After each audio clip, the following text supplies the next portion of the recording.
On the wasteland, human civilization barely survives. Barriers rise, yet order continues to crumble. Some say that when disaster strikes, mental will is humanity's first weapon against danger.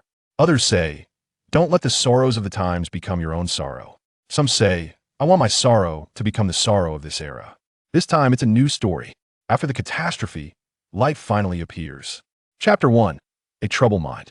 Waking from the dark chaos, the young man, Ren Xiaosu, wiped the sweat from his forehead and looked at the 13 or 14-year-old boy at the door. Lu Yuan, is there something going on? Ren Xiaosu asked. The boy called Lu Yuan's full name was Yen Lu Yuan. Yen Lu Yuan had an innocent look, appearing harmless, yet he held a bone knife guarding the door.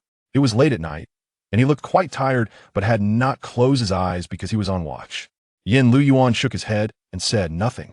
What's wrong with your head? Can't the doctor in the town figure out what's wrong? You don't need to worry about it. It's not a disease, Ren Xiaosu said decisively. It's almost dawn. I'm going out to hunt. You should sleep a bit and go to class on time. Oh, Yen Lu Yuan nodded gloomily. What's the use of studying well in this wasteland?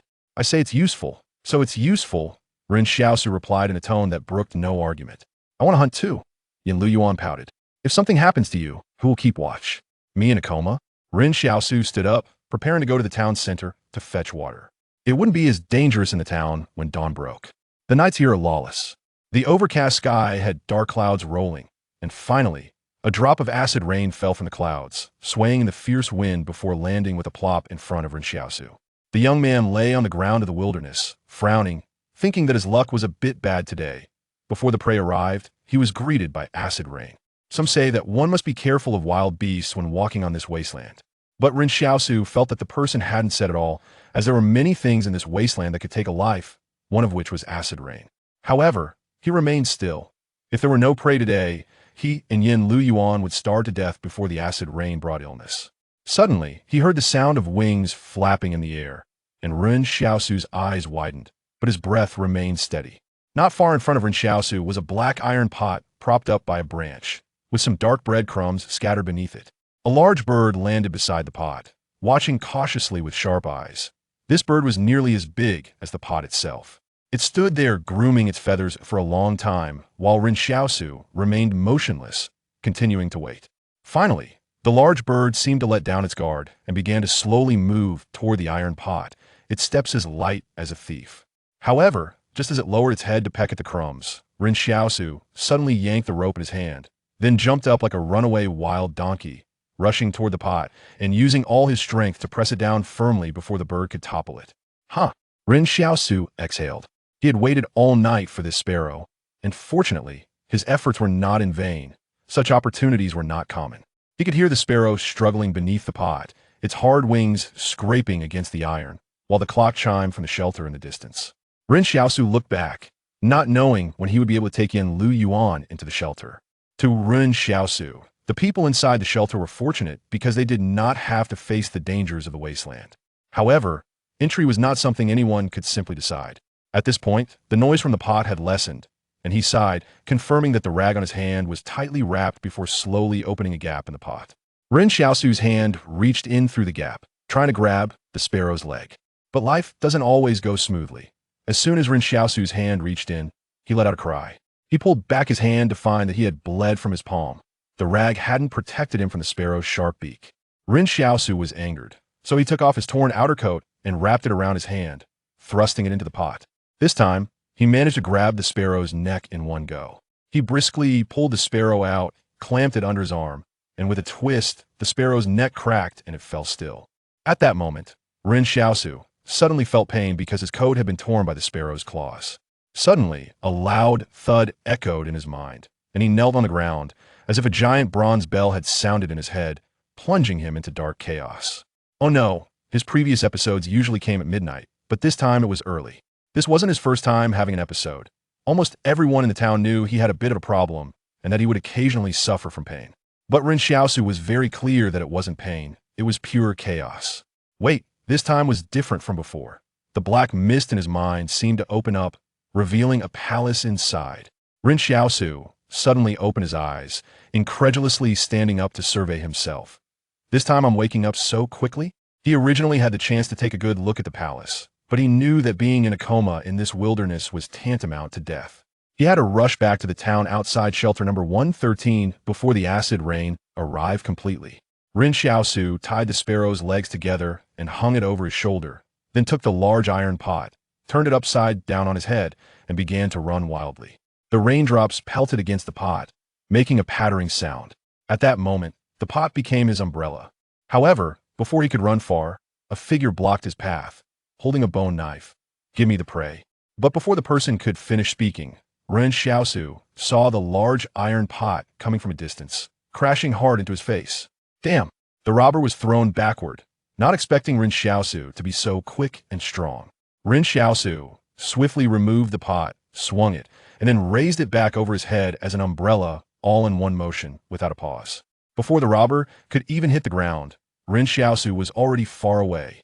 The robber lay on the ground, rain hitting his face, causing an itch and slight pain. Some things were hard for him to comprehend. Normally, wouldn't there be some exchange? How many situations had this boy faced to react so instinctively? No, the boy's footsteps were approaching again. The robber hurriedly sat up and turned to look, only to find that the boy had turned back. Ren Xiaosu hadn't planned to come back, but he clearly heard a voice from the palace in his mind. Task: offer the prey to others. Who is speaking? Ren Xiaosu hesitantly walked back toward the robber. The robber panicked. We could talk this out. No, wait, I'm the victim. Ren Xiaosu carefully examined the robber, noticing there were no others around. Do you want this sparrow? Ren Xiaosu asked.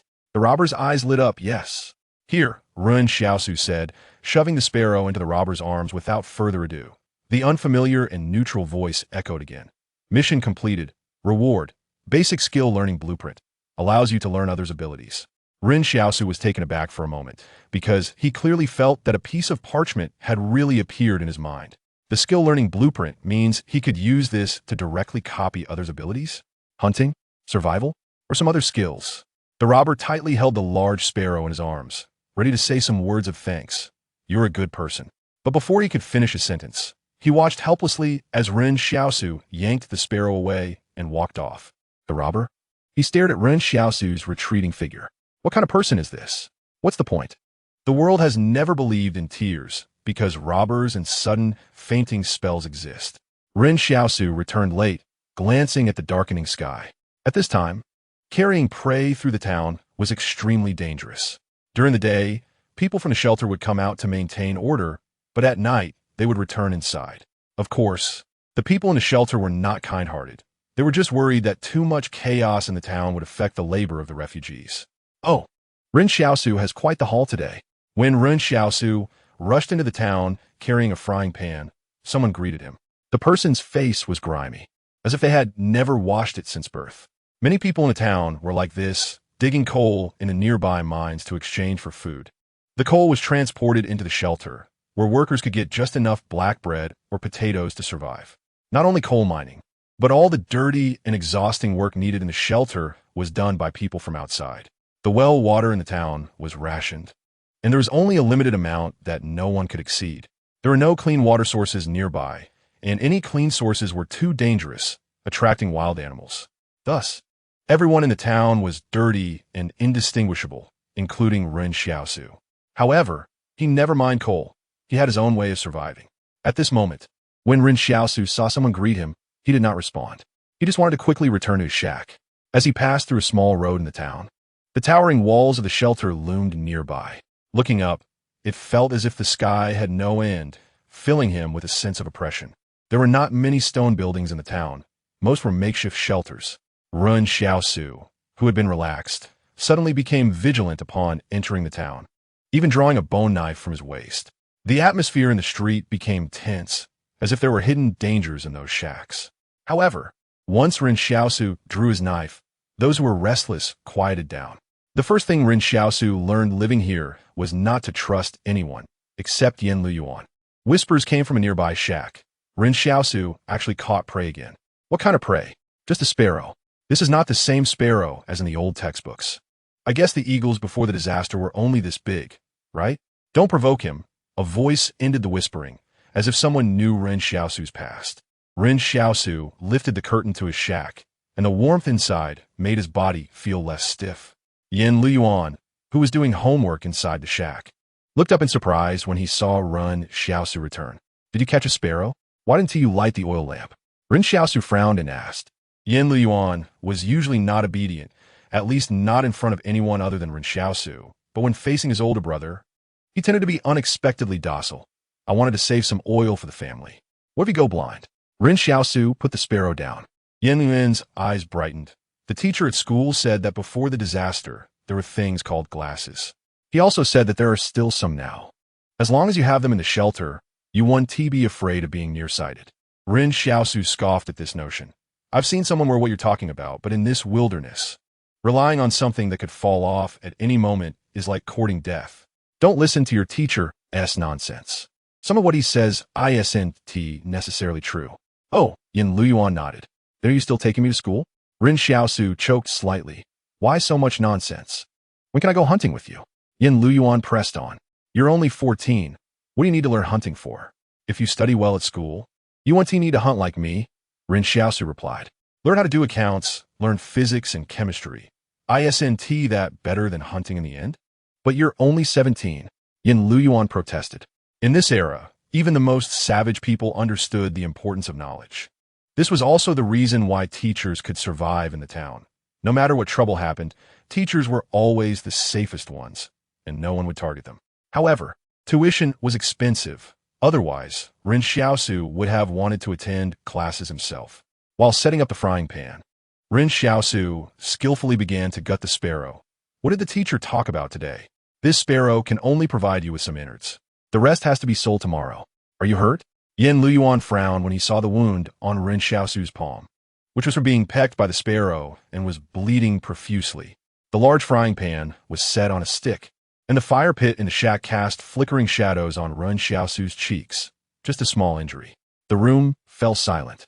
After a while, Ren Xiaosu fished the sparrow's innards from the pot and handed them to Yen Luyuan. Eat. Yen Luyuan's eyes suddenly turned red. I won't eat. You eat. You need to recover. I'll just have some soup, Ren Xiaosu said. I still have black bread. I won't eat. This is definitely not a small injury. A few days ago, I saw someone in the town die from a small wound that got infected. We have no medicine here, Yen Luyuan insisted stubbornly, tears almost spilling from his eyes. Slap. Ren Xiaosu suddenly gave Yen Luyuan a sharp slap across the face. Remember, if we are to survive in this world, we cannot cry. This world does not believe in tears. Ren Xiaosu continued. Look at the people around us. If you don't fill your stomach, what if someone comes in at night and stabs me? I want you to go to school so that you don't end up like me, forced to hunt. You have special abilities. As long as you study hard, you won't have to live like me, waking up early and toiling in the wilderness for survival. I want you to go to school so you don't become as savage as them. Yen Luyuan suddenly took the sparrow innards that Ren Xiaosu handed over and began to gulp them down. He ultimately did not shed any tears. He had to learn to be strong, like Ren Xiaosu. Cough. After you finish, bring me a clean cloth to bandage my wound, Ren Xiaosu said. Oh, Yen Luyuan replied. Usually so quirky outside. Why did he turn into a little punching bag at home? Ren Xiaosu sighed. Did anything happen in the town today? Oh, right, Yen Luyuan said while looking for a clean cloth. A group of people came out from the shelter, saying they were looking for a guide to take them to shelter number 112. They want to cross the Boundary Mountains directly. Going to shelter number 112? Ren Xiaosu paused and frowned. Do they really have to go through the Boundary Mountains? Do you think they will look for you? Everyone in the town knows you are familiar with the outside. Yen Luyuan blinked, saying, I heard they are a band and singers from shelter number 113, invited to perform at shelter number 112. I've never seen a singer before. I'm not going, Ren Xiaosu shook his head. Whoever wants to go can go to the Boundary Mountains. You should avoid them. There's something off about those people. At this moment, Ren Xiaosu's mood was a bit complicated. What kind of world was this, where there were even people who sang in bands? What on earth was it like inside the shelter? Suddenly, Ren Xiaosu felt a bit envious. 3. A palace. Ren Xiaosu fell asleep. After staying in the wilderness for so long just to catch a sparrow, even though it spent most of the time lying still on the ground, those in the know understood that lying still while remaining vigilant was the most exhausting. Before he went to sleep, he instructed Yen Luyuan, make sure to stay away from those people. They must know that Jingshan is dangerous. Generally, people would choose to avoid Jingshan, yet they insist on passing through there. My intuition tells me this is not simple. Yen Luyuan obediently nodded. Got it. In fact, Ren Xiaosu and Yin Lu Yuan are a rather strange combination. A few years ago, they didn't know each other. But later Ren Xiaosu decided to protect the still young Yin Lu Yuan, partly because he inadvertently learned of Yin Lu Yuan's secret, and partly because he had been troubled by his headache for a long time and needed someone to keep watch. Ren Xiaosu clearly stated to Yin Lu Yuan that they were to use each other, but over the years, it has become unclear whether it was feelings or merely utility. Yin Lu Yuan is usually very clever outside, but only here with Ren Xiaosu does he behave like a well-behaved child. Sometimes, Yin Lu Yuan would say that his life was traded for Ren Xiaosu's life. But Ren Xiaosu never acknowledged such a statement. Ren Xiaosu now wants to explore what changes have occurred in his mind. He deliberately waited for a long time tonight to see if the illness that had troubled him before would reappear. In the end, that chaotic state did not return. It was as if the palace had always been hidden in his chaotic mind, and now the black, chaotic mist had finally dissipated. Ren Xiaosu wants to see what is inside this palace. Yin Lu Yuan glanced at Ren Xiaosu lying next to him, quietly picked up a bone knife, and sat at the entrance of the hut. The hut only had a thick curtain hanging down, and now that autumn had arrived, it was a bit cold. At that moment, the rain stopped. Footsteps were heard outside the curtain, the boots making a unique slippery sound on the muddy road after the rain. The curtain was lifted at one corner, but before the person outside could fully lift it, Yin Lu Yuan had already pressed the bone knife against the person's neck. It was a beautiful face. A pretty woman stood outside the door. Yin Lu Yuan frowned. The visitor was not a stranger, as she usually lived not far away. The woman smiled and said, "Lu Yuan, you're still awake? Where's Xiaosu? I heard he has come back." "Sister Xiaoyu, he is already asleep." Yin Lu Yuan replied with a smile. "If you have something to say, you can tell me." Xiaoyu's expression turned a bit unnatural. He didn't get hurt this time. Did he? Just a peck from Sparrow. But Sister Xiaoyu, you don't need to worry about my brother so much. You're 8 years older than him. At this moment, after Ren Xiaosu had gone to sleep, Yin Lu Yuan displayed a maturity that was not appropriate for his age when facing outsiders. No matter whether the person was a familiar face or not, and regardless of what they said, the bone knife in his hand never left Xiaoyu's neck. Xiaoyu took a cigarette and a lighter from her bag. The cigarette was a roll-your-own type, something only industries like coal mines and power plants, which belonged to the refuge barriers, would distribute. Many strong laborers work not only for money and food, but also for a cigarette. Work for a day, get a cigarette. So, during the evenings when work is done, it is common to see a large group of people smoking together. Ren Xiaosu had told Yin Lu Yuan that those tobacco products might contain some highly addictive substances. And now, the cigarette that Xiaoyu was smoking was clearly not something she earned from working. Xiaoyu lit the cigarette and took a couple of puffs, seemingly lost in thought. "You're so clever for your age. I consider you my little brother." "Oh," Yin Lu Yuan suddenly asked, "are you catching cold?" Xiaoyu paused. "Is my voice a bit hoarse?"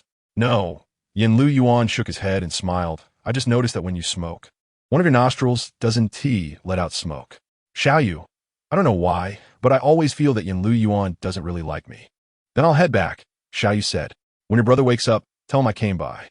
"Yeah," Yin Lu Yuan said with a smile. "I'll tell him." After Xiaoyu left, Ren Xiaosu's voice suddenly rang out behind Yin Lu Yuan. "Don't always bully your sister Xiaoyu. She has her own difficulties."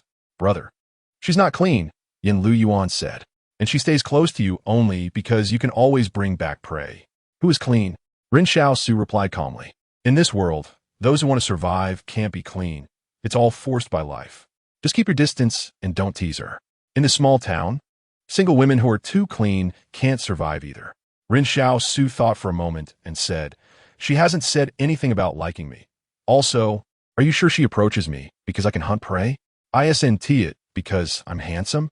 "Brother, everyone hasn't washed their faces for months. They basically all look the same," Yin Lu Yuan said, speechless, looking at Ren Xiaosu. "Aren't you supposed to be asleep? Why are you still awake? Thinking about something?"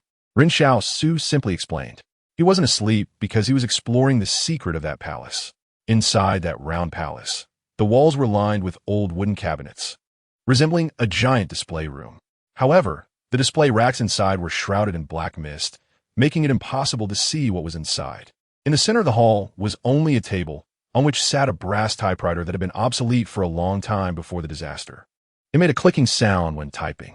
This typewriter had only 24 brass keys, each engraved with a character. fairness, justice, honesty, integrity, friendship, kindness, wealth, strength. It could be said to be very positive. However, the typewriter seemed to be stuffed with endless cowhide paper, and it didn't require anyone to strike those brass keys. It would move on its own with a clicking sound. There were 2 lines of small characters that had appeared in the afternoon. Task: give the prey to others. Task completed, reward.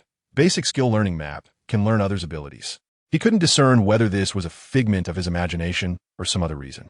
It is said that some people can shape a memory palace, and within that memory palace, they can even recreate a fantasy universe based on their mental willpower. However, Ren Xiaosu felt that his palace seemed a bit different from the description of a memory palace. But why would it want him to give the prey to others? Did this typewriter want him to be a good person? In a world where even mentioning morality seems extravagant, being a good person? Not a chance. At that moment, his consciousness stood in the center of that vast palace, surveying the surrounding display cabinets, where items seemed to float but were obscured by darkness. The dark mist prevented Ren Xiaosu from seeing what was floating inside. The display cabinets extended to the dome of the palace, resembling a huge museum. Ren Xiaosu approached one cabinet, wanting to reach out and touch the floating item in the black mist, but no matter how hard he tried, he couldn't break through the resistance of the black mist. This was a power he could not currently explore. To know whether the palace truly exists, Ren Xiaosu needed to prove it through action. For luck is also a kind of ability. I might have some kind of ability now, Ren Xiaosu said. Sitting at the entrance of the hut, Yen Lu Yuan, who was looking at the starry sky after the rain, was taken aback. You mean? I'm not quite sure yet. I need to try it out, Ren Xiaosu replied, sitting down beside Yen Lu Yuan. There's a rumor in the town that some people can make a train travel from nothingness to reality. I didn't believe it before, but after seeing you, I believe it a little. Now I might also have some strange ability. It feels odd. Yen Lu Yuan's ability is luck. It is a rather inexplicable ability. When Yen Lu Yuan wished that Ren Xiaosu could hunt prey, even if Ren Xiaosu was walking in the wilderness doing nothing, sparrows would inexplicably fall in front of him. However, this ability has a backlash, usually manifesting as Yen Lu Yuan suffering from high fever or other minor ailments after making a wish.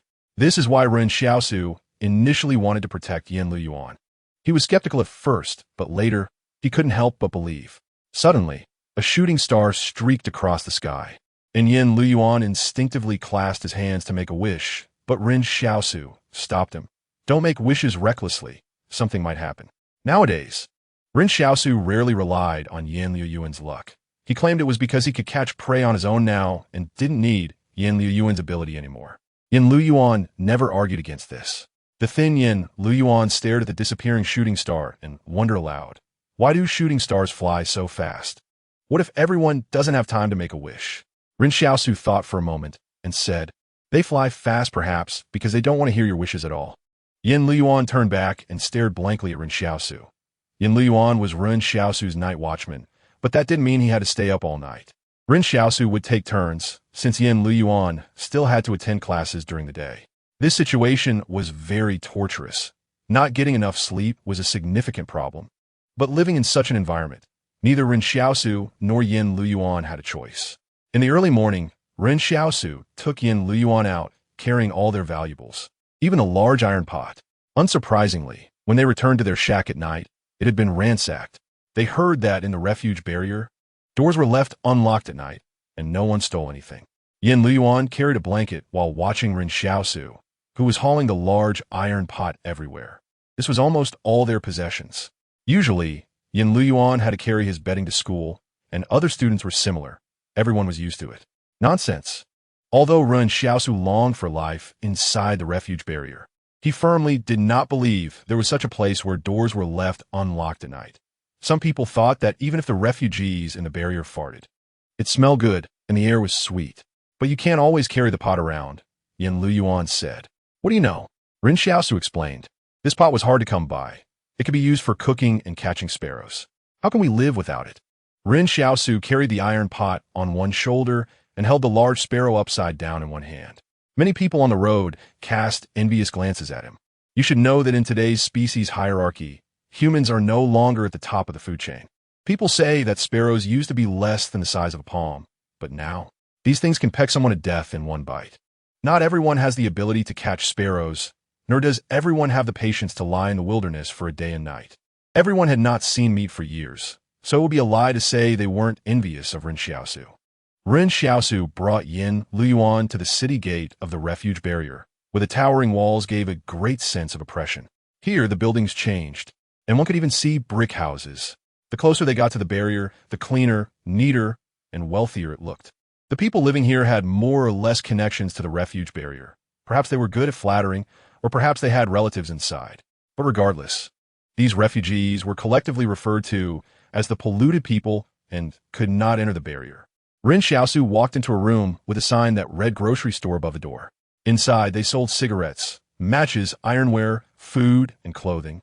But the prices were very high. The old man in the shop was particularly happy to see Ren Xiaosu. This sparrow looks quite big. Ren Xiaosu tossed the sparrow onto the glass counter. How much? Hey, be careful, this glass is expensive, old Wang said, feeling pained, and then casually tossed the sparrow onto the nearby scale. 3 pounds and 6 ounces, not bad, Xiaosu. At that moment, the abacus in old Wang's hand started clicking away, his bony fingers moving like clockwork, the sound ringing. Today's price is 200 per pound. This should be worth 700, 900, Ren Xiaosu said firmly. Winter is coming, and sparrows are scarce lately. 900 is the lowest I can go. Old Wang was unhappy. He pushed the abacus toward Ren Xiaosu. We're selling this to the rich inside the barrier. While it's true that there's a meat shortage in the barrier, everything has its price. We have to follow the rules. As soon as he finished speaking, Old Wang saw Ren Xiaosu grabbing the sparrow and turning to leave. He quickly grabbed the sleeve of Ren Xiaosu's tattered coat. Where are you going? I'm going to ask Old Li about the prices at his grocery store, Ren Xiaosu replied. Old Wang tightened his grip. Today, there was someone in charge in the barrier who specifically instructed to collect wild game, and this news wasn't known only to him. Old Wang smiled, revealing a large pile of wrinkles. How much do you want to sell it for? Ren Xiaosu still wanted to leave. I'll ask about the price first. Old Wang smiled very kindly. Wouldn't that delay Liu Yuan's schooling? 900 is fine. What did you say earlier? Ren Xiaosu asked calmly. Wouldn't that delay? Say it again. How much do you want to sell it for? 1,200, Old Wang. After a while, Old Wang painfully counted the money, repeatedly checking to ensure he didn't miscount. The final transaction price was 1198, and Ren Xiaosu made his concession. Selling a sparrow for 1198 wasn't due to inflated prices or just because the sparrow was large. It was primarily because wild game was hard to come by in refuge barrier number 113. Rare things are valuable, and Old Wang wouldn't engage in a losing business. This sparrow could be resold to influential families for a small profit and could also earn some goodwill. Old Wang, looking pained, stuffed a large amount of change into Ren Xiaosu's hands. At this moment, he seemed to remember something and lowered his voice. Xiaosu, next time you catch a sparrow, don't kill it right away. Some rich people want them alive, and the price is even higher. Ren Xiaosu was taken aback. Why keep it alive? Just kill on the spot? No, Old Wang shook his head. You don't understand this. Some people want to raise sparrows for fun. Raising for fun? Not eating? Ren Xiaosu asked in confusion. That's such a waste. That's good meat. You don't understand the world of the rich. Old Wang laughed. They say that a few hundred years ago, the rich used to raise eagles for fun. Now, since eagles are too large and dangerous, they settle for sparrows instead. Look at how fierce this sparrow looks. The rich like this. Ren Xiaosu thought for a moment. It turned out that while most people were still struggling to fill their stomachs, some had already started raising sparrows for fun. However, keeping them alive would require extra money. Ren Xiaosu said, this thing can scratch someone to death if you're not careful. It's too dangerous. At this moment, Ren Xiaosu suddenly thought that the refugees outside were polluted. Had this sparrow never been polluted? Or was it that the refuge barrier only needed these refugees to work for them, and the wall naturally divided the classes? Fortune favors the bold, Old Wang said with a smile. The fact that you can stay up all night shows you're not an ordinary person. If you put in a bit more effort to catch a live one, maybe in half a year, you won't have to do anything. And haven't you thought about saving some money to marry a wife or something? Marry a what? Ren Xiaosu said irritably. Old Wang pretended to be mysterious. The girl from Old Li's family next door is in the same school as your younger brother Liu Yuan. She's a proper girl. By your logic, shouldn't I just sell this sparrow directly to Old Li? Do I need you to introduce me? Ren Xiaosu turned to Yin Luyuan. Is the girl from Old Li's family your classmate? Yes, Yin Luyuan nodded. Looks quite sturdy. Go play, go play. Lao Wang said irritably. You just pretend I didn't say anything. Good intentions treated as donkey liver and lungs. Seeing Ren Xiaosu and Yen Luyuan preparing to perform a comedic dialogue, Lao Wang decisively interrupted, changing the subject. Remember, if you can catch a live one next time, be sure to find me. Okay, Ren Xiaosu nodded. Although catching a live one is dangerous, it's not impossible. He looked into the grocery store. How much for the cotton padded jacket? The cotton padded jacket is new, 500 each. You know that price well? I got it for 490. I'm not making money on the jackets, Lao Wang said. Better to let one less freeze to death. You're quite kind, Ren Xiaosu said casually. I'll take one. See how big it is for Luyuan. Brother, you should buy one too, Yen Luyuan quickly said. Children shouldn't interrupt when adults are talking. Ren Xiaosu frowned. I'm not cold. Money is a good thing. The consortiums controlling the various refuge barriers issue currency to ensure the flow of goods. It's convenient, but without money, one can hardly move an inch. The winters here are very cold, but money should be saved for emergencies. There is still more than a month until winter, and if he could catch sparrows again. Ren Xiaosu thought it wouldn't be too late to buy a cotton padded jacket then. The key is that Yen Luyuan needs to pay tuition due every month. Ren Xiaosu looked again into the grocery store, his gaze suddenly stopping at the counter behind Lao Wang. How much for antibiotics and anti-inflammatory medicine? You want to buy medicine?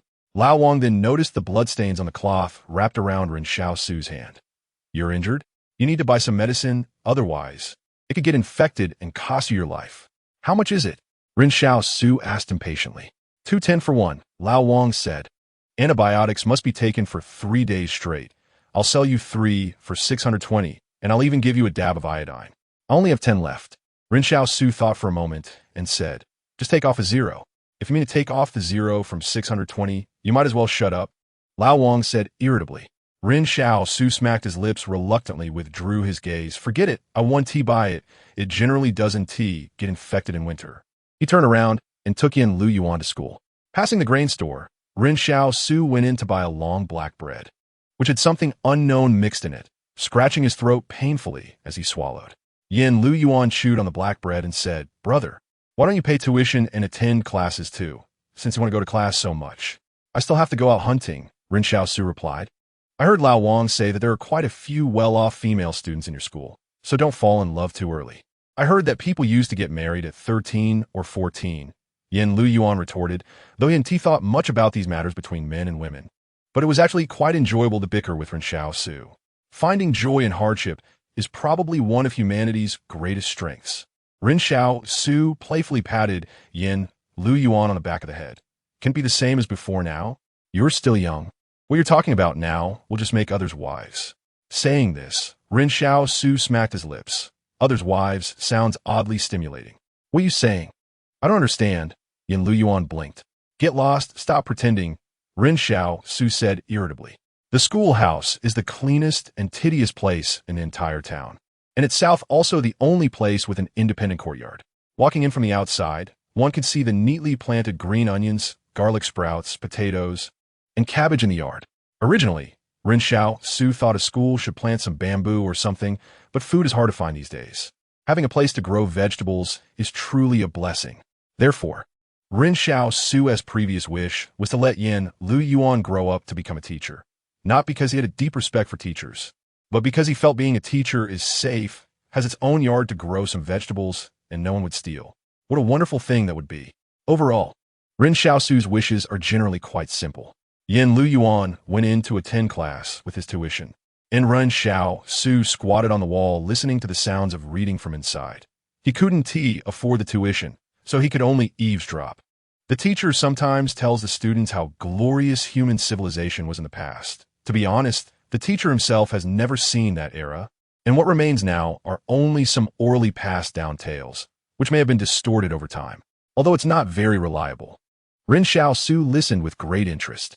Sometimes Ren Xiaosu would take the knowledge and questions he didn't understand or hear clearly to ask Yen Luyuan, which made Yen Luyuan very troubled, because if he couldn't answer, it would mean he hadn't been paying attention in class. So when Ren Xiaosu was auditing, Yen Luyuan listened particularly attentively. For some reason, Yen Luyuan would admit that his brother looked quite handsome when studying earnestly. No wonder, Sister Xiao, you would take the initiative. In the classroom, teacher Zhang Jinglin held a book, looking with melancholy at some sleeping students below, then gazed at Ren Xiaosu on the wall outside, and said to Yen Lu Yuan, "Go back and tell your brother he can come to the yard to listen in the future." "All right." Yen Lu Yuan beamed with joy. The school only has one teacher, named Zhang Jinglin, and all the classes are taught by him alone. Others think the teacher is amazing and knows everything. However, Ren Xiaosu has always had doubts. It said that one should specialize in their field, and a person's energy is limited, so Mr. Zhang can't possibly know everything, right? Ren Xiaosu is always a bit different from others. He likes to reflect when looking at problems. Later, after listening to Mr. Zhang's lectures, he learned that this is called dialectical thinking. Yen Lu Yuan sometimes feels puzzled because Ren Xiaosu often contradicts Mr.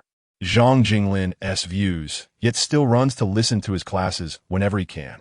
In the afternoon class, Ren Xiaosu specifically took Yen Lu Yuan to celebrate a bit. Not for anything else, just because he would be able to listen in the yard from now on. Usually, squatting on the wall is too far from the classroom, and it's difficult to hear clearly. Originally, Zhang Jinglin liked to keep the doors and windows tightly shut during classes, fearing that outside noise would distract the students. But later, after discovering that Ren Xiaosu was eavesdropping, he would leave a window open. Now, he simply called Ren Xiaosu to the yard. Many children as parents are in this chaotic world, sending their kids to school isn't to give them knowledge, but to facilitate their future marriages. Especially for girls who have been to school, they can usually find a good match. In this era, being able to read and write and do arithmetic with 3-digit numbers is already quite good. Everyone is busy surviving when food is scarce. Who cares whether you have an education?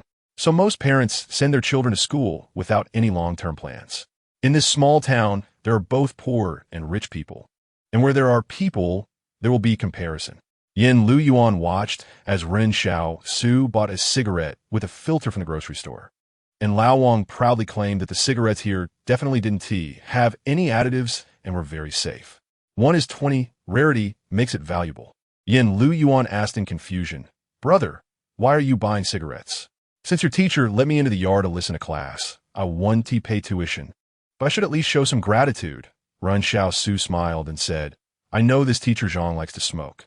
In Ren Xiaosu's view, when others show kindness, he should reciprocate. The two of them went to the backyard of the school during everyone's lunch break. Teacher Zhang was eating stir-fried cabbage, and Ren Xiaosu cheerfully handed the cigarette to him. Zhang Jinglin didn't refuse, but instead told Yen Lu Yuan to stay away. "You're still growing, and the smell of smoke isn't good for you." Ren Xiaosu expressed his gratitude. "Thank you, sir, for letting me come into the yard to listen." Zhang Jinglin lit his cigarette with a match he used for cooking and happily exhaled a puff of smoke. There aren't many students like you who love to listen to lectures these days. If you want to listen, go ahead, but you can only stand at the door, not enter the classroom. "All right," Ren Xiaosu replied. "Sir, I have a question." Zhang Jinglin, having the rare chance to smoke, didn't mind any questions from Ren Xiaosu at that moment. "You said that before the disaster, humanity had a lot of technology, and we humans haven't gone extinct. Why don't we see that technology reappearing now?" Zhang Jinglin glanced at Ren Xiaosu. During the period after the disaster, humanity didn't even accurately calculate how many years we barely survived. Just surviving day by day was already a blessing. Who had the time to study? But we must have retained some records, right? If we study them, we can quickly recreate civilization, Ren Xiaosu asked curiously. "It's a break in continuity," Zhang Jinglin said regretfully. "Let me ask you this. If I give you a set of materials for making an airplane, can you build one?" "I haven't learned how to do it. Even if I have the materials, it would save a lot of time, but I would still be starting from scratch," Ren Xiaosu replied. "Exactly. Everyone is starting from scratch now," Zhang Jinglin said, looking at the half-smoked cigarette in his hand, feeling a bit pained, hesitating whether to smoke it or not. He thought about saving half for later, but doing so in front of Ren Xiaosu and Yen Lu Yuan might be a bit embarrassing. Ren Xiaosu still felt puzzled. Were there really no scholars overcoming difficulties during those years? "No, they all starved to death," Zhang Jinglin said. "So, has that knowledge really been lost?" Ren Xiaosu was unwilling to accept that. Zhang Jinglin looked seriously at Ren Xiaosu and said meaningfully, "It is held in the hands of a few." "All right." Zhang Jinglin stood up and said, "Let's not discuss this anymore. It's time for class." Ren Xiaosu pressed on with one last question for Zhang Jinglin. Sir, when was the wall of this refuge built? And why was it built? After the disaster, when beasts roamed freely, humans had no choice but to build high walls to block the dangers, Zhang Jinglin explained. But most beasts, even if evolved, wouldn't actively attack humans, Ren Xiaosu said curiously. Monkeys still eat plants, and sparrows still love grains. They don't actively eat people. The 113th refuge is located within the human survival range, and most of the more ferocious beasts have actually been excluded from this area. The higher the serial number of the refuge, the more dangerous it is. For example, the legendary 178th refuge has suffered many casualties from expelling beasts every year. The 113th refuge is already considered part of the inland. There are still many dangers, such as wolf packs, but they are not insurmountable. If that's the case, why is there still a tall wall in such a large human settlement? Zhang Jinglin smiled and said, as long as there are dangers in the wild, the refugees can only rely on the refuge to live. At this time, the refuge has a lot of cheap labor. Do you think the consortiums behind the refuge don't have the power to completely eliminate the dangers in the wild? Humanity's firearms are more powerful than you think.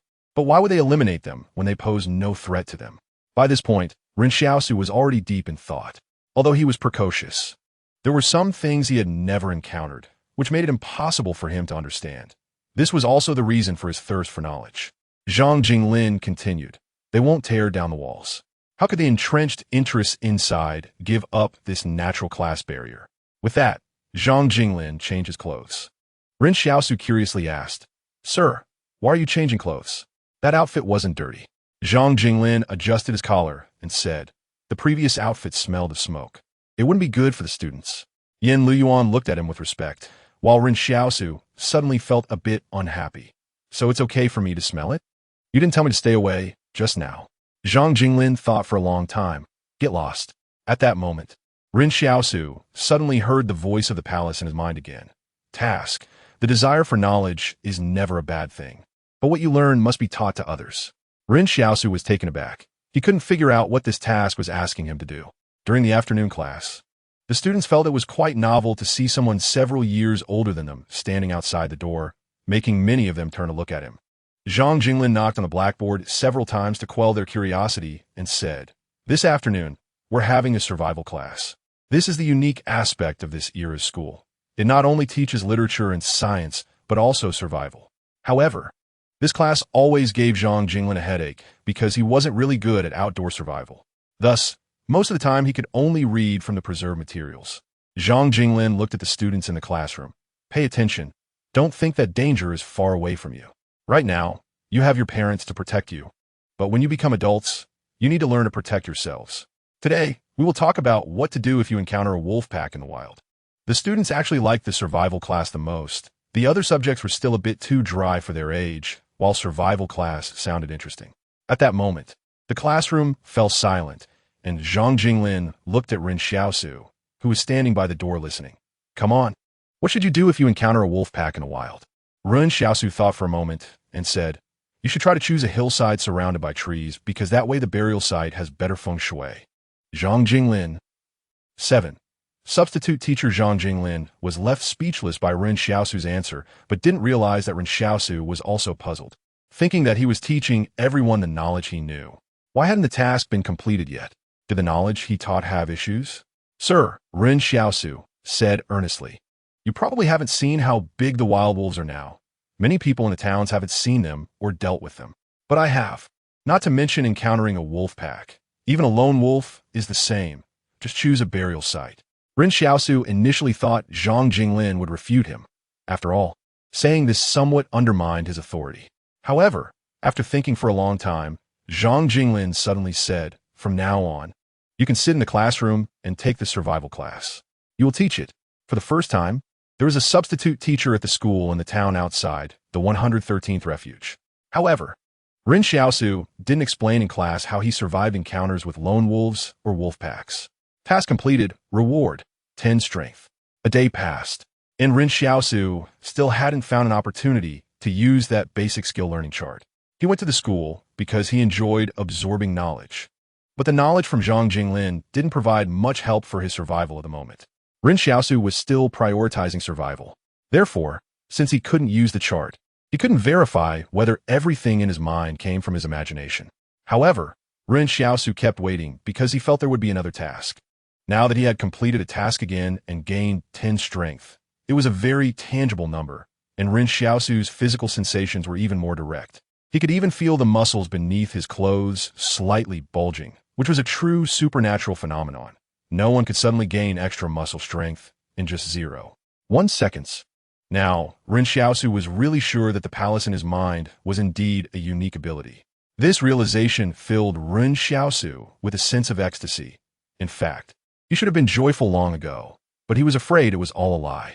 A person who often hunts must be very familiar with their own body. You need to know how much weight you can carry, and you also need to know how fast and fiercely you can punch or strike with a knife. So Ren Xiaosu immediately assessed his new strength. If a normal adult man is at 30, then the previous Ren Xiaosu was at 25. He was only 17, so it was normal to be slightly weaker than an adult. Over the years, he survived in the town not because he was strong, but because he was ruthless enough and vigilant and calm. Now that his strength surpassed that of a normal adult man, it meant his chances of survival in this wasteland were greater. On the way home from school, Yin Luyuan excitedly said, "Brother, you've become a substitute teacher now. Maybe in the future, you can take over Mr. Zhang's position as the teacher in our town." Ren Xiaosu hesitated for a moment. It does seem that way. Mr. Zhang started as a substitute teacher too. He only took over the school after the old man passed away. Yeah, everyone in our town knows that if someone becomes a substitute teacher, they might end up being the teacher in the school later on. Think about it. Mr. Zhang let you come to class and also made you a substitute teacher. So he must want you to take over for him in the future, Yin Luyuan said with a smile. If everyone in the town knows about this, they'll be a bit nicer to us. That is not necessarily true. Ren Xiaosu thought for a moment and said, "I guess he might just be short on cigarettes." Yin Luyuan looked at Ren Xiaosu. "Are you serious, brother? Actually being a teacher in the school wouldn't be bad." Ren Xiaosu replied, "When I become a teacher, I'll pass the position to you, and then you'll be the teacher in the school." For Ren Xiaosu, he had never really considered becoming a teacher in the school in the future. It was that he looked down on the profession. If he did, he would have given Yin Luyuan that thought. It was just that he felt he wasn't suited for such work at all. If he really had no chance to enter the refuge walls in the future, then the wilderness was where he belonged. As Ren Xiaosu walked, he fantasized about passing the teacher position to Yin Luyuan in the future, but he didn't notice that Yin Luyuan had gradually slowed down. Yin Luyuan looked at Ren Xiaosu's back with an indescribable feeling. This boy, whose hands were still bandaged, was often sharp-tongued, yet always wanted to leave his best things for himself. Ren Xiaosu turned around and found Yin Luyuan lagging behind, and he said irritably, "What are you doing? Hurry up. Coming." The chimneys of the factories outside the walls were billowing thick white smoke, and the sunset illuminated the backs of the two, making it seem as if life had no worries. On the way home, Ren Xiaosu and Yin Luyuan suddenly saw a group of people coming out from the refuge walls, about 13 or 14 of them. Half of them were dressed in colorful and strange clothes, while the other half wore the battle uniforms of the mercenaries employed by the ruler of the 113th Refuge. It looked like there were military personnel accompanying them. No wonder they dared to go to a place like the Boundary Mountain. These people didn't really need a guide with combat power. They just needed someone who knew the way. However, Ren Xiaosu didn't think that the private mercenaries of the ruler of the 113th Refuge were necessarily very strong. In fact, he rarely saw these mercenaries out and about, and whether they had actually seen combat or even blood was questionable. At that moment, Ren Xiaosu saw a few mercenaries smoking, the kind with filters, which were rarely seen in the town. The faint smoke wafted over, and Ren Xiaosu distinctly smelled a strange scent within it, reminding him of what old Wang had said about many cigarettes in the factories being laced with addictive substances that could make people euphoric. Ren Xiaosu was puzzled. A profession like mercenaries, which require a clear mind, was actually smoking this stuff? He had seen some people go crazy while smoking, and these mercenaries were just smoking what looked like a higher-grade version. A crowd gradually gathered in the town to watch, as these people had clean faces, forming a stark contrast with the townsfolk. "Brother, is the water source in the refuge abundant enough for daily face washing?" Yin Luyuan blinked his bright eyes. "No need to envy. The oil on our faces protects our skin." Ren Xiaosu comforted him nonchalantly. However, he suddenly spotted a unique figure among that group of people. A woman wearing a duckbill cap, with the brim pulled low enough to obscure her age, dressed in relatively normal clothes that were loose yet fitted. Ren Xiaosu paid attention to her, as if he had encountered a beast in the wilderness. There was something off about that group of people. Ren Xiaosu trusted his instincts. He and Yin Liyuan stopped at a distance to watch, vaguely understanding that this group was asking Old Wang, who ran the grocery store, about something. Old Wang's loud voice could be heard saying, "If you want to go to Boundary Mountain, you definitely need to find that kid Ren Xiaosu. Without him, you won't be able to get through. Also, there are wolf packs in the wilderness outside. I suggest you'd better not go to Boundary Mountain." A mercenary sneered. "Wolf packs will run away when they hear gunshots. Do we need to worry about them?" Ren Xiaosu was stunned for a moment. So wolves were afraid of gunshots? This might be the nature of beasts. He had never seen firearms, so he wasn't sure whether what the other party said was true or not. But he still had some doubts. Another mercenary asked, "Who is Ren Xiaosu? We don't need him to have any skills. We just need someone who knows the way." "Oh, Ren Xiaosu is a well-known hunter in our town. He knows most of the routes, so it's definitely not a bad idea to find him." Old Wang said with a smile. "You can't go wrong looking for him. It's just that this kid has a bit of a problem with his head." Upon hearing this, Ren Xiaosu turned around and walked away with Yin Liyuan. "Isn't Old Wang's son in your class? That chubby kid?" Yin Liyuan gasped, "Brother, don't involve family in this." Ren Xiaosu frowned. He originally wanted to stay far away from this matter, but unexpectedly, Old Wang had recommended him to this inexplicable band. Night fell, and the people in the town returned to their homes. Those with houses closed their doors tightly, while those living in shanties pulled their curtains shut. On the way back, Ren Xiaosu heard that a man who had just finished work at the rubber factory was stabbed to death at night. It was said that someone had learned that this man had a habit of saving money and had malicious intentions. People in the town preferred to live together with friends, brothers, and couples taking turns keeping watch, as if that made them safer. Ren Xiaosu and Yin Liyuan had started out like that. However, some people were actually harmed by those they lived with. The perpetrators were often short-sighted, not realizing that once they harmed their companions, no one would ever trust them again. Those who became isolated perpetrators generally met with a bad end. Ren Xiaosu sat in a shanty, unwrapping the bandages on his injured hand. When he saw the condition of the wound, he frowned. The area around the wound was red and swollen, which was a sign of inflammation. He looked up and saw Yin Liyuan coming over, so he quickly rewrapped the bandage. "Brother, is your wound okay?" Yin Liyuan asked. "It's fine," Ren Xiaosu replied calmly. "I don't believe you. Let me see," Yin Liyuan said as he was about to untie the cloth that Ren Xiaosu had just rewrapped. "I said it's fine." "So it's fine." Ren Xiaosu pushed Yin Liyuan away. "If something were wrong, I would go by medicine. Don't lie to me. Last time you tried to tough it out." Yin Liyuan said, feeling aggrieved. Ren Xiaosu sighed. "Don't worry, I won't joke about my life. In the animal world, beasts usually do not easily hunt because they understand one thing. Getting injured could lead to death, even from minor wounds. If beasts understand this, how could Ren Xiaosu not? Hey brother, look, there are 2 potatoes hidden under the chair and 3 pills. Are these the anti-inflammatory pills you wanted to buy today? They look the same." Yin Liyuan said excitedly. "Did you put them there?" "I didn't put them there." Ren Xiaosu shook his head and examined the 3 pills. "They are indeed ordinary anti-inflammatory pills. So, they must have been put there by Sister Xiaoyu. I only told her you were injured."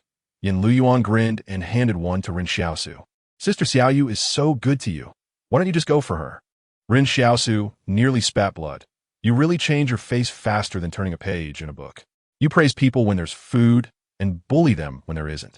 "Hee hee." Yin Liyuan chuckled and began eating the potatoes. They usually didn't eat dinner, as Ren Xiaosu believed in eating well in the morning, filling up at noon, and avoiding food at night for health reasons. This was a saying that had been passed down since before the disaster. But Ren Xiaosu knew that the real reason for not eating at night was due to poverty. Ren Xiaosu turned his head and suddenly saw Yin Liyuan with his head down and his voice a bit subdued. He curiously asked, "What's wrong?" "Do you remember last year when you came back from the wolf pack, someone secretly sent us a few pills that helped you survive?" Yin Liyuan asked. "I remember. I've been looking for that person," Ren Xiaosu replied. "Those pills might have been sent by Sister Xiaoyu," Yin Liyuan said. The place where the pills were left back then was exactly the same as today. Ren Xiaosu fell into deep thought. Suddenly, he heard footsteps outside. Many people. It was rare to see people moving around the streets of the town at night, but Ren Xiaosu quickly guessed who they were and what their purpose was. The band had to pass through the mountain because, as Ren Xiaosu suspected, those mercenaries indeed had another mission. For example, the ruler within Barrier 113 had found some information proving that the mountain was formed after violent movements in the Earth's crust, and there might still be things left from before the disaster. They learned about Ren Xiaosu from Old Wang at the grocery store. Although there were doubts about his sanity, they inquired with several people, and it seemed everyone believed Ren Xiaosu was the best candidate for their guide. Some even wondered what was so special about this boy named Ren Xiaosu that he was a celebrity in the town. Out of curiosity, they kept asking and finally got an uncertain answer. Ren Xiaosu seemed to be the only person for Barrier 113 who would encounter a wolf pack and return alive. Last year, when Ren Xiaosu returned to the town after hunting, he was completely exhausted and had blood marks from wolf claws on his body. Despite the town's notorious reputation, they would not do anything to a dying boy. Everyone just watched coldly. However, when everyone thought Ren Xiaosu was surely doomed, he survived and was now living well. The band members curiously asked how the boy survived, and Old Wang laughed, saying, "It was all thanks to Yin Lu Yuan begging for food from house to house. And it really worked. Someone even sent a few pills, but we don't know who it was." However, the townspeople all knew that Ren Xiaosu had survived, but he had since developed a mental issue. By the way, Wang Fugue, one person from the team, said to Old Wang, "What do you mean when you say he has a mental issue?" "It's nothing. I just said it casually," Old Wang replied with a smile, his wrinkles all scrunched together. "It's not serious. Look, we're almost there." Only by following these nobles from the refuge barrier could Old Wang dare to go out at night. At this moment, he deliberately raised his voice as if to let everyone in the town know that he, Old Wang, had a very good relationship with these nobles from the refuge barrier. "Xiaosu, come out, we have guests," Old Wang called out cheerfully. Suddenly, the curtain of the hut was flung open. Ren Xiaosu joyfully grasped Old Wang's hand and said, "Congratulations. Father and son are safe. 6 pounds, 6 ounces. Old Wang, the band, the mercenaries?" One of the band staff pointed at Ren Xiaosu and looked at Old Wang.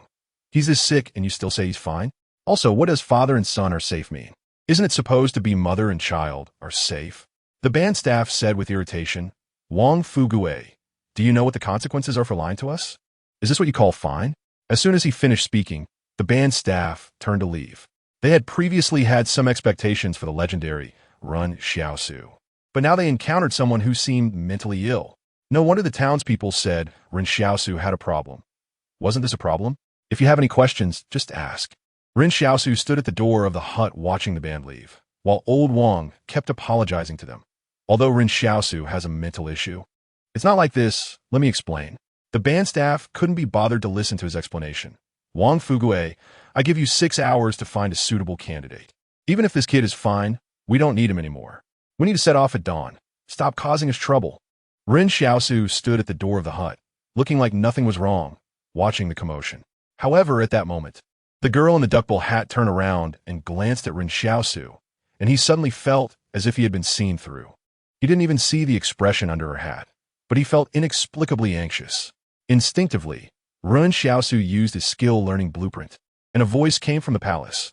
"Randomly learning target skill." Random learning? The opponent's firearm skill has been randomly selected. Do you want to learn it? Learn. Ren Xiaosu saw that the learning blueprint was about to disappear, and if he didn't learn it, it would be wasted.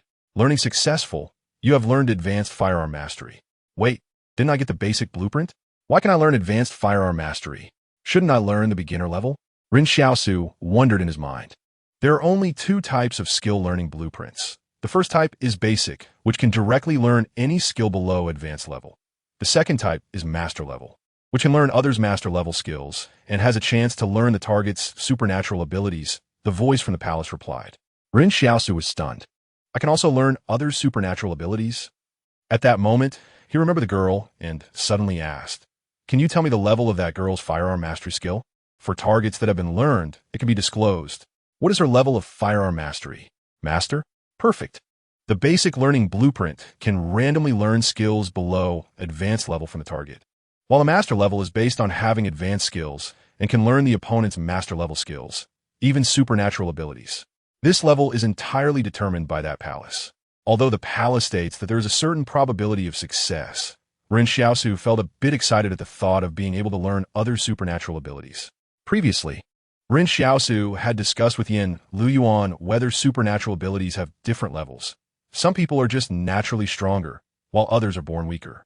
As someone who needs to survive in the wilderness, Ren Xiaosu naturally thinks that stronger supernatural abilities are more powerful, while Yin Luyuan, who possesses a lucky attribute and cannot fight, insists that supernatural abilities are simply of different uses, with no distinction in strength. But now, what about an ability that can replicate others' powers? How high or low is that? However, what Ren Xiaosu was thinking about more was that girl in the duckbill cap. When he received the advanced firearms skills, a wealth of knowledge about firearms surged into his mind, as if it were directly integrated into his instincts. What he mastered wasn't just the models, disassembly, maintenance, and usage of various firearms, but also the instinctive aiming with them. Ren Xiaosu even knew how much recoil each gun had. If he were given a gun now, as long as it was covered by his advanced firearm skills, he could handle it like a seasoned expert who had practiced for 10 years, with no difference. In terms of accuracy, scoring above 95 rings within 100 meters seemed to be the standard for advanced firearm skills. This surprised Ren Xiaosu, but it wasn't enough to make him ecstatic. After all, he didn't have a gun in hand. What shocked him even more was the palace's evaluation of the girl's firearm skills in his mind. Perfect. Ren Xiaosu couldn't even imagine how powerful a master-level skill would be, let alone a perfect one. Would someone like her be in a band? It seemed that the mercenaries and band staff were unaware of such a terrifying existence among them. Previously, Ren Xiaosu discovered that everyone treated her as just an ordinary staff member.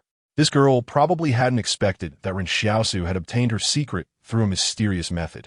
It was indeed a wise decision for him to find a way not to get involved with this group of people, as he felt a thrill from knowing someone else's secret. Hey, why are you always staring at her back? Yin Liyuan's head popped out from the hut and asked. Ren Xiaosu immediately pulled himself out of his joyful mindset. He turned to look at Yin Liyuan, just about to assert his authority as an older brother when the curtain of the neighboring hut was lifted and a female voice asked, "Who's back? Where?" At that moment, both Yin Liyuan and Ren Xiaosu were stunned.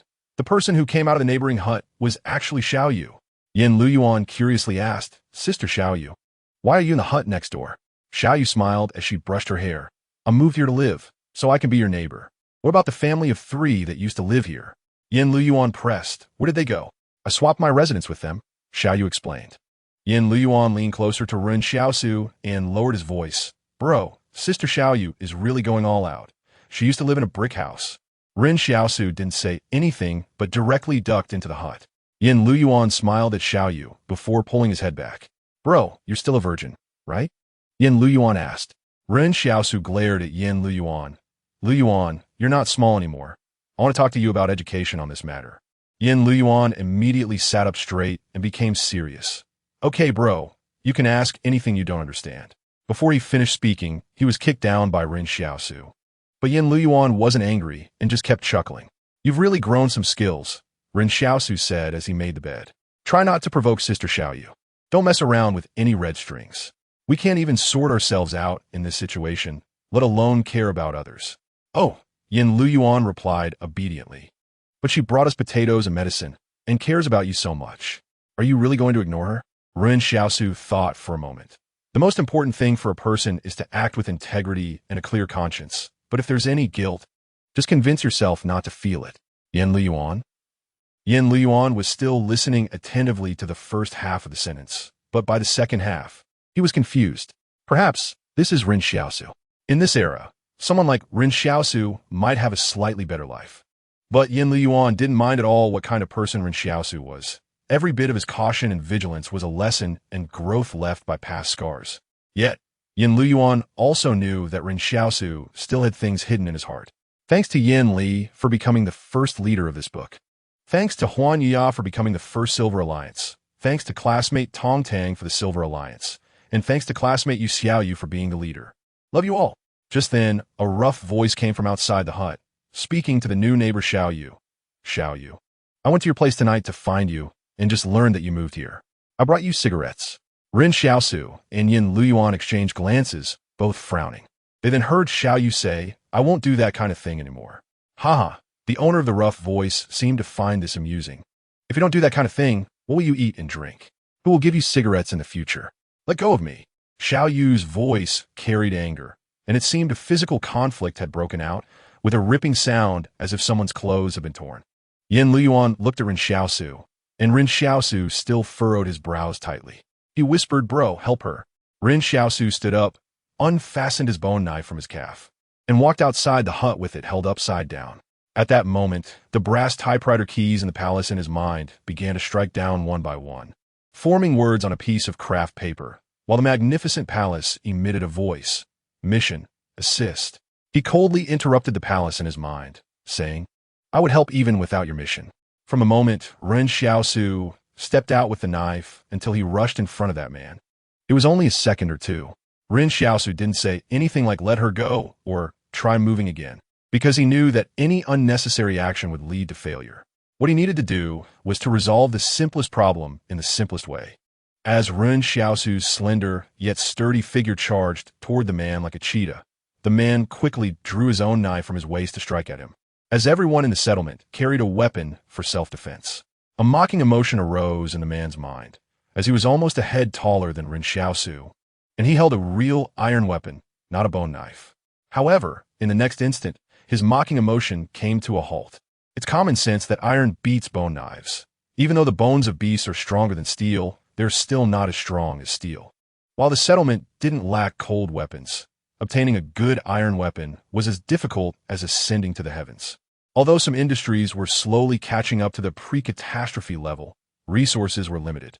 When Ren Xiaosu arrived in front of the man like a shadow, his left foot landed from his sprint, and the muscle in his right leg suddenly tensed, firmly gripping the ground. The force from his entire body transmitted to his waist and abdomen like an electric current, and then to his arms. Ren Xiaosu's knife, like a gully on the earth, slashed upward, creating a crack in the night.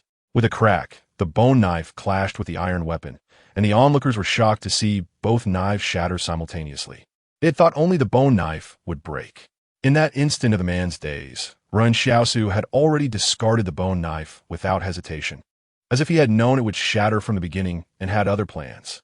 He seized the man's wrist, and his other fist struck like a hammer towards the vulnerable nerve in the man's armpit.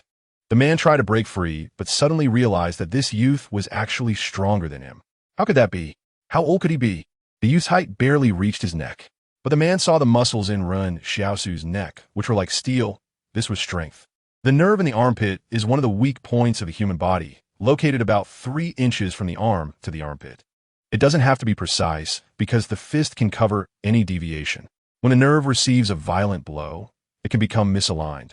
If we compare nerves to electrical cables, this misalignment can cause the nerve to produce electrical currents and uncontrolled signals.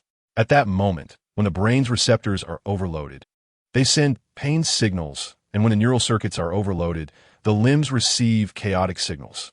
The body begins to secrete large amounts of calcium and potassium, and a storm of electrical charges is enough to briefly paralyze the entire system. The man cried out in pain and fell to the ground, even experiencing spasms in his limbs. By the time he understood what was happening, he had no strength left to resist Ren Xiaosu. Ren Xiaosu stood quietly beside him, seemingly contemplating something. The man gasped for breath and pleaded, "I won't hold a grudge. Let me go, and I'll forget about today." At this moment, the clever ones knew they had become fish on the chopping board. The best thing to do was not to continue to be aggressive, but to save it for later. Ren Xiaosu looked at Xiao Yu and asked, "Who is he?" "He's a foreman from the coal mine. The person who was stabbed to death in the market last night was led by him. He heard that the man had a habit of saving money, and, coincidentally, he owed money to the casino, so he acted maliciously." Xiao Yu recounted the man's boastful words from yesterday. Ren Xiaosu picked up the man's iron weapon from the ground and walked back to him, looking down from a height as he calculated the time. At most, the man would be able to move again in 4 or 5 seconds. Suddenly, the palace, which had been silent for a long time, spoke again. "Mission, give the enemy a way out." However, as soon as the palace's words fell, Ren Xiaosu swiftly squatted down and thrust the iron weapon into the man's abdomen. The sharp sound of the weapon tearing through flesh sent chills down the spine of all the onlookers. The man's blood began to gush out. "You probably have about 3 minutes to reach the clinic in the market for stitches. There might still be hope for you to survive," Ren Xiaosu said calmly. Hearing this, the man no longer cared about the pain. Without saying a word, he immediately got up and ran towards the clinic. Mission accomplished. Reward. Basic learning map. Mission accomplished. Reward. Basic learning map. Due to your lack of weapons, a side mission has been activated.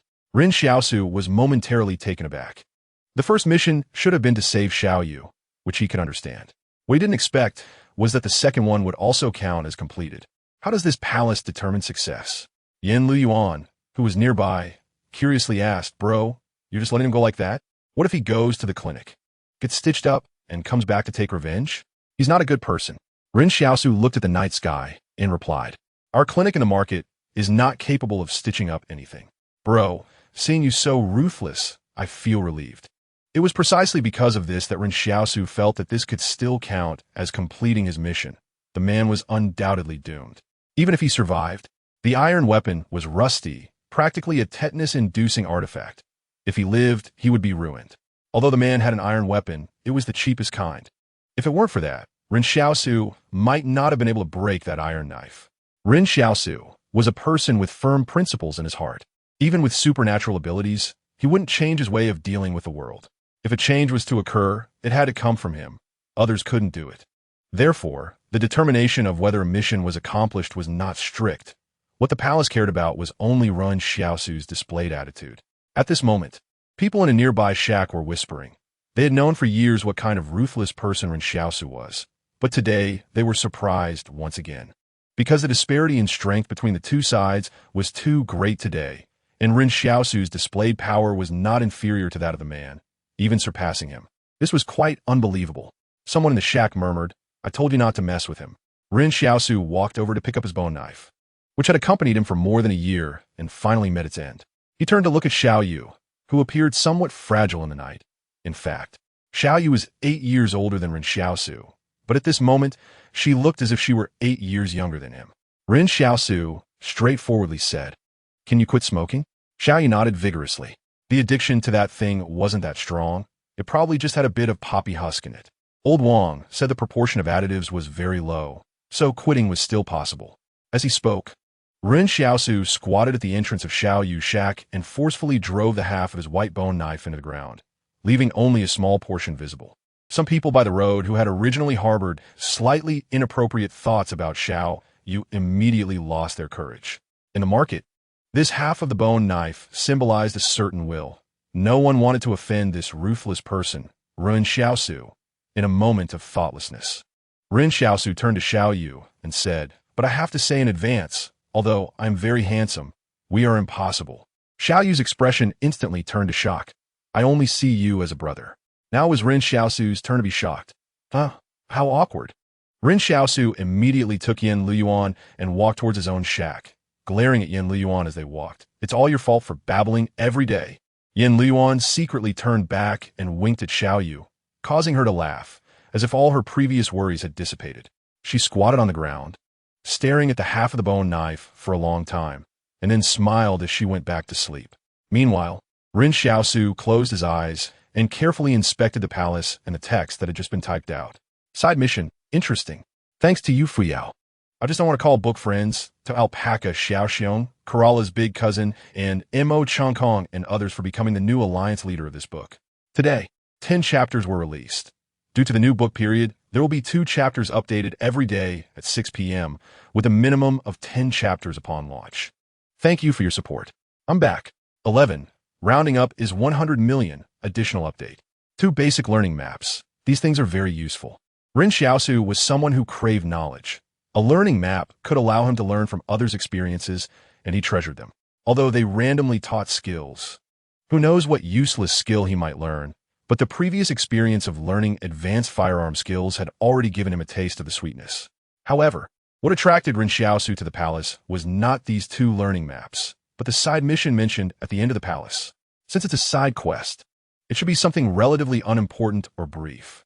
However, Ren Xiaosu distinctly heard the palace say, "Due to your lack of weapons, a special task has been initiated." So this task must be related to weapons, right? Having spent years wandering the wilderness, Ren Xiaosu understands the importance of a good weapon.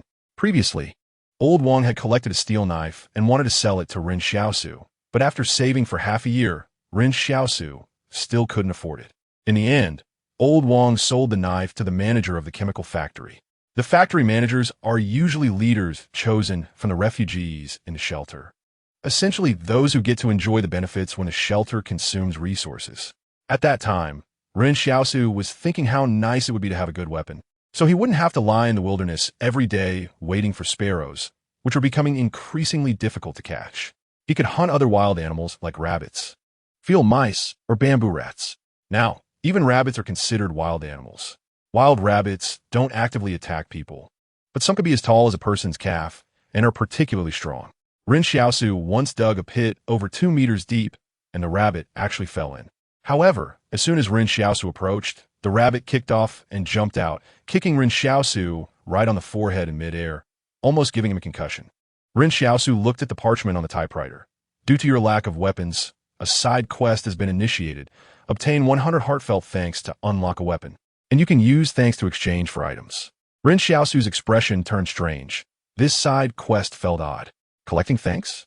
It has to be heartfelt. Collecting thanks is easy, but the requirement of sincerity makes it difficult. Moreover, thanks can be used as currency.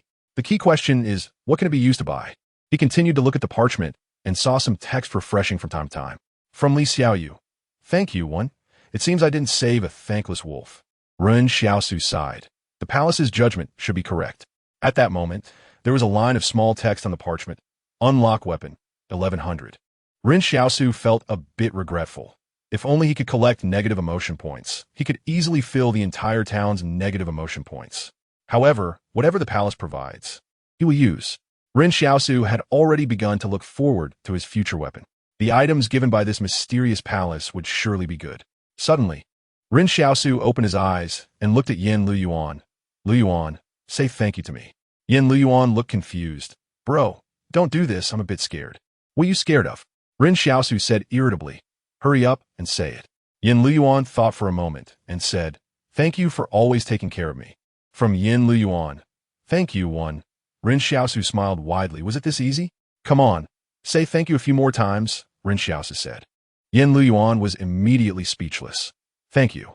This time, Ren Xiaosu was disappointed. It seemed he couldn't repeat it. The key point still lay in the word sincerity. He looked up at Yen Luyuan with dissatisfaction. Your heart, isn't sincere. No, your emotion isn't right. Try again. Still not right. You need to prepare your emotions first. Come on, yes, that's the expression. Try again. Sincerity brings results. Try again, this time with a little emotion in your voice. Yen Luyuan was on the verge of breaking down, saying hoarsely, Bro, is this your ability? This ability is a bit taxing on the voice. That night, Ren Xiaosu made Yen Luyuan experiment for half the night, and in the end, he only gained one thank you. This thank you turned into 2 coins, engraved with a heart on one side and a passage on the reverse. A grateful heart. Thank you for being with me throughout my life, giving me the courage to be myself. A grateful heart. Thank you for fate. Whether flowers bloom or fall, I will cherish it all the same. Ren Xiaosu smacked his lips. It was quite flowery. At this moment, the display case that had been shrouded in black mist around the palace changed. Just to the left of the typewriter, the black mist of a cabinet finally dispersed, revealing an automatic vending machine inside. Ren Xiaosu was stunned for a moment, thinking what this thing was for. He had never seen one before. There weren't any options on the vending machine, only a coin slot. Without any other choices, he decided to put in a coin. With a clink, the engraved heart coin fell into the machine, which began to rumble, and shortly after, a small bottle, no larger than the palm of his hand, rolled out. Ren Xiaosu took it out and saw that it had just one word on it, medicine. Wait, at least say what this is for, right? Ren Xiaosu stared blankly for a moment. After he opened his eyes and concentrated, the medicine bottle appeared in his hand. And with another thought, it disappeared again. This scene left Yen Luyuan dumbfounded. Bro, are you doing magic? Ren Xiaosu ignored him and decisively tore off the cloth he had used to bandage his wound, revealing the infected wound beneath. The area around the wound had been bruised for a long time and was continuously oozing fluid. Ren Xiaosu knew that if he didn't apply medicine in time, fever and wound necrosis would be inevitable. When Yen Luyuan saw this, he immediately stood up to leave, but Ren Xiaosu grabbed him. Where are you going? I'm going to buy you medicine, Yen Luyuan said stubbornly. No need, Ren Xiaosu said, taking the medicine bottle and carefully scooping out a little of the ointment with his index finger, applying it cautiously to his wound. The bottle wasn't big and was quite shallow. It might only be enough for 3 doses. After applying it, Ren Xiaosu regretted a bit. The bottle only had the word medicine on it. What if it was poison?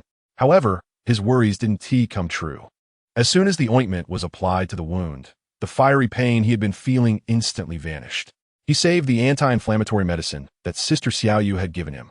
Ren Xiaosu roughly estimated that if this ointment was used as an anti-inflammatory medicine, it would be effective immediately, while anti-inflammatory medicine needs to be taken for 3 days.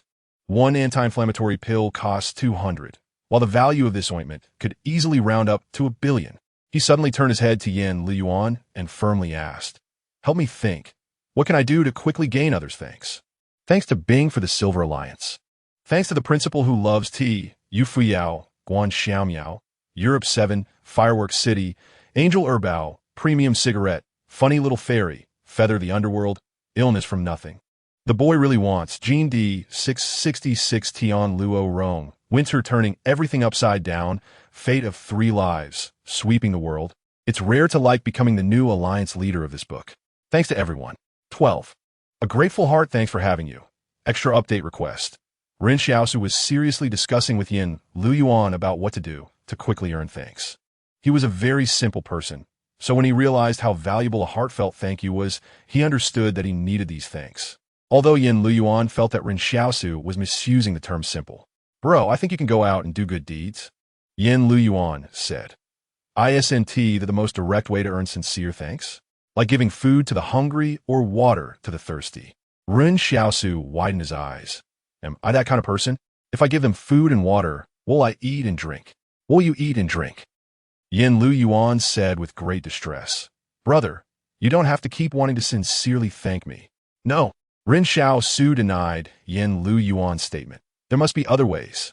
Long ago, Ren Xiaosu had realized that this era had no kindness towards humanity, or rather, it was difficult for humans to have any true kindness towards one another. There was once a beggar in the market town, and a kind-hearted girl used to bring him food every day. But later, when the girl got married, she stopped. The beggar chased after her to her home and asked, "Why don't you bring me food anymore?" As a result, he was chased away. The girl's husband was not so kind-hearted. Everyone thought that was the end of it, and people in the town even went to mock the beggar, wanting to see when he would starve to death. However, that night, the beggar actually sneaked into the girl's house and killed both her and her husband. Ren Xiaosu always felt there was a profound lesson in this event. But at that time, he was still young and only vaguely understood that one had to be careful when sleeping at night. The next morning, there was a commotion on the street. Ren Xiaosu got up and pulled back the curtain to take a look, and to his surprise, he saw a group from a band walking towards the outskirts of the market town, accompanied by someone he recognized. That person was also an old hunter from the market town, very skilled. He was happily following the band staff, seemingly finally looking forward to the chance to meet someone important from the refuge barrier. In fact, many people in a market town started out this way. It seemed that just a glimpse of anything from the important people inside the refuge barrier could make them wealthy. The so-called wealth meant opening a grocery store like Wang Fu Gui. Ren Xiaosu had previously asked Wang Fu Gui why he was so flattering to anyone coming out of the refuge barrier. Weren't they all important people? Wang Fu Gui had mysteriously smiled and said, "There are indeed poor and rich people inside the refuge barrier, but those who can freely enter and exit must be the rich." According to Wang Fu Gui, it was very difficult for the poor in the refuge barrier to come out. The towering walls not only blocked people from outside, but also those inside. At this time, Wang Fu Gui was also following the band staff, and when he passed by Ren Xiaosu, he kept glaring at him. Finally, he lowered his voice and said, "You ungrateful little white-eyed wolf. Your Uncle Wang recommended such a good job to you, and you actually refused it. Do you know? I heard the staff say they want to find a good guide from the market town to bring into the refuge barrier. You'll need it in the future." Ren Xiaosu was stunned. He didn't expect such an opportunity. If he had known earlier, would he have refused? Yes, because if he went in, Yen Luyuan would definitely not be able to go in. How could he leave Yen Luyuan outside alone? Yen Luyuan said softly, "Brother, why don't you talk to those band members again? You're much stronger than that old Lu. He often returns empty-handed and has never dared to go far from the market town." "Stop talking," Ren Xiaosu frowned. It was impossible not to feel heartache or be moved But he had his decision. Let us go, I'll take you to school. When Ren Xiaosu and Yin Lu Yuan arrived at the classroom, Zhang Jinglin was already wiping the blackboard. He turned around and was almost startled to see Ren Xiaosu and Yin Lu Yuan, both sporting heavy dark circles under their eyes, looking ghostly. What happened to you two? Zhang Jinglin hesitated to ask. It's my brother, Yin Lu Yuan explained. Before Yin Lu Yuan could finish, Ren Xiaosu slapped him on the back of the head, interrupting him. Ren Xiaosu said, It's nothing, just didn't sleep well. Oh. Zhang Jinglin wasn't in the mood to pry into their personal matters and asked, Have you thought about what to teach today? It's your first day as a substitute teacher. I've thought about it, Ren Xiaosu nodded. During the day, he sat in the classroom as a student, and in the last period in the afternoon, he became the substitute teacher. When it was time for the last class, Zhang Jinglin, worried about Ren Xiaosu and concerned about his lack of teaching experience, sat at the back of the classroom to support him. Ren Xiaosu walked up to the podium, and the class leader immediately shouted, Stand up. Then all the students said loudly, Hello, teacher. For the students, Ren Xiaosu was a special presence. He was their classmate, the oldest, and a well-known person in the market town, so having him teach them was full of novelty. At that moment, Ren Xiaosu suddenly said, Do you think Mr. Zhang finds it hard to teach everyone? Everyone can sit in class, but Mr. Zhang stands all day. Under these circumstances, how could the students say it wasn't hard? Zhang Jinglin was still there, so they could only say it was hard. Ren Xiaosu continued, Shouldn't we thank Mr. Zhang? Yes. The students replied in unison. Yin Lu Yuan's face changed dramatically, and he thought to himself, Here it comes. Ren Xiaosu nodded in satisfaction. Then from now on, when we have class, everyone doesn't need to say hello to the teacher. Just say thank you, teacher. Zhang Jinglin was completely bewildered, not knowing what kind of trouble Ren Xiaosu was stirring up. All right, everyone sit down. Let us try it out, Ren Xiaosu said with a smile. Stand up. Thank you, teacher. The students once again replied in unison. As a result, Ren Xiaosu glanced at the typewriter in the palace and felt a deep sense of regret that none of these little brats truly thanked the teacher. Is it really that hard to sincerely thank the gardener who educates and nurtures? No, he had to think of another way. The first attempt had failed. However, for Ren Xiaosu, failure was not a rare occurrence. Being able to accept failure calmly was one of his greatest strengths. Ren Xiaosu had once heard a saying, Most things in life don't go as we wish. 8 or 9 out of 10 things are unsatisfactory. This means that among 10 things in life, 8 or 9 are usually not satisfactory. But even so, does that mean one should stop living? No, it cannot be. Thanks to Hai Han Yi for becoming the Silver Alliance of this book. Thanks to Jun Zhang, Wang Shi Ho Qi Ji Xiexing, Hai Lan Shi Jianxing. And the new leader of this book, Book Friends 201816031, a potato flower, Gume, and Chi Xiejia classmates for your support. The update on the 16th will be around 6 p.m., and future updates will also be at 6 p.m. This is reality. Originally, Ren Xiaosu thought that being a teacher should be the easiest way to receive thanks. However, he overlooked a problem.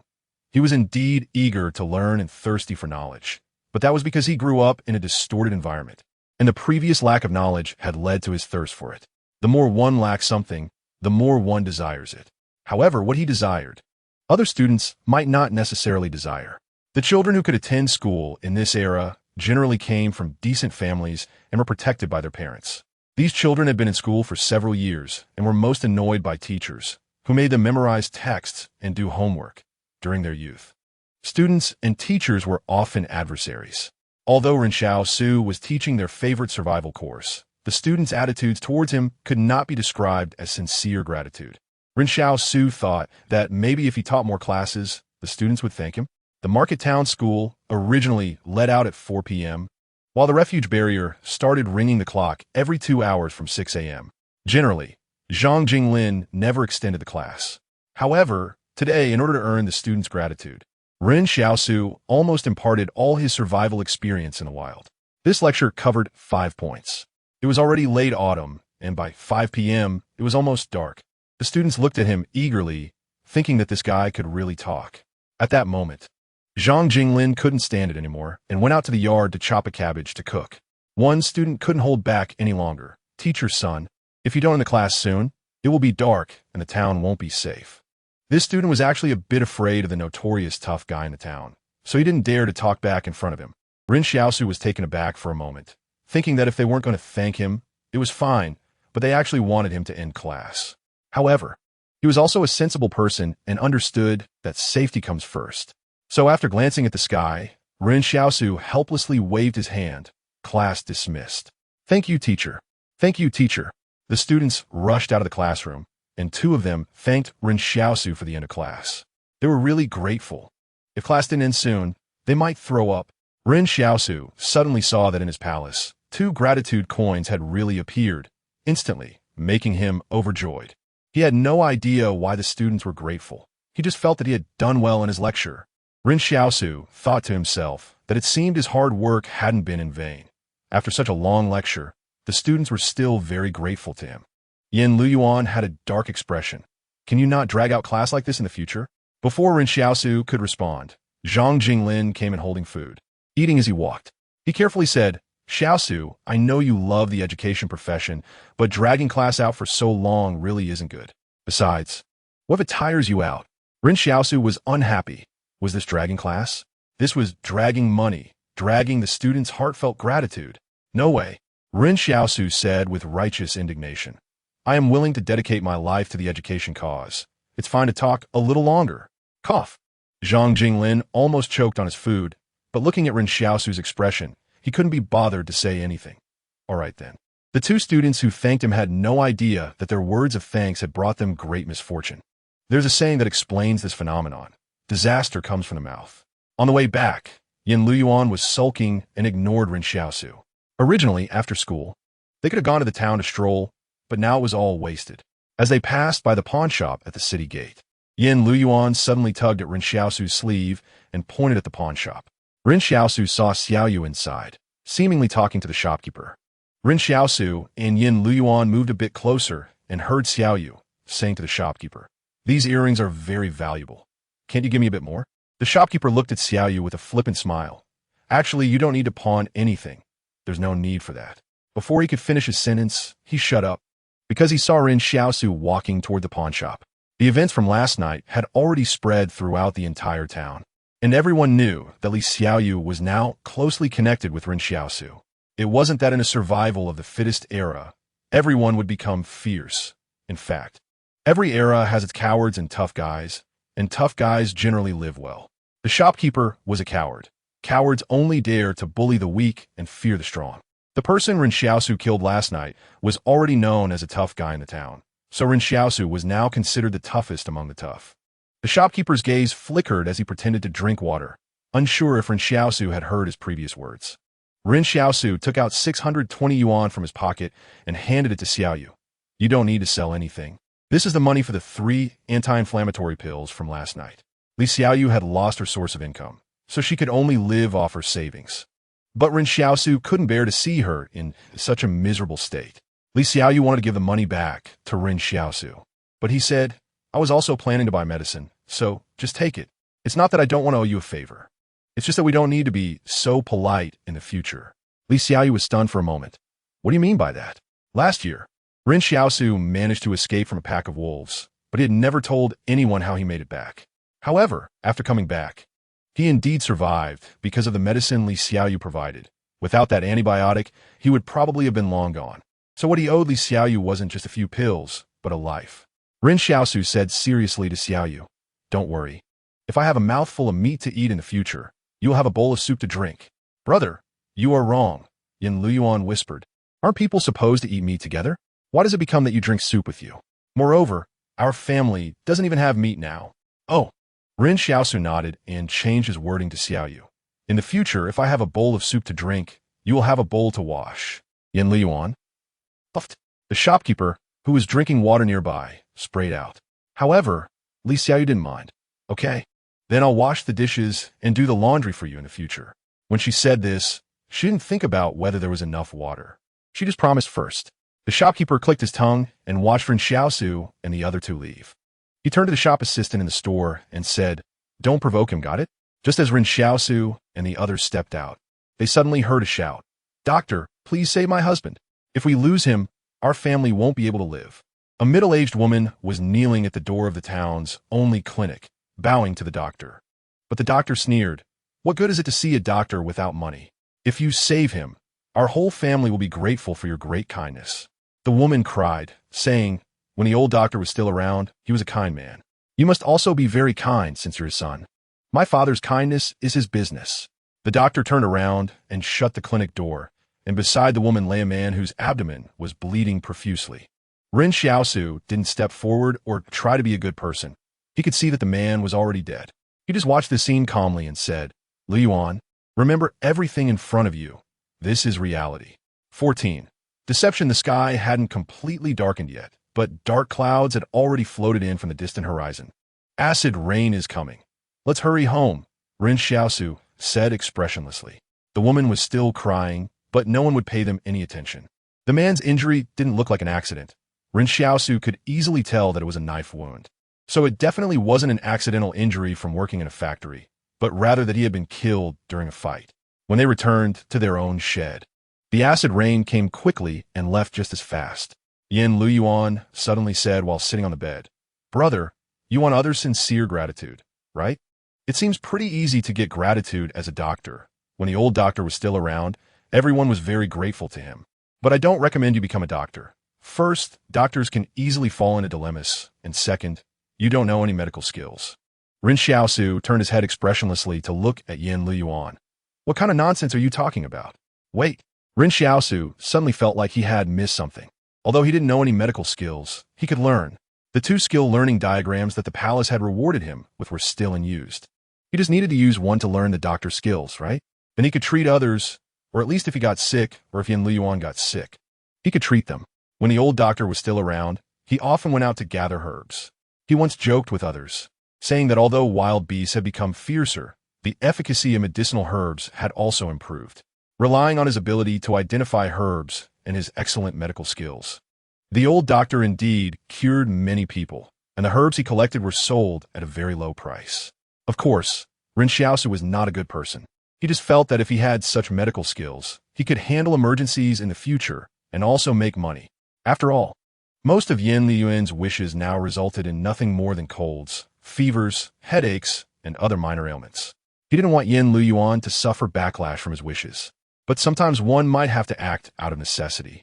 "I want to be a doctor," Ren Xiaosu said, his eyes filled with determination. "Are you okay?" Lu Yuan was stunned. "You don't know any medicine. Don't go and kill someone. Even if we don't save people, we won't harm them." Ren Xiaosu lightly tapped Lu Yuan on the back of his head. "You're so chatty. When have I ever actively harmed anyone?" At this moment, Ren Xiaosu was already calculating that if he became a doctor, he would definitely be able to make money, which would provide him with a stable income. In this town, there were often people getting injured, so seeing a doctor and treating injuries was a necessity. Thinking of this, Ren Xiaosu didn't go to school the next day. After having a couple of bites of black bread, he went to wait at the clinic for it to open. However, the clinic was quite uncooperative. Ren Xiaosu waited until noon, and it still hadn't opened.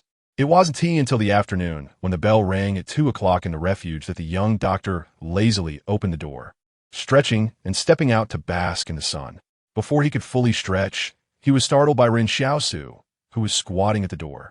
"Are you here to see a doctor? Do you have money?" the doctor asked. He didn't even ask Ren Xiaosu what illness he had. He only cared about the money. Ren Xiaosu smiled and said, "I'm not here to see a doctor. You go about your business." The doctor was confused. "If you're not here to see a doctor, why are you squatting at my door?" However, at that moment, Ren Xiaosu had already silently used the first skill learning chart in his palace. The cowhide paper skill learning chart in the palace ignited spontaneously and was burned to ashes in an instant. Randomly learning target skill. Randomly extracted the opponent's bragging skill. "Do you want to learn it?" Ren Xiaosu was stunned. What the hell is bragging? He almost forgot that this skill learning chart randomly extracted skills from others to learn, not what he wanted to learn. But the question was, why the hell did he have a skill called bragging? Could that even be considered a skill? You gotta be kidding me. Ren Xiaosu glared at the doctor, thinking this guy was really disgusting. However, since he was here to take the guy's job, he couldn't just rob him of it and then beat him up. That would be too unethical. The doctor felt a bit uneasy under Ren Xiaosu's gaze. Just as he was about to say something, he finally remembered who Ren Xiaosu was. Ren Xiaosu had never seen him as a patient, but both had heard of each other. One was the only doctor in the town, and the other was a notorious tough guy. So it was normal for them to know of each other. Thus, the young doctor immediately became timid. "What do you want?" he asked weakly. "You usually brag a lot, don't you?" Ren Xiaosu said unkindly. The young doctor was dumbfounded. "What are you talking about?" Ren Xiaosu didn't want to waste time talking to him. The bragging skill was definitely not worth learning. Even if he learned it, it would be useless, so he might as well consider it a wasted skill learning chart. He used the second skill learning chart, randomly learning target skill. Randomly extracted the opponent's deceit skill. "Do you want to learn it?" "What the hell is this?" Ren Xiaosu stared at the young doctor. "You've got all sorts of messy skills at such a young age." The young doctor was almost scared to tears. "What are you talking about? Didn't I say you love to deceive people?" Ren Xiaosu asked. "Who have you deceived? Tell me. Don't say random things. I haven't deceived anyone." Ren Xiaosu was a very rational person. After suffering a loss, he seriously analyzed his current situation. He definitely needed to learn medicine, and the palace would surely provide him with skill learning charts in the future. He just didn't know when the next task would be released. So now Ren Xiaosu wanted to know how good the doctor's medical skills were and whether it was worth it for him to continue learning. He asked in his mind, what is the level of this doctor's medical skills? Learning target has been identified and can be disclosed. The other party has no medical skills. What the hell? Ren Xiaosu almost smashed the big iron pot he was carrying. He left home this morning carrying a pot. No wonder you have deceit skills. It turns out you don't know a thing about medicine after all these years, just relying on trickery. How did the old doctor give birth to such a useless person? This kid had been living off the old doctor's reputation for years, and since there was no second doctor in the town, he felt justified in deceiving people. Those patients who could survive did, and those who couldn't had already gotten used to life and death situations. After all, even when the old doctor was around, there were people he couldn't save. Moreover, before the old doctor left, he had left this kid a lot of herbs, marked for what symptoms they were for. He just needed to prescribe them blindly. Ren Xiaosu learned a lesson today. Next time he encountered a situation where the first skill extraction was unsuccessful, he must find out whether the other party had the skill he wanted. Thanks to Wen Zai Fo for becoming the 5th Silver Alliance member of this book. And thanks to Shirtai for becoming the new leader of this book. Due to special circumstances, this chapter was released 1 hour and 15 minutes early. Ren Xiaosu left in a huff. He indeed wanted to beat up that young doctor, but his reasoning was not solid. After all, his initial intention was to take the guy's job. He was determined to be a doctor. Ren Xiaosu fully agreed with Yan Liu Yuan's viewpoint. Being a doctor was indeed a profession that easily earned others' gratitude. But how could he be a doctor without medical skills? After arriving at school, he kept thinking hard, and then he suddenly recalled the scene from last night when he came out of the pawn shop. A woman was crying outside the clinic while a man was bleeding profusely, ultimately stopping his heartbeat. Ren Xiaosu inadvertently looked at his own hand, and to his surprise, the infected wound he had was already scabbed over today. It turned out that the black ointment not only could reduce inflammation, but also allowed the wound to heal quickly. Having been injured before, Ren Xiaosu knew well about the body's self-healing ability. A wound as deep as one caused by a sparrow's beak wound scab over in less than 7 days. Wait a minute. Ren Xiaosu seemed to have thought of how he could be a doctor. The clinic's doctor only knew deceit and bragging. Yet he, Ren Xiaosu, now had such a miraculous medicine. Why couldn't he be a doctor? He could open a clinic specializing in surgical wounds. When patients came in, he could just stitch up their wounds and then apply that black ointment. The old doctor used to say that he wouldn't perform such stitching surgeries because he didn't have the conditions for sterilization, and leaving those germs in the body could be fatal. So stitching would be useless. The old doctor understood this very well. But now Ren Xiaosu was different. He didn't need to consider this matter at all. Thinking of this, Ren Xiaosu came up with an idea. He could even envision how to arrange for Sister Xiaoyu in the future. Sister Xiaoyu's plan for the future is to see if she can take on some sewing and mending work to earn a little money to get by. However, Ren Xiaosu feels this is very difficult. In the refuge barrier, there might be a lot of people looking for her help, but outside the town, everyone is struggling, and they can do their mending at home without spending money. Who would waste money on that? Ren Xiaosu is currently thinking that since she can't mend clothes, she might as well stitch up wounds. She isn't sure if Sister Xiaoyu is squeamish about blood. Regarding this matter, Ren Xiaosu specifically consulted Mr. Zhang Jinglin from the school because Zhang Jinglin knows a lot. Zhang Jinglin looked at Ren Xiaosu in surprise. You want to open a clinic for knife wounds? Do you have sutures? Ren Xiaosu thought for a moment and asked, What are sutures? Zhang Jinglin replied, Do you have anesthetics? What are anesthetics? At this moment, Zhang Jinglin suddenly realized that Ren Xiaosu was completely unprepared. He patiently said, Do you know why there has never been a clinic in our town doing this kind of business despite so many knife-wound patients? It's not just about bacterial infections. There's also a lack of anesthetics and sutures, which are said to be very scarce in the refuge barrier. Zhang Jinglin continued, Administering anesthetics has its own techniques. Too little hurts, too much can cause side effects. As for sutures, you have to consider not only the tension of the thread, but also whether its friction coefficient is suitable for passing through human tissue. Oh, is that so? Ren Xiaosu waved her hand dismissively. That's not a problem. If people are dying, who cares about the pain? I'll just use thread for sewing clothes to stitch them up. What about disinfection? Zhang Jinglin asked in a daze. I have a secret recipe. Ren Xiaosu replied. In fact, as Ren Xiaosu suspected, Zhang Jinglin didn't know everything. He had his own area of expertise, but his knowledge of other things was just superficial.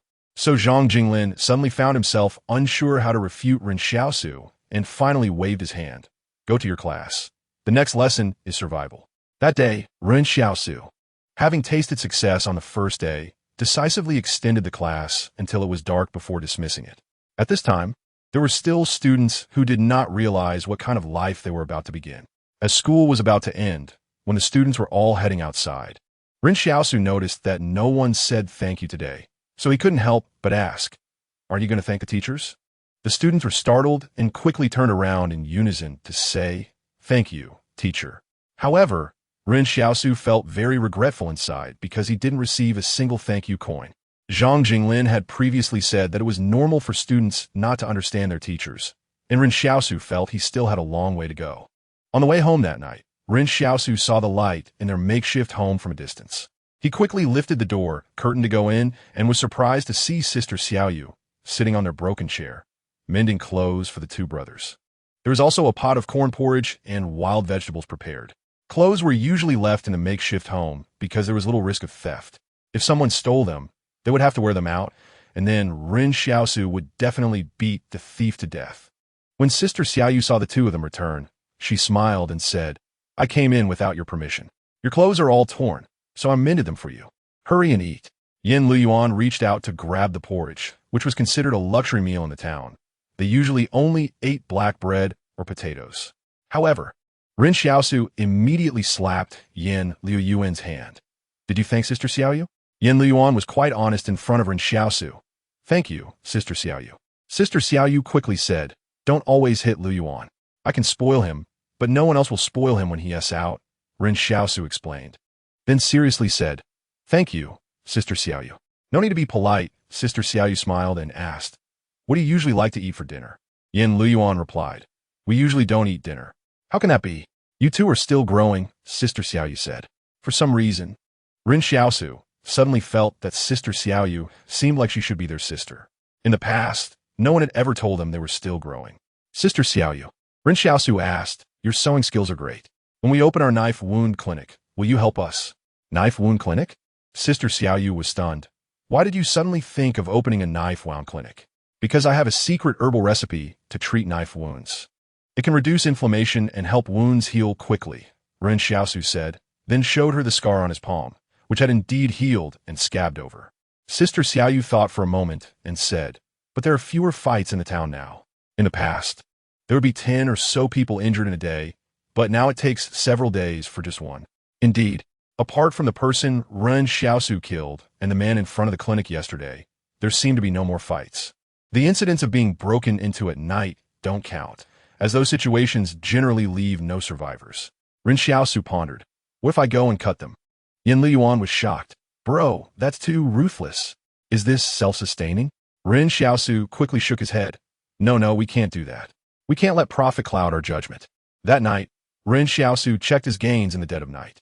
Yesterday, Sister Xiaoyu had given him a thank you coin, Yin Luyuan had given him one, and the two students had given him 2, so he had a total of 4 coins. However, he had spent 1, leaving him with 3 thank you coins and a small bottle of ointment that could be used twice. Ren Xiaosu decided to name this ointment Black Ointment, simple and memorable. In Ren Xiaosu's view, 1 thank you coin could be exchanged for a bottle of black ointment, and 1 bottle of black ointment could treat 3 people. Thus, in this exchange, he would always make a profit. Selling the black ointment he exchanged for thank you coins might seem like it would slow down his progress in unlocking weapons. But the more black ointment he exchanged, the more thank you coins he would receive. This would lead to geometric growth, and perhaps he could unlock them even faster. Moreover, Yen Luyuan had a bone knife that could be used for now. He didn't need to go hunting for a short while. So making money to support the family became the top priority. Earning money came first. That night, Ren Xiaosu had a dream. He dreamed he was standing in the wilderness, holding a black knife, which was as heavy and mysterious as the night. The next morning, Ren Xiaosu set out early. Today, he didn't carry the iron pot. He only took Yen Liu Yuan's bone knife. Now that Sister Xiaoyu was guarding the 2 makeshift homes, the chances of things getting stolen during the day were slim. To be honest, those with ill intentions in the town were also picking soft targets. Why would they choose to steal from the fierce Ren Xiaosu? Not having to carry the iron pot outside was incredibly refreshing.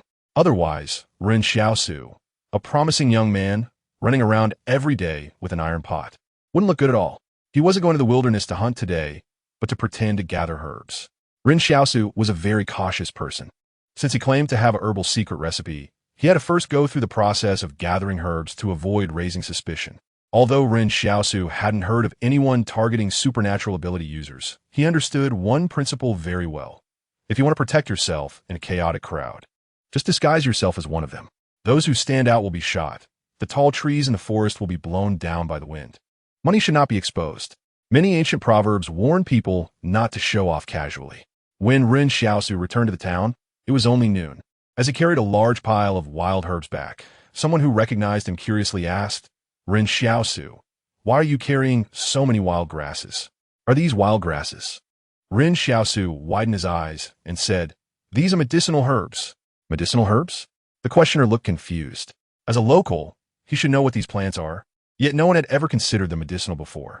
Ren Xiaosu mysteriously said, as long as the proportions are different, they can be brewed into medicinal herbs for treating wounds. Otherwise, how do you think my previous injuries healed? The questioner thought for a long time. Aren't you just toughing it out? Get lost, Ren Xiaosu said, not stopping as he returned to his shack. At this time, Sister Xiaoyu was still busy mending clothes for Ren Xiaosu and Yen Luyuan. When she saw him return with a large pile of herbs, she put down her needle and thread and asked, what are these? These are herbs for brewing secret formulas. Ren Xiaosu explained. He set up an iron pot, started a fire, casually added some water, and began to brew the herbs, pretending to be serious about it. The biggest cost in brewing was actually the water, which was worth more than firewood and wild herbs. He even lifted the curtain of his shack so that people in the town could see what he was doing. Many people saw Ren Xiaosu brewing herbs, but no one dared to come forward and ask. Ren Xiaosu was unhappy. He opened the curtain to invite people to ask him about it, so he could promote his herbs. After waiting for a long time with no one approaching, he darkly stared at a skinny man peeking outside. You. The skinny man pointed at himself. Me? Yes, you come here, Ren Xiaosu said as the man cautiously approached. Hurry up and ask me what I'm doing. The skinny man hesitated. Sister Xiaoyu. Ask him, Ren Xiaosu urged. What are you doing? The skinny man asked. Ren Xiaosu immediately switched to a smiling face, saying kindly, I am brewing medicinal herbs. When I get injured, I brew this kind of medicine. It not only reduces inflammation and pain, but also helps wounds heal quickly. I used to keep this medicine hidden, but now I've realized my mistake and decided to share it with everyone. From today on, I'm opening a clinic specifically for treating cuts and external injuries. If anyone gets hurt, do you want treatment? His words left the people outside stunned, but after exchanging glances, they dispersed, not taking him seriously. Come on, you're impressive, Ren Xiaosu, but saying you can suddenly treat illnesses is ridiculous. Everyone knows you've always just toughened it out. Now you're claiming you have medicinal herbs? Who would believe that? Ren Xiaosu was frustrated. He needed everyone to know the medicine worked. It was simple because he had experienced it himself. The moment the medicine was applied, the pain and burning sensation disappeared, and by the next day, it would scab over. As long as he could show everyone it was effective, wound tea he a business? Ren Xiaosu took a small medicine bottle to the town to find patients. Where are the most patients? Of course, at the clinic. When Ren Xiaosu arrived at the clinic, he found there wasn't a single patient there. The clinic charged too much, and people couldn't afford it. Ren Xiaosu glared at the young doctor and turned to leave. The young doctor, who had been leisurely drinking tea, suddenly felt flustered under Ren Xiaosu's glare. With no other options, Ren Xiaosu had to randomly search the town until, in the afternoon after various factories had closed, he finally saw a skinny man with a cut on his hand. Ren Xiaosu was overjoyed. "Hey, brother, did you get hurt while working? I have special medicine. Do you want some?" The skinny man looked at Ren Xiaosu warily, feeling that his tone was not serious. "No need. Come on, come on." Ren Xiaosu stepped forward and grabbed the man. To promote his black medicine, he dropped his last principle. "I'll give you a discount." However, the man still refused, as the dark substance in Ren Xiaosu's hand looked suspicious. Ren Xiaosu gritted his teeth. "Just treat it as a promotion. This time, the treatment is free." "Fine, fine. Just put down the knife," the man said. Ren Xiaosu was out looking for patients with a bone knife in hand. "I never expected this," he said. Yin Luyuan asked Ren Xiaosu, "Did you really treat someone for free this afternoon? Is that really you?" "Don't ask. If you do, I'll commit suicide," Ren Xiaosu said sadly. To be honest, he was just too eager to sell his black medicine. This was his biggest reliance on earning gratitude from others, and it was also the core of his money-making plan for the near future. So, he could only comfort himself that starting anything is difficult, and great achievers don't sweat the small stuff. One must be magnanimous. Ren Xiaosu wasn't simply stingy. He knew what to do at what time. He just felt pained. Sister Xiaoyu smiled and comforted him. "Don't worry, you'll definitely succeed." After saying this, she went back to her shack to sleep. In the past, she couldn't sleep peacefully at night, but now that she lived there, she could sleep soundly every day. The next morning, the bell in the refuge suddenly rang, as if reminding everyone to go to work at the factory. Ren Xiaosu fetched the water quota for the day and thought to himself that after applying the black medicine, scabbing should happen in 12 hours. So he wasn't in a hurry to see how others in the town would react. Once everyone realized the medicine really worked, people would naturally come to him. However, what Ren Xiaosu didn't expect was that when he returned with the water bucket, Wang Fugue was already waiting at the door of his shack with a big smile. "Old Wang, why are you here so early?" "I haven't been out to catch sparrows lately," Ren Xiaosu said, putting the water down and looking inside. Yin Luyuan, the clever one, was holding the bone knife, keeping an eye on old Wang, and only put it down when he saw Ren Xiaosu come back. When Wang Fugue saw Ren Xiaosu, his eyes sparkled. "Oh, Xiaosu, you're back. I came over early this morning to find you." "What for?" Ren Xiaosu felt something was off. What could make old Wang so happy? He scrutinized Wang Fugue. "You didn't drink fake wine, did you?" Wang Fugue's face immediately fell. "Drink what? Didn't you know that alcohol is banned now? People can't even get enough to eat. Who would dare drink? Last time I smelled something on you." Wang Fugue's face changed when Ren Xiaosu mentioned this, and quickly interrupted. "You better not say anything reckless." "Fine, fine. I won't say anything. What do you want from me?" Ren Xiaosu asked. "Did you treat that iron head from the east into the town yesterday?" Wang Fugue asked with a wink. "Oh, his name is Ironhead? His head isn't even hard. Why would he be called that?" Ren Xiaosu wondered. "Don't change the subject. Just answer yes or no," Wang Fugue pressed. "Yes." Ren Xiaosu felt a surge of joy. Wang Fugue, who never came to him without a reason, was definitely attracted by the effects of the black medicine, seeing potential profit. Otherwise, how could he be so attentive? This proved that the market for his black medicine was about to open. Wang Fugue was overjoyed when he heard Ren Xiaosu's affirmation. "Do you still have that medicine? You can leave it with me. I'll help you sell it." "You'll help me sell it?" "No." Ren Xiaosu shook his head. "There can't be middlemen making a profit. The town is this small. Can't I sell it myself? I'm not trying to dump over 100 refuge barriers. Even if I had such a big business, you wouldn't be able to handle it." Wang Fugue was taken aback by Ren Xiaosu's words. Indeed, the town was this small. Why would Ren Xiaosu let him sell it on his behalf? However, Wang Fugue continued. "Well, you can sell me some." "Huh?" Ren Xiaosu looked at Wang Fugue. "You aren't injured. What do you need this for?" Wang Fugue chuckled mysteriously. "You might not know this, but after Tai Tu went home yesterday, he felt something was off. He wanted to know what you had applied on him. So he first smelled it, but couldn't figure it out. Later, he just gently licked it to taste it, trying to see what kind of herb it was. Guess what happened?" Ren Xiaosu was confused. What kind of habit was that licking to taste? The effects of the black medicine were undeniable. Tai Tu realized that Ren Xiaosu hadn't deceived him that night while examining his wound. It really was good medicine. Curiosity got the better of him, and he wanted to know the formula of the herbs. Wang Fugui continued. As a result, he kept his wife busy until this morning.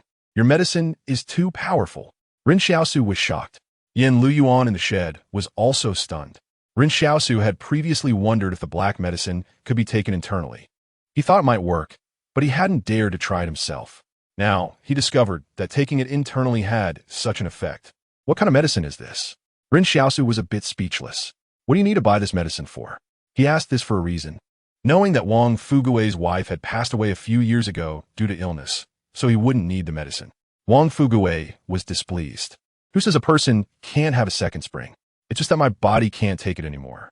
Oh, have you found someone? Ren Xiaosu. Not yet, old Wang said, but I was thinking, who would want to marry a useless man? So, I want to keep your medicine on hand. Ren Xiaosu laughed. All right, Wang Fugui, you're still vigorous. What kind of wife are you looking for? Wang Fugui humbly replied, as long as she can see my worth. Ren Xiaosu pondered, your standards aren't low. Wang Fugui, who are we talking about? Wang Fugui said with a dark face, I'm one of the richest in our town. Why wouldn't anyone be interested in me? Sigh.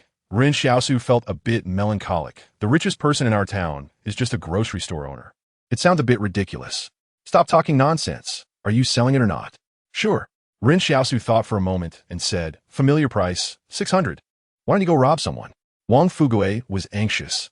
Ren Xiaosu still had enough black medicine for one more treatment, but according to old Wang, just a lick would be effective, so this remaining amount could be licked several times.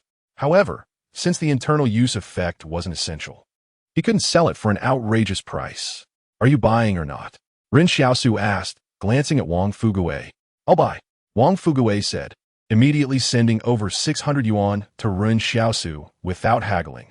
Ren Xiaosu never expected that his black medicine would open up a market like this. He also never imagined that he originally intended to be a doctor saving lives, but ended up becoming a supplier of adult products. Wang Fugui suddenly turned to Ren Xiaosu and said, thanks for this. A thank you from Wang Fugui 1. Ren Xiaosu. The number of thank you coins finally returned to 4, although the way he obtained them was somewhat different from what he had imagined. Pretty simple, right? His brother said, actually, this isn't bad. Yen Luyuan smiled. No matter the effect, at least there's money to be made. Ren Xiaosu was unhappy and lowered his voice. Is this really about making money? This is only a few sincere thanks. He understood clearly that relying on such effects to sell medicine and receiving sincere thanks was far less likely than treating illnesses and saving lives. Only someone like old Wang, who craved his second spring, would express gratitude. Moreover, was his purpose just to make money? No, he also needed thanks. Without gratitude, there would be no black medicine. Ren Xiaosu said angrily, if I treat illnesses and save lives, people in the town would greet me politely. Look at that guy in the clinic. He has killed so many people, yet no one does anything to him. Why? Because he is the only doctor in town. You're right. His brother nodded in agreement. But he doesn't care. He knows they will slowly start to become wealthy. And most importantly, Ren Xiaosu continued, if I treat illnesses and save lives, people will call me Dr. Ren. But if I don't treat illnesses and save lives, what will they call me behind my back? Hey, that guy's selling medicine. It clearly sounds like a different social status. Yen Luyuan finally couldn't hold back, laughing so hard he doubled over in the shed. You have quite a lot of inner drama. What Ren Xiaosu didn't know was that the medicine he sold to old Wang was not for his own use. After all, old Wang hadn't found a partner yet. The bottle containing the black medicine was nothing special, just an ordinary small porcelain bottle from the town. The original bottle for the black medicine was glass, with high craftsmanship, but Ren Xiaosu worried about what would happen if people became suspicious, as no one in the town sold such bottles. The small porcelain bottle was passed from Wang Fugui to the town's administrator, who was among those who had come out of the refuge barriers. Old Wang thought to himself that Ren Xiaosu didn't understand the value of this thing, but he certainly did. Who needed the oral function of this black medicine the most? Was it the men in the town? No. Although the town's men could barely make ends meet, some were thin, they worked every day, and despite being thin, they were quite healthy. As long as they exercised more and maintained their metabolic functions and organ health, it was easy. So the men didn't really need this stuff. The ones who needed it the most were actually the nobles in the refuge barriers. Wang Fugui slyly handed the black medicine to the administrator sent from the refuge barriers. The administrator was knowledgeable. Their daily job was to observe the unusual happenings in the town, so they were aware of Tai Tu licking the medicine last night. However, the administrator didn't use it either, but instead gifted it to their superior after returning home that night. Ultimately, this small black medicine porcelain bottle ended up somewhere unknown. Ren Xiaosu was oblivious to all this. He simply exchanged another thank you coin for a bottle of black medicine, then asked Sister Xiaoyu to get a piece of white linen from the town and embroidered the words clinic in big letters with black thread, and beneath that, specializing in treating knife wounds, benevolent healer in smaller letters. Thus, the clinic was opened. While embroidering, Sister Xiaoyu asked Ren Xiaosu if he wanted the words miraculous hands bringing spring embroidered as well, but Ren Xiaosu quickly declined, as he was a bit sensitive to the word spring at the moment. Ren Xiaosu's life gradually fell into a routine, going out to gather herbs in the morning, sitting in his own shed to see patients during the day, teaching survival classes at night, and then using Yin Liyuan's notes to catch up on his studies. Although his clinic had no business, he felt he couldn't just sit there doing nothing. What if a patient came and Sister Xiao you couldn't handle alone? He really wanted to study in a spacious and bright classroom like Yin Liyuan. But then what would happen to Yin Liyuan and Sister Xiaoyu? In this family, one person had to sacrifice their ambitions. The next day, Ren Xiaosu sat in the hut with the door, curtain lifted, resting with his eyes closed, while Sister Xiaoyu was sewing behind him. Sometimes Sister Xiaoyu would lament that the two brothers had never patched the holes in their clothes, and now they had accumulated so many. At that moment, someone ran quickly from the other side of the dirt road, one of his arms bleeding. Ren Xiaosu's eyes lit up. That injury, if not treated, could be fatal. However, the man didn't even look at Ren Xiaosu. Instinctively, everyone thought injuries should be treated at the clinic as it was more authoritative. Plus, people's impression of Ren Xiaosu was that he was more of a medicine seller than a healer for knife wounds. At this moment, the long-lost voice of the palace echoed in his mind. Task: treat one patient. Ren Xiaosu stood up and sighed. I'm sorry. After saying that, Sister Xiaoyu saw Ren Xiaosu run out. In less than a minute, Ren Xiaosu returned, carrying the man on his back. Ren Xiaosu spoke kindly to the patient. The doctor at the clinic is a swindler. I brought you here to save you. Do you understand? The man had lost a lot of blood and had no strength left, nearly collapsing under Ren Xiaosu's grip. Just then, two more men ran over from the opposite side of the dirt road, both covered in blood. Ren Xiaosu was taken aback. Did you guys get into a fight? The man being held down explained. No, the boiler at the factory exploded. We're lucky to have made it back on our own. Some people probably didn't make it. Ren Xiaosu nodded in silence. In these times, if you got injured in a factory, no one would kindly take you to get treated. They would think, if you die, your belongings will belong to me. Come on, Sister Xiaoyu, first disinfect the needles, Ren Xiaosu said, although he didn't have to worry about infections. He still needed to make a show for the patients, right? Saying this, he went out again, and this time he returned with two men. Ren Xiaosu used one hand and one leg to hold down all three of them. The three men felt hopeless, realizing they had suffered from their injuries. If not for that, Ren Xiaosu wouldn't have been able to hold them down. They actually knew that Ren Xiaosu could treat wounds here. They just habitually ran to the clinic, but now unable to move, they simply stayed still. The three men watched as Sister Xiaoyu put down her sewing and directly took the needle she had just used to sew clothes and held it over the fire. The needle was long, so holding it by the tail wouldn't burn her hand. Are we sewing it directly? Sister Xiaoyu asked timidly. Yes, just like sewing clothes. Ren Xiaosu smiled. It's quite simple. Sister Xiaoyu gathered her courage and began to sew one man's wound, but suddenly there was a sizzling sound, and a burnt smell wafted from the man's skin. The man trembled and asked, I can't understand you sterilizing the needle with fire, but could you let the needle cool down before you sew? Then why didn't you run faster? My mistake. My mistake, Ren Xiaosu explained with a smile. Our nurse is also on her first day, so she's not very familiar with the process. Come on, let's continue stitching. Sister Xiaoyu, just treat it like sewing clothes. Sister Xiaoyu wasn't one to be afraid of blood. Honestly, everyone in the town had seen life and death, and what was a little injury? Moreover, she really liked her current job. It wasn't that she liked blood, but she liked being a useful person. The common sense in the town was that in this difficult environment, everyone had to be useful. Useless people would eventually be abandoned. This is the simplest logic in human interactions. Sister Xiaoyu wasn't sure whether Ren Xiaosu and Yin Luyuan would abandon her for being useless. But she couldn't afford to be lazy. When she heard Ren Xiaosu say to treat it like sewing clothes, she felt more confident, and her movements became much smoother. Moreover, Ren Xiaosu continuously held the man's arm steady, making it easier for her to work. As they were about to finish stitching, Sister Xiaoyu said to Ren Xiaosu, "Sewing a wound is a bit different from sewing clothes. When sewing clothes, you try to keep the thread inside so others can't see it, but when sewing a wound, you can't leave the thread inside. You have to sew it the other way around, which won't look very good." The three patients felt mixed emotions. The more Sister Xiaoyu talked, the more anxious they became. When Sister Xiaoyu finished stitching, Ren Xiaosu took out a small porcelain bottle to apply medicine to the first patient's wound. "This medicine is a treasure. I won't charge you much. A flat rate of 600, the same as the clinic. You should be able to afford this." 600 was about the price of a cotton padded jacket, and these workers earned between 2,200 to 2,800 a month, which was relatively expensive, but given the scarcity of goods, what could they do? The wealthy in the shelter would love for these people to never save any money, just to work diligently for them. And these workers couldn't just leave, as they wouldn't survive in the wilderness. This was the leverage the wealthy used to exploit the refugees. In the eyes of the wealthy, these refugees, under the protection of the shelter, were fortunate not to have to pay any protection fees, but they felt that collecting protection fees was too lowly a method. The reason Ren Xiaosu didn't have to go to the coal mine to make a living was that he only needed to catch 3 sparrows a month to be better off than most workers.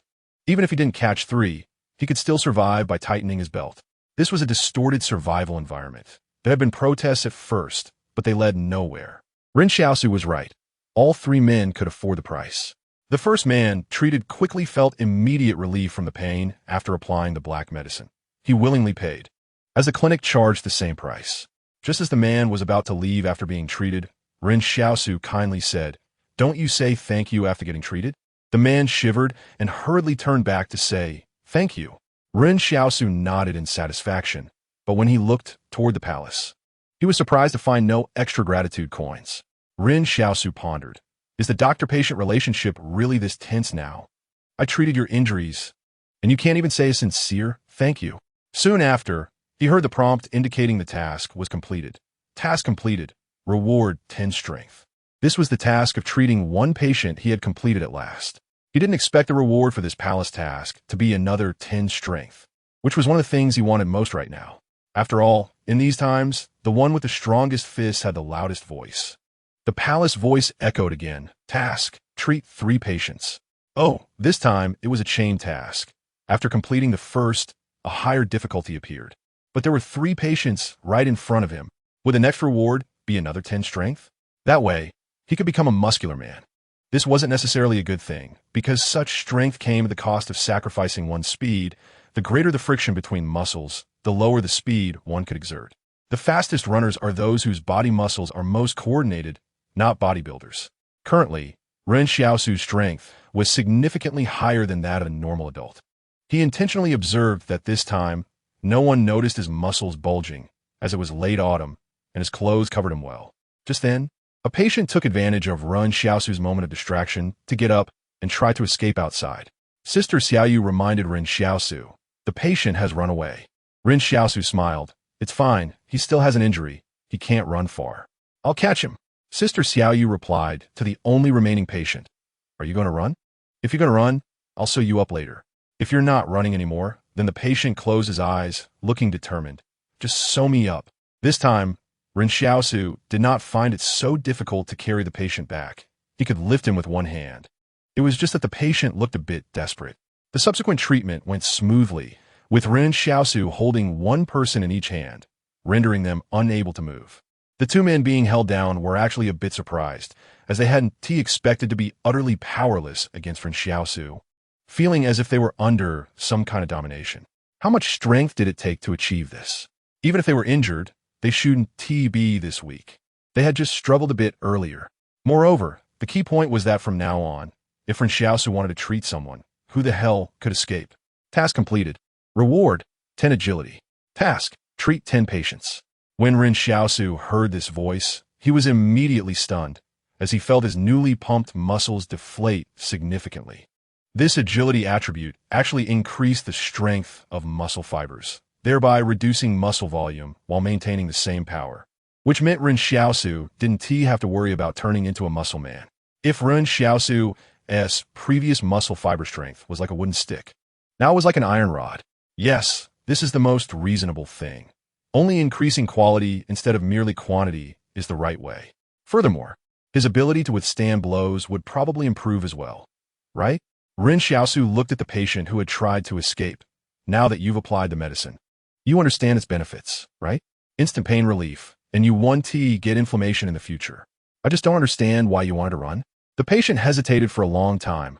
I don't have enough money. Ren Xiaosu felt a bit of a headache and said painfully, then why didn't you run faster? 20 wolf pack. When the patient heard Ren Xiaosu lamenting why he didn't run faster, he felt quite wronged. I've already exerted all my strength to run, okay? You're just too abnormal. Ren Xiaosu smacked his lips and said, everyone else has paid and left. What are you going to do about this? We're a clinic, not a charity. Then what do you suggest? The man was almost crying, seeing that he couldn't fight back, didn't have enough money, and was about to donate himself here. You see, Ren Xiaosu said kindly. Think carefully, is there any money hidden at home? No. Who dares to hide money at home now? Even my wife doesn't trust me. The man was almost in despair. Ren Xiaosu was a bit impatient. Don't be so pitiful. Just tell me how much money you still have. There are only 4 or 5 days until payday, and it's the end of the month. We who work here can't save money at all. I'm asking you how much you have left. Ren Xiaosu shouted angrily. For 32, the man cried. It's definitely not acceptable to let the other party write an IOU in this day and age. If you let someone write an IOU today, who knows if that person will be gone by tomorrow? Ren Xiaosu wondered if there was anything valuable on this person. Suddenly, Ren Xiaosu thought of something. His eyes brightened. Here, that's the thing. I see you're not having it easy. How about this? Let us waive the rest. Just give me the money in your pocket, and I'll leave you 32 yuan for food. How about that? The man almost cried with gratitude. Thank you. Thank you. Gratitude from Dongming Shui 1. Ren Xiaosu was overjoyed. He had finally found a way to earn gratitude. First, the pricing had to be reasonable. The clinic charged 600. So he also charged 600, so everyone wouldn't feel like he was ripping them off. Second, he had to act, even if he earned a little less money. He had to earn enough to touch hearts. Making money wasn't important. Gratitude was what mattered.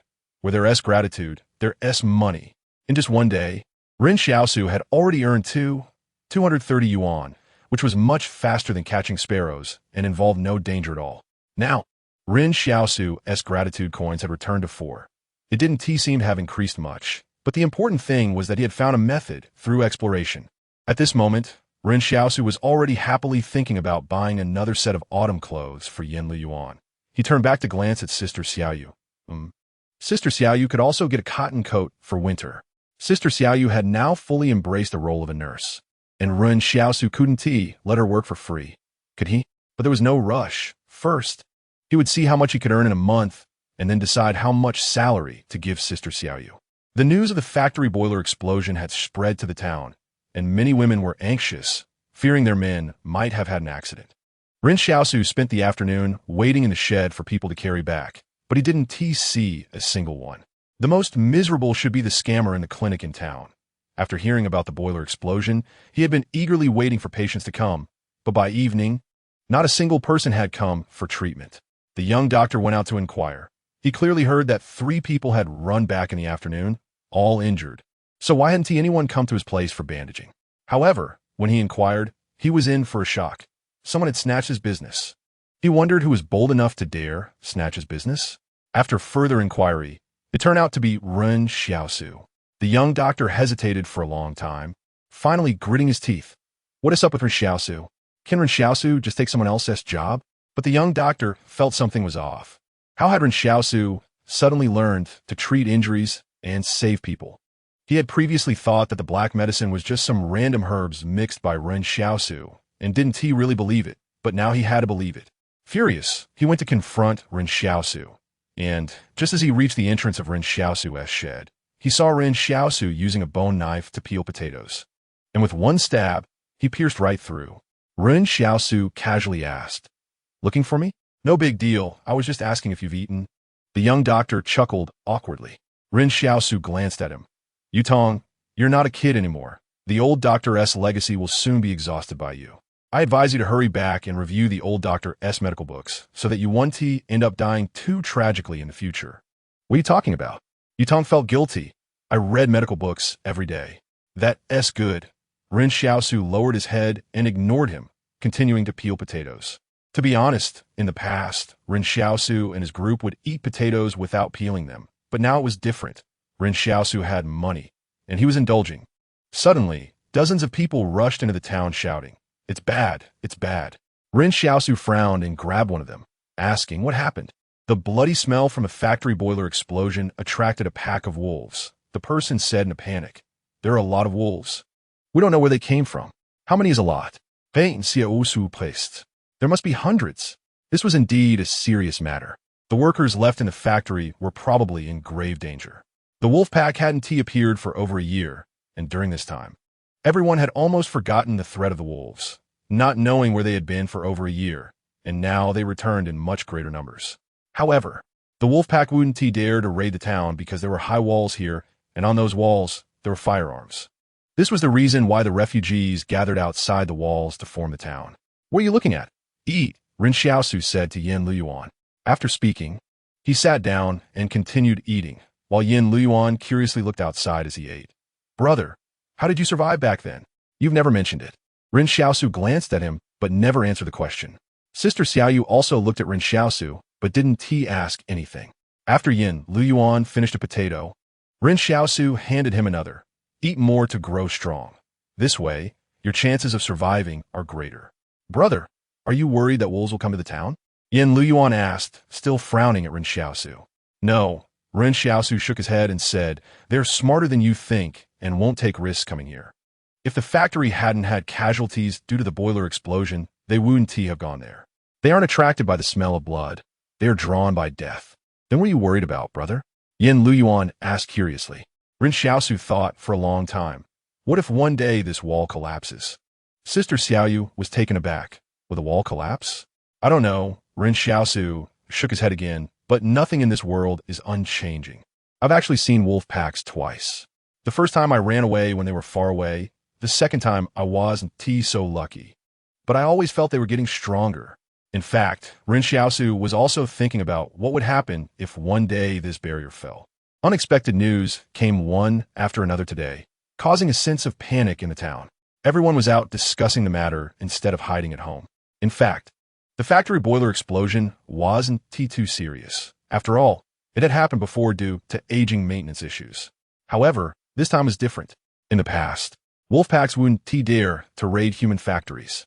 Almost every factory had thousands of workers, and the roads outside the town were usually bustling with people after work. Some workers returned to live in the town, while others simply stayed in the factory dorms, working in shifts around the clock. It was already quite unbelievable that a wolf pack would dare to approach such a small human settlement near a refuge barrier. As the mercenaries accompanying the band said, refuge barrier number 113 was located within a large group of barriers, which had always been relatively safe. At first, the refuge barrier even stationed troops at the factory. But later, everyone realized there had been no beast attacks on the factory, so the troops were withdrawn, leaving just a few guns for the factory managers. At night, the gates of the refuge barrier suddenly opened, and the gate made a thunderous noise, followed by hundreds of armed soldiers marching out. These were the private army of a number 113 manager, or rather, the private army of the Qing consortium behind the number 113 barrier. Teacher Zhang Jinglin had once mentioned that the consortium was now the actual controller of the refuge barrier, holding the lifeline of human survival and the weapons to resist external dangers. Money in one hand, weapons in the other, firmly grasping all barriers in their hands. This was the first time Ren Xiaosu and Yin Luyuan had seen so many soldiers come out of the refuge barrier. Yin Luyuan hid in the shed, secretly observing these mercenaries moving towards the town, and whispered, "Brother, are those guns they're carrying?" The black firearms looked cold and brutal, and Ren Xiaosu was not surprised to find that he recognized all those weapons. Moreover, he had a feeling that if he got his hands on those guns, he could use them well immediately. The mercenaries were not marching in an orderly manner. There were off-road vehicles leading the way, but some soldiers walked in a disorganized manner. The formation could even be described as chaotic. Someone in the mercenary group complained, Isn't it just a few people dead at the factory? Can't we just go tomorrow morning? Why do we have to kill wolves tonight? Shut up. This is an order from above. Someone glared at him. What are you afraid of? The officials can't hear us. They're still in their women's beds, the man grumbled, and as he spoke, he lit a thin cigarette. Ren Xiaosu smelled that strange smoke again. Ren Xiaosu frowned. He was becoming increasingly distrustful of the private army in the barrier. At this moment, the smoking mercenary turned to see Ren Xiaosu and Yin Luyuan looking at his automatic rifle and cursed. What are you two little brats looking at? Do you even know what this is? Don't look. You wouldn't know how to use it even if you had it. Ren Xiaosu lowered the curtain, but he didn't agree with the soldier's latter words. For some reason, he suddenly judged that the soldier's shooting skills might not be very good, as the triangular area on his right chest, used to absorb recoil, did not show the posture of someone who had practiced shooting for years. What Ren Xiaosu didn't know was that nowadays, even firearms were quite precious for the refuge barriers, and usually, the officers of the private army wouldn't let these soldiers waste ammunition. With that budget, they might as well spend it on drinks or fine women. Alcohol was banned outside the refuge barrier, but not inside. Yin Luyuan curiously asked, Brother, why do I feel like you know their guns? Ren Xiaosu glanced at him. Don't ask too much. Yin Luyuan complained aggrievedly. Do I have any status in this family? Ren Xiaosu, while thinking about things, casually said, Don't think too much. Your status in the family is just to stay alive. After the footsteps of the mercenaries faded, Ren Xiaosu suddenly stood up and said to Yin Luyuan, You go to Sister Xiaoyu's place for a while tonight. Come back when I return. Brother, where are you going? Yin Luyuan asked in surprise. Just as he finished asking, Ren Xiaosu had already quietly lifted the curtain and left. At this time, many people had gathered on the street, so no one noticed Ren Xiaosu's movements. Usually, everyone wouldn't dare to go out after dark, but today everyone was out as if it were a festival. Ren Xiaosu moved through the darkness, and once he was out of the town's range, he began to run wildly. The moonlight tonight wasn't bright, but Ren Xiaosu had been out of the town almost every day for years. He could walk these roads with his eyes closed. The private army walked on a main road, while Ren Xiaosu chose a parallel small road to avoid running into them. He wasn't here for anything specific. He just wanted to see if there were any opportunities, though he couldn't quite articulate what this opportunity was. Guns. It was the guns that lured Ren Xiaosu here. Having obtained advanced firearm skills, Ren Xiaosu knew very well how important firearms were in today's world. The mercenaries accompanying the band had said, They have firearms, and when the wolf pack hears gunshots, they will flee in panic.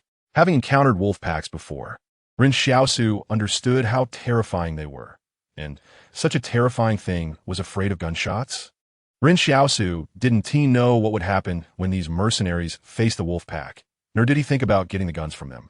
Because his target was the factory, everyone in the town knew that the factory managers were armed. According to those who escaped from the factory was finished. Ren Xiaosu was puzzled in the afternoon. Didn't they say that wolf packs were afraid of gunshots? Then wouldn't the managers just have to shoot to scare the wolves away? Perhaps they never thought the wolf pack would come. So, they didn't have time to get their guns. Maybe the armed people were ambushed by the wolves, or for other reasons, but those guns might still be there. Ren Xiaosu ran with all his might. He was more familiar with this place than those private soldiers, and while they were advancing on foot, he was sprinting.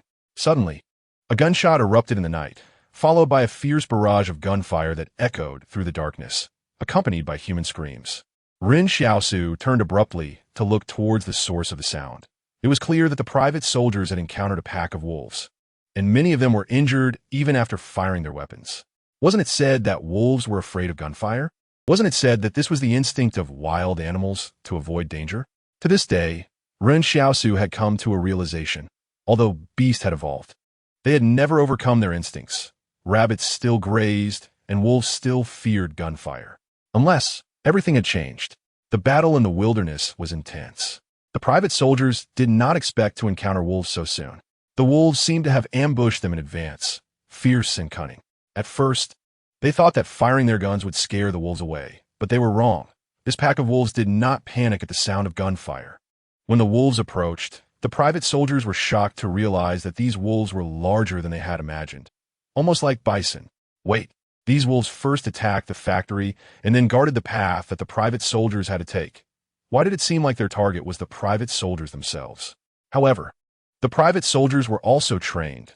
They quickly regrouped to defend themselves after the initial casualties. Compared to the beast's fangs and claws, human firearms were ultimately superior.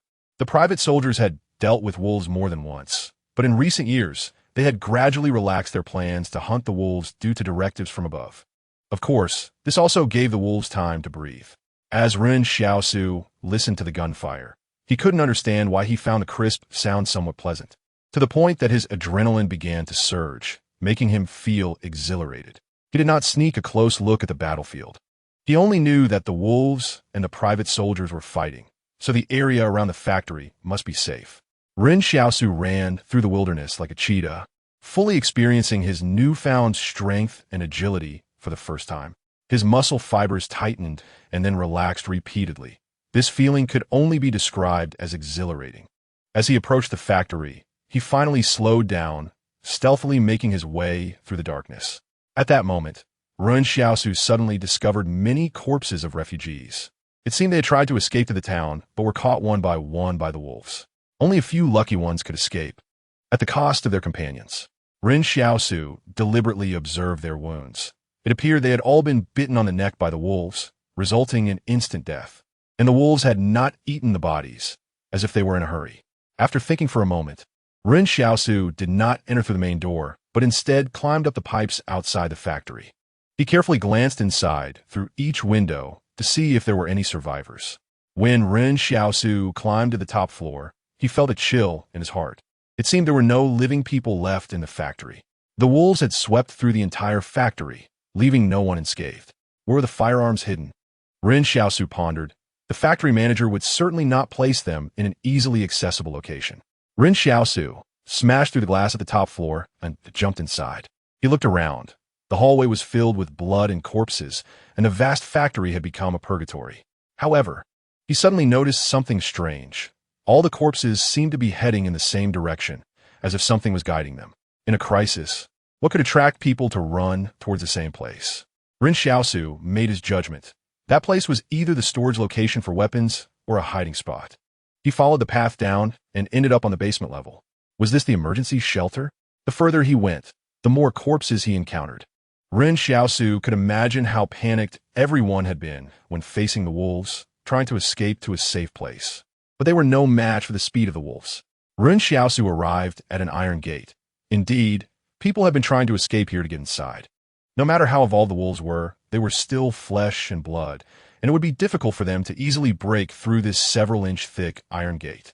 He wondered if there were still people inside. After thinking for a long time, Ren Xiaosu raised his fist and knocked 3 times on the door. At that moment, someone inside shouted joyfully, "Is it the army? You've finally come to save me. I'll open the door now." The knocking was rhythmic. This was not the behavior of beasts, so the person inside mistook Ren Xiaosu for a rescue team. With a creak, the iron gate swung open, revealing a middle-aged man inside.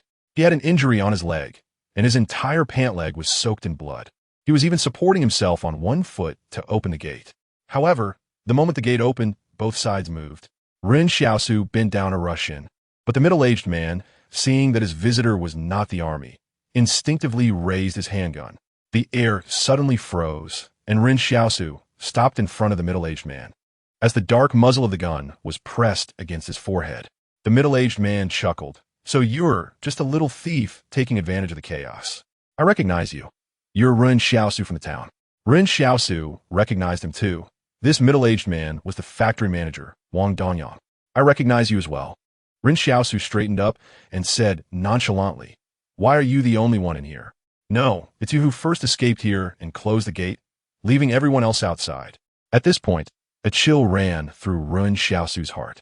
No wonder there were bloody handprints on the outside of the iron gate.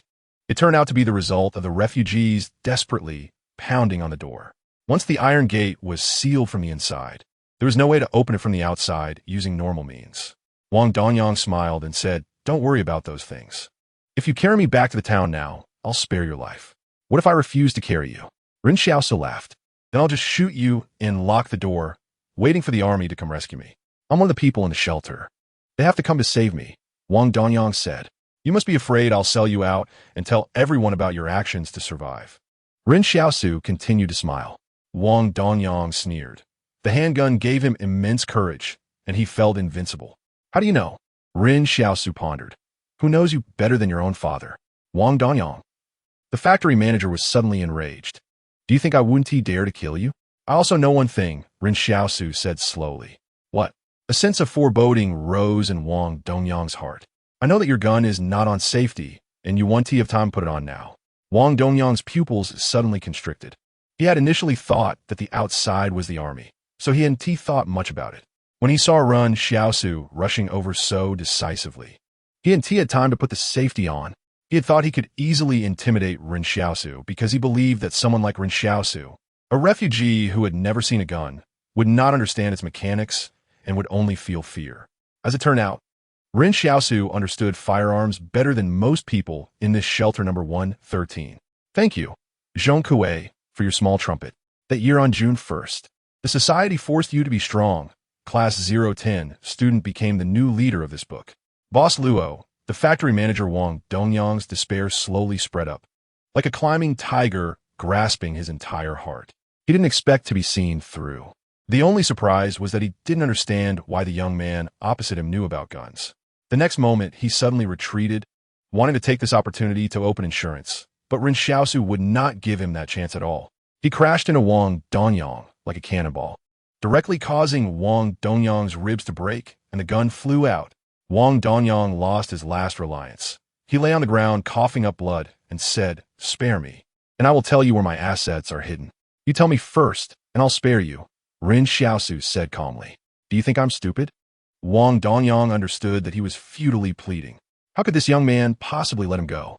If he let him go, would there still be a place for him near Barrier 113?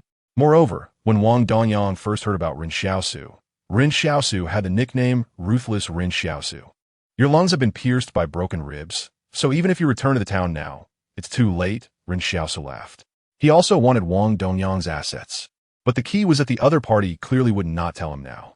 Ren Xiaosu no longer hesitated. He didn't know when the battle between the private army and the wolf pack would end. If it dragged on, no matter which side suddenly came to this factory, he would not have a good outcome. The sharp sound of weapons cutting through leather rang out as Ren Xiaosu used a bone knife to imitate the claw marks of a wolf on Wang Dongyang's chest, until he confirmed that Wang Donyang had no vital signs before picking up the handgun and walking out, also taking the 2 magazines still on Wang Dongyang's body. A total of 36 bullets. When Ren Xiaosu left, there was not a single living person left in the entire factory. He looked back at the hellish scene. Behind him was the night, and this was the world he was in. Brother, are you okay? Yen Luyuan saw Ren Xiaosu lift the door curtain and came in, eagerly saying. He circled around Ren Xiaosu and found no bloodstains before he felt relieved. I'm fine. Ren Xiaosu retied the bone knife to his leg and asked, Did anything happen in the town while I was gone? Did those private soldiers come back? Some of them came back with some injured, and also the corpses of their teammates and the wild wolves. It said the remaining ones went to the factory, Yen Luyuan said. Ren Xiaosu thought this was probably normal. No matter how powerful the wild wolves were, facing a private army that outnumbered them several times and was armed, it was indeed impossible for them to win. How many wild wolf corpses did they bring back? Ren Xiaosu asked. More than 30, Yen Luyuan said. Brother, those wild wolves are too big. Previously, when Yen Luyuan asked Ren Xiaosu how big the wolves were, Ren Xiaosu described them as very large. But today, Yen Luyuan finally understood how big they really were. Ren Xiaosu frowned. He was glad he didn't waste too much time in the factory, where he might have run into the private army heading to the factory. Now it seemed that the wolf pack had retreated when they saw the ambush would not succeed. So the private army did not delay too much. No wonder when he took a deeder back, there were no gunshots in the wilderness anymore. However, this wolf pack was getting stronger and smarter. If they let them go this time, who knows what the people in the town would have to face next time. Suddenly, there was a commotion outside. Ren Xiaosu lifted the door curtain to look outside and saw that a 10-man team from the private army had hurried back in a jeep. An officer in the vehicle said, Report anyone who went out of the town tonight for a heavy reward. Ren Xiaosu was startled because he knew they were clearly looking for him. The other party must have gone to the factory already. Ren Xiaosu believed that an ordinary person could not discover the flaw in Wang Dongyang's wound. But there was still a crucial problem unresolved. Wang Dongyang's sidearm was missing. If someone deduced based on this flaw, it would be easy to uncover the clues which was unavoidable for Ren Xiaosu. Brother, Yin Luyuan looked at Ren Xiaosu with concern. It's fine. Ren Xiaosu pushed Yin Luyuan's head back down. Ren Xiaosu recalled carefully. When he left the town, he had taken the main road. And he thought no one should know he had gone out, except for Yin Luyuan. Those soldiers were guarding at the town's entrance, and not long after, all the private soldiers returned. The people in the town watched, and then these private soldiers began searching house by house. They were looking for that gun. Suddenly, a familiar voice shouted, "I know who went out at midnight." Ren Xiaosu turned his head and saw the clinic's Dr. Yu Tong smiling at him from a distance, mainly because he was afraid Ren Xiaosu would directly kill him. The officer of the private army slowly walked over, asking who? "It's him, Ren Xiaosu. I saw him leave the town with my own eyes," Yu Tong said proudly. Ren Xiaosu did not argue. He admitted, "At that time, our public toilet was occupied by Hezong, so I had to go outside to take a dump." "Who is Hezong? Is this true?" the officer asked loudly. Hezong, looking confused, didn't know how he got caught up in this. He weakly said, "I did have diarrhea tonight, and many people can testify." The officer turned to Ren Xiaosu with a sneer. "Search." Saying this, his soldiers were about to rush into the shed. Just then, Wang Fugui suddenly jumped out. "Wait. He is someone a noble in the barrier specifically asked to take care of. You can't treat him like this." The officer was taken aback. "What do you mean?" "This afternoon, Boss Luo from the barrier specifically asked someone to take care of him." Ren Xiaosu himself didn't even know about this. "As for why to take care of him, you can ask Boss Luo yourself. We can't say," Wang Fugui quickly explained. "Boss Luo?" The officer looked surprised. Everyone could see that he clearly knew the boss named Luo Lan, and that Luo Lan seemed to be a big shot in the barrier. After thinking for a moment, the officer said, "Even if he is Boss Luo's person, it doesn't matter. This matter involves serious issues. I will personally go to Boss Luo to apologize and explain tonight." After saying this, his soldiers no longer cared about anything else and directly rushed into Ren Xiaosu's shed to search, while two others began to search Ren Xiaosu himself. After 2 minutes, all the soldiers shook their heads, having found nothing. The officer looked at Ren Xiaosu. "Take me to where you took a dump." Ren Xiaosu frowned as he walked outside the town. He didn't expect this officer to be so meticulous and thorough. Yin Luyuan behind him was ready to rush up, but Ren Xiaosu turned around and said sternly, "Get back." Yin Luyuan's eyes turned red at that moment. Ren Xiaosu led the officer and soldiers outside the town, pointing a pile of feces and said, "Here, fresh, definitely not overnight." The officer took a glance and ordered the search of other households to continue, no longer paying attention to Ren Xiaosu. At this moment, Ren Xiaosu finally breathed a sigh of relief. Fortunately, he had prepared adequately. When he left, he observed the environment well, and when he came back, he had thought of a reason. He not only buried the gun outside, but also provided the final evidence for his lie by taking a dump on the spot. He turned his gaze to Yu Tong, who had been following behind.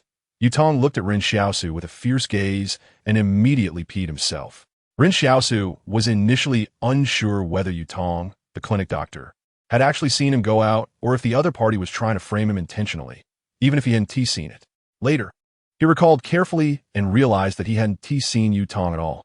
As someone like Ren Xiaosu, he knew that having taken away some business from the clinic, he would inevitably be wary of Yu Tong, guarding against any harm from the other party.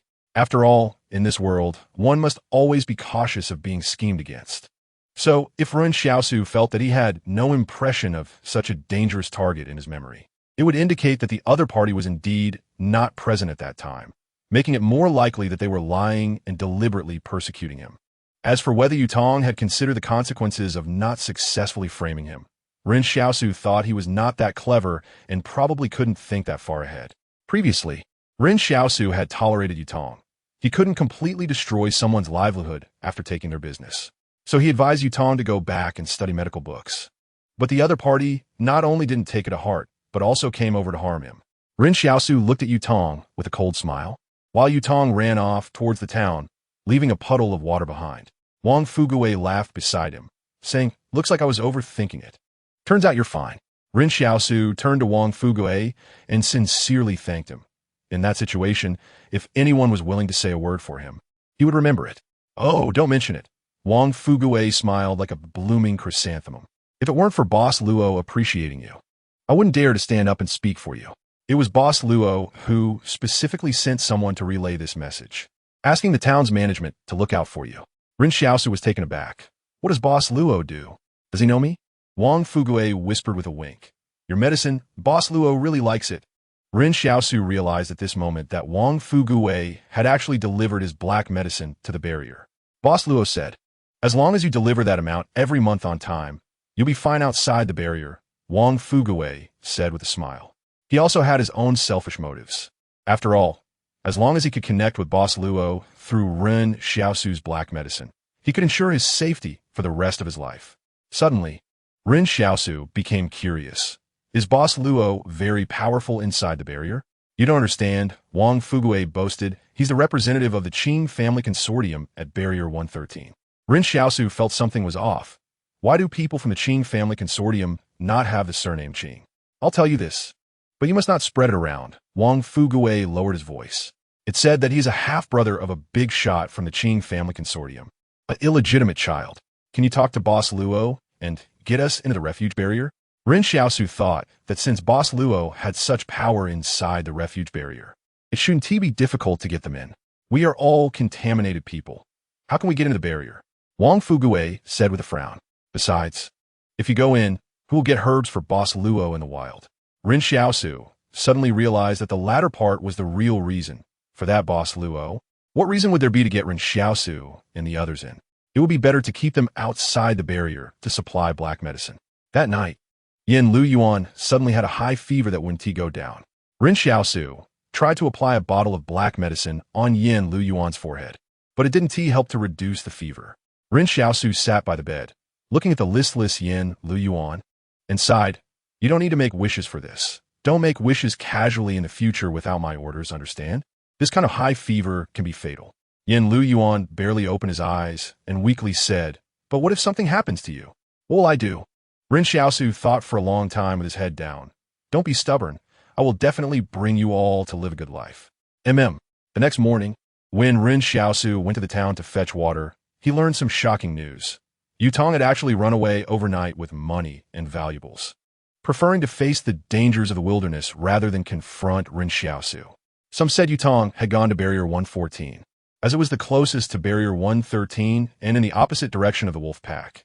Usually, taking the main road would be safe. Ren Xiaosu found it somewhat amusing that he had frightened him away. However, something even more unexpected happened. The manager sent from the refuge barrier, Chun Haidong, came to his door. Chun Haidong asked with a friendly demeanor, Ren Xiaosu, I heard you can treat illnesses and save people? Ren Xiaosu was taken aback. I only treat knife wounds and external injuries. No problem, no problem. Chun Haidong smiled, even more happily. Whatever you treat is treating. Our town is currently lacking a doctor. What do you think about that? Yin Lu Yuan, who was still lying in the hut with a fever, was shocked and opened his eyes wide. His brother just wanted to earn some thanks and money. How did he suddenly become the official doctor and the only doctor in the town? He hadn't even made a wish for this. Could it be that what happened last night didn't require a wish? So the luck had shifted? However, Ren Xiaosu was well aware that the most important thing was that this manager, Chun Haidong, also wanted to curry favor with Boss Luo. Power truly makes those around you serve you meticulously. Ren Xiaosu wasn't a fool.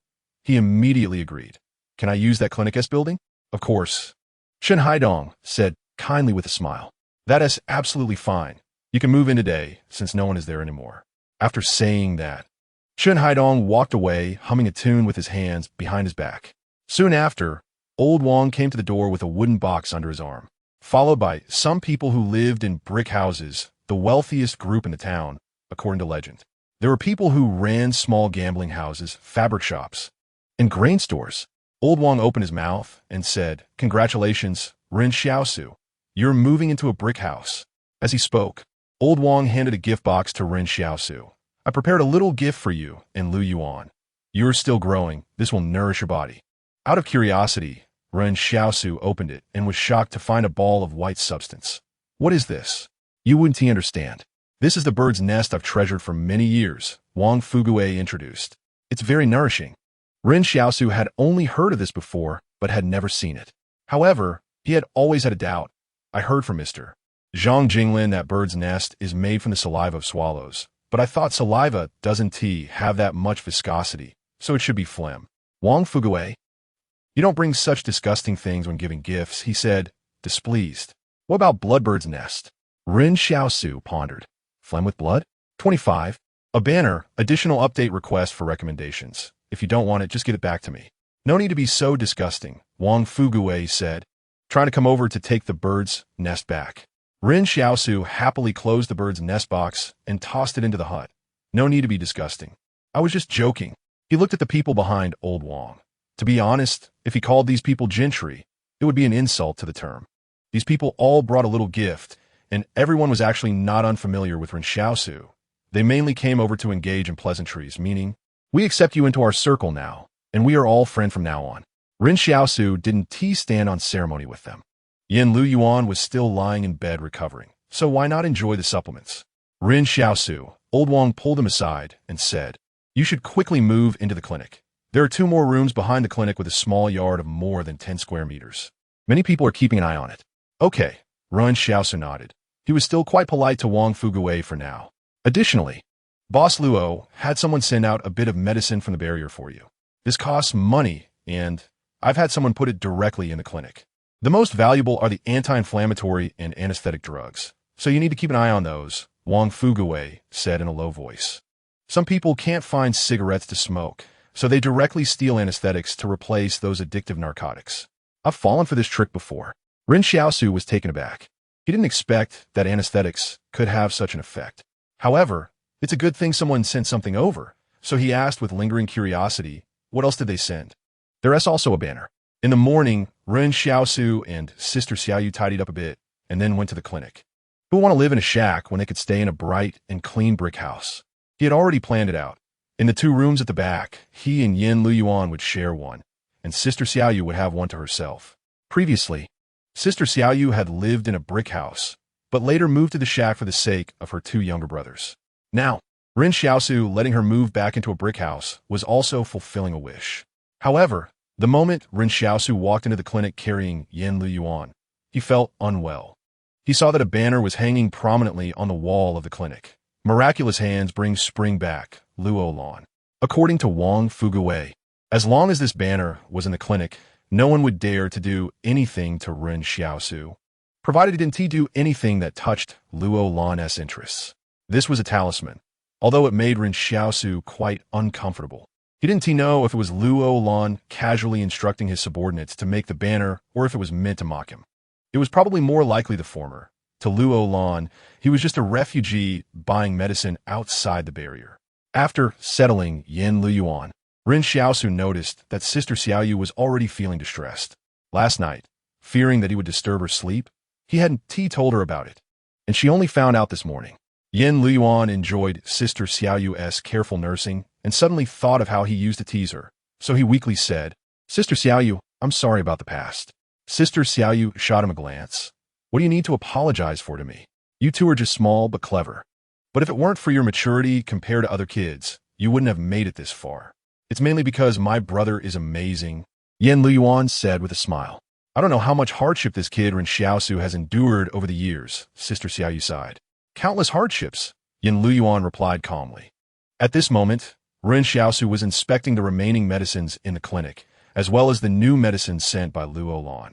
Perhaps someone had told his boss Luo that he treated external injuries, so he sent over an unusually large amount of anesthetics and anti-inflammatory drugs. Suddenly, Ren Xiaosu saw that there was also a large box of heat-clearing and detoxifying liquid, and he was overjoyed. He grabbed the anti-inflammatory medication and heat-clearing liquid to give to Yin Luyuan. The main symptom of Yin's illness this time was inflammation of the tonsils due to excessive internal heat, so taking this would definitely be beneficial. There were also some medicinal herbs in the clinic, some cabinets labeled with the names of the herbs and the symptoms they treated. Ren Xiaosu lamented that this child, in his innocence, had a good father but hadn't cherished it at all. That night, Yin Luyuan finally broke his fever, and Ren Xiaosu let out a sigh of relief. He said to Sister Xiaoyu, why don't you stew those supplements that were sent over for you 2 to eat? Sure. Sister Xiaoyu nodded and went to cook. Now the 3 of them really felt like siblings, and there was no more awkwardness. One must say that sometimes fate is a strange thing. Three people who seemingly should not come together ended up doing so. When Sister Xiaoyu came back with a plate and called Ren Xiaosu and Yin Liyuan to eat, Ren Xiaosu suddenly thought of something and said, Sister Xiaoyu, your room will be right next door. You can even use it as a wedding room when you get married in the future. Originally preparing to hand Ren Xiaosu a bowl, Sister Xiaoyu's expression changed. So, soon you're tired of me? Do I eat too much? Or am I spending money recklessly? Ren Xiaosu was taken aback. Sister Xiaoyu, that's not what I meant. Then what do you mean? Sister Xiaoyu pulled the bowl back, pouting, Ren Xiaosu, you're too ungrateful. Eating the food I make and still wanting to kick me out? I'd rather feed a dog than you. After saying that, Sister Xiaoyu shoved the bowl into Yin Liyuan's arms. You finish all the food. Yin Liyuan? After that, Sister Xiaoyu was the first to burst into laughter, and Ren Xiaosu and Yin Liyuan followed suit. Yin Liyuan suddenly felt that when Sister Xiaoyu smiled, she was really gentle, but unfortunately, she was born in the wrong era. Xiaosu, what are your plans for the future? Sister Xiaoyu asked while eating. No plans, just take it one step at a time, Ren Xiaosu said. At that moment, what he was most concerned about was still the weapon that had not been unlocked. Originally, Ren Xiaosu's wish was just to ensure that he and Yin Liyuan could live well, but when he discovered that he also possessed supernatural abilities, he couldn't help but feel a bit more desire. The chain task was still not completed. Treat 10 patients. He didn't know what the new task would reward him with. And what about that mysterious vending machine? Would it contain other items besides the black medicine? All the unknowns were waiting for him to uncover. Yin Liyuan looked at Ren Xiaosu with anticipation. Bro, what are we doing tomorrow? Can I help you treat patients? Ren Xiaosu smiled. What, are you better now? Yeah, Yin Liyuan said, feeling pretty good after finishing his meal. I'm perfectly fine now. Well, Ren Xiaosu nodded. If you're fine, then go to school. Oh, wedding anniversary update. I'm taking my wife out, so today's update is early. 26, protect big or protect small. Early in the morning, Ren Xiaosu opened the door to the clinic. He surveyed the surroundings. This was probably the first time in all the years he had spent in the town that he felt the morning air was quite fresh. After the disaster, the sky was mostly shrouded in a strange haze.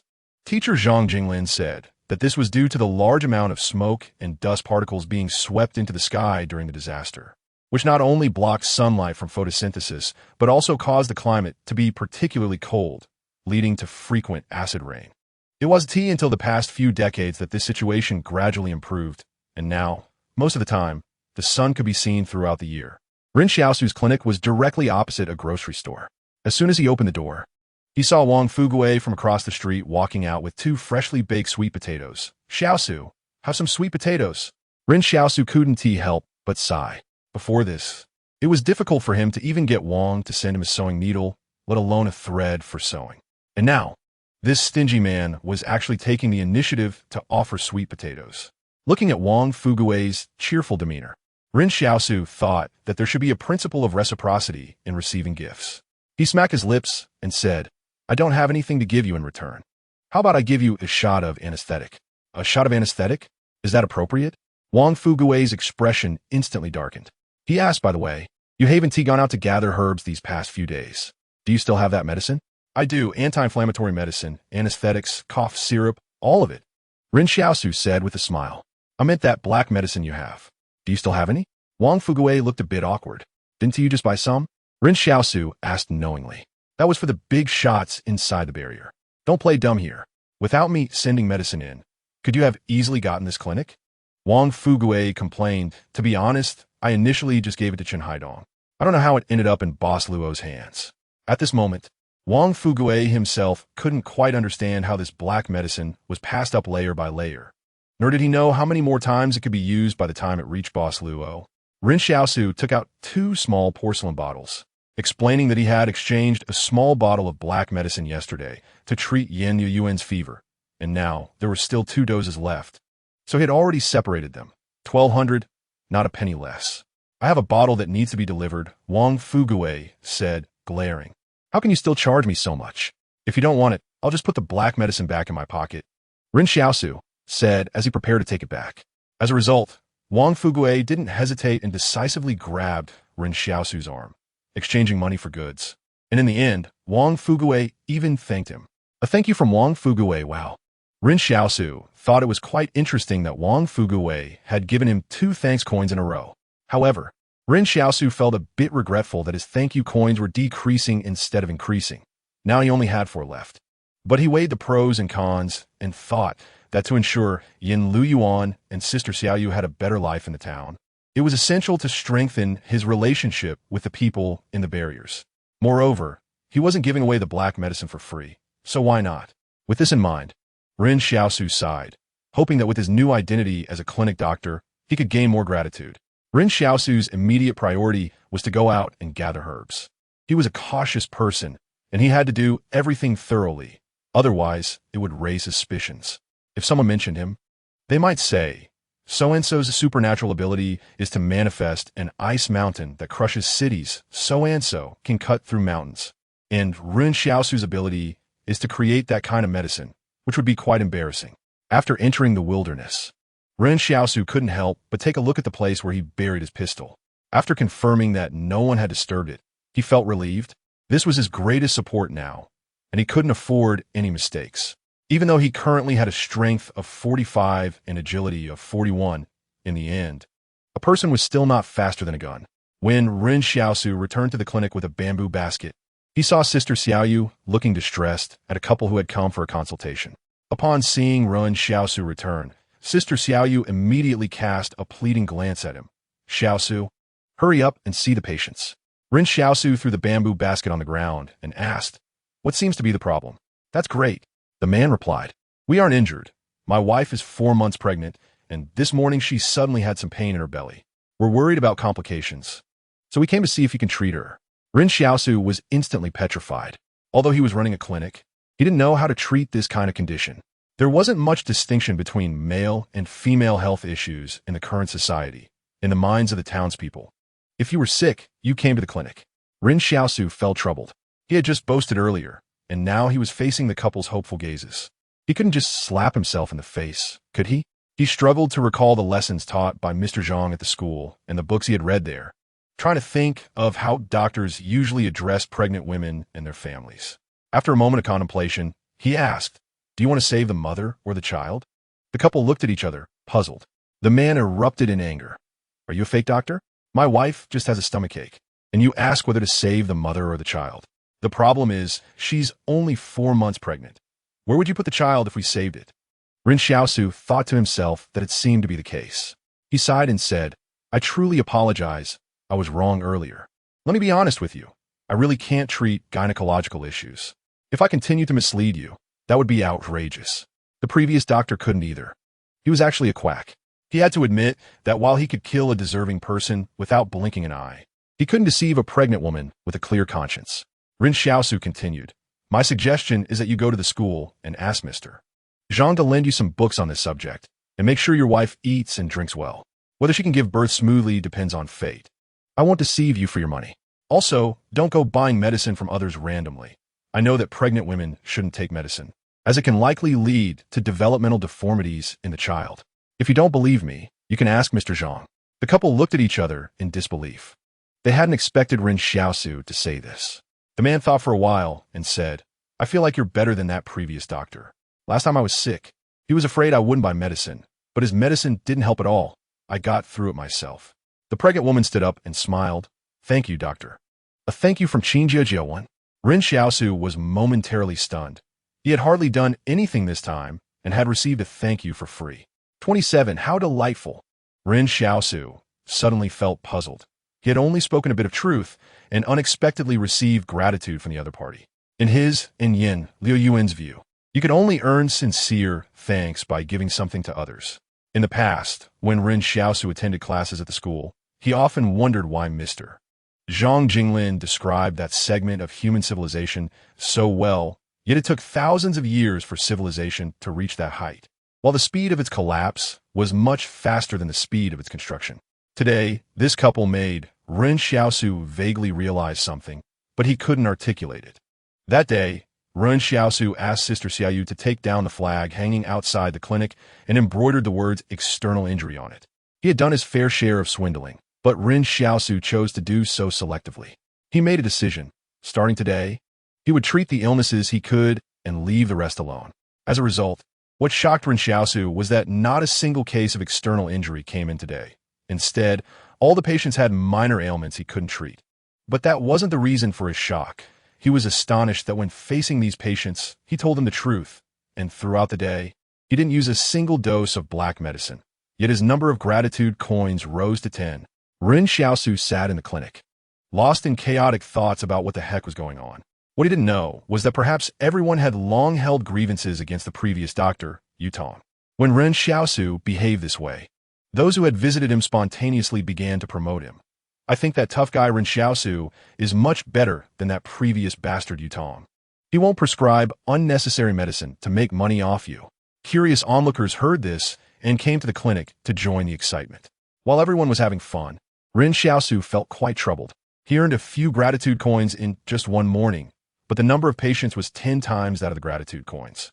There were those with headaches, others who felt their faces suddenly grew larger, and the most speechless for Ren Xiaosu was that someone even came to him for fortune-telling.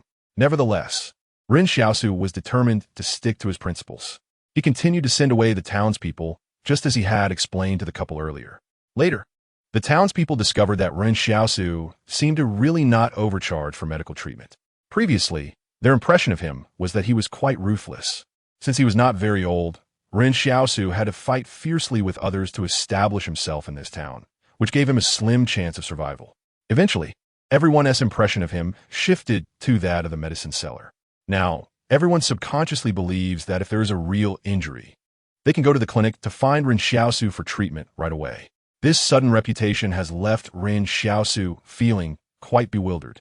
Sister Xiaoyu went to the market to buy vegetables with a basket at noon.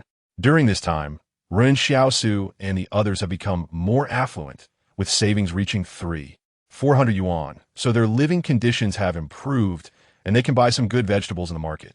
Sister Xiaoyu even occasionally buys some fine salt and pigskin. The taste of fine salt is quite different from coarse salt, and pigskin is used for rendering oil and cooking. There's a pig farm outside the market, and those domestic pigs have also evolved, but as long as they are castrated while still small, they will grow up to be very docile.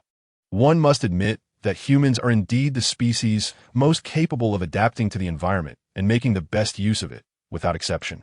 Usually, the good meat from these pigs is sent to the shelter, and only the scraps are left in the market, and they are very few. In the past, Yin Luyuan dreamed of entering the shelter, one of the biggest reasons being that he wanted to eat meat. Sister Xiaoyu returned to the clinic with her vegetable basket and cheerfully said, "Oh, Xiaosu, you don't know, the people in the market are praising you so much." Ren Xiaosu was surprised. "Really?" "Yes," Sister Xiaoyu said with a smile while picking vegetables. "Our Xiaosu has already become a doctor. In the future, when you find a wife, you will definitely find the best one in the market. When you get married and have children, I'll help take care of them." Ren Xiaosu immediately felt awkward. "I haven't thought about that." Sister Xiaoyu was not pleased. "How old are you? You should think about it. Today I also bought some peanuts. I don't know where the people in the market dug them up. I'll cook some for you later." At this moment, Yin Luyuan came back from school. Now he can have a meal at home like other classmates during lunch. In the past, he would bring 2 potatoes in the morning and eat them at school for lunch. When he saw the peanuts in the vegetable basket, he picked one up to peel and eat, but Sister Xiaoyu slapped his hand away. "These peanuts are still dirty. You can't eat them." Yin Luyuan angrily slapped the table. "You're so pretty. Why won't you let me eat peanuts?" Sister Xiaoyu laughed again. "Go ahead and eat." While peeling the peanuts, Yin Luyuan said to Ren Xiaosu, "Bro, there were so many people outside the classroom today. Mr. Zhang didn't let them in during class, but once school was out, they all rushed in. I don't know what happened. Do you want to go take a look?" "Huh?" Ren Xiaosu was taken aback, and an ominous premonition suddenly rose in his heart. At that moment, a familiar figure stormed in from outside. It was Mr. Zhang Jinglin from the school. Ren Xiaosu's eyes lit up. "Mr. Zhang, are you here for lunch?" "Lunch my foot," Zhang Jinglin said angrily. "If you can't treat a disease, then don't treat it. Why are you making them come to me?" Previously, Ren Xiaosu had told that couple to ask Mr. Zhang or borrow some books about pregnancy maintenance from him. Later, Ren Xiaosu found this method quite useful, so he said the same to each patient this morning. Zhang Jinglin lamented, "Ordinary illnesses are one thing, but you're sending them to me for athlete's foot. You don't know the smell that guy has when he takes off his shoes. I'm just glad I ran fast." Ren Xiaosu awkwardly smiled. "I thought you were knowledgeable." Zhang Jinglin was about to collapse. I'm a teacher, and if you can't treat the illness, how can I treat it? If you send patients my way again, I'll give Yin Luyuan endless homework. Yin Luyuan, who was peeling peanuts. What does your conflict have to do with me? Ren Xiaosu quickly shoved a handful of peanuts into Zhang Jinglin's hand. Don't worry. It won't happen again, I promise. Zhang Jinglin thought for a long time and finally peeled peanuts while heading back to school. As night fell, Ren Xiaosu felt that everything in life seemed to be heading in a better direction. At this moment, he looked at the 10 gratitude coins he had accumulated in the palace and thought how nice it would be to unlock that weapon sooner. Yin Luyuan was fast asleep nearby. This afternoon, when Ren Xiaosu was substituting for a class, the students wanted him to tell more stories about wolf packs because there had just been a commotion about wolves in the market. They wanted to know what to do when encountering wolf packs and how to escape. However, Ren Xiaosu didn't want to talk about that. He continued to teach them some survival knowledge in the wild. He felt that if these kids encountered a wolf pack in the wilderness in the future, they would likely face dire consequences, and the physical differences between humans and wild animals today would inevitably lead to such outcomes, which can't be taught. Rather than teaching them how to hunt wild animals, it was better to teach them how to obtain water and food to sustain their lives if they didn't encounter a wolf pack. Being killed by a wolf pack is one thing, but dying of hunger would be too unjust.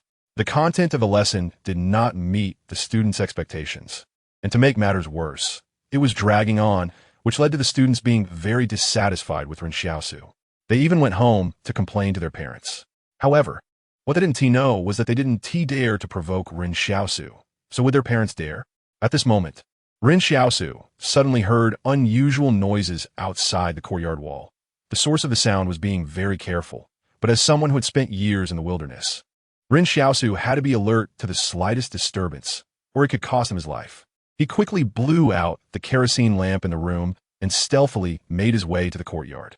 Ren Xiaosu hid under the wall and listened carefully to the sounds outside. Suddenly, someone jumped over the wall, grabbing the top of the fence with both hands, and then pushed their body up with force, jumping into the courtyard. In midair, that person looked down and happened to catch Ren Xiaosu's curious gaze. The next moment, he saw Ren Xiaosu suddenly bend his waist and pull his arms in, as if gathering all his strength, and then suddenly burst forth. This punch was like it could split mountains and rocks, directly striking the intruder in the groin. The intruder wanted to dodge. He was quite agile and could easily resolve the crisis by bringing his knees up to Ren Xiaosu. But what he didn't expect was that Ren Xiaosu's speed was much faster than he imagined. Wait!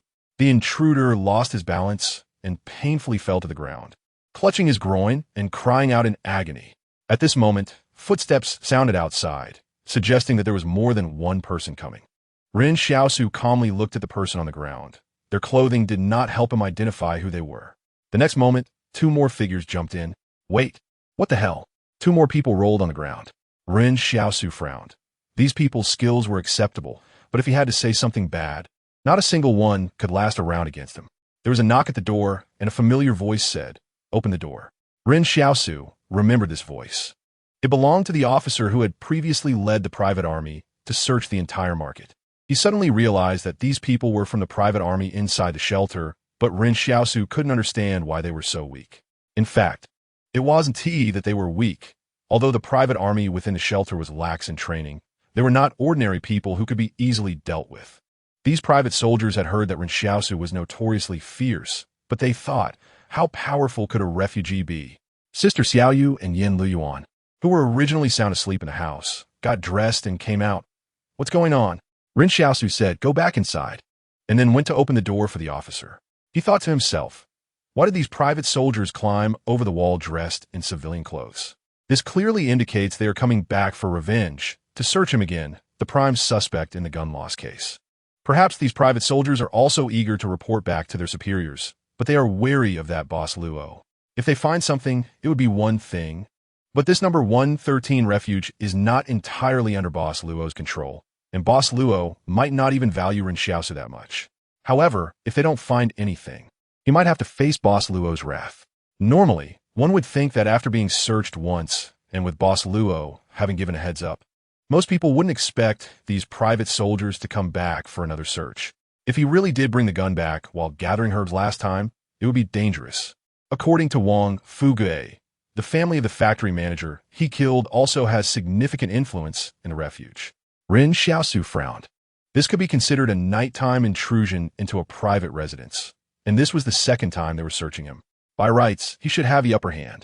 But outside this refuge, who could he reason with? Might makes right, and his fists weren't strong enough. Ren Xiaosu punched 3 private soldiers in one breath, feeling that they certainly wouldn't let it go that easily. He had to admit that after this incident, he reminded himself to be increasingly cautious and never to underestimate anyone. In fact, the officer, along with about 10 men, stood outside the door, filled with rage. He couldn't accept that his soldiers couldn't even handle a refugee and that he had to come in to retrieve someone. If this matter got out, where would his face be? Therefore, there had to be a resolution today. Just as he was about to order his men to kick the door down, the clinic door opened on its own. Immediately, all the soldiers outside were left bewildered. They saw Ren Xiaosu wrapped in a large ceremonial flag, which read, "Miraculous Hands." Luo Lan. The officer was silent for a moment, then inexplicably laughed in anger. What is this? A flag for protection? Ren Xiaosu was on high alert, carefully observing the officer's expression. He was mainly worried that the officer might act impulsively, wanting revenge upon seeing the flag. But that officer walked past him and headed straight inside. Search. Ren Xiaosu followed behind, saying, "Wasn't this already searched last time?" The officer's face darkened when he saw the soldiers still rolling on the ground in the courtyard. A bunch of useless trash. He turned to Ren Xiaosu. "I'm Wang Songyang. If you want Boss Luo to seek justice for you, you can use my name." "That won't do," Ren Xiaosu said with a forced smile. "You didn't really do anything." Wang Songyang scrutinized Ren Xiaosu carefully, and his soldiers reported, after a few minutes of searching, nothing found. Without saying another word, Wang Songyang led his team away, turning back to look at Ren Xiaosu with a half-smile. If he had been born inside the refuge, it would have been great. "Come serve under me. You'd be better than this bunch of useless trash." "Wait," Ren Xiaosu suddenly froze. The factory manager was named Wang Dongyang. Could he be related to this Wang Songyang? No wonder they were so fixated on him while chasing the murderer. When Ren Xiaosu learned that the officer's name was Wang Songyang, he was startled. He was worried that this guy would keep fixating on him. When dawn broke, Ren Xiaosu opened the door and saw Wang Fugue sweeping the grocery store. When Wang Fugue saw Ren Xiaosu, he put down the broom and came over, lowering his voice to ask, "What happened last night?" "Nothing." Ren Xiaosu shook his head. "The private soldiers inside the refuge still suspect me and search me again." "Damn," Wang Fugue said angrily. "They treat us refugees like thieves every day. I've said it's Boss Luo who is protecting us, and they still dare to come for a second search." All right, stop acting," Ren Xiaosu said. Looking at Wang Fugue in disbelief, "What are you so angry for?" Wang Fugue laughed. "Don't worry, nothing will happen. I've already sent in the new black medicine." Just then, a man rushed over, blood streaming from his arm, yelling, "Doctor, help me." This man, perhaps due to excessive blood loss, seemed frightened by his injury. But Ren Xiaosu took one look and understood that his wound was not serious at all. In the market, not serious means he wouldn't die. It must be said that the refugees had a rather optimistic view of life. Aside from life and death, nothing else was considered too significant. Ren Xiaosu glanced at him. "Come in. Your injury isn't serious. You won't die. How did you get hurt?"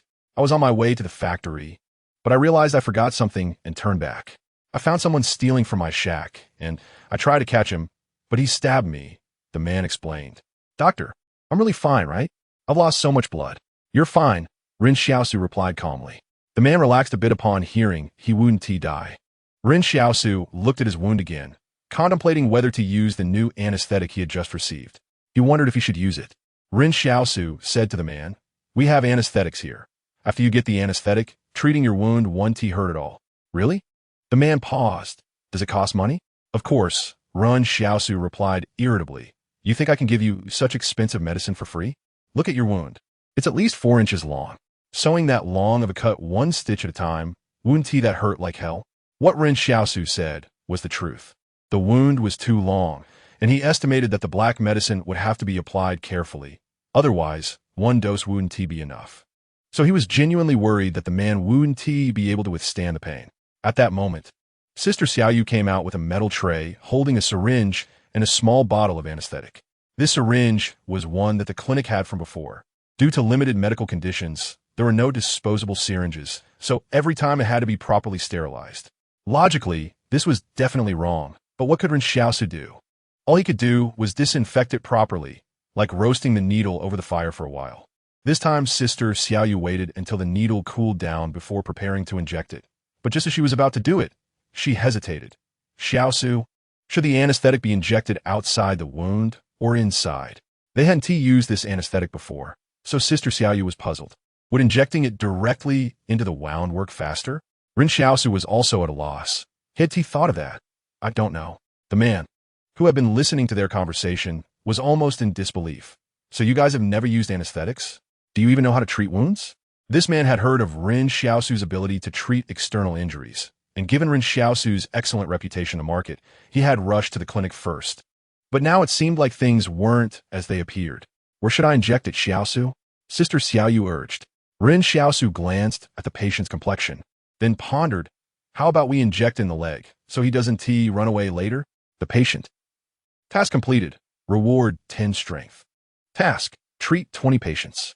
However, during this day, although Ren Xiaosu completed the third chain task of treating 10 patients, his gratitude coins dropped from 10 to 8. As many people didn't express their gratitude, even after being treated. Nonetheless, Ren Xiaosu felt that his life was exceptionally fulfilling now. During the day, I saw patients, went to substitute class in the afternoon, and in the evening chatted with Sister Xiaoyu and Yin Luyuan in the yard. He tilled the land in the yard, preparing to plant some vegetables. One of his biggest wishes in the past was to have a yard where he could grow scallions, garlic sprouts, and greens. Now, Ren Xiaosu felt that his strength was almost double that of an average adult male, and his muscles had become firmer again. He asked the palace in his mind, what are my current strength and agility attributes? The palace replied, strength 55, agility 41. Ren Xiaosu remained silent. It seemed that his attributes were relatively balanced, and it was unlikely he would suddenly become a muscle man. Yin Luyuan suddenly asked, brother, why don't you treat all those patients? That's money. Ren Xiaosu glanced at him. I can't treat them. But the previous doctors treated them, didn't they? Yin Luyuan thought for a moment and followed up. We can't learn from them. Ren Xiaosu explained. Look at how he ended up. When he got into trouble, did anyone help him? There should be a bottom line in being a person. But if we get into trouble, there may not be anyone to help us either. Yin Luyuan muttered under his breath. They wouldn't help us, so why should we be so kind to them? Nowadays, many people would rather see us get into trouble. Ren Xiaosu looked Yin Luyuan in the eye. He knew Yin Luyuan was still young, and his worldview was still forming. The environment Yin Luyuan was destined him to encounter too much malice from the outside world. Ren Xiaosu admitted that Yin Luyuan was right. In this era, everyone was selfish, and selfishness seemed to be a natural thing. Even having ill intentions seemed to be justified. But Ren Xiaosu had to make Yin Luyuan understand that others are others, and we are us. Luyuan, remember. Ren Xiaosu said solemnly, don't let the sorrow of the times become your sorrow. Yin Luyuan seemed to ponder this, while Sister Xiaoyu nearby looked at the two brothers with bright eyes. She suddenly felt that as long as Ren Xiaosu was by Yin Luyuan's side, Yin Luyuan would never go astray in his life. Suddenly, there was a commotion outside, and someone exclaimed, the band is back. Didn't they go to block 112? Why are they back? Yes, and the man who was their guide is missing. Ren Xiaosu looked up and suddenly remembered the girl in the baseball cap with perfect shooting skills. Thanks to the NATO group leader by Li Jiliao, a classmate has become the new alliance leader of this book. Thanks to those familiar faces returning here. Thanks for the support. 30. That mentally ill Ren Xiaosu. The band is back? Ren Xiaosu felt a bit puzzled. It must take at least 2 months to go to block 112 and back. Calculating the time since the band left, it seemed they had only been gone for about a week, so they hadn't even reached block 112, let alone the foot of the mountain. There shouldn't have been any danger on the way. The only danger left was the wolf pack. But the timing of the wolf pack's arrival was staggered with that of the band. If the band had really encountered the wolf pack, they probably wouldn't have returned. After all, the wolf pack wasn't afraid of gunfire anymore. Thinking about the wolf pack made Ren Xiaosu anxious. He had talked to Wang Fugue about the wolf pack yesterday, and Wang Fugue had revealed that he got news from the town manager, Chun Haidong, that the wolf pack had suffered heavy casualties in an ambush against private soldiers. And the entire pack had gone to hide in Yangshan near block 111, likely too scared to come back to their place. However, Ren Xiaosu didn't think so. The wolf pack had left before, and now they had come back even fiercer. What caused these wolves to evolve again? Ren Xiaosu had no idea. Ren Xiaosu looked out of the clinic window and saw the refugees in the town quietly coming out of their homes to watch. They were already curious about the band, and now that they realized something might have happened to the band, they were even more curious.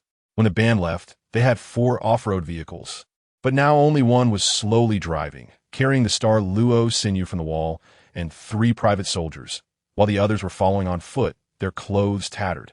Yin Luyuan curiously said, "They were all clean when they left, but now they're as messy as us." Although Ren Xiaosu and Yin Luyuan's lives had improved a bit, there was still not enough water.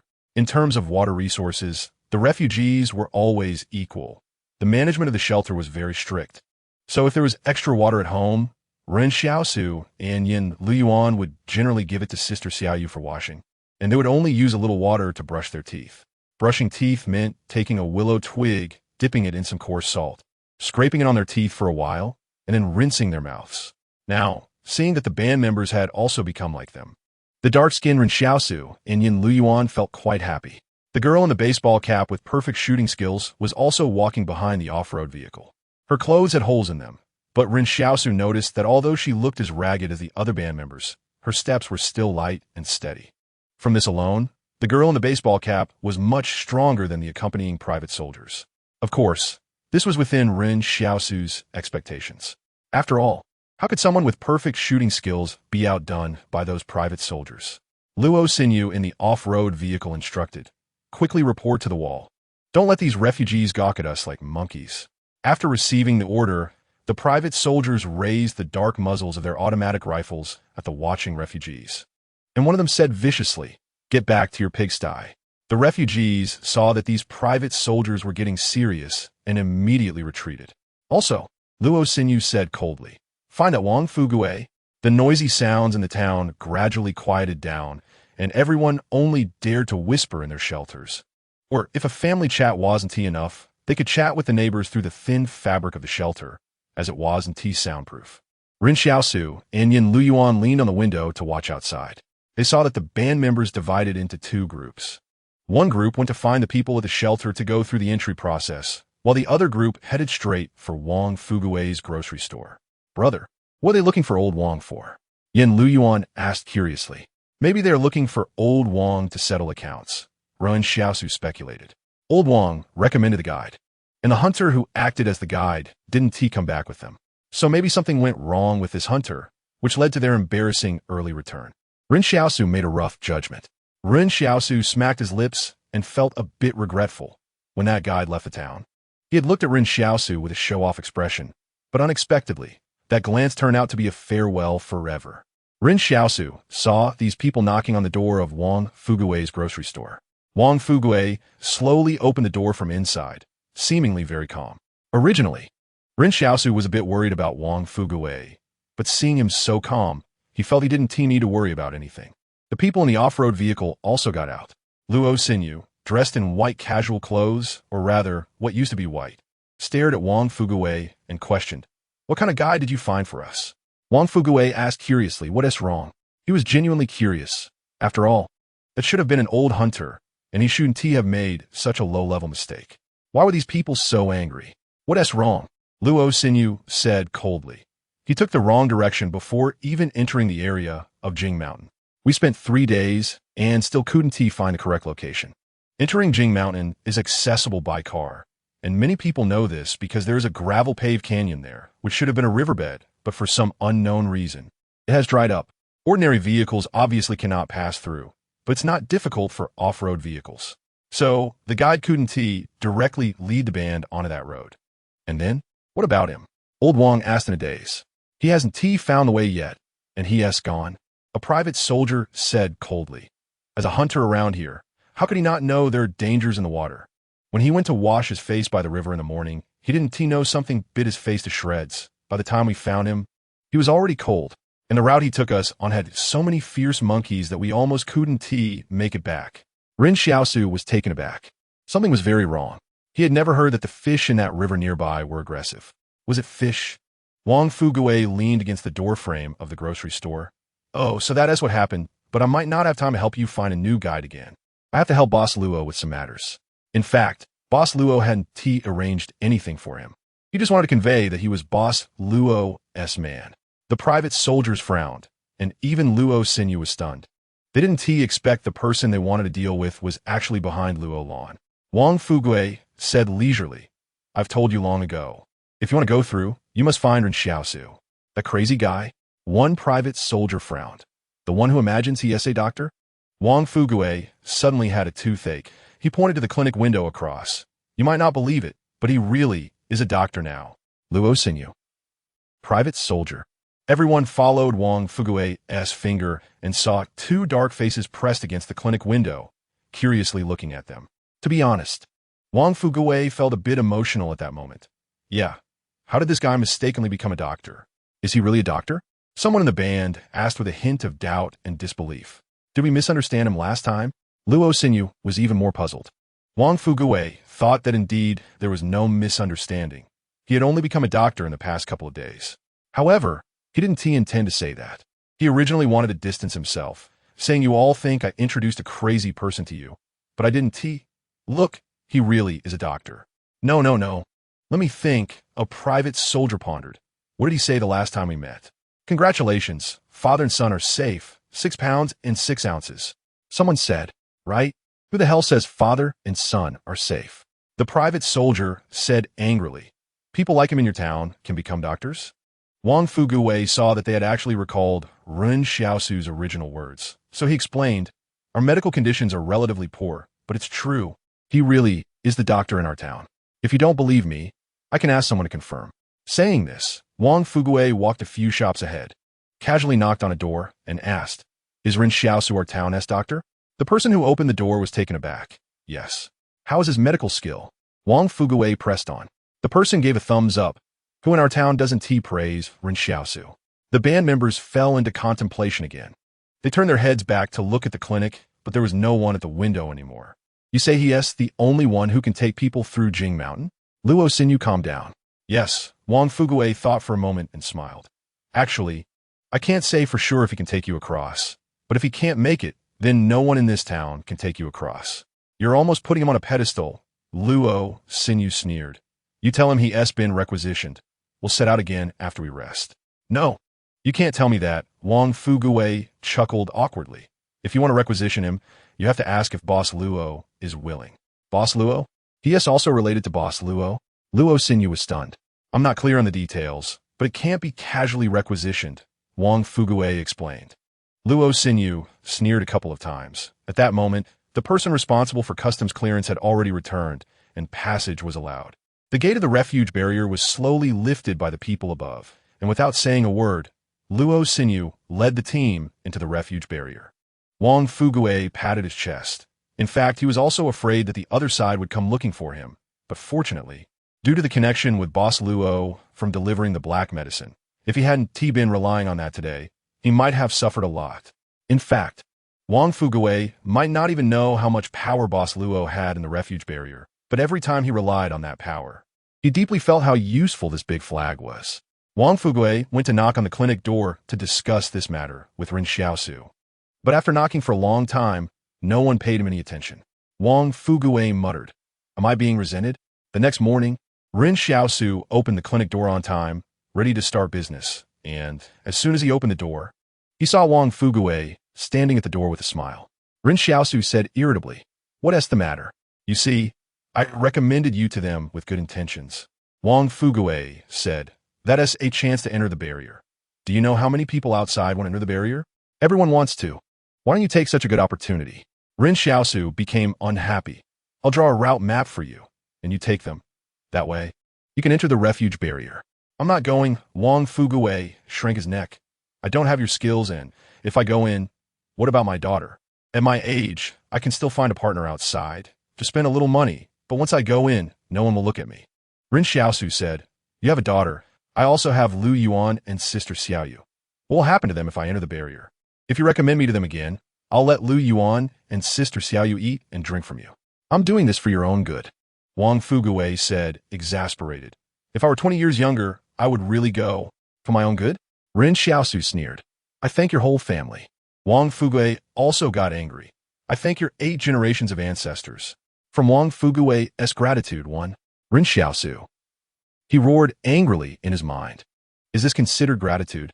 And is it sincere gratitude? I think you're the one being sincere.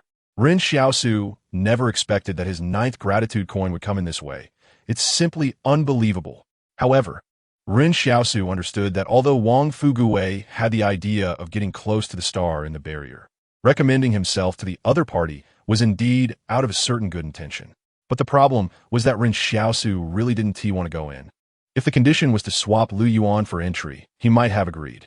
Ren Xiaosu thought for a moment and said seriously, Old Wang, I'll say it again. I can't leave Lu Yuan and Sister Xiaoyu behind and go in alone, so don't recommend me to them again. Wang Fugue was also exhausted. Fine. I got it. Don't worry, as long as Boss Luo doesn't speak, they can't take you away. If you're gone for more than 3 months, who will supply medicine to Boss Luo, right? Okay, as long as you're aware, Ren Xiaosu said. At that moment, a man walked by and said to Ren Xiaosu, Doctor, I want to see a doctor.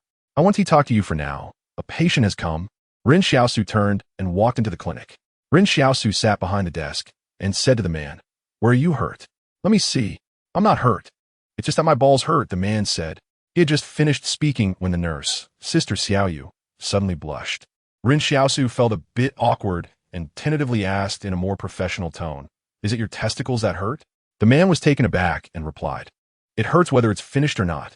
Ren Xiaosu was both amused and exasperated, wondering what was going on with this day. After he managed to persuade the man to leave, he unexpectedly received another gratitude coin. Fine, no matter what the symptom is. As long as it comes with a gratitude coin, that's good enough. Now Ren Xiaosu had 10 gratitude coins in hand, and it seemed like the day to unlock the weapon wasn't too far away. One of the reasons Ren Xiaosu didn't want to be a guide anymore was that it was easier to earn gratitude coins in the town. Who would thank him on the road with that band and private army? For some reason, Ren Xiaosu was always looking forward to that weapon, wanted to know what it was really like. It must be something good, considering how rare gratitude is. Sorry for the late reply. 32. Dreams are often the opposite. Perhaps the band was indeed in a dire situation this time, as they took a longer time to rest and hadn't come out for several days. According to what they said, the band and the private army would definitely head to Jing Mountain again. It was just a matter of time. What was there on Jing Mountain? Ren Xiaosu always felt that this group of people wanted to go to Jing Mountain far more than they wanted to perform at the number 112 shelter. Jing Mountain is vast, and it probably hasn't been truly explored by anyone yet. What news did the managers inside the shelter receive? On a morning, Yen Liyuan carried the new backpack that Sister Xiaoyu had just sewn for him to class, feeling quite pleased. However, when he arrived at the classroom, he noticed something was off. Why was everyone looking back at him as soon as he entered?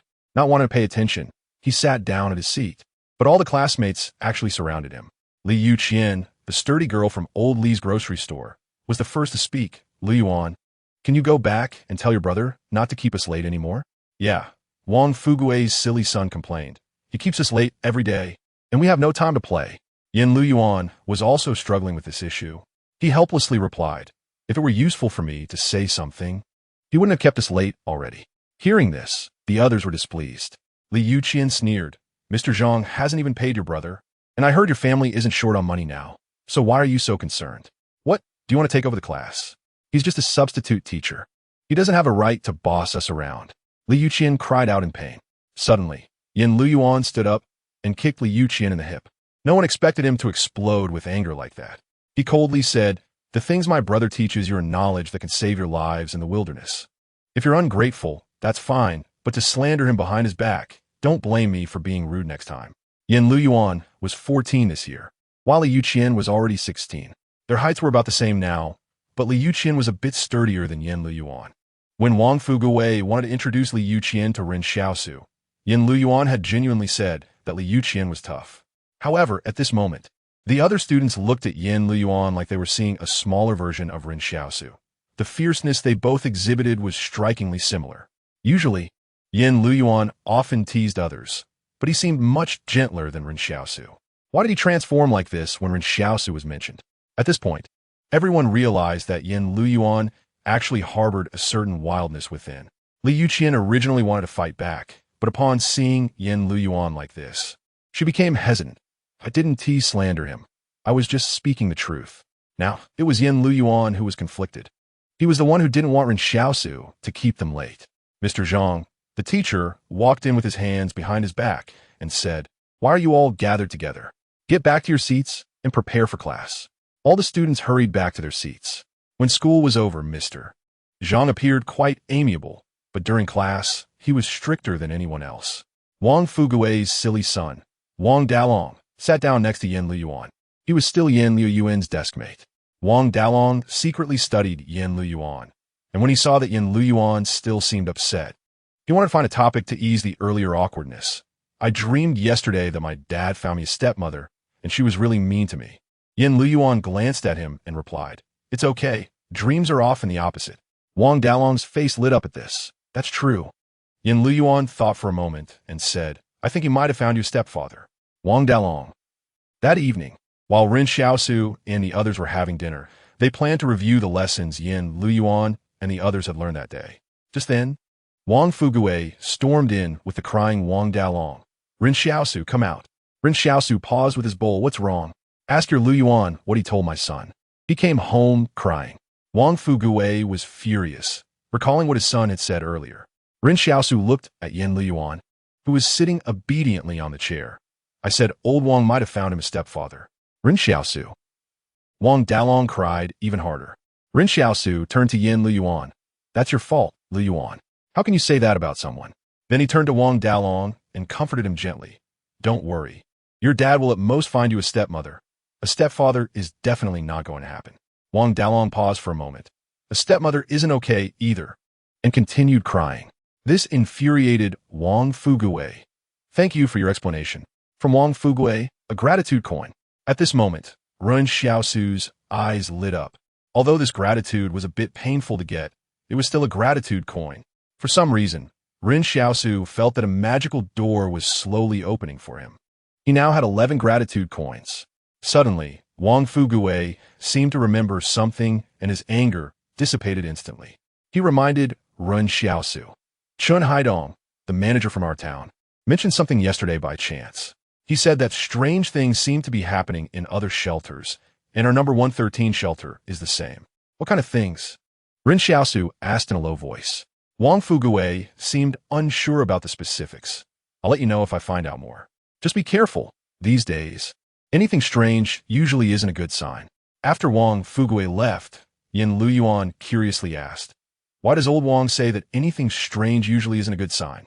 Ren Xiaosu thought for a moment and replied, "Perhaps it's because our definition of good things is too narrow. Only things that are good for us are considered good. Is it wrong for us to think this way?" Yin Luyuan asked. Although he had attended more classes than Ren Xiaosu, he honestly didn't study as hard. In the past, when he slacked off, Ren Xiaosu would read books borrowed from Mr. Zhang, and sometimes Yin Luyuan thought, since Ren Xiaosu was already so capable, why should he bother trying hard? Ren Xiaosu looked at Yin Luyuan and said, "Remember, it's not wrong to think this way. Things that benefit us are good things.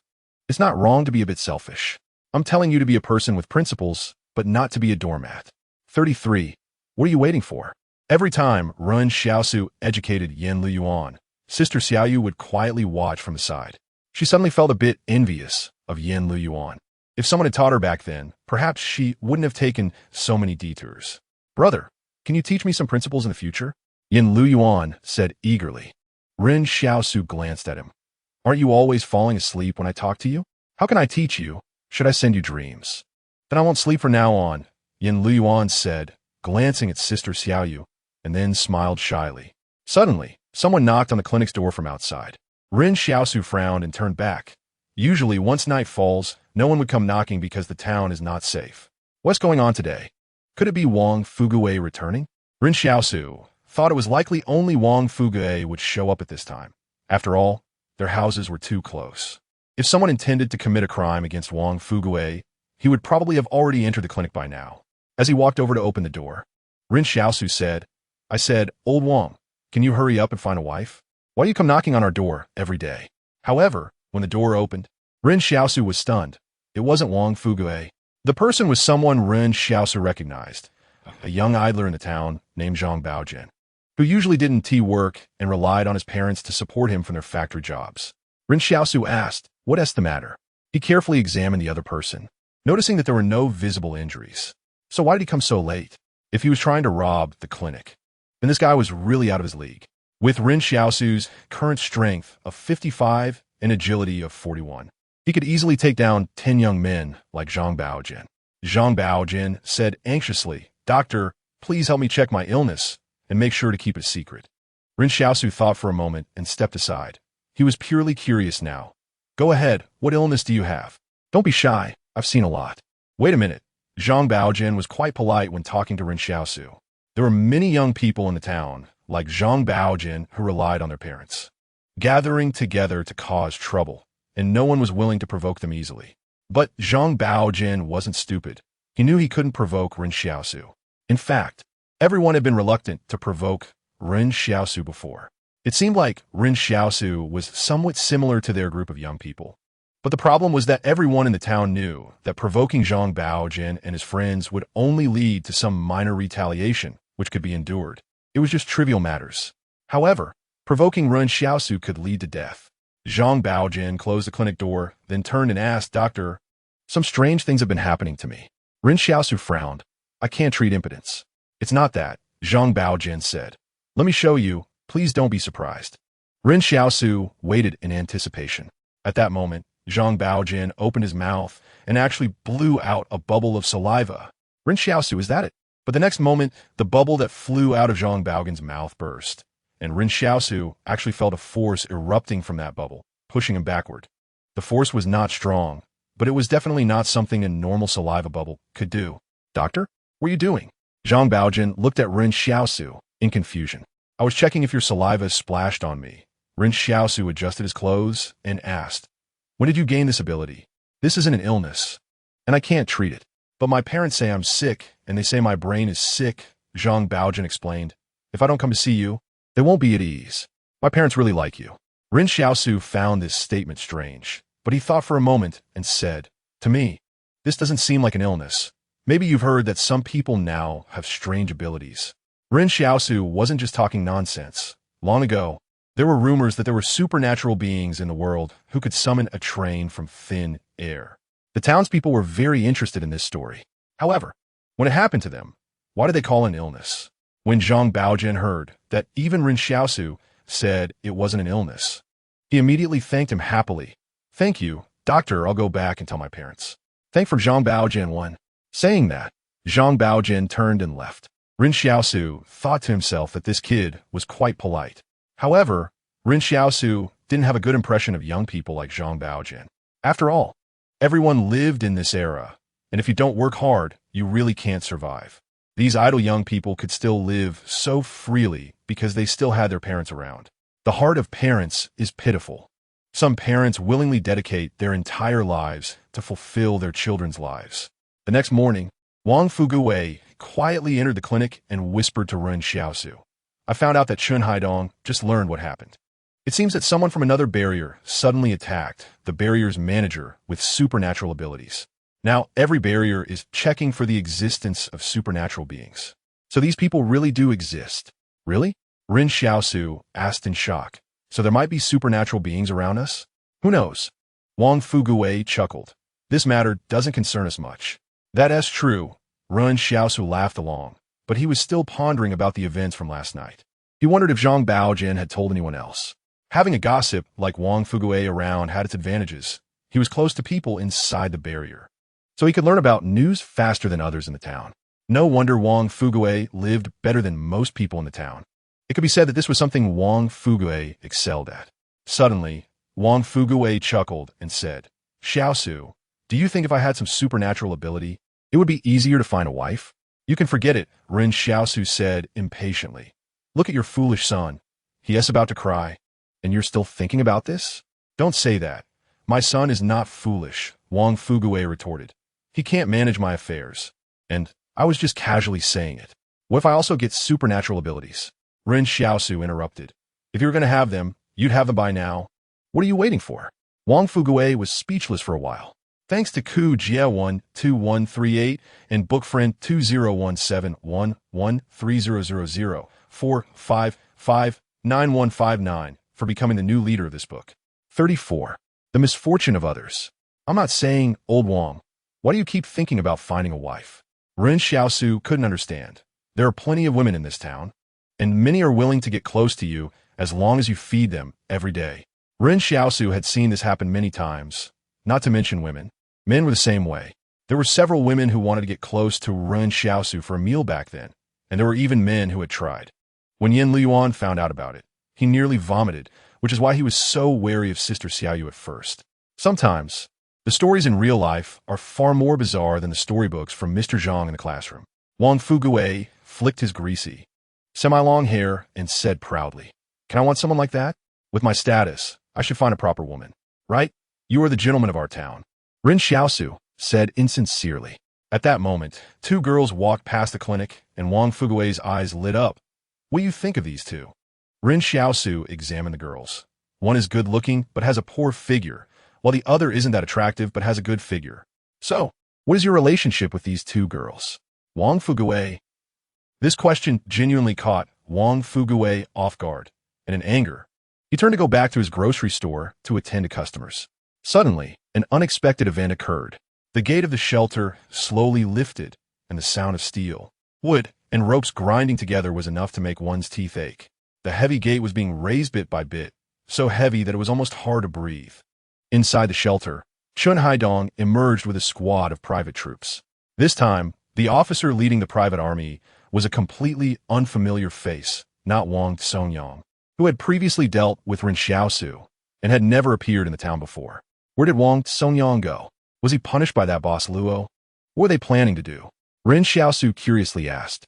"I don't know," Wang Fuguei replied, looking bewildered. He disregarded Ren Xiaosu and walked towards Chun Haidong. But due to the distance, Ren Xiaosu couldn't hear their conversation. He then saw the private troops from Barrier 113 running towards the town, and shortly after, they returned with someone in tow. That person was shouting, "Why are you arresting me? Let me go." Ren Xiaosu silently watched as the person being captured was none other than Zhang Baojin, who had come to find him the night before. Wang Fuguei quickly intervened, saying, "Officers, what is going on? This kid might be a bit mischievous, but he shouldn't have done anything serious." "Get lost," the officer from the private army coldly replied. Faced with the cold black firearms, Wang Fuguei could only back down. Otherwise, they might really open fire. Wang Fuguei talked to Chun Haidong for a long time. But in the end, Zhang Baojin was still taken into the shelter. The painful grinding sound echoed again as the heavy gate once more separated the two worlds. Ren Xiaosu walked up to Wang Fuguei and asked what is going on. He needed to clarify this because he knew that Zhang Baojin must have been captured due to his so-called supernatural abilities. And both he and Yen Liyuan possess such abilities. Wang Fuguei sighed. "It's over. That kid is finished." "Why do you say that?" Chun Haidong said. "This kid showed off his supernatural ability in front of his friends yesterday, and they immediately sold him out. Now all the shelters are rejecting supernatural beings. If there were no attacks on the shelter managers by supernatural beings, that would be one thing, but now the managers are probably most wary of these people. If you have to be wary of someone, what would you do? Kill him," Ren Xiaosu said calmly and decisively. "You see, the managers in the shelter are somewhat different from you," Wang Fuguei said with a frown. "When they discover a potential danger, their first thought isn't to kill, but to understand them." Chun Haidong mentioned that the shelter had temporarily set up a courtyard and a building to establish a mental hospital and had sent in a lot of medical equipment. Are they going to treat these supernatural beings? Ren Xiaosu was taken aback. "Treat my foot," Wang Fuguei said. Chun Haidong said that the equipment isn't for treating illnesses. It was previously used for research in the shelter. In just one day, 3 supernatural beings have been captured in the shelter, and those 3 are in serious trouble. Ren Xiaosu felt a chill in his heart. He couldn't imagine what it would feel like to be trapped in a mental hospital and studied. "Old Wang, do you still want supernatural abilities?" Ren Xiaosu asked. Wang Fuguei thought for a moment. "It's still possible, just don't let people find out." "Xiaosu, you too. If you and Lu Yuan really have any supernatural abilities, make sure no one else knows." Ren Xiaosu's expression turned strange. Okay. That night, a major incident occurred in the town. Zhang Baogin's father crept into his friend's house in the middle of the night, which was just a small shack of a few square meters, and then he went on a killing spree, murdering the entire family of 4. Ultimately dying from excessive blood loss himself. Zhang Baogan's mother also hanged herself from a dead tree at the town's entrance.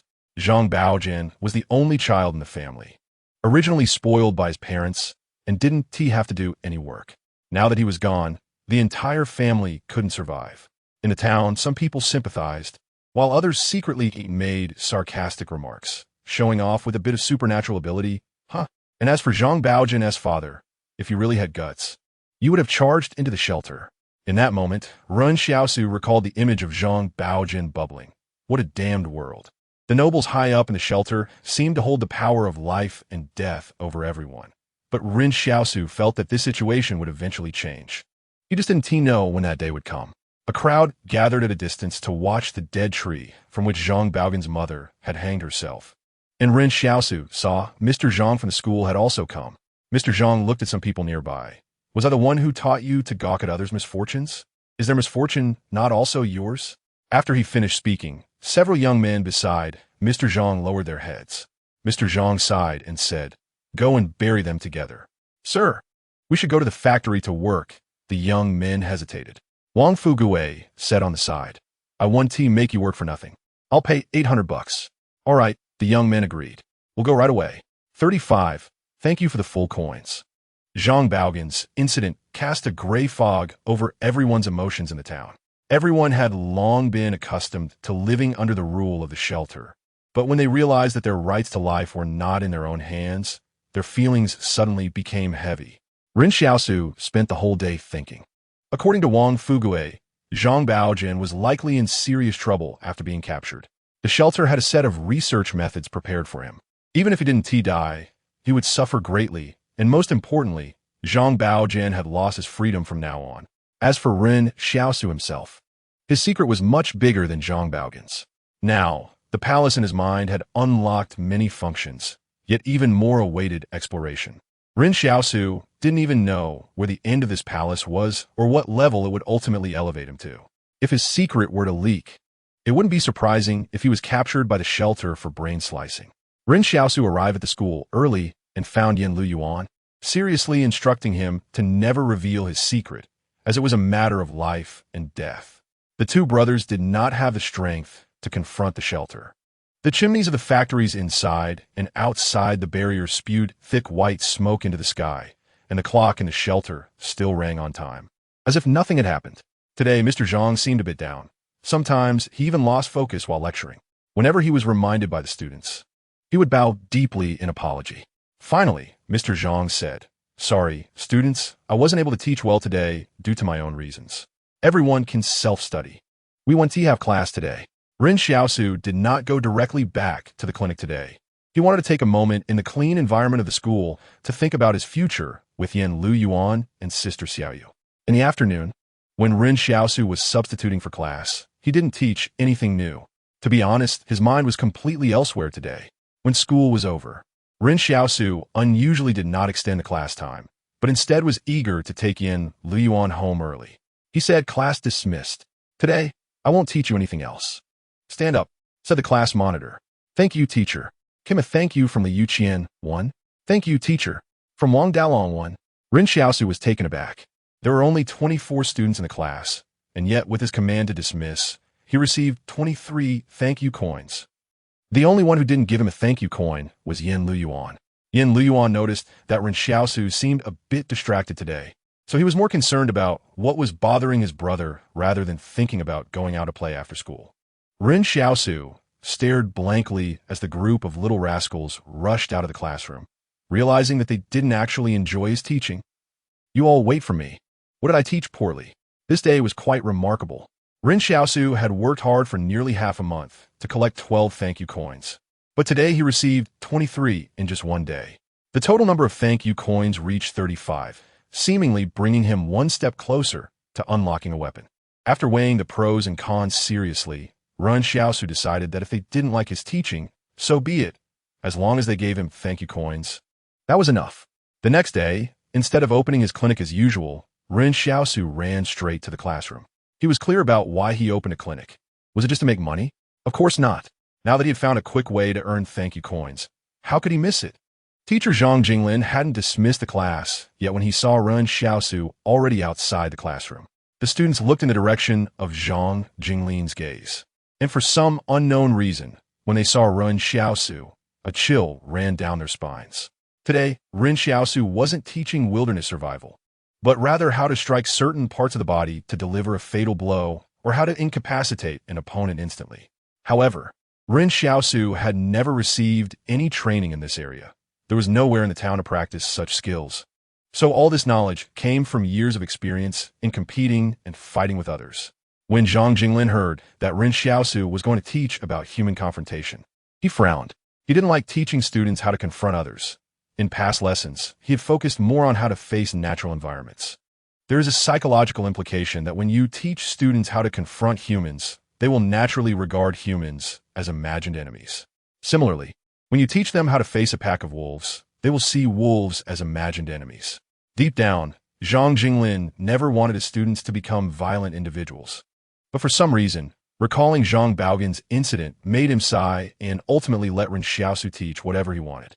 On the podium, Ren Xiaosu addressed the students. What are the most vulnerable parts of the human body? If we're going to discuss this, we should start step by step, beginning with the neck, which is the most well-known. However, this area is not particularly easy to target during a fight because the human subconscious has a strong protective instinct for it. The neck area near the trachea consists of nearly 20 fragile cartilages, and if you break any one of them, it can instantly render the opponent unable to fight. Broken bones will quickly block the oxygen supply, and the opponent may suffocate and die. At this moment, the classroom fell silent. Ren Xiaosu looked at everyone. Any questions? Wang Dalong timidly asked, "How do you know there are nearly 20 fragile cartilages in the neck?" There were no relevant books in the school, nor was there anyone in the town studying this subject. If Ren Xiaosu hadn't actually counted, how could he possibly know such a thing? But how could Ren Xiaosu count? Count whose? At this thought, everyone started to panic. Ren Xiaosu did not answer the question. He glanced at the sky, and at that moment, the internal bell of the shelter rang at 4 p.m. Ren Xiaosu smiled and said to everyone, "Class dismissed. Stand up." "Thank you, teacher." Came a thank you from Wang Dalong one. Suddenly, Ren Xiaosu frowned. The count was wrong. Shouldn't it have increased by more than 20 thank you coins? Why was it only 9? Had this group of little rascals gotten used to him not extending the class so quickly that they didn't even give a sincere thank you? Perhaps they hadn't yet faced the harshness of society. Just as the students were about to rush out, Ren Xiaosu's ominous voice rang out behind them. "Come back here. Today, I'm going to tell you how I know how many pieces of cartilage are there." Wang Dalong, Liu Qian, all students, 36, sending white-haired people to bury black-haired people. Once Ren Xiaosu called them back, none of the students dared to disobey. The students had previously gone home and complained to their parents about Ren Xiaosu's actions. But the parents had all reacted similarly. It's good for the teacher to teach you more. You should be grateful, not complain. Understand? Never complain. Especially don't complain to your substitute teacher. The students were puzzled. Their parents had usually been on their side, but this time they were all on Ren Xiaosu's side. Moreover, why did the parents sound so strange? The students sensed something was off in their parents' tone and continued to ask. Li Youqian's father, Li Fatsai, earnestly told her, "Don't ask anymore, daughter. Just focus on your studies and don't get into trouble with your teacher Ren Xiaosu. Understand? I don't want to send white-haired people to bury black-haired people." The sturdy girl Li Youqian was immediately frightened. Why was this sending white-haired people to bury black-haired people suddenly brought up?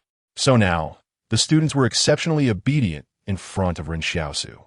As soon as he finished speaking, they hurriedly returned to their seats as if they were scared. This lecture went on until it was dark. Watching the sky grow darker, the students eagerly looked at Ren Xiaosu, who was getting more and more into it. Finally, Li Yuqin couldn't help but weakly say, "Teacher, it's getting dark. It won't be safe if we don't go home." Previously, when students said this, Ren Xiaosu would dismiss the class. So when Li Yuqian finished speaking, all the students looked at him with hope. However, Ren Xiaosu smiled and said, "It's okay. You won't be in any danger." That day, Ren Xiaosu continued teaching until 8 p.m. before finally dismissing the class. By then, it was completely dark outside, and he didn't receive a single thank you coin when class ended, but he didn't mind. The so-called suppress, first then raise. Without pressure, where would the gratitude come from, right?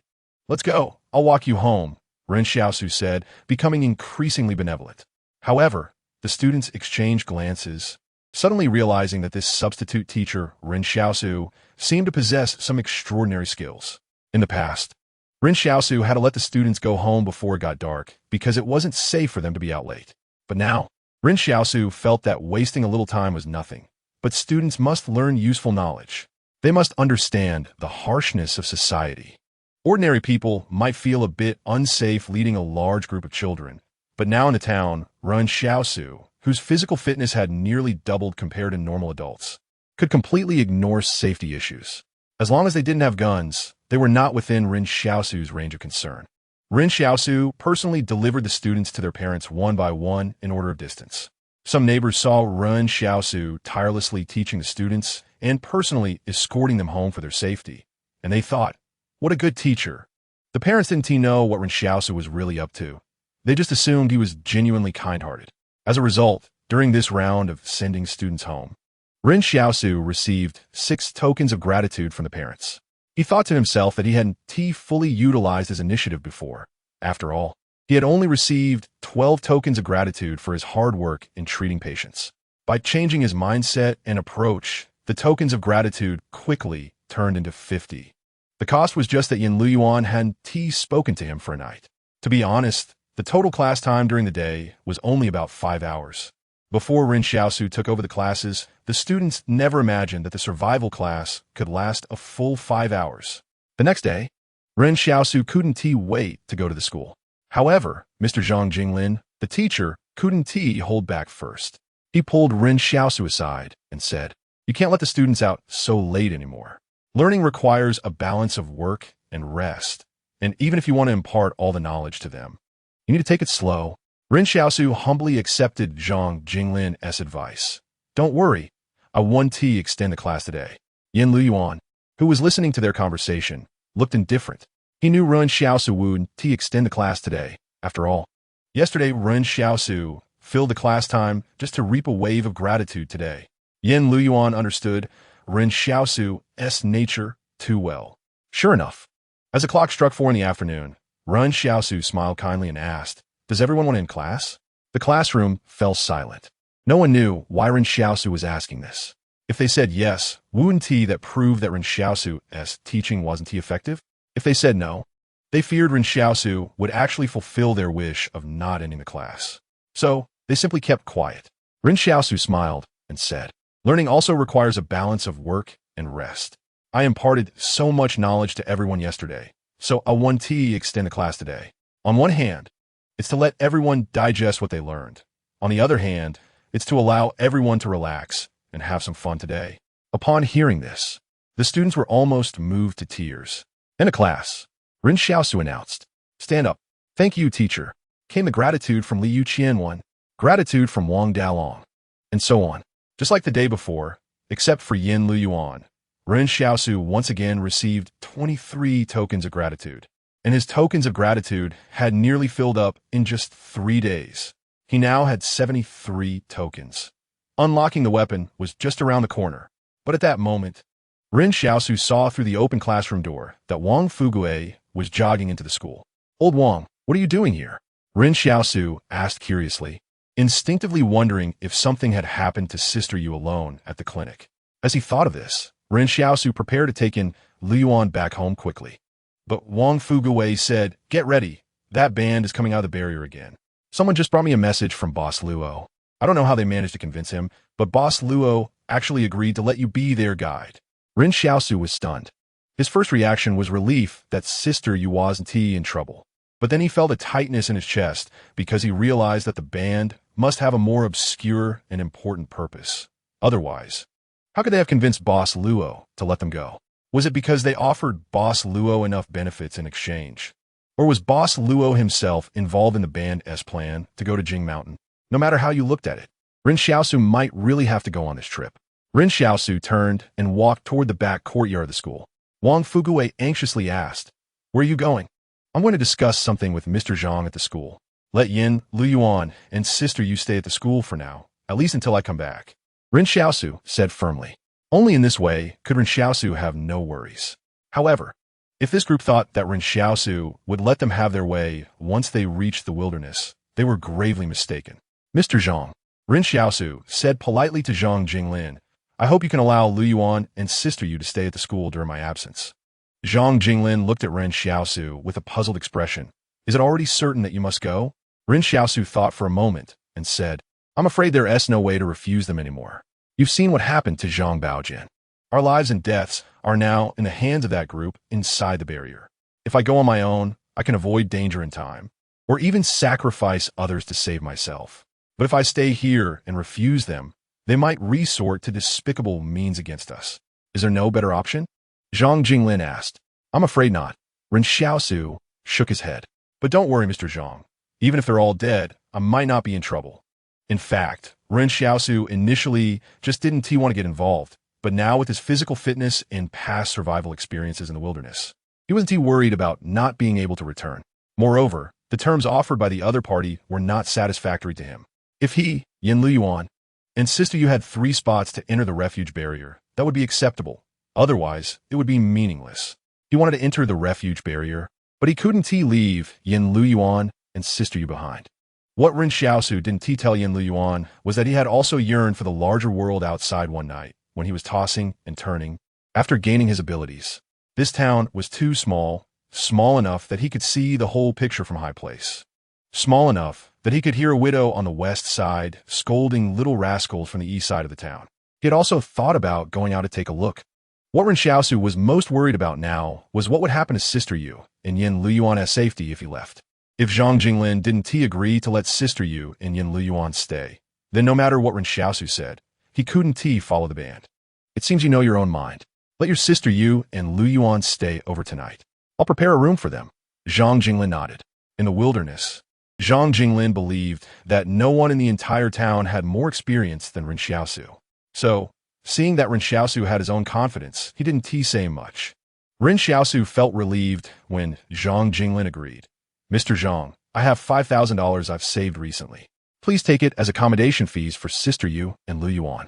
Take it back. Zhang Jinglin shook his head and said, I'm the school teacher. I only accept tuition fees. Please don't decline. Just take it to buy some cigarettes or something, Ren Xiaosu said. Zhang Jinglin hesitated for a moment. Ahem, then I'll take 1,000 just as rent. Ren Xiaosu didn't argue anymore and immediately gave Zhang Jinglin 1,000. He was usually stingy, but he never hesitated when it came to important matters. He would never hesitate to spend money on Yin Lu Yuan. As for the remaining 4,000, Ren Xiaosu planned to give it directly to Sister Yu. This money couldn't be given to Yin Lu Yuan. If Sister Yu had any thoughts about it, she might just take the money and leave. But wouldn't he harbor any ill intentions toward Yin Lu Yuan? However, if the money were in Yin Lu Yuan's hands, then Yin Lu Yuan's safety would be threatened. At this moment, Ren Xiaosu still held a bit of suspicion toward Sister Yu. This thought might be wrong and a bit unfair to Sister Yu, but it was definitely the choice that would leave the least regret and pain. To be honest, Ren Xiaosu still felt that the time they spent with Sister Xiaoyu was too short. It wasn't that he suspected her of having ulterior motives. It was just that he had struggled to survive in this wasteland for so long, and every day of life was something he fought for with his own hands, each step seemingly leaving a trail of blood on the ground. How could someone like him easily entrust his fate to someone he had only known for a few days? Ren Xiaosu took Yin Lu Yuan back to the clinic to pack his things. He didn't expect that the new home he had just acquired would have to be left idle again. Wang Fuguwei said beside him, Don't worry. I'll take good care of this yard. I won't let anyone else move in. All right, then thank you, Ren Xiaosu replied. Actually, you don't have to force them to stay at the school. With me around, what are you afraid of? Wang Fuguwei laughed. Aren't I even guarding against you? Ren Xiaosu coldly rejected Wang Fuguwei's suggestion. In this town, the school was the safest place. Wang Fuguwei wasn't angry.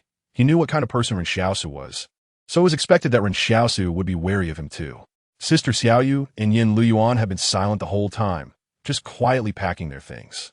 It wasn't until everything was packed that Yin Lu Yuan quietly asked, Is it really not possible to not go? I'll come back, as long as I take the right path. It won't be dangerous. If there is real danger, I will leave them behind and run back, Ren Xiaosu said. He didn't answer Yin Lu Yuan's question, but directly handed all the money to Sister Xiaoyu. Anyway, I won't have a place to spend money in the wilderness, so you keep it. Okay, Sister Xiaoyu agreed. Make sure to bring more dry food. It's too hard to rely on luck for food in the wilderness. No need, Ren Xiaosu shook his head. If we don't consider taste and endurance, food is still easy to find after the first few dozen kilometers. However, Sister Xiaoyu's words reminded Ren Xiaosu that since he could retrieve the medicine bottles back into his mental palace at any time, could he do the same with other things? Since the medicine bottles were tangible objects, it meant that the palace was also a unique space. If that's the case, Ren Xiaosu wanted to secretly take the well from the town. After all, the water supply outside was indeed concerning. The so-called leaving one's hometown probably meant this. With this thought, Ren Xiaosu secretly tried to store a piece of cornbread into the palace. But the next moment, something miraculous happened. The cornbread didn't move. And the palace made a sound. Storage permission not granted. Ren Xiaosu was stunned. It turned out he could really store things in the palace. But he just didn't have the qualification yet. He asked in his mind, what do I need to do to obtain storage permission? No permission to answer. The palace fell silent, not responding to Ren Xiaosu's question. Ren Xiaosu suddenly felt that this palace didn't seem to have its own consciousness. It was just issuing specific tasks to guide his actions based on some logic. After settling Sister Xiaoyu and Yin Luyuan at the school, Ren Xiaosu turned around and left without hesitation. Sister Xiaoyu and Yin Luyuan stood at the school door, watching Ren Xiaosu's departing figure in the night. Yin Luyuan suddenly asked, Sister Xiaoyu, you know why he gave you all the money, right? Yes, Sister Xiaoyu replied calmly. Will you blame him? Yin Luyuan looked at Sister Xiaoyu. No. Sister Xiaoyu smiled. Ren Xiaosu walked far away before finally looking back at the school. At that moment, the stars in the sky were vast, twinkling like the sea. He turned around and walked firmly towards the clinic, ready to welcome the arriving guests. Many times, people only understand their lives when they look back, realizing that perhaps a small decision made during a certain period may be the crossroads of fate. Whether to go left or right is just a thought away. And once a decision is made, one rushes towards the unknown future without hesitation, thinking at that time that it was just an ordinary day in life. In the clinic's backyard, Ren Xiaosu closed his eyes to rest, waiting for the arrival of the band. It wasn't until dawn that he heard the creaking sound of the refuge barrier gate slowly lifting. What a pity for the vegetables just planted in the yard, the green onions, the garlic sprouts, the greens. What is meant to come will eventually arrive. Ren Xiaosu opened his eyes and walked towards the consulting room, sitting upright in his position. Knock! Knock, knock! 3 knocks on the door. Come in, Ren Xiaosu said, not looking up, as if he were writing a medical record. The door opened, and the morning sunlight instantly shone on Ren Xiaosu's face. He looked up and was surprised to see a carefully dressed girl standing at the door, wearing clothes he had never seen in the town before. Ren Xiaosu had previously seen her from the window. This girl was the famous singer Luo Xinyu from the refuge barrier. So flashy, Ren Xiaosu thought to himself, then shifted his gaze to the people behind Luo Xinyu, where the band's staff and the private troops of the refuge barrier were standing. This time, the private troops had sent 12 people, even more than last time. However, what Ren Xiaosu was most concerned about was that girl in the baseball cap, who had perfect firearm skills. She was still wearing the baseball cap, and her brim was pulled low, dressed in a deep blue tracksuit. It seemed she noticed Ren Xiaosu's gaze lingering on her, so she slightly lifted her face. Ren Xiaosu caught a glimpse of her delicate chin, but could never see her eyes hidden under the shadow of the cap. Behind this group of people, a large crowd of students from the school had gathered. The band members were also a bit confused as to why these kids had suddenly gathered. Li Fatsai's sturdy daughter quietly asked the girl in the baseball cap from behind, "Are you guys going to take Ren Xiaosu away?" No one answered Li Fatsai. It seemed that the girl in the baseball cap didn't like to talk much. Just then, Ren Xiaosu suddenly heard the palace in his mind say, "Task. Refuse to travel to Jingshan." Ren Xiaosu was taken aback. Why was the palace also getting involved in this matter? Logically speaking, the palace should be for his own good. But why did it not want him to go to Jingshan? What was there? Clearly, Ren Xiaosu had been to Jingshan before. It was indeed more dangerous than the town. But it wasn't dangerous enough for the palace to remind him. Could something have changed? With this thought, Ren Xiaosu began to have second thoughts. He wanted to go out and see, but he wanted to explore the vast outside world, not to see how dangerous it was. Luo Xinyu sat down opposite Ren Xiaosu and smiled. "You must be Ren Xiaosu." Ren Xiaosu looked at Luo Xinyu and fell into thought. Dad's dad is called Grandpa, and Dad's mom is called Grandma. Luo Xinyu. Is this brain illness that serious? At this moment, a military officer from the private troops walked in. He looked at Ren Xiaosu and smiled. Stop pretending. We've dealt with each other before. When Ren Xiaosu looked up and saw the visitor, he was completely taken aback. Wasn't this the guy who had searched him twice, Wang Songyang? Now it was impossible to keep pretending. And Ren Xiaosu knew very well that if he didn't go this time, he would have to go. He leaned back into the chair, suddenly appearing relaxed. I'm not going. Task completed. Reward. Basic level skill learning blueprint can learn others' abilities. Ren Xiaosu's eyes lit up. The task was completed. Indeed, the standard for determining whether the palace's task is completed is not based on established facts, but solely on Ren Xiaosu's attitude. At that moment, a bold idea suddenly arose in Ren Xiaosu's mind. Wang Songyang said beside him, You can't not go. I'll go. Ren Xiaosu replied seriously. Wang Songyang. However, Ren Xiaosu was greatly disappointed that the palace did not issue any new tasks this time. After all, the previous tasks, like gifting the sparrow, were only one-time opportunities. How could they allow Ren Xiaosu to keep grinding for tasks? At this moment, Luo Xinyu smiled and said, It's best that you are willing to go. Boss Luo's message has probably already been conveyed to you. If you don't go, there won't be a place for you to stand in this town. I can go, Ren Xiaosu said, but I have a few conditions. Luo Xinyu looked at Ren Xiaosu with a smile, feeling that communication was much smoother now. Go ahead. I want a reward of 30,000 yuan. No way, 10,000.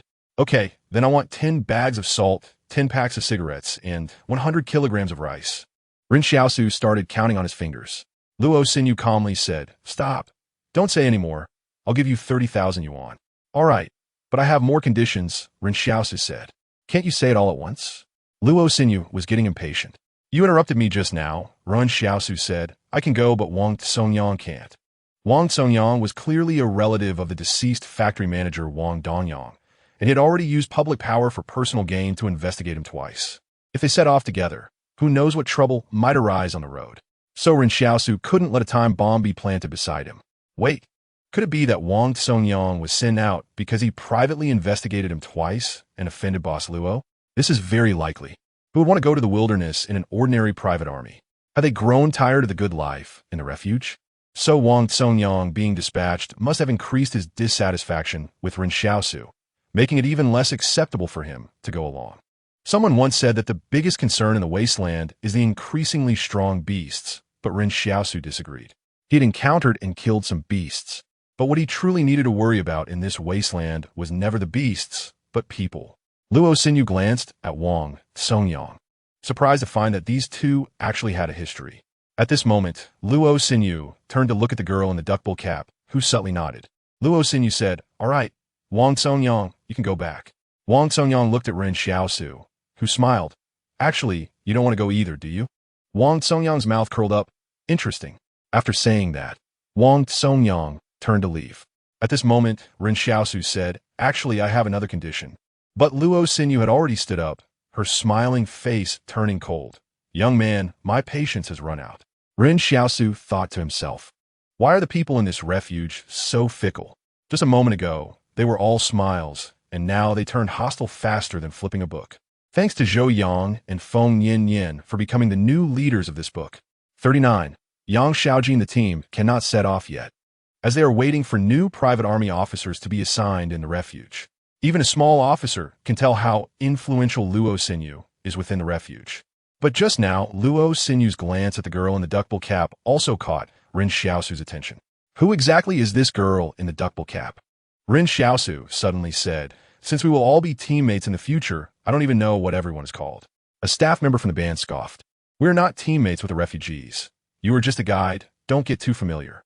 Ren Xiaosu carefully scrutinized this band staff member, seriously considering if there was a suitable place on the road to deal with him. The refugees in the town and the residents in the refuge have a stark contrast.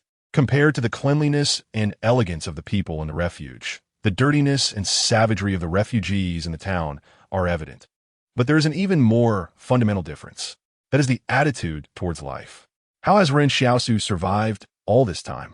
And how have these people lived comfortably in the refuge? The environment of life shapes everything about a person, their thoughts, personality, and so on. At this moment, an officer walked out of the refuge, heading straight for the clinic. When he came before everyone, He introduced himself. External duty, Second Lieutenant, Su Xianchu. Only then did everyone start to introduce themselves, but Ren Xiaosu didn't remember anyone else's names. He kept staring at the band staff member who had mocked him earlier. He heard this staff member introduce himself. I am Miss Luo Sinyu's manager. My name is Lu Bu. Ren Xiaosu noted the name Lu Bu in his little notebook. Suddenly, the girl in the duckbill cap said, Yang Xiaojin, the Jin from Hibiscus. Ren Xiaosu was taken aback. So this girl was named Yang Xiaojin. For some reason, he found a name very pleasant to hear. It must be said that the difference in names between the refugees in the town and those in the refuge is also striking. Look at the names in the refuge. Su Xianchu, Lu Bu, Luo Sinyu, Wang Tsongyang, Yang Xiaojin. Then look at the names of the refugees in the town. Wang Fugue, Wang Dalong, Li Fatsai, Li Yuqian. The names in the town sound very haphazard. However, Ren Xiaosu now understood how the roles in this group were divided. Lu Bu, as Luo Sinyu's manager, was the actual affairs manager of the entire band, responsible for managing daily supplies and so on. This time, they brought 5 SUVs and a pickup truck with the trunks filled with their necessities. Su Xianchu was responsible for managing the convoy and overall security. Ren Xiaosu initially thought Yang Xiaojin would have some responsibilities, but from the beginning to the end, he suddenly realized that Yang Xiaojin seemed to be someone who was detached from the group, not having to manage anything at all. According to Luo Sinyu's introduction to Su Xianchu, Yang Xiaojin was her friend who was actually just tagging along to have fun at Block 112. Ren Xiaosu thought to himself, I don't believe you at all. After the introductions, everyone gradually divided up the vehicles and got in. This trip had a total of 19 people, and with Ren Xiaosu, that made 20, so 4 people per SUV should be just right. However, just as Ren Xiaosu was about to get in the car, Lu Bu suddenly said, You're so dirty, just sit in the back of the pickup. Ren Xiaosu didn't argue with him. After all, what was there to quarrel about with a dead man? As Ren Xiaosu sat in the back of the pickup, the roar of the engine echoed in his ears, and the town began to recede little by little. At this moment, Ren Xiaosu felt a bit reluctant. No matter how dirty and broken this place was, it had been his home for years. Just as Ren Xiaosu was feeling sentimental, he suddenly heard a cheer from beside him. Ren Xiaosu is finally leaving. We are free now. Haha, the hard days are over. Ren Xiaosu turned to look in disbelief. It turned out to be Li Yuqian and Wang Dalong celebrating with a group of students in the school, high-fiving each other. Others didn't feel much. Although Ren Xiaosu was now the only doctor in the town, leaving was just leaving. But the students were different. They knew that their lives would definitely be better than now. At this moment, they had already forgotten the fear of being ruled by Ren Xiaosu. Suddenly, a middle-aged man rushed out from the crowd. It was Li Yuqian's father, Li Fatsai. Li Fatsai grabbed his sturdy daughter Li Yuqian and started walking home. Are you trying to throw your life away? Li Yuqian was puzzled. Dad, what are you afraid of? Ren Xiaosu has already left. Li Fatsai said with deep concern, but he will come back. What if he doesn't come back? Li Yuqian argued. Isn't it said that the wilderness is very dangerous? You don't understand anything. Li Fatsai tightened his grip on his sturdy daughter Li Yuqian's hand. All these people won't come back, but he can. Moreover, from now on, you are not allowed to wish for others to die. Do you hear me? When Li Yuqian said, Ren Xiaosu might not come back, the implication was that Ren Xiaosu would die outside. In fact, the people in the town had become numb to life and death, feeling that death was a very normal thing. But with such a seed buried in a child's heart, who knows what kind of fruit it will bear in the future when it blossoms? Luo Sinyu and the others in the SUV also heard these cheers. They rolled down the car window and looked back. Although they didn't know what grievances these people had with Ren Xiaosu, they understood that they were celebrating his departure from the town. Lu Bu sat in the passenger seat and muttered, What kind of person must he be for people to celebrate his leaving? Luo Sinyu, sitting in the back seat, laughed. When we get back, let us investigate this person. I want to know what he did in the town. Why are you investigating him, Sinyu? Lu Bu said disdainfully. He's just a little thug in the town. If it weren't for us needing a guide, how could he have any connection with people like us? This is the luck he earned in his past life, and he still doesn't cherish it. In the car, only Yang Xiaojin remained silent, seemingly lost in thought. At the school gate, Sister Xiao Yu leaned against the fence, looking towards the end of the road in the town. She could only see Ren Xiaosu and those vehicles gradually becoming small black dots. She turned back to the schoolyard, wet a towel with some water, and then walked into the house to wipe the forehead of Yin Luyuan, who had suddenly fallen into a coma, due to fever. Mr. Zhang had gone to Old Wang's grocery store to help buy fever-reducing medicine, while Sister Xiaoyu stayed by Yin Luyuan's side to take care of him. At this moment, Yin Luyuan frowned, seemingly having a bad dream. Sister Xiaoyu gently smoothed Yin Luyuan's forehead and softly said, "Don't worry, Luyuan, he will definitely come back." 40. I want to be with my biscuits. The road to Jingshan was not easy to travel, mostly dirt roads. Sometimes, Ren Xiaosu would see a few cement roads appear on the surface, but those roads had long since cracked for some unknown reason, becoming dilapidated. In the past, Ren Xiaosu had heard Mr. Zhang mention that these cement roads were left over from before the disaster era, and now, who knows how many years have passed. The roadbed had deteriorated, and most of the pavement was buried under dirt. Nowadays, all the major roads connecting the barriers were in a similar situation, but the traffic was relatively a bit more, so the dirt roads would be a little smoother. In fact, the vehicles traveling between the barriers didn't come and go that often. Ren Xiaosu and the others could see external vehicles come into Barrier 113 about 10 times in a year, which was already considered quite a lot. The wilderness was not desolate. On the contrary, after leaving the town, all that could be seen for dozens of kilometers was lush greenery, and the vegetation had become more abundant over the years. However, Ren Xiaosu thought this might not be a bad thing. Usually, food in the town was scarce. If they couldn't eat meat, then they could eat more vegetables. He had noticed that even the cabbages that Zhang Jinglin planted himself were taller than before. Ren Xiaosu had even specifically asked Zhang Jinglin if he had fertilized them, and Zhang Jinglin said no. This was a good thing. Perhaps in the future, one potato could feed a family of 3. When Lu Bu asked Ren Xiaosu to sit in the back of the pickup truck, he probably never expected what Ren Xiaosu would do. The truck bed was filled with food and water they had brought from the barrier.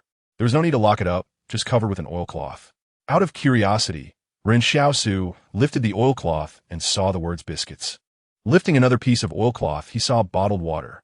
Because of the bumps, the truck was not moving fast.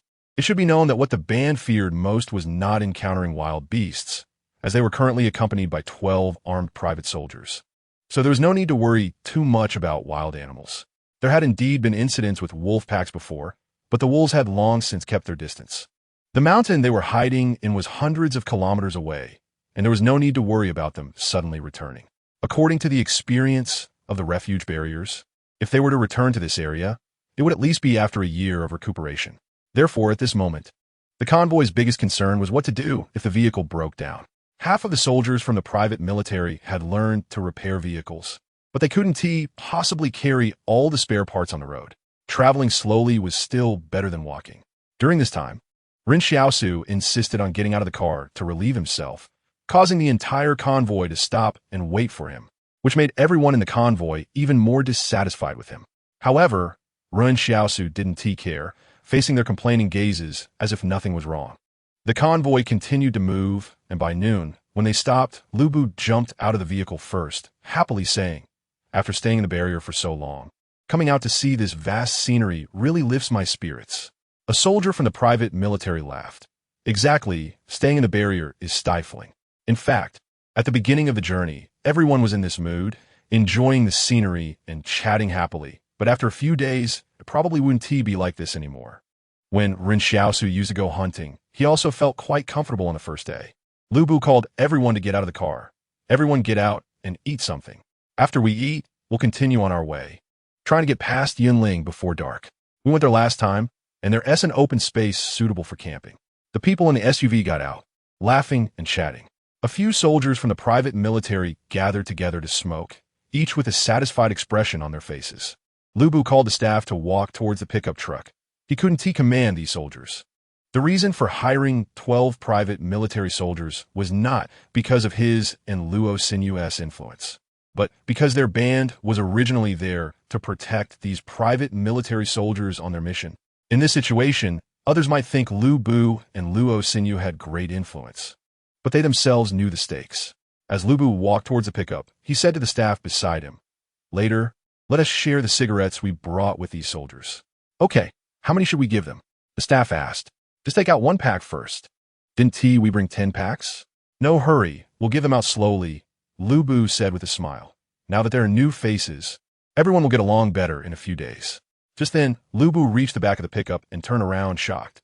"Damn, Ren Xiaosu, what are you doing?" Ren Xiaosu looked at Lu Bu. Don't be so surprised. I'm not doing anything. Burp. Having eaten a bit too much. Ren Xiaosu couldn't help it as he stood up to stretch, casually patting the biscuit crumbs off his body. Lu Bu peered into the truck bed and immediately felt heartbroken. Are you a pig?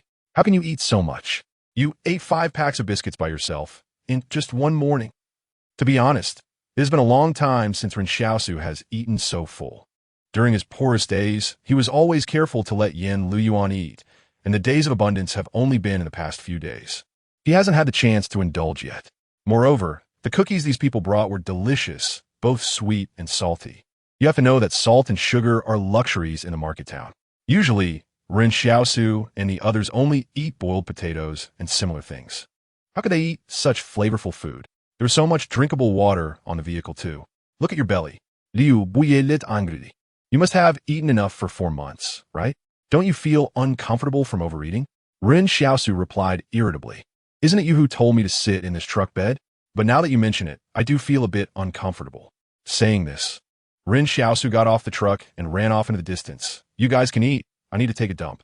Once Ren Xiaosu ran far away, Lu Bu and the others were left confused in the wilderness. A staff member from the band hesitated and said, should we let him sit in the truck? Lu Bu glared. Why should he sit in the truck? What qualifications does a refugee like him have to sit with us? Huh?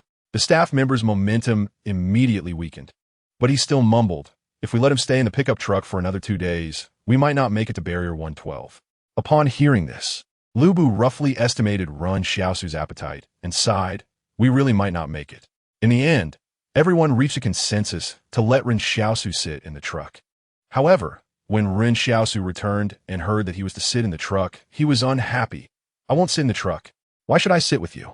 I'm a refugee. Let me go. I want to be with my cookies. Are you even human? Ultimately, everyone worked together to stuff him into the truck. The staff members in the band had their reasons for disliking Ren Xiaosu. As important figures in the refuge barrier, they found it frustrating that they had to search for a guide in the market town and faced resistance, as if being a guide was something shameful. In their view, shouldn't Ren Xiaosu come forward like the first guide? Many people wish to have extraordinary connections within the refuge barrier, because Wang Fuguwei was indeed right. Anything of value that slipped through the fingers of the big shots in the refuge barrier could help refugees live well in the market town. However, Ren Xiaosu's reaction was to avoid them entirely. As a result, their already poor impression of Ren Xiaosu worsened after the cookie incident, especially for Lu Bu, who even started to persuade Luo Xinyu to return to the market town to find a guide. Xinyu, we've only just set out for half a day, Lu Bu said. It's still completely possible to go back to the market town. It would just be wasting a day. But that's still a waste, Luo Xinyu said, looking out the window. But think about it, Lu Bu continued. This kid seems really unreliable. What if he becomes even more unreliable in the future? Then we would waste more than just 1 day's time. I've heard that the refugees in a market town have low standards, but I didn't expect them to be this low. Luo Xinyu shook her head. Wang Fuguei said that if he can't take us through the boundary mountain, then no one can. I still don't believe it, Lu Bu scoffed. The market town is so big. There has to be someone who can take us through the boundary mountain, right? Previously, we were just asking the market town, but actually, the people in the surrounding 7 factories are even more numerous. Some of them live in the factories, so if we ask there, we might discover something new. Now it's 6 factories, Luo Xinyu corrected. Just recently, 1 was destroyed by a pack of wolves, so only 6 are left. Then let's go check out the other factories, Lu Bu said awkwardly. All right, there's no need to discuss this anymore, Luo Xinyu denied. It's already a significant achievement to have 12 private soldiers escort us this time. Let us not complicate matters further. Liu Bu fed silent. The outside world thought Luo Xinyu was still young, so many decisions were made by Lu Bu as her agent. However, Lu Bu knew in his heart that Luo Xinyu was a very opinionated girl, and he was merely her executor. Nowadays, there are many stars like Luo Xinyu in various barriers, commonly referred to as corner characters. However, most of these corner characters have supporters within their own barriers and find it difficult to break free from the constraints of their barriers. After all, the outside world is not as well connected as it was before the disaster, and human hearts are unpredictable. Stepping out of the barrier involves risks. Previously, a star from Barrier 89 wanted to cross barriers to enhance her influence, but after leaving the refuge barrier, she disappeared, along with her agent and bodyguards. It wasn't until 2 months later that someone found what appeared to be the star's remains in the wilderness, with bullets embedded in her bones, clearly having died from gunshot wounds, indicating she was shot from behind. This made others more vigilant. However, Luo Xinyu was never satisfied with just shining in one refuge barrier. Even knowing the danger, she was willing to take risks, which required great courage for a girl. Luo Xinyu looked at the silent Lu Bu. You can go after him, but don't affect our journey. Just let him lead the way properly. When we return from Barrier 112, you can handle him however you want. Aldikt Liu Bu agreed. The vehicle jolted as the soldiers from the private army acted as drivers. They had tried to drive as steadily as possible to avoid irreversible damage to the suspension, chassis, tires, and other parts, but the road was just so bumpy that they had no good solutions. Ren Xiaosu sat in the back seat of the lead vehicle, occasionally directing the driver. Originally, with Ren Xiaosu, there were 20 people in the group, with 4 people fitting perfectly in each vehicle. However, because Lu Bu didn't trust Ren Xiaosu, he specifically assigned 2 band staff members to sit next to him and watch him, making it 5 people in the lead vehicle. The 2 band staff members sat in the back seat, looking indifferent. Originally, the 2 of them sitting in the back seat was spacious and comfortable. However, with Ren Xiaosu arriving, everyone was uncomfortable.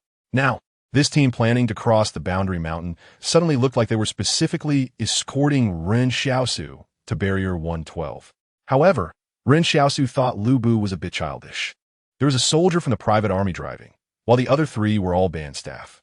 If he really wanted to cause trouble, he could probably make all the other 3 in the vehicle disappear in 3 seconds. This showed that the people in the refuge barrier really did not understand the living environment of the refugees. They only knew it was tough and dirty, and their understanding was limited to that. The staff member next to Ren Xiaosu glanced at him and arrogantly said, "You better behave and not do anything extra." Ren Xiaosu was unhappy. "Is it such a big deal to eat your cookies?" The band staff raised their voices. "Is that all? Let me tell you. Once you come out with us, you no longer belong to yourself, understand? Don't go against the odds." The band staff member in the front passenger seat laughed. "Kid, do you know who will break if an egg hits a stone?" Ren Xiaosu pondered for a moment. "The heart breaks." The staff member was taken aback. "Whose heart breaks?" Ren Xiaosu replied, "The hen's heart breaks." Ren Xiaosu was quite satisfied with his response, as it contained a hint of humanistic care amidst his wit. That night, the convoy successfully passed through the mountain pass of Yunling, and then the scenery opened up. Behind Yunling was a vast expanse of forest. Ren Xiaosu stared out the window, mesmerized by the natural landscape, which had been carved by nature's handiwork into a series of uneven ravines and valleys. Mr. Zhang from the academy said this unique landform was formed after tectonic movements, and Ren Xiaosu sometimes thought about how small humans really are. The trees grew tall here, with only a few muddy paths proving that humans had once been here. The band had gotten lost here during their first visit. Ren Xiaosu had heard Mr. Zhang say that the trees in tropical rainforests were so dense that it was almost impossible to pass through, but the trees in this northern forest were relatively sparse, which is slightly taller grass. As night was about to fall, the convoy finally reached the clearing mentioned by Lu Bu. Lu Bu jumped out of the car and laughed loudly. "Let us camp here for the night. Everyone, hurry up and rest and eat something." As soon as he finished speaking, Ren Xiaosu walked towards the pickup truck, but Lu Bu intercepted him first. Ren Xiaosu asked in surprise, "What is going on?" Lu Bu sneered, "We didn't bring your food and water. You'll have to figure it out yourself." It seemed that Lu Bu was very displeased with Ren Xiaosu because he had eaten some biscuits. However, Ren Xiaosu already understood in his heart that whether he ate those biscuits or not, Lu Bu's attitude towards him would remain the same. So, he already had an idea of whether the convoy would provide him with food. He just didn't expect the other party to be so straightforward in tearing the facade. This was actually good for Ren Xiaosu. It made him feel more relaxed, as he no longer needed to worry about anything. He was mentally prepared for the current situation. He turned and walked towards the forest, but Lu Bu became anxious. "Where are you going? If you run off now, you absolutely won't be able to return to the town outside Barrier 113. If Ren Xiaosu left, they would waste time again today, and without a guide, they would never be able to cross this forest to find the way to Jingshan." It must be said that Ren Xiaosu admired this group of people. They were still about 5 days away from Jingshan, and last time, it was fortunate that they got lost early and eventually found their way out. If they had gone deeper for 2 or 3 days, they probably wouldn't have been able to get out of the forest at all. This wasn't just a matter of wasting a day's time. These high-ranking individuals, who were used to living in comfort in the refuge barriers, had no awareness that it was now someone else's home ground. Of course, Ren Xiaosu could also understand that people have a tendency towards inertia in their thinking. The high-ranking individuals in the refuge barriers had looked down on the refugees for a long time, and it was normal for them to struggle to change their mindset at first. Ren Xiaosu turned back and smiled. I'm going to look for food. What are you panicking about? I'm not panicking. I'm just reminding you. The last guide died around here, so don't end up like him and waste our time. The last guide had taken them the wrong way, and after several days, they felt something was off, so they turned back to start over from Yunling. That morning, the guide went to wash his face by the river and had an accident. Just as they were talking, a worker suddenly said, "There are animal tracks on the ground over here. Ren Xiaosu. What kind of wild animal could there be here?" Wild animals rarely survive at the forest's edge, and when humans built these refuge barriers, large predators were kept outside the barriers. So it was rare for large beasts to breach the outer barrier and inner barrier 113. For instance, wolf packs that had attacked factories were quite rare. Everyone crowded around to see what the tracks looked like. The soldiers from the private army were bold. They had guns, so what were they afraid of? But when they looked closely, they were all stunned. The row of footprints led into the forest, and each footprint was about the size of half a human head. Seeing this scene, all the soldiers immediately raised their guns, nervously aiming into the depths of the forest. For some reason, these private soldiers suddenly felt that even having guns didn't provide them with much sense of security. Didn't we see these tracks last time? Someone trembled. No. Someone else shook their head. Ren Xiaosu took a glance at the footprints and instantly realized what kind of creature had made them, and he felt relieved. Then he looked at the clearing where the band was preparing to camp and suddenly noticed that there was some trash left by this group after their last camping. There were even many food scraps, and he said seriously, "These are bear tracks. They were attracted here by the food scraps you left behind last time." Lu Bu questioned. "Nonsense. Do you think I've never seen a bear's paw print?" Ren Xiaosu followed the tracks into the forest, not intending to be so kind as to tell the band and the private army everything. Ahem, it could also be wild boar. The group behind him watched Ren Xiaosu enter the forest with wide eyes, seemingly completely unafraid of the tracks and not worried about the dangers hidden in the forest. "This kid is too bold," Lu Bu gasped. "Does he have a death wish?"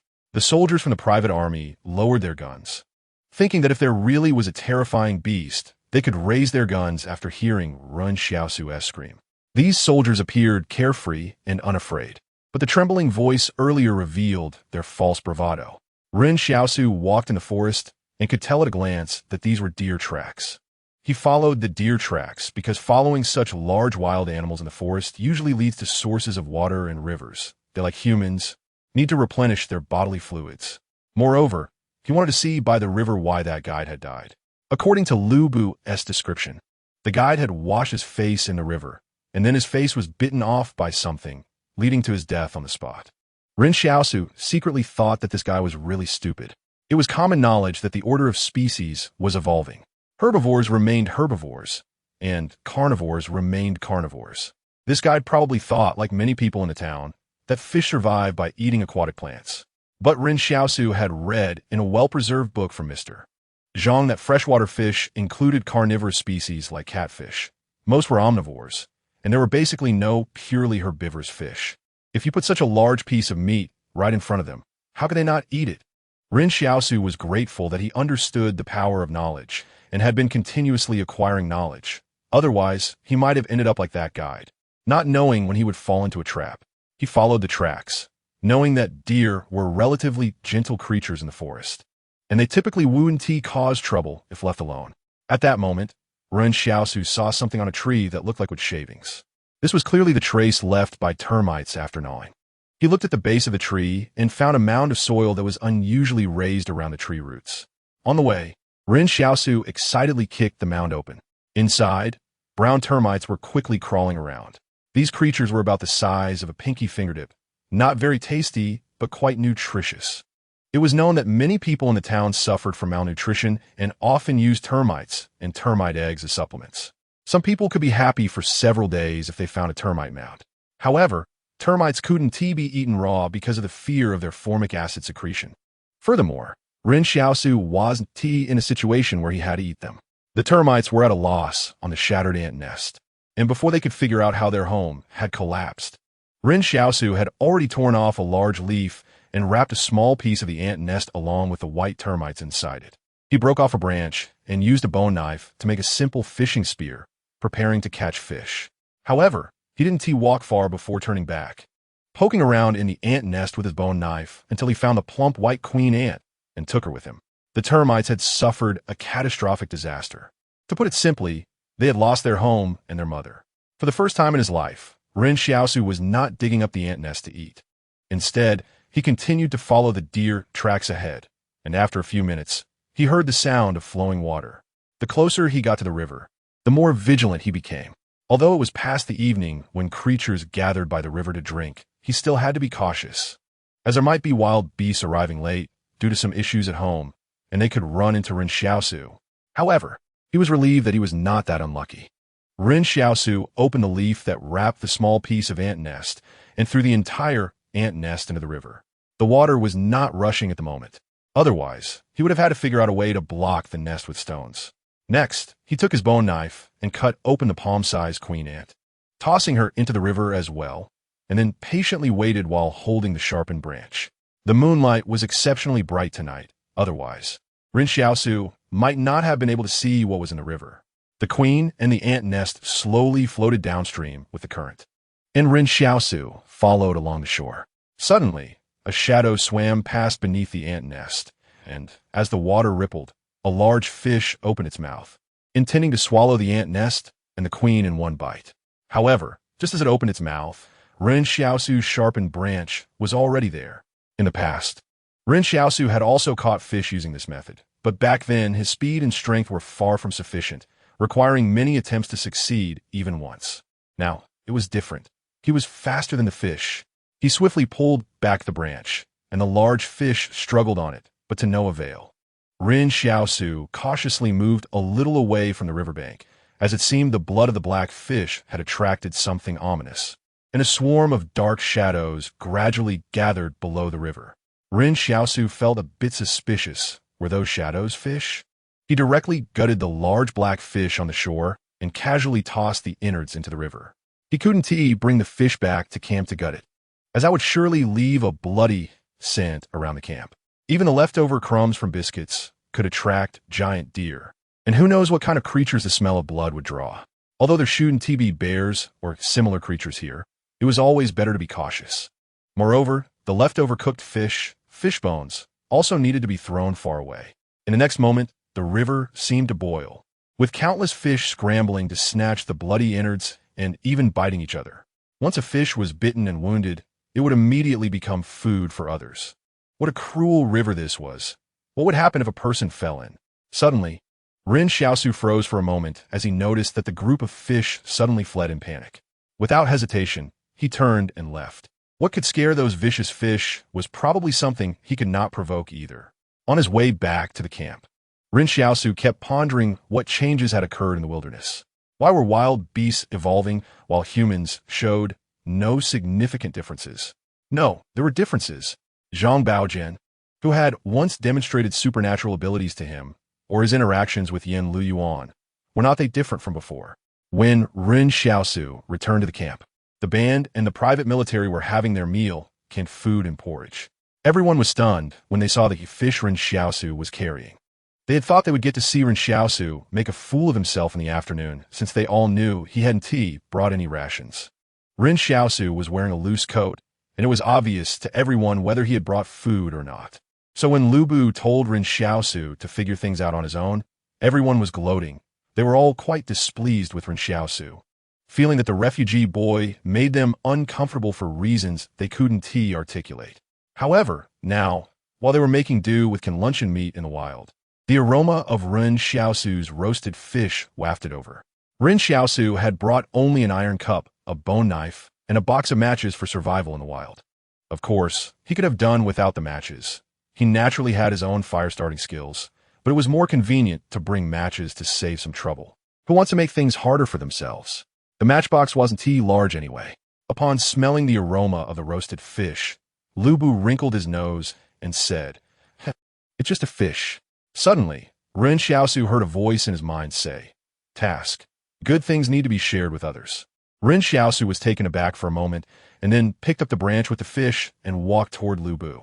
Lu Bu's eyes brightened as he composed himself and said, What? Are you treating us to fish? That wouldn't be a problem. What do you think? Ren Xiaosu replied, I just wanted you to take a look to share my joy. Lu Bu. Task completed. Reward. 10 agility. That's good. Ren Xiaosu thought cheerfully. Sharing comes in many forms. Lu Bu, feeling embarrassed and angry, said, Ren Xiaosu, do you really think I would eat your fish? Ren Xiaosu looked at the fish, which was nearly half a meter long. One person definitely couldn't finish it. He looked at Lu Bu and said, half a fish in exchange for 3 bottles of water. Lu Bu didn't hesitate and replied, deal. The reason Ren Xiaosu wanted to exchange for water was that getting water for him was indeed troublesome. Originally, he had planned to fetch water from that river, but after getting scared, he abandoned that idea. Ren Xiaosu could also find pine needles to squeeze out water to drink, but that was too slow. It was more convenient to trade something he didn't need for some water. 3 bottles of water. Drink 1 tonight and save 2 for the road. Come on, everyone. Let's eat fish. Lu Bu used the pot they brought to hold the half fish that Ren Xiaosu had cut for them. But what Lu Bu didn't expect was that before he, Luo Xinyu, and Yang Xiaojin could eat, the soldiers from the private military had already finished dividing the fish. Lu Bu looked at Luo Xinyu with difficulty. He had expected the private military soldiers to be so selfish. At this moment, Ren Xiaosu sat alone by the fire he had started, while the others were gathered around a large bonfire, as if they were people from 2 different worlds, clearly separated. Suddenly, the girl with the duckbill cap, Yang Xiaojin, stood up and sat down opposite Ren Xiaosu. She calmly said, fish. Ren Xiaosu was surprised to find that her tone was oddly calm, yet he couldn't think of any reason to refuse her. The light of the bonfire flickered on the girl, and Ren Xiaosu thought, are all the girls inside the walls this beautiful? However, could you please move the gun you have in your hand? You, a perfect level gunsmith, pointing a gun at me, is making me a bit nervous. Ren Xiaosu had never robbed anyone before, nor had he ever been robbed. This was his first time in life. Just a couple of bites, that's all. Ren Xiaosu said, forcing himself to remain calm. The firelight flickered uncertainly, and the sound of wind rustling through the trees echoed in the forest, creating a wonderful melody as the leaves rustled against each other. This black fish was indeed quite large, and even half of it was too much for Ren Xiaosu to finish alone. But just because he can't finish it doesn't mean he can be held at gunpoint and robbed by others. Yang Xiaojin took out a small salt shaker from her sports jacket pocket, holding a black pistol in one hand while sprinkling salt on the fish with the other, showing no courtesy to Ren Xiaosu. Previously, Ren Xiaosu had speculated about what kind of person Yang Xiaojin was. She usually didn't talk and appeared very calm. Ren Xiaosu guessed that this girl must be very cold-hearted, but he didn't expect her to be so impulsive. After sitting down, Yang Xiaojin said only one word about the fish, and this impulsiveness was like a crazy undercurrent hidden beneath a calm surface, startling people. Ren Xiaosu watched as Yang Xiaojin evenly sprinkled salt all over the fish, and he couldn't sit still anymore. He looked at Yang Xiaojin and asked, do you have cumin? Yang Xiaojin glanced at him and replied, no. At this moment, Ren Xiaosu carefully observed the gun in Yang Xiaojin's hand. It was a 9mm pistol, known for its simple and durable structure. It seemed that among his advanced firearm skills, he was most familiar with handguns, especially the 9mm. Does that mean Yang Xiaojin uses the 9mm the most? Yang Xiaojin's hand was small, yet she gripped the gun tightly without a hint of trembling, giving the gun an aesthetic quality that felt different. The gun weighed only 96 kilograms and was made of all aluminum alloy. Perhaps that was why Yang Xiaojin chose this gun. After she finished sprinkling salt, she turned to Luo Xinyu and said, come over and eat the fish. Ren Xiaosu thought, you only need a couple of bites. Why invite others? While he was speaking, Lu Bu and Luo Xinyu happily got up and walked over, only for Yang Xiaojin to point her gun at Lu Bu and say, you go back. The owner of the fish doesn't welcome you. Lu Bu stood there awkwardly, unsure whether to sit or stand. He didn't expect Yang Xiaojin to say that. Ren Xiaosu was momentarily stunned. He couldn't quite understand Yang Xiaojin's style of doing things, but it seemed interesting. Yang Xiaojin turned to Ren Xiaosu and said, we each have 2 bites, no more. Luo Xinyu sat down, curiously sizing up Ren Xiaosu, and the atmosphere seemed to lighten a bit as she smiled and said, "I won't take your food for free. Here, have this chocolate."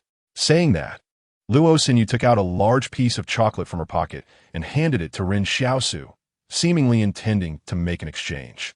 Ren Xiaosu thought for a moment and took the piece of chocolate. It was the first time he had seen it in person, as he had only heard Mr. Zhang mention it before, that it was high-calorie and could quickly replenish energy. However, the local grocery store in the town only sold ordinary white sugar, and it was particularly expensive, with no chocolate available. 2 bites seemed to have become a tacit agreement among everyone, forbidding anyone from eating more. Ren Xiaosu unwrapped the chocolate and opened his mouth as wide as possible, stuffing all the chocolate into his mouth in one go. Luo Xinyu was dumbfounded, and even Yang Xiaojin stared at Ren Xiaosu in shock. After Ren Xiaosu slowly chewed the chocolate, he pondered for a moment and said to Luo Xinyu, "You still owe me 1 bite."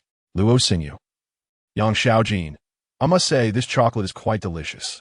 Ren Xiaosu thought that in this refuge barrier, even the food was different from what was available in the town.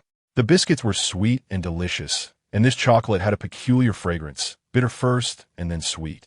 Ren Xiaosu felt that he needed to find a way to exchange similar food with Luo Xinyu and the others on the way, so he could bring some back to Yin, Lu Yuan, and sister Xiao Yu when they returned to the town. Luo Xinyu originally wanted to interact with Ren Xiaosu because she saw his unique survival skills, thinking that it would be good to have someone to rely on if anything happened on the road. Luo Xinyu was always very charming and adept at dealing with people. Otherwise, she wouldn't be able to charm those real big shots in the barrier. However, Luo Xinyu didn't expect that Ren Xiaosu would be so hard to get along with. Or rather, she always felt that there might be something wrong with his mind. Luo Xinyu casually took a couple of bites of fish and then turned back to her own campfire. She took another piece of chocolate from the car and offered it to Ren Xiaosu, who didn't eat it and stuffed it into his pocket. At this moment, Ren Xiaosu turned to look at Yang Xiaojin, only to see that she had also opened her mouth wide, almost eating a quarter of the remaining fish in 1 bite. Ren Xiaosu was shocked. She's a girl. Can't she be a little more reserved?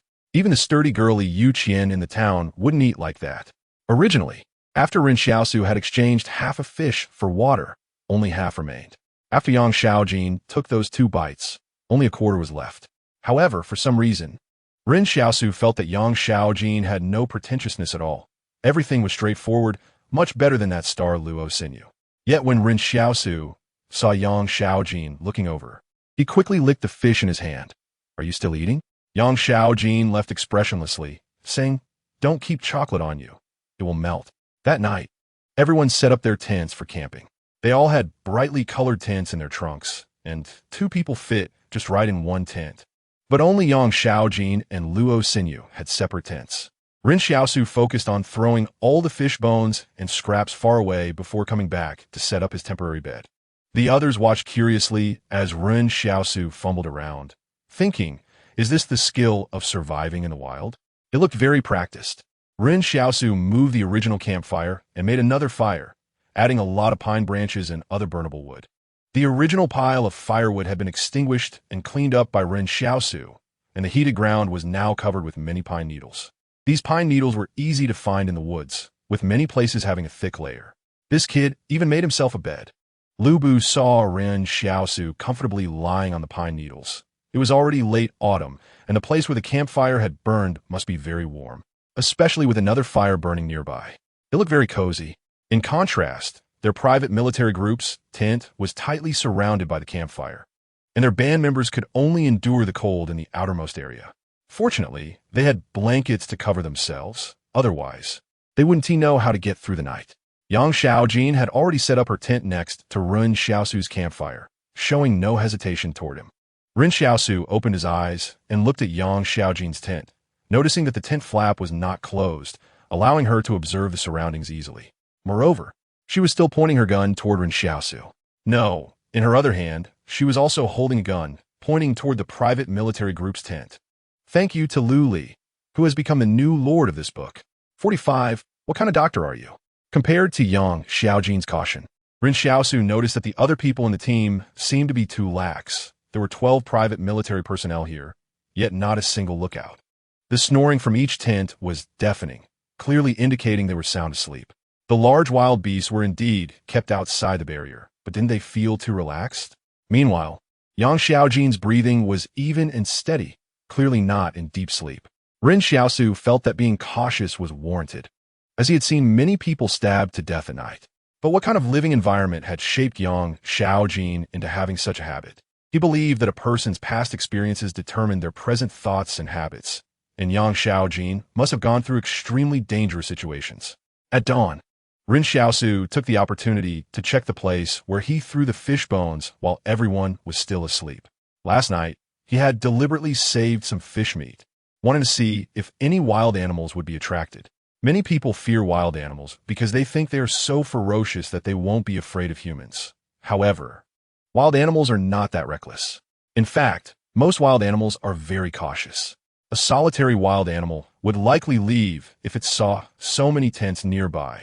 But the fish bones and meat were far from the campsite, which should leave some traces. Ren Xiaosu carefully approached the area where he had discarded the fish bones and meat, always on the lookout for signs of wild animals. However, he found nothing. But when he arrived, he suddenly discovered that the fish meat and bones on the ground had vanished, and there were no animal footprints around. Ren Xiaosu quickly drew the bone knife from his sleeve, alert and cautious, and began to back away carefully. Could it be ants that took the bones and fish? That was a possibility. Nowadays, ants could be as big as a fingertip, and if there was an anthill nearby, it wouldn't be surprising if they cleaned the area overnight. However, Ren Xiaosu still had doubts. When he returned to the campsite, everyone was already packing up to leave, folding tents, and putting them back into the trunk of the SUV. Lu Bu continued to complain to Luo Xinyu, saying, "Xinyu, you shouldn't have traded chocolate with him. What do those vagrants have to do with such things?" Luo Xinyu ignored him. She didn't expect to lose 2 pieces of chocolate. The convoy set off, and following Ren Xiaosu's directions, they finally began to venture deeper into the woods. Sunlight filtered through the treetops, making the entire forest look exceptionally pleasant. At this moment, everyone had already forgotten the fear brought by the giant deer footprints from the night before. Ren Xiaosu even heard singing from the vehicle behind, along with a group of private military soldiers sharing crude jokes and laughing heartily. It felt as if they were just out for a picnic. There was a short distance from the riverbank, and Ren Xiaosu told the driver, "Try to stay away from the river." In fact, he didn't know what dangers lay in the river. He was just deeply impressed by the scene from last night. The driver dismissed him, saying, "We're still quite far from that river, and there are only fish in it. Can fish jump ashore to bite you? Just don't go swimming." Ren Xiaosu stopped speaking. He had made his decision. If a crisis arose, he would have to shake off these fools and quickly escape the danger. Just then, the lead vehicle suddenly braked, and the driver of the private military unit shouted in panic, "In front!" Ren Xiaosu turned his head and was shocked to see a massive stag. The stag is the second largest deer species after the moose, and is quite large in size. They prefer to live in groups and feed on grass, leaves, tender branches, bark, and fruits, and they enjoy licking salt. The stag in front of them was probably over 2 meters tall, calmly standing in the road, staring at the convoy. The convoy fell into a tense state, and the private soldiers quickly took their automatic rifles and chambered rounds. Suddenly, there was rustling in the woods, and 2 smaller stags emerged, apparently the offspring of the first one. Su Xianchu's voice came over the vehicle's intercom. "Don't shoot." The stag seemed non-aggressive. It just glanced at the convoy and appeared to question what the hell they were, then prepared to leave. Everyone in the convoy let out a breath, feeling a bit more relaxed. A soldier from the private military joked, "It's just a herbivore. Look how scared you all are. There won't be any large carnivorous beasts here." At this point, everyone started teasing each other again, as if they hadn't just been tense. However, at that moment, the stag suddenly charged toward the convoy, its head lowered, with its massive antlers aimed right at the lead vehicle. The driver of the lead vehicle shouted a curse and quickly pressed the gas to swerve into the woods, not caring whether he would crash into a tree. Fortunately, as the giant stag approached, the lead vehicle made a timely turn and narrowly avoided the antlers. But the vehicles behind were not so lucky. The antlers were incredibly resilient, and they pierced through the car's hood. Then, with a shake of its head, the stag tossed the entire vehicle aside. Before the other vehicle soldiers could get out, the giant stag had already dashed into the woods with its 2 offspring, giving off a strong vibe of hit and run. Some people frantically fired at the stag's retreating figure, but they couldn't hit it. Their marksmanship was surprisingly poor. The vehicle that Ren Xiaosu was in crashed into a tree by the dirt road due to the sudden speed, the hood crumpling, and a large amount of white smoke billowing out. At this moment, someone in the convoy shouted, "Come help." Lu Bu's voice rang out. "Isn't that vagrant a doctor from the town? Hurry and let him come help." Ren Xiaosu got out of the vehicle and walked towards the convoy, but when he arrived, he found that the driver of the second vehicle only had a minor scrape on his arm. What was there to make such a fuss about? Death had accompanied every vagrant since childhood, like a trivial matter in life. A scrape like this was truly nothing to mention. Ren Xiaosu frowned. He had no intention of treating this guy. A private military soldier wasn't worth him wasting black medicine on. He was just surprised why the giant stag suddenly showed aggression. Lu Bu shoved Ren Xiaosu aside and rushed to the injured driver, asking warmly, "Are you okay? Does it hurt?" Ren Xiaosu looked around. Originally, there were 5 SUVs and 1 pickup truck, totaling 6 vehicles, but now only 4 remained. It seemed that the 2 broken vehicles would be hard to repair. However, Ren Xiaosu didn't know much about cars and would have to see what the private military soldiers said. Officer Su Xianchu and his men went to inspect the damage. The vehicle that had been overturned by the giant stag was definitely beyond repair. There were several holes in the engine. However, the giant stag wasn't unscathed either. Ren Xiaosu noticed a small section of antler on the ground, apparently broken off. Lu Bu went over to Su Xianchu and asked, "Can it be repaired?" Su Xianchu examined the vehicles and said, "That one is definitely out of the question. This vehicle that hit the tree wasn't going fast, so the damage isn't too severe. We can only take parts from that vehicle to fix one that can still run. Only one vehicle can be repaired." Lu Bu was taken aback. "What should we do? There are so many of us." Su Xianchu thought for a moment and said, "The pickup truck's bed can still carry people." Ren Xiaosu raised his hand and said, "I'll go. You go die." Liu Burepliet Angridi. At this moment, Lu Bu wouldn't even let Ren Xiaosu sit in the pickup truck's bed. Su Xianchu and his men hurriedly took tools to repair the vehicle. During this time, Su Xianchu frowned and instructed his soldiers, "Set up a strict perimeter around us. If any unidentified creatures approach, shoot to kill." There might be a bureaucratic style in the private army, but Su Xianchu didn't seem like a fool. If he didn't stay alert at this moment, it would be too late. If they were in the middle of repairs and a giant creature approached, it could cost many lives. Ren Xiaosu squatted by the truck, watching the private army repair it, wanting to understand how the vehicle worked. He had always been a keen learner, and to him, large machinery like off-road vehicles had a unique aesthetic. The restart of civilization represented every little bit of human achievement. Lu Bu, standing nearby with his arms crossed, sneered, "Do you understand what you're looking at?" Ren Xiaosu turned back and asked, "I don't. Do you?" Lu Bu was taken aback. In fact, he didn't understand either. "See, I don't understand, and you don't understand either," Ren Xiaosu said slowly. "Then why are you talking nonsense?" After saying that, Ren Xiaosu ignored him. The repairs continued from morning until afternoon, while Lu Bu and the others discussed how to allocate the vehicles afterward and the usual defense work. Some suggested shooting at any creatures they encountered, while others worried about startling them. With the size of that giant deer, a bullet might not even penetrate its skull unless aimed at its eyes. But who among them had that kind of marksmanship? It would require at least a level of proficiency above 9 rings on a moving target, right? At this moment, Ren Xiaosu pondered quietly. It seemed these people were unaware that Yang Xiaojin was a master marksman, whether others could do it or not. Ren Xiaosu was now about 60% confident he could hit the giant deer's eye with a pistol from 50 meters away. Therefore, he believed Yang Xiaojin must have over 90% certainty, perhaps even 100. Ren Xiaosu observed Yang Xiaojin's reaction. But while the others discussed how to deal with these beasts, she remained silent, as if it had nothing to do with her. However, everyone felt somewhat reassured that the giant deer was still herbivorous. If that giant deer had come for food, it was likely 3 or 4 people in their group would have died. Su Xianchu said, "Most of the animals in these woods should be large herbivores. Otherwise, they would have been targeted for eradication when the barrier was established. If we encounter such creatures, we should first be vigilant and not startle them. If we come across carnivorous animals, shoot to kill immediately." "All right, the vehicle is repaired. Let's get going." Lu Bu responded, "We are short 1 vehicle, so we need to rearrange the seating." He told a band staff member, Su Xia, "You and Cheng Donghang need to sit in the pickup truck's bed. Just bear with it for now. The two band staff members, Su Xia and Cheng Donghang, looked at Ren Xiaosu with resentment. They could have let Ren Xiaosu sit in the pickup, but Lu Bu was worried that Ren Xiaosu would eat all the snacks. So they had to keep an eye on their own people.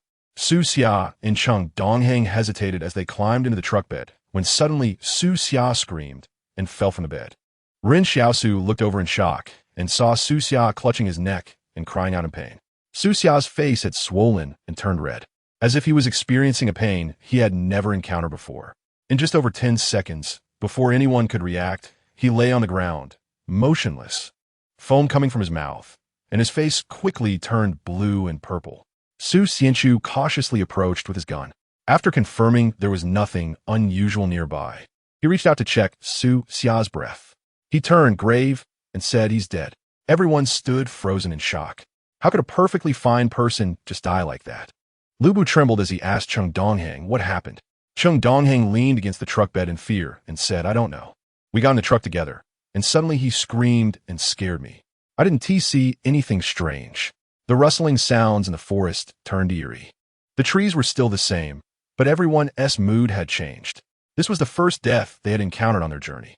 Ren Xiaosu. What kind of route did you lead us on? Why didn't we encounter anything like this last time? Is there a problem with your route? My route is fine. Ren Xiaosu replied calmly. But even if you're in the barrier, you should understand that the wilderness is becoming increasingly strange. I don't know what your purpose is in entering the mountains, but I advise you to turn back to barrier 113 immediately. No, Su Xianchu said coldly. We are under a strict order this time. If we don't complete the mission, we don't get to go back. You can forget about going back. Ren Xiaosu thought something was off. A mission couldn't possibly make Su Xianchu take such life-threatening risks. There must be another reason. The new book ranking skyrocketed to second place. Please vote for recommendations. Seeing there was no way to turn back, Lu Bu said to Ren Xiaosu, "You sit in the pickup truck bed alone. Cheng Donghang, you go in the truck." He sneered, "Since you say you didn't lead us wrong, then face the danger yourself." At this point, he no longer cared about whether Ren Xiaosu would eat the snacks, as nobody wanted to die. Compared to the risk of losing a few snacks, life and death were clearly more important. Ren Xiaosu ignored him and walked over to check Su Xia's injury. He pulled away the hand that Su Xia had been clutching to his neck and was startled to see a long stinger protruding from it. Ren Xiaosu immediately recognized what it was, a wasp. He quietly removed the stinger, not wanting others to know how Su Xia had died. The atmosphere in the group grew increasingly strange, sometimes causing fear of the wilderness, which ironically benefited him as the guide.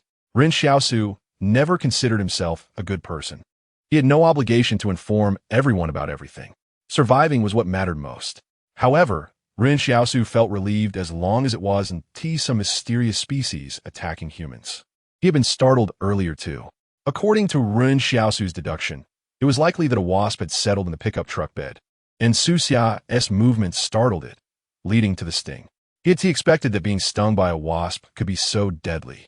Was it due to swelling in the neck causing asphyxiation? No, that didn't make sense. If it were asphyxiation, he wouldn't die within 10 seconds. It seemed it was a matter of venom.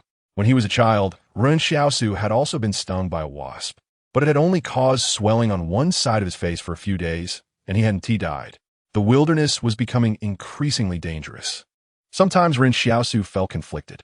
On one hand, he was drawn to the mysteries of this wilderness and wanted to uncover its secrets. On the other hand, he was acutely aware that excessive curiosity could lead to death. People are multifaceted, and thoughts are always complex. That's what it means to be human. The shadow of death loomed over the entire convoy, and among them, Ren Xiaosu was currently the most relaxed. Su Xianchu had checked the wound, but could only see a red dot on Su Xia's neck. Ren Xiaosu observed everyone's reactions, and Yang Xiaojin pretended to casually check Su Xia's injury, resulting in her frowning too. Only Ren Xiaosu knew that Su Xia had merely been stung by a wasp that had evolved in the wilderness. What about Su Xia's body? We can't just abandon him in the wilderness, right? Someone said. What else can we do? Lu Bucho frowned. He intended to directly throw Su Xia here. Burying him would take time, and he didn't want to stay in this cursed place for another moment. Luo Xinyu said, let's put him in the back of the pickup truck and leave this place. We can bury him properly when we find a suitable spot. As the leader of the band, She couldn't just abandon Su Xia here. What would the others think of her? It would be a stain on her reputation if word got out. Upon hearing this, Lu Bu immediately decided, Ren Xiaosu, you carry Su Xia to the truck bed. And you sit in the truck bed too. Ren Xiaosu had no objections. He hadn't eaten cookies for over a day and was quite missing them. As for being with a corpse, he felt no psychological pressure at all. He hadn't been afraid when the wolf pack attacked the factory and left so many bodies behind. The people in the stronghold had a reverence for life and death, but Ren Xiaosu only had respect, not fear. The convoy set off again, with Ren Xiaosu sitting in the truck bed, eating cookies and drinking bottled water while mumbling to Su Xia, you guys had nothing to do and ran out here. Now look, you've lost your life, right? I wonder what it's like inside your stronghold. Many of us outside are almost starving, and you still have the energy to listen to music and support stars. They've even delivered pork to you, but we can't eat any. Ren Xiaosu was just passing the time, but the two guys in the driver's and passengers' seats had different thoughts. Suddenly, they faintly heard Ren Xiaosu's voice, and the driver felt his scalp tingle. He asked his brother in the passenger seat, who is he talking to? I don't know. Maybe he's talking to himself? Do you think he's mentally ill? That night, the convoy couldn't find a particularly suitable place to camp, so they had to make do with a small clearing. Everyone was in no mood to chat or boast, leaving only silence. The next morning, Ren Xiaosu got up and stretched. He hadn't gone looking for food the night before since he was almost full from eating cookies. Originally, the chocolate was also in the truck bed, but Lu Bu had cleverly taken the box of chocolate into his own truck. With no space in their vehicle for the box, Lu Bu just carried it around all afternoon. Ren Xiaosu had planned well. He didn't need to eat breakfast and could eat whatever he wanted in the truck bed after the convoy hit the road. Just then, he heard a scream. He turned his head towards the pickup truck. A soldier from the private army shouted, "Where's the body of that guy Su Xia? Did anyone see his body?" Everyone froze. Wasn't in the truck. The body was gone. At this moment, Ren Xiaosu felt a chill run down his spine. What was happening? The body had been lying there in the truck bed. How could it just disappear? A normal adult man weighs between 140 to 180 pounds, and it would be extremely difficult for one person to carry a body without making any noise. With so many people around, how could no one have heard anything? Who moved Su Xia's body? Ren Xiaosu suddenly remembered the fish bones and fish meat he had discarded earlier. They had also disappeared without a trace, making it impossible to tell what had happened. He had guessed it was ants at the time, but this time it couldn't be ants, could it? No ant could possibly move such a large body overnight. Now, a shadow loomed over Ren Xiaosu's heart as he frowned in thought, wondering what could have done this. Lu Bu trembled as he looked at Su Xianchu. "Commander, we should go back. This is too bizarre." Su Xianchu held his gun and kept watch outside. "I'm just as scared as you, but we can't go back without completing our mission. If we do, we'll become refugees and never return. We can't go back, and neither can you. But this forest is just too strange." Lu Bu was almost in tears. "Everyone get in the car. Let's get out of this cursed place." Su Xianchu shouted angrily. From that moment on, Ren Xiaosu kept the bone knife in his hand. His mind completely alert, always on guard against any danger. Everything a person does is motivated by death. Why did Su Xia's body go missing, and where did it go? These two questions lingered in everyone's minds like an unshakable shadow. Ren Xiaosu kept pondering one question. If the other side could make such a large body disappear without a sound, why not target the living? Given their strength, they could definitely cause significant casualties in the camp during the dead of night. This was suspicious.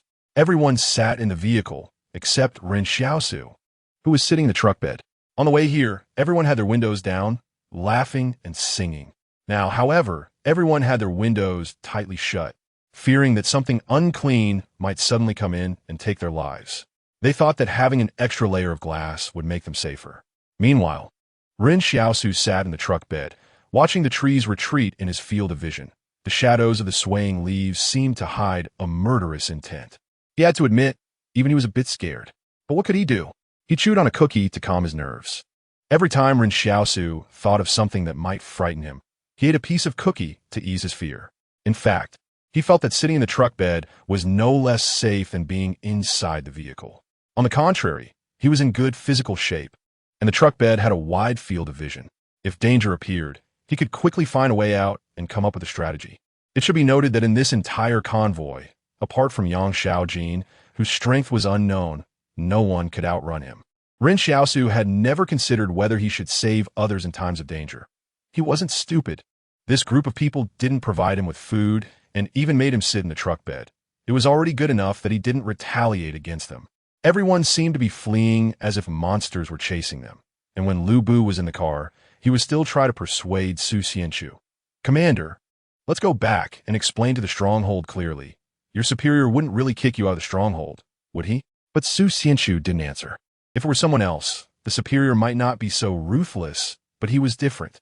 Both Wang Songyang and Su Xianchu, the officers of the private army, had offended their superiors, and in fact, Ren Xiaosu had already noticed this. In the dead of night, when something happened in the wilderness, Wang Songyang was the first to be sent out. After Ren Xiaosu and Luo Xinyu requested to replace Wang Songyang, they sent Su Xianchu. The officers who were well-connected in the stronghold enjoyed their comforts, while only those who were not favored were pushed out into the wilderness for missions. Otherwise, who would want to leave home at night to fight? Before the catastrophe, soldiers had a sense of honor, but Ren Xiaosu believed that these private armies lacked such values. In fact, both Su Xianchu and Wang Songyang had awkward positions in the private army. Their superior wanted to suppress them, and this time they were looking for a legitimate reason. If they failed to complete their mission, they might really not be able to go back. However, Ren Xiaosu had another doubt. He glanced sideways and finally whispered to Yang Xiaojin, "Is this kind of army really reliable? The stronghold relies on them for defense, but they look like a mob when they encounter danger." In response, Yang Xiaojin shot him a glance and said something that left Ren Xiaosu confused. The army of the consortium is the army of the consortium, and the army of the stronghold is the army of the stronghold. The consortium doesn't want these strongholds to have strong armed forces. Ren Xiaosu was stunned for a long time. What was the army of the consortium like? Su Xianchu is clearly more shrewd and tough than the other soldiers. Throughout the journey, Ren Xiaosu had not seen him smoke or slack off. His back was always straight. Who are the officers that have been ostracized? At least two of them are known to Ren Xiaosu. One is Wang Songyang, and the other is Su Xianchu. There's not much to say about Su Xianchu, but Wang Songyang displayed a meticulous logic when searching Ren Xiaosu, which is completely different from these private soldiers. Wang Songyang even expressed disdain for the private troops in front of Ren Xiaosu. So, are Su Xianchu and Wang Songyang ostracized because they are unwilling to go along with the corrupt practices? Ren Xiaosu even speculated with the worst intentions that even the cigarettes might be provided by the consortium, which had meticulously plotted for years to turn the armed forces of the barrier into useless entities. Ren Xiaosu could not confirm whether his speculation was right, but Mr.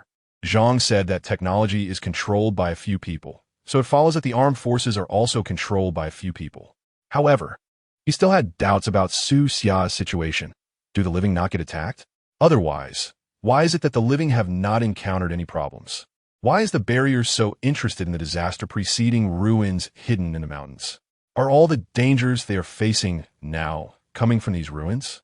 Su Xianchu said coldly, "Now I take over the wartime management of everyone. You have no right to question any plans afterward."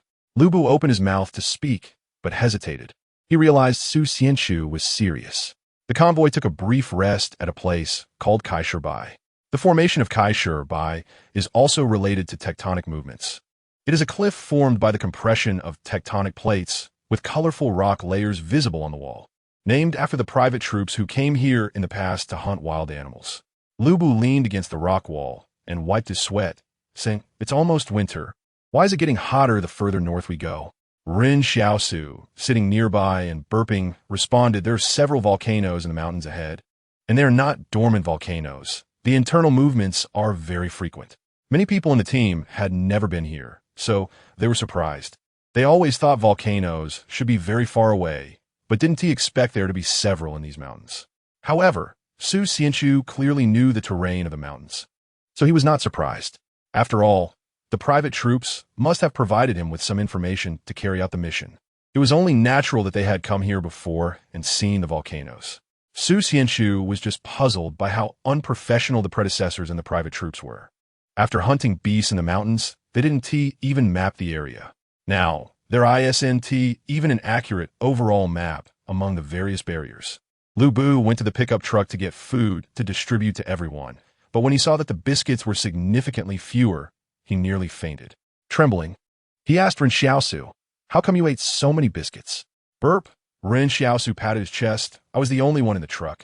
What's wrong with eating your biscuits to calm my nerves? Suddenly, a howling sound came from the north, an extremely eerie sound. All the private troops raised their guns, aiming at the northern road, and Ren Xiaosu said, "Quick, help me up. Let me eat another biscuit to calm my nerves." Luo Xinyu looked at Ren Xiaosu. You definitely know what that sound is. Su Xianchu aimed his gun at Ren Xiaosu. No concealment. Ren Xiaosu raised his eyebrows and said, "That's the sound of the old wind pass. The canyon leading to the mountains is not far away. When a huge wind crosses the canyon, it will make this sound. No need to be alarmed." At this moment, everyone realized that having an experienced guide in the team was indeed very useful. It was only at this moment that everyone suddenly began to recognize Ren Xiaosu's value in their hearts amidst their inner fears. At least now, hearing this howling sound did not scare them as much. Originally, they had planned to reach this canyon in 3 to 5 days. But the power of fear made the convoy speed up. If nothing unexpected happened, they would reach the Old Wind Pass canyon tonight. Mr. Zhang said in class that all human behavior is driven by the fear of death. Because we don't want to die, we need to eat. Because we don't want to die, we fight for survival. And now, everyone is in a mountain where death can appear at any moment. And this death is like a shot of adrenaline, making everyone more alert and eager to survive and walk out alive. Today, a special situation. Early update 49. Living people do not enter. The convoy is moving quickly. On one hand, this road is indeed a bit flatter, and on the other hand, everyone feels that as long as they drive fast enough, they can leave the danger behind.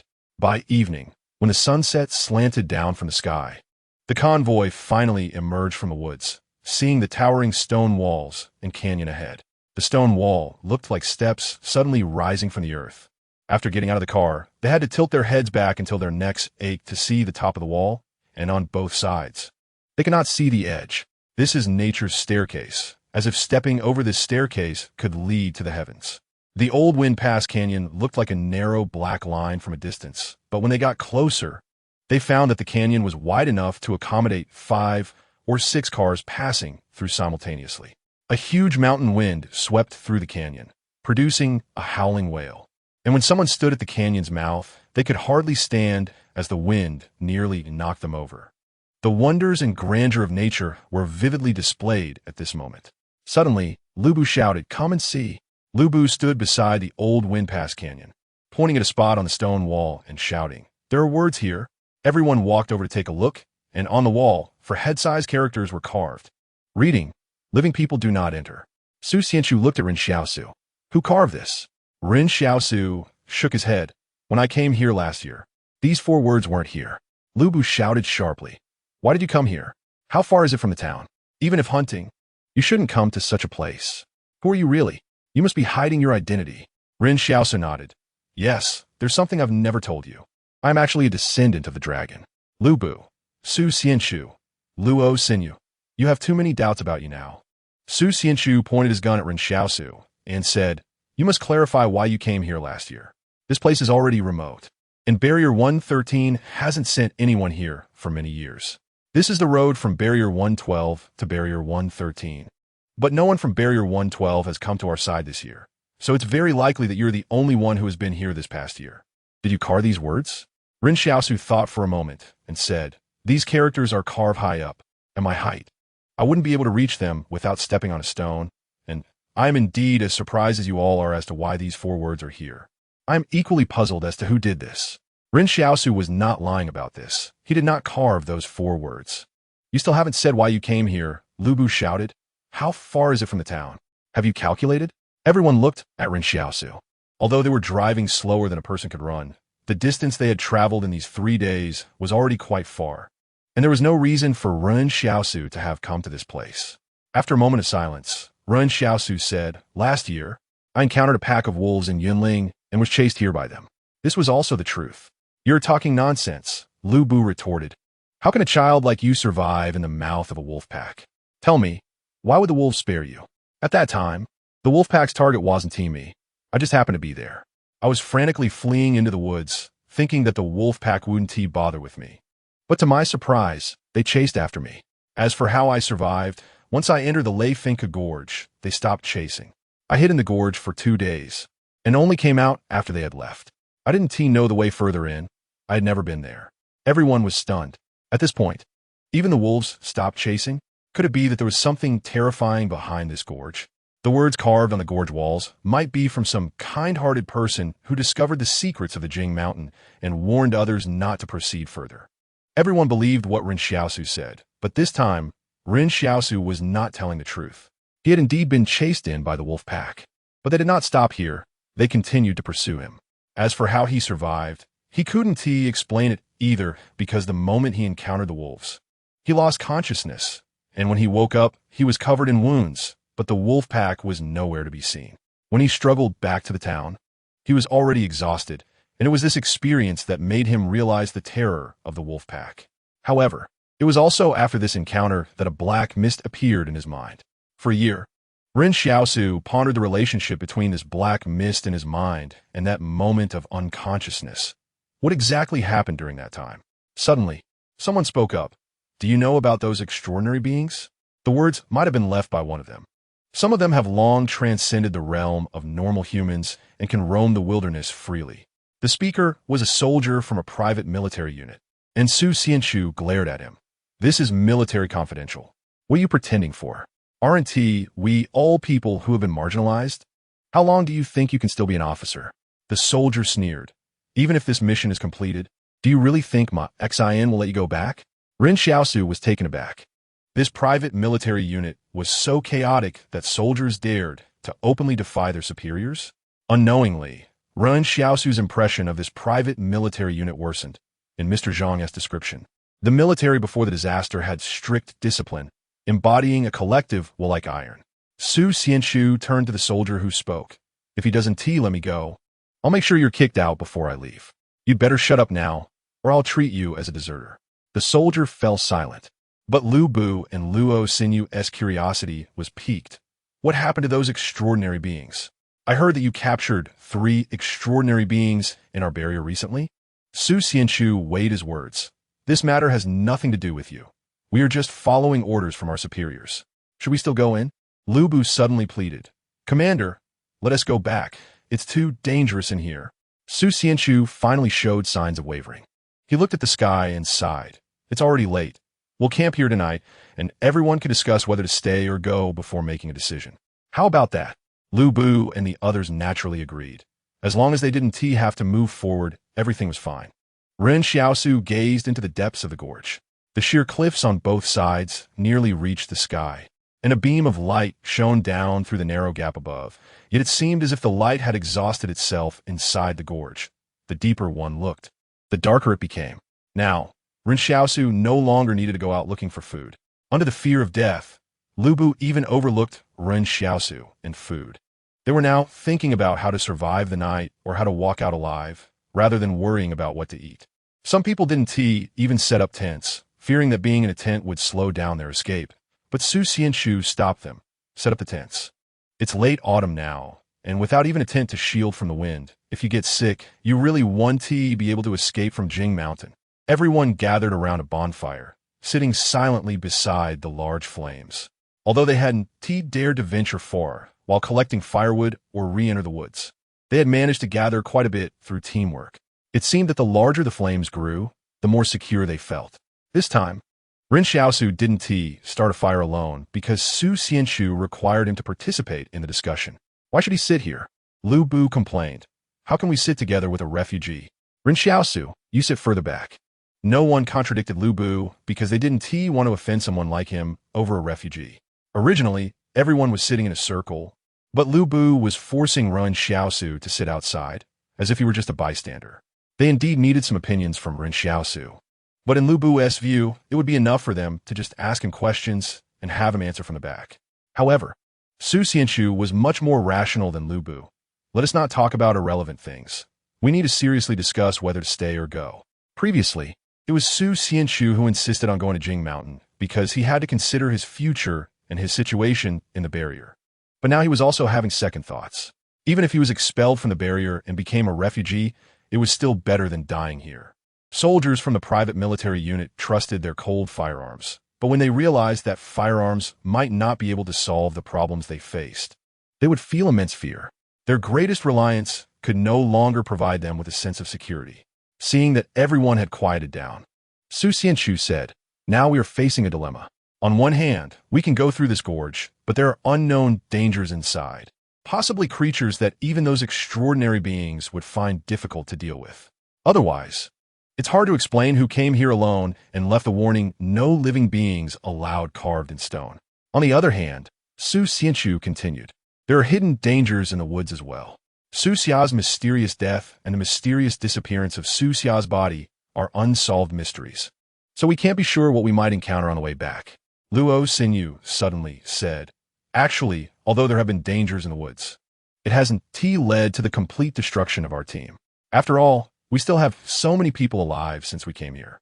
But the dangers behind the gorge are hard to say. I think we should face the woods instead." They had only lost one person while traversing the woods. Even if they lost another on the way back, it might not be them who were unfortunate. So turning back might be their best choice. However, Su Xianchu was still somewhat conflicted. Should they really go back? After returning, he didn't know how he would face the difficulties posed by his superiors in the barrier. Everyone fell silent again. Ren Xiaosu looked at Yang Xiaojin and found that she still appeared very calm, as if she didn't care whether they stayed or left. Wait a minute. Could Yang Xiaojin be one of those legendary extraordinary beings? Ren Xiaosu couldn't confirm, but for some reason, he suddenly felt that Yang Xiaojin's purpose for coming here seemed different from everyone else's. When they were eating fish before, Ren Xiaosu thought that Yang Xiaojin might be Luo Xinyu's friend, hence coming to protect her. But the problem was that Luo Xinyu and Yang Xiaojin hadn't shown any particularly close relationship. It was just a matter of employer and employee.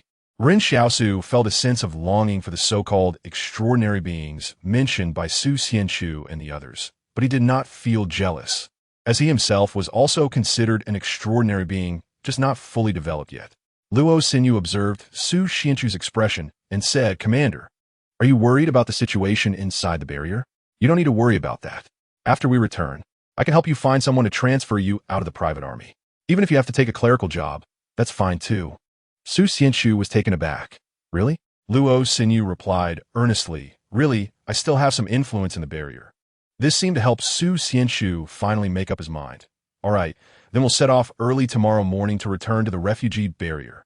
Just then, the wind in the canyon stopped, and the loud noise abruptly vanished, leaving the entire forest eerily quiet. In this silence, everyone suddenly heard a chewing sound coming from the pickup truck, and all their hair stood on end. Lubu trembled and said, "What sound is that?" "It seems to be coming from the pickup truck."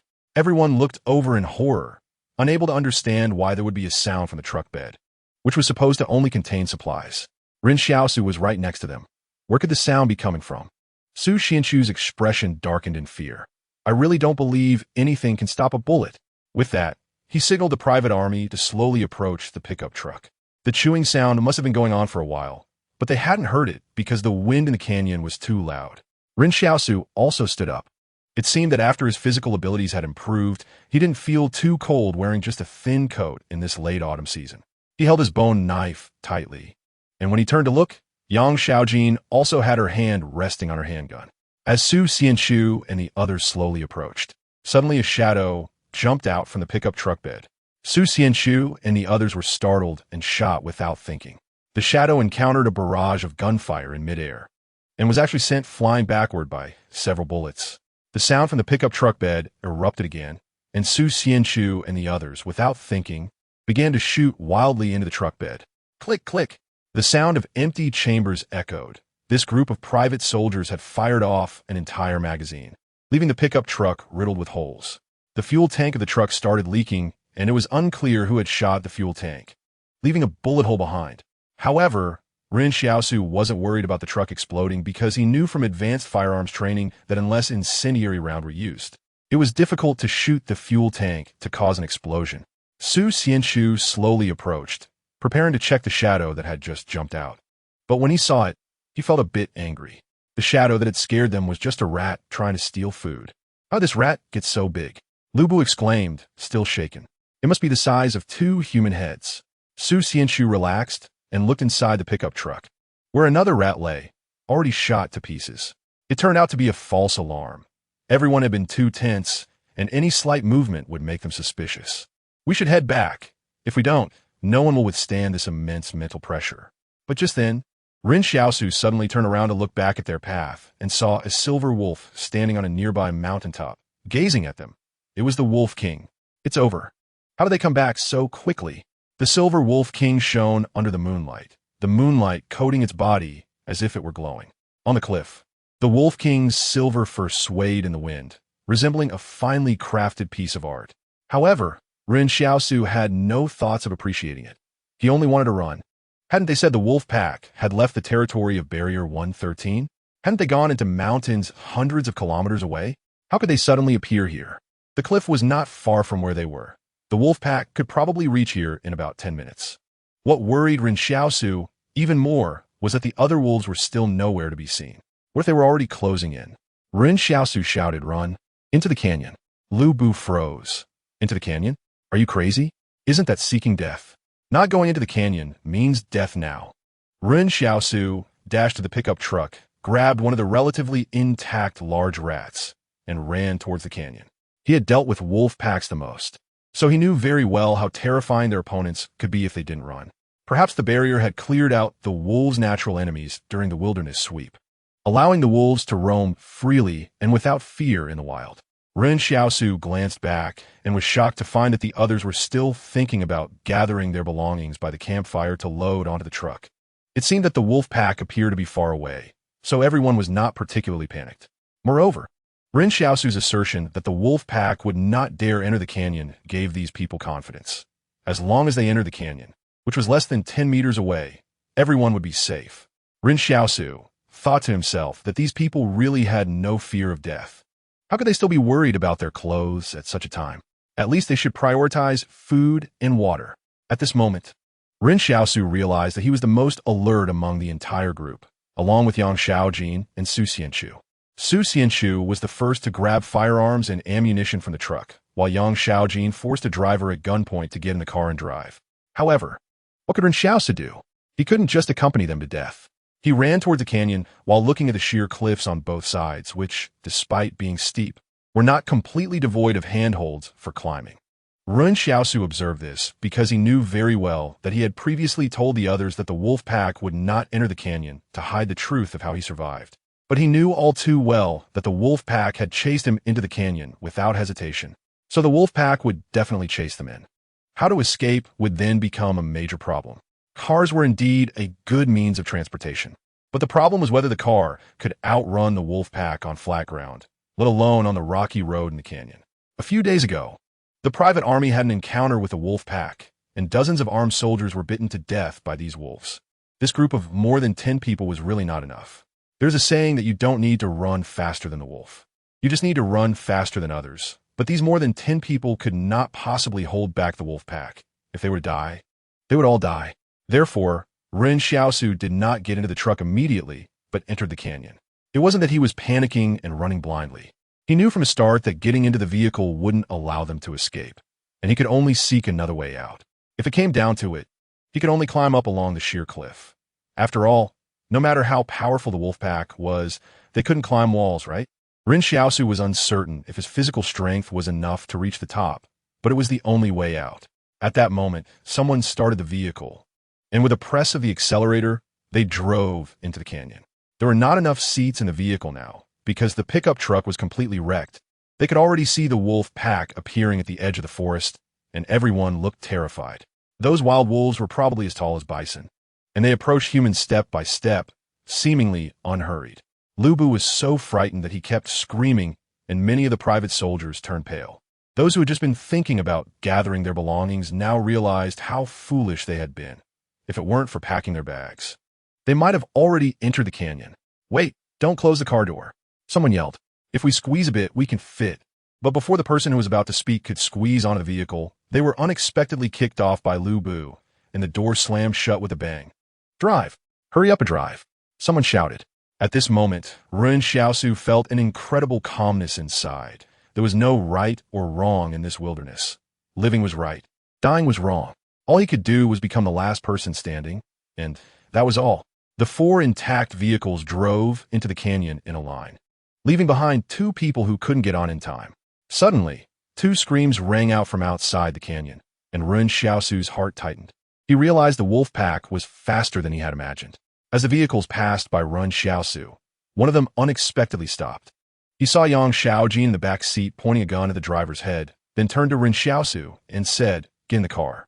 Ren Xiaosu was taken aback. He didn't expect Yang Xiaojin would threaten the driver to stop, and he hadn't even thought about getting in.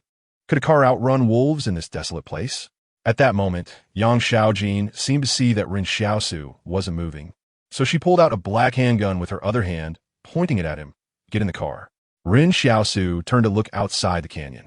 But when he saw it, he froze.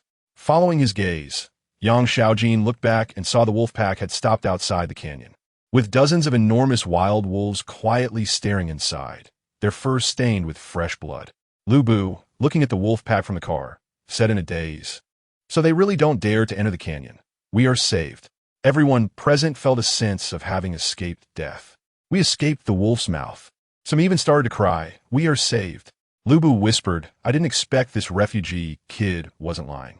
But at that moment, Ren Xiaosu's mood was anything but relaxed, because he had previously deceived these people, and he never expected the wild wolves would actually stop. What did this indicate? It indicated that the mountain behind the canyon had indeed undergone some changes within a year, which was why the wolf pack suddenly halted here. It also indicated that the mountain beyond the canyon was definitely more dangerous than they imagined. The words "no living person should enter" were absolutely not a lie. What should we do? Someone suggested as they looked at the wild wolves outside the canyon. "Why don't we camp here and wait for the wolf pack to leave before going back?" Ren Xiaosu thought to himself that he had never heard a more foolish suggestion. He said, "You can go back, but I absolutely will not return the same way." Su Xianshu nodded solemnly and said, "That's right. We have no way back. In this situation, the woods were the wolf pack's home ground. Are you going to wait for them to leave? Where do you expect them to go? You should know that the journey back to the barrier is still 3 days away. And those 3 days are enough for the wolf pack to turn into werewolves and casually hang you up to beat you. Of course, werewolves are impossible. It's just a metaphor." No one answered Su Xianshu because they all understood that no matter when they returned, it would mean death. The only way to survive was to head to the number 112 refuge barrier. There was no way back. At this point, Lu Bu looked at Ren Xiaosu and asked, "What are you doing with that mouse?" "Eating it," Ren Xiaosu said matter-of-factly. "Am I supposed to save it for New Year's?" Lu Bu almost gagged. "Eat that?" Ren Xiaosu replied, "The food is all in the pickup truck, and now the pickup is gone. If I don't eat it, what else can I eat? Besides, if they eat my biscuits, it's only reasonable that I eat them." Lu Bu, sounds like it actually makes sense. In fact, Ren Xiaosu knew that one of the biggest problems this group faced now was food and water. However, although he grossed Lu Bu out, he wasn't actually planning to eat the mouse. For Lu Bu and Luo Xinyu, people in the barrier, the mouse was synonymous with filth. Traditionally, it was always seen as a creature of the sewers, representing plague, disease, and foul odors. Ren Xiaosu didn't eat mice either, but that was just because he had seen mice eating corpses, which left a very bad impression on him.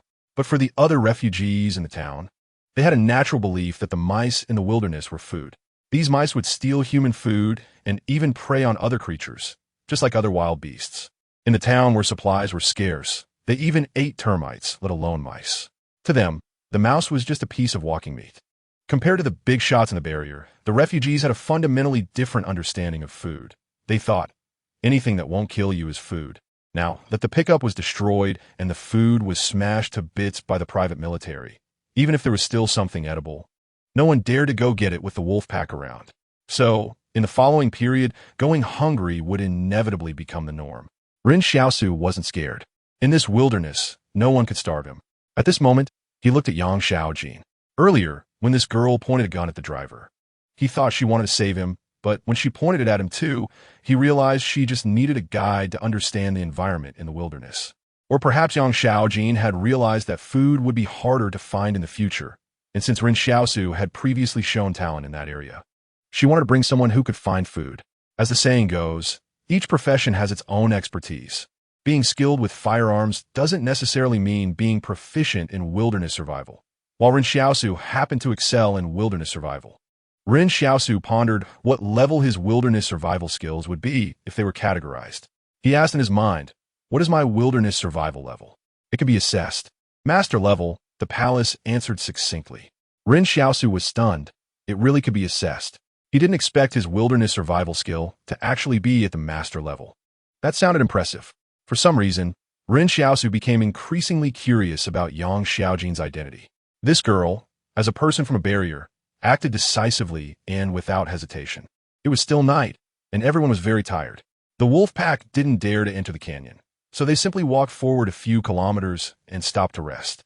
They stopped because, on one hand, they needed to discuss future strategies, and on the other hand, everyone felt some fear of what lay beyond the canyon.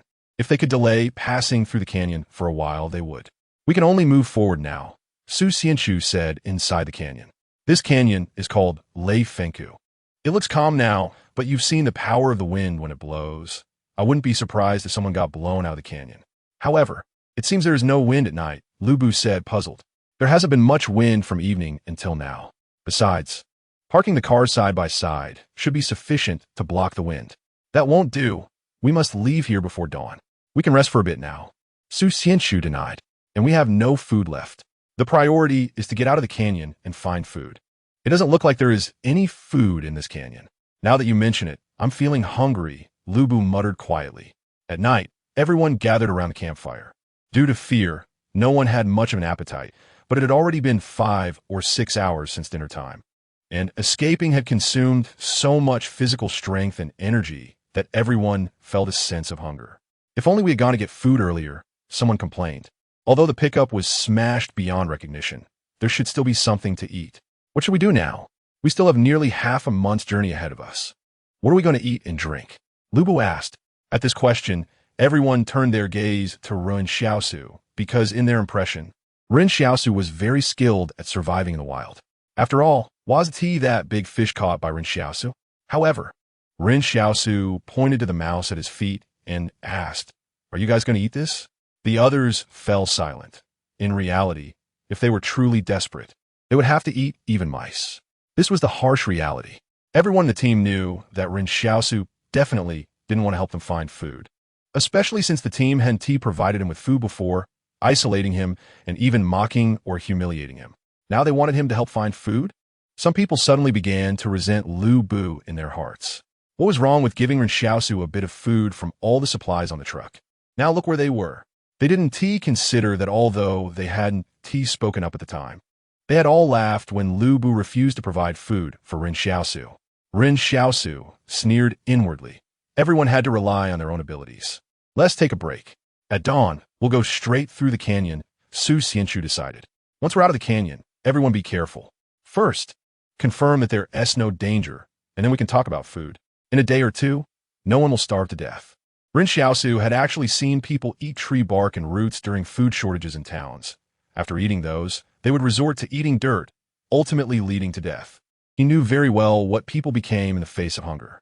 If they didn't eat the mice now, in a couple of days, they would be desperate enough to eat dirt. At that moment, Yang Xiaojin came to Ren Xiaosu's side and handed him a dagger. Ren Xiaosu was taken aback. "For me? I'm borrowing it," Yang Xiaojin said. "Conditions?" Ren Xiaosu asked. The two were very straightforward. There was no such thing as unconditional love or hate in this world. Yang Xiaojin lending her dagger to Ren Xiaosu definitely had its reasons. "Food," Yang Xiaojin said. "Just borrowing one tea do. You have to give it to me." Ren Xiaosu shook his head. "Okay," Yang Xiaojin said, turning to leave. This left Ren Xiaosu momentarily stunned. Yang Xiaojin had probably intended to use the dagger as a bargaining chip from the start. Saying she would lend it was just a way to leave some room for negotiation. Ren Xiaosu felt a bit helpless. He would have to be more cautious when dealing with Yang Xiaojin in the future. He examined the dagger. He didn't need to be an expert to tell that this dagger was of much better quality than any ironware he had seen in Old Wang's grocery store. Ren Xiaosu sheathed the dagger and hid it in his sleeve, but suddenly his expression changed dramatically. He looked up toward the cliff, and the others followed suit. "What is up there?" As soon as he finished speaking, a sound of countless shells scraping came from the canyon. Su Xianchu shone a powerful flashlight upward and saw countless black creatures crawling down the cliff. The bugs were unlike anything they had seen before, with patterns on their backs that resembled human faces. The mandibles of these black bugs opened and closed as if they had received some command, and they lunged toward the crowd below the cliff, some even jumping directly down onto Ren Xiaosu and the others.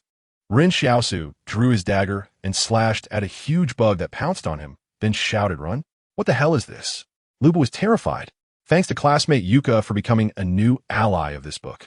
I don't know why the gratitude to the leader in the previous chapters disappeared. Nor do I know which powerful figure doesn't allow readers to be thanked. These human face bugs were something Ren Xiaosu had never seen in his years in the wilderness. He hadn't even heard of them. Usually, when facing ants and termites, Ren Xiaosu remained calm because they had no interest in him when he didn't smell of blood. But these human-faced bugs were terrifying. They clearly wanted to eat humans. The wind in the canyon was usually so strong that he didn't know where these human-faced bugs usually hid. Now seeing prey, they all emerged from their hiding places. Was that why the wolf packs feared these creatures?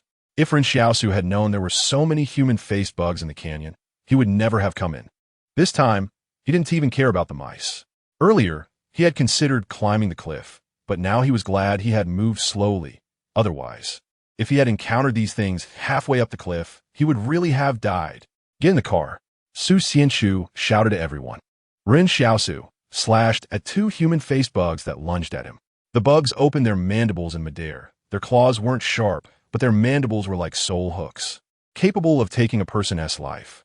This time, Ren Xiaosu didn't run because the car was the safest place. While everyone was panicking, he had already gotten into the car. Not only did he get in, but he also dragged a driver along with him. Ren Xiaosu didn't know how to drive, so without dragging a driver, he couldn't leave either. He threw the driver into the driver's seat and shouted, "Drive, hurry up and drive." The driver looked back innocently. "This isn't my car, I don't have the keys." Ren Xiaosu felt that he was suffering because he didn't know how to drive. He didn't even know the basic common sense of needing a key for a car. But he didn't hesitate, dragging the driver. He got out of the car again and yelled, "Which one is yours?" The driver was nearly dazed from being dragged around and in the chaotic crowd. He pointed to a car, "That one." Ren Xiaosu dragged the driver toward that car. At this moment, everyone was frantically trying to escape. Some managed to get into cars, while others ran toward the front of the canyon without getting in, and some even ran toward the wolf pack. In a life-and-death situation, some untrained band staff members had never seen such chaos and had lost their ability to think normally. At that moment, a voice echoed in Ren Xiaosu's mind. "Mission: save at least 10 people from the canyon. I'll save your sister." Ren Xiaosu continued dragging the driver toward the vehicles. Anyway, there was no punishment for not completing the mission, and he didn't care about this one task. His own life was more important. It was only then that he suddenly noticed someone was following him. He turned around and saw that the person following him was none other than the perfect-level firearms master, Yang Xiaojin, who seemed to be carrying something, but Ren Xiaosu didn't have time to look closely. This girl was determined to follow him to escape, seemingly believing that only by sticking with him did she have a chance to survive. Ren Xiaosu couldn't care less about that. He reached the vehicle, opened the door, and found a soldier from a private army trembling in the driver's seat. Ren Xiaosu pulled him out without hesitation. "What are you doing here without the keys? Waiting to die?" In that brief moment, two human-faced bugs tried to crawl up Ren Xiaosu as pant leg, but as soon as they got close, they were shot to pieces by Yang Xiaojin. Ren Xiaosu jumped into the back seat of the SUV, and Yang Xiaojin followed him in. Ren Xiaosu shouted at the dazed driver, "Drive? What are you waiting for?" The driver was completely numb, but when Ren Xiaosu yelled at him, he hurriedly inserted the key and tried to start the car. The car barely moved at first, and only then did the driver realize that the handbrake was still on. He hurriedly released the handbrake and drove forward. At that moment, Ren Xiaosu finally breathed a sigh of relief. The car might not be able to outrun the wolves, but it could outrun those human-faced bugs. Ahead, two cars had already driven a distance away, while behind them, several people were overwhelmed by the human-faced bugs. The black tide of bugs covered the unfortunate people, who twisted their bodies in a futile attempt to struggle. The sound of chewing came from the black swarm of insects, blood and flesh being ground into mush by sharp mandibles. Ren Xiaosu remained silent. So this was the true wilderness. This was the world humanity would have to face in the future. Those strange human-faced insects were drawn away by the blood and flesh, no longer pursuing the vehicles. Ren Xiaosu leaned weakly against the seat, panting. He had exerted himself quite a bit earlier and now felt somewhat drained. Even he could not easily carry an adult around. He glanced at Yang Xiaojin, who calmly sat in the car, and said, "You have quite a bit of strength." Ren Xiaosu ignored her and looked at the driver. "No insects are chasing us anymore, right?" "No." The driver, Sun Junjung, slowly regained his senses, no longer numb, and kept muttering in the driver's seat, "Thank you. Without you, I might really not have survived." Gratitude from Sun Junjung won. Ren Xiaosu thought that his gratitude currency had finally reached 74 coins. So it wasn't in vain carrying someone around. He thought for a moment and said, "No need to thank me too much. I just wanted you to drive. It's fine. No matter the reason, I have to thank you. I'm sorry for the past. Don't worry, I will definitely repay you," Sun Junjung said. Gratitude from Sun Junjung won. Ren Xiaosu was taken aback. Could one event earn repeated thanks? It might be because of the life-saving grace, and since Sun Junjung was still in a state of shock. Each thank you was heartfelt. Ren Xiaosu tentatively said, "Say thank you again, let me hear it." Sun Junjung was momentarily speechless, his emotions instantly becoming incoherent. Yang Xiaojin looked at Ren Xiaosu with an odd expression. They were still not out of danger, and this boy was too carefree. After waiting for a long time without receiving the 76th thank you, Ren Xiaosu felt he might have been a bit too eager. If he could have held back and been a bit more reserved, he might have been able to gather a few more, but one shouldn't be too greedy. A little was enough. Suddenly, Ren Xiaosu noticed Yang Xiaojin's unusual expression out of the corner of his eye. He cleared his throat. "Ahem, I was just joking. While those human-faced insects haven't caught up yet, let's hurry and escape the canyon to join the other vehicles." At that moment, Ren Xiaosu suddenly recalled the task released by the palace earlier. He felt no shame. In that situation, it was impossible for him to sacrifice himself to save others. Just like he told Yin Luyuan, if there's guilt, then convince yourself not to feel it. Moreover, he felt no remorse about this matter. But suddenly, he heard the palace in his mind say, "Task completed, reward, 10 strength." What was going on? Did it mean that as long as there was an act of saving someone and the team ultimately survived with more than 10 people, the task was considered complete? This palace really was casual. Ren Xiaosu was quite surprised that he had completed the task because, deep down, he hadn't intended to complete it. It seemed the palace just wanted him to become stronger. Otherwise, what was the point of Wang Fugui's heartfelt thanks? At this point, Ren Xiaosu's strength had reached 65, officially surpassing twice that of a normal adult. Of course, this normal range probably only referred to the average. Individuals who had undergone high-intensity training were not included in this category. The convoy quickly passed through the canyon and drove ahead. Earlier, someone had fled in panic to the wolf pack side and had been bitten to death. The human-faced insects that followed seemed peculiar. They were unwilling to step even an inch out of the canyon, slowly retreating back to the edge. The wolf pack and the human-faced insects, two species of the wilderness, coexisted in a unique way, as if they were not interfering with each other. The wolf pack looked to their king, who turned and slowly walked towards the woods, seemingly unwilling to linger once it determined the prey was lost. The driver, Sun Junjung, said while driving, "I wonder how many people survive this time?" "As long as we survive, that's enough," Ren Xiaosu replied. Whether others could survive was not within his consideration. In this wilderness, having more people would actually be better. After all, strength in numbers is advantageous, and everyone could look out for each other. But from what Ren Xiaosu had seen, the actions of those private military groups and band staff proved that these people were definitely not trustworthy. Not only could they not be relied upon, but they might even betray you if you weren't careful. "Look, there's so many bones here," Sun Junjung suddenly shouted. Just as the vehicle passed through the canyon, they saw dozens of human skeletons lying in grotesque positions by the roadside. "These must have been done by the human-faced insects," Ren Xiaosu said calmly. Now, recalling the human-faced insects, he was one of the calmest people at that moment. So, while retreating to the vehicle, he had the presence of mind to observe those insects closely. In his memory, not every human-faced insect had a human face on its carapace. Was it because they hadn't fully developed? Or did these insects grow human faces on their shells only after consuming humans? In such a bizarre scenario, Ren Xiaosu instinctively guessed in the most horrifying direction. Thinking of this, a cold sweat broke out on his back. It felt as if the human-faced insects had consumed the souls of the dead, and those souls were grimacing on the backs of the insects. The convoy originally had 6 vehicles, but now only 3 remained. It took them over 10 minutes to completely pass through the canyon. The moment the vehicles drove out of the canyon, Ren Xiaosu, Yang Xiaojin, and Sun Junzheng were all stunned. It was still night, with the canyon shrouded in dark obscurity, light only illuminating the area within the car's headlights. But outside the canyon, the sky was like a painting of the Milky Way hanging above, seemingly right before them. While the vegetation on the ground was exceptionally lush, with many fireflies flitting between the trees. The surrounding mountains seemed to intentionally enclose this place like a vast garden, resembling a fairyland. They slowly got out of the car to take in everything in the night. Sun Junzheng involuntarily walked towards the woods, a look of yearning on his face. At that moment, Ren Xiaosu slapped him. You dare to just walk into this strange forest? For these powerful figures within the barriers, beauty was alluring, but for Ren Xiaosu, the beauty of nature was inherently filled with danger. They had to understand that the more beautiful a snake might be, the more dangerous it could be. The more beautiful a mushroom might be, the more poisonous it could be. The more vibrant a spider might be, the more deadly it could be. Thus, Ren Xiaosu naturally had some aversion to beautiful things. He referred to the beauty in the wilderness as eerie. Everyone in the vehicle had already gotten out, and Ren Xiaosu looked over and found that Su Xianchu, the first to react, had indeed survived.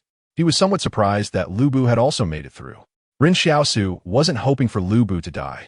He just felt a bit puzzled about how this panicking contestant, who only shouted and screamed when scared, had managed to survive. Luo Xinyu had also survived. Ren Xiaosu recalled that after the human-faced insects appeared, Luo Xinyu had immediately moved closer to Su Xianchu, probably surviving thanks to his leadership. Su Xianchu's expression was grave as he checked the number of survivors. Only 11 people left. There had been 20 people when they set out, and now, before even reaching the border of the mountain, only 11 remained. What would happen further down the road was uncertain, and it was truly unpredictable how many would make it out of the mountain in the end.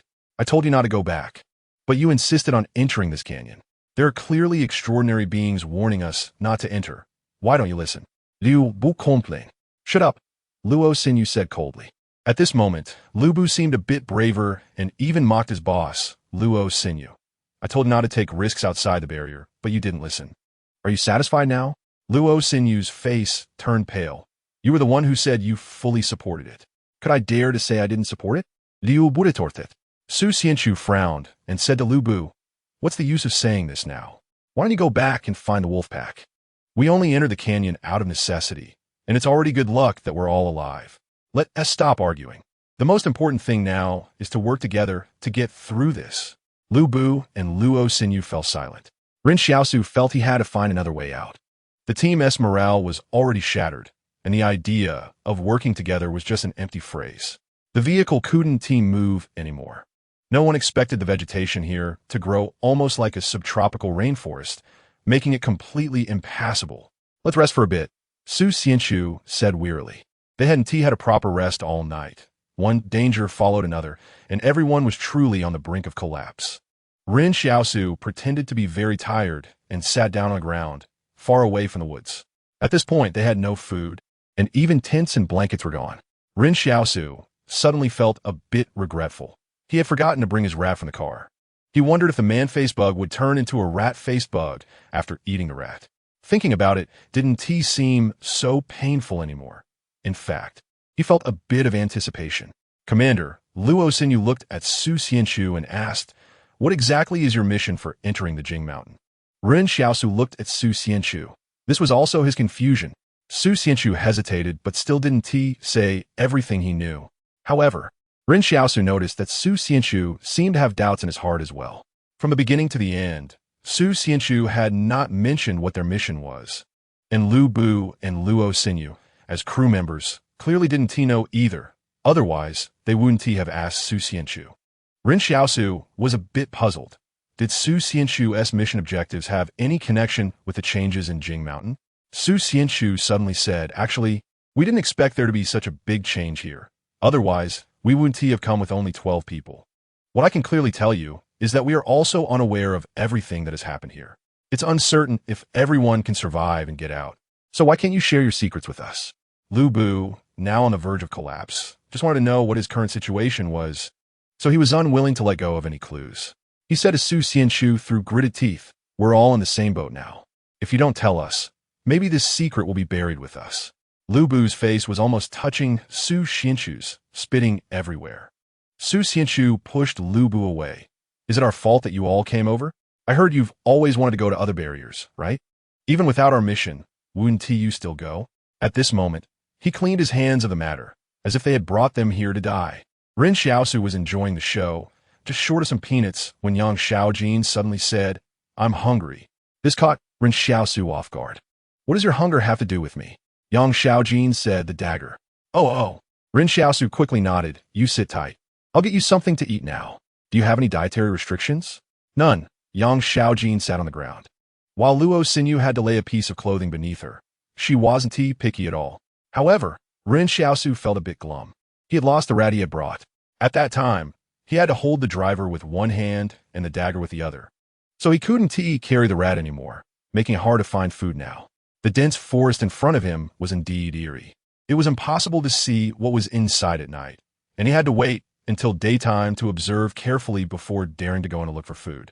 At that moment, seeing Ren Xiaosu looking troubled, Yang Xiaojin suddenly said, I threw the rat in the trunk. Ren Xiaosu was stunned. He vaguely remembered that during the chaos. Yang Xiaojin seemed to be holding something, but it was too rushed for him to see clearly. So it turned out she had been carrying that big rat. It must be said that Yang Xiaojin, as preparation, saved Ren Xiaosu a lot of trouble. In the past, Ren Xiaosu had always been alone in the wilderness, never looking for help, so he had to face all dangers and difficulties by himself. There had been people in the town who had asked him to go hunting together, but Ren Xiaosu had refused, not because they weren't capable, but because he didn't trust them. It was easy to get exhausted in the wilderness. Being with others was less preferable than being with beasts. Ren Xiaosu had also considered training Yin Luyuan to share some of the pressure, but after thinking it over, he decided against it. He didn't want Yin Luyuan to be in danger. Now, for the first time, Ren Xiaosu felt he had a helper. However, he quickly threw that thought out of his mind. The two of them were in a transactional relationship. They had formed a temporary alliance in the wilderness due to mutual trust in each other's abilities or resources. This alliance was even just a silent agreement, but in reality, they didn't trust each other. They were just using each other as needs. Ren Xiaosu went to the car and brought out the big rat. At this time, everyone was very hungry, but they weren't so hungry that they would eat anything. So when they saw Ren Xiaosu carrying the rat, they felt a bit nauseous thinking about him eating it. Everyone was discussing what to do with great enthusiasm, while Yang Xiaojin had already collected firewood to prepare to start a fire. Ren Xiaosu quietly instructed, when you exit the forest, make sure to back out facing the forest. Yang Xiaojin raised her eyebrows. Why? Because the desire for ambush from large felines will be triggered. I feel they might not be able to control themselves. It's the instinct of felines, Ren Xiaosu explained. There are actually many wildcats in the wilderness. Mr. Zhang said those wildcats might be the descendants of domestic cats before the disaster. Having lost their owners, they can only grow freely in the wild, becoming increasingly wild. Plus, these wildcats are getting bigger and more powerful. Is it very dangerous? Yang Xiaojin asked. Yes, very dangerous. However, they may not necessarily attack you when you face them. So never turn your back to the forest. No one knows what is hiding inside, Ren Xiaosu said. Perhaps because Ren Xiaosu also wanted to maintain this temporary alliance to increase his chances of survival. He spoke a bit more with Yang Xiaojin. Ren Xiaosu took his dagger and began to cut the rat. To be honest, he initially intended to use the rat meat to catch centipedes, compared to rat meat. He thought roasted centipedes would taste better. However, it was no longer an option. After the incident with the man-faced bug, Ren Xiaosu was genuinely worried about what bizarre creature he might catch next. He quickly cut off the two robust hind legs of the rat and handed them to Yang Xiaojin to roast over the fire. Within 10 seconds, the smell of meat wafted over 10 meters away. Originally, Lu Bu and the others were engaged in heated discussion, but upon smelling the aroma of meat, they all swallowed their saliva in unison, forgetting everything they'd been talking about. Everyone quietly turned to look at Ren Xiaosu, but at that moment, Ren Xiaosu casually tossed the remaining rat meat into the forest, feeling incredibly strong. In the blink of an eye, the meat was gone. Lu Bu was anxious. Why did you throw it away? You guys aren't eating. Leaving it here will attract wild beasts. Ren Xiaosu shot them an annoyed glance. If you want to eat, go pick it up yourself. Lu Bu was taken aback for a moment and then scoffed. I wouldn't eat such disgusting things. Ren Xiaosu replied calmly. That's because you haven't eaten anything worse. Oh wait, these people had clearly eaten worse things before. In Ren Xiaosu's view, the people inside the barrier even ate bird's nest, so what was rat meat? Previously, he had heard Mr. Zhang from the school say that many big shots inside the barrier liked to eat bird's nest. He didn't know where the swallows got so much phlegm. Maybe they had tuberculosis? No wonder there was an idiom about swallows flying around. It was referring to this. However, he didn't say much to these people. The skinned rat meat quickly turned golden brown over the fire, and Lu Bu and the others stopped discussing, watching and swallowing their saliva. After a long night of effort, everyone had lost their appetite during dinner due to fear, and, after a night of fleeing, their physical strength was almost depleted, leaving everyone famished. Some wanted to go back into the forest to retrieve the remaining rat meat. But the problem was that Ren Xiaosu had thrown it too far. Ren Xiaosu had tossed the remaining rat meat without any intention of sharing, not even feeling sorry for throwing it away. Lu Bu thought to himself, even if you don't give others food, are you not going to eat tomorrow? However, Ren Xiaosu thought differently. He would rather look for food again tomorrow or even go hungry than leave the strong smell of blood around him. At this moment, Yang Xiaojin quietly gazed at the roasted rat meat, holding a small salt shaker. And it was hard to imagine that she was a firearms master who would pull out a gun at the slightest disagreement. Oh, Ren Xiaosu suddenly remembered that when he completed the task of refusing to accompany Xing Shan, the palace had rewarded him with a basic learning map, which he had not used until now. There was mainly nothing to learn in the town, and now there was a learning target right next to him. Although it was a basic map and could no longer help him improve his firearm skills, people like Yang Xiaojin must have other exceptional skills, right? It seemed that basic maps were not too hard to obtain, and Ren Xiaosu felt he could learn some life-saving skills from Yang Xiaojin. Suddenly, Ren Xiaosu asked in his mind, can you list all of Yang Xiaojin's skills for me? He wanted to see what valuable skills Yang Xiaojin had before making a final decision. The palace replied stiffly, no permission to display. Oh, haven't I already learned her skills? Ren Xiaosu asked curiously. The palace replied stiffly again, no permission to display.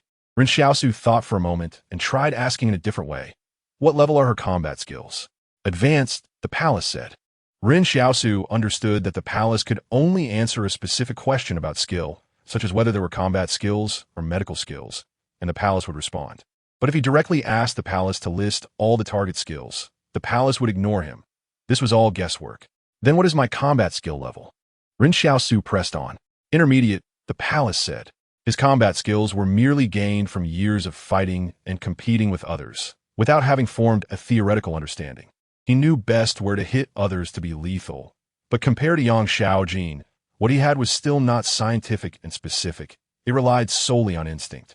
Therefore, Yang Xiaojin's was advanced while his was intermediate. However, when it came to actual fighting, it still depended on both parties' physical qualities. If Yang Xiaojin's strength and agility were not as good as Ren Xiaosu's, or if there was a significant difference, having a higher level combat skill wouldn't help her. Ren Xiaosu observed Yang Xiaojin, noticing that she wasn't particularly strong, so she might not be as powerful as him, right? Advanced combat skills made Ren Xiaosu very interested because he understood the importance of this skill.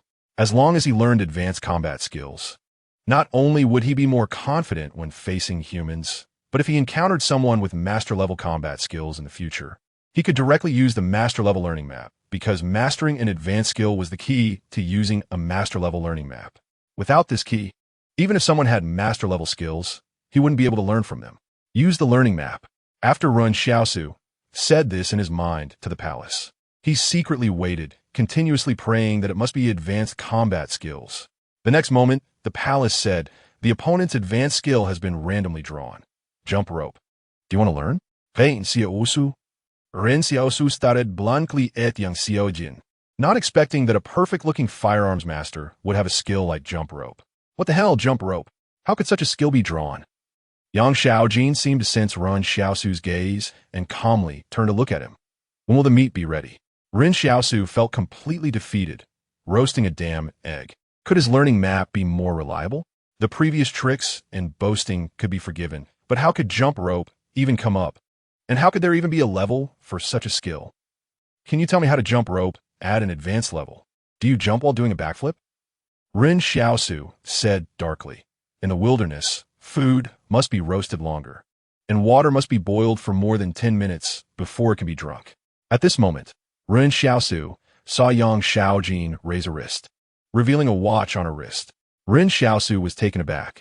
He had seen watches before, but he also knew that this thing seemed to only be carried by big shots in the shelter. Ren Xiaosu asked, "Aren't you afraid of getting sick from eating things in the wilderness?" Yang Xiaojin replied calmly, "To live is to have the opportunity to get sick." After saying that, she picked up the small salt shaker and sprinkled salt on the rat meat, while Lu Bu and the others had long been drooling beside her. When they were discussing things earlier, no one felt particularly hungry, but now the aroma wafted towards them. And Lu Bu and the others felt like their stomachs were completely empty. "Doesn't anyone have some food?" Su Xianchu asked. No, everyone shook their heads. Ren Xiaosu, hearing this, couldn't help but laugh. He clearly saw that some people had food hidden on them, but now those who had food all tacitly denied it. It seemed that everyone present understood that the food they had hidden could save their lives. How could life-saving things be shared with others? Moreover, Ren Xiaosu suddenly realized that many soldiers from private armies here didn't even know where their guns had gone.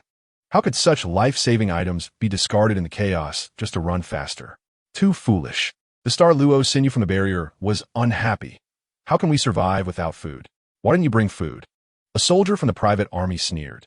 Didn't you also not bring any? At that moment, Luo Sinyu instinctively took a step back because she noticed a vague malice in the eyes of some men beside her.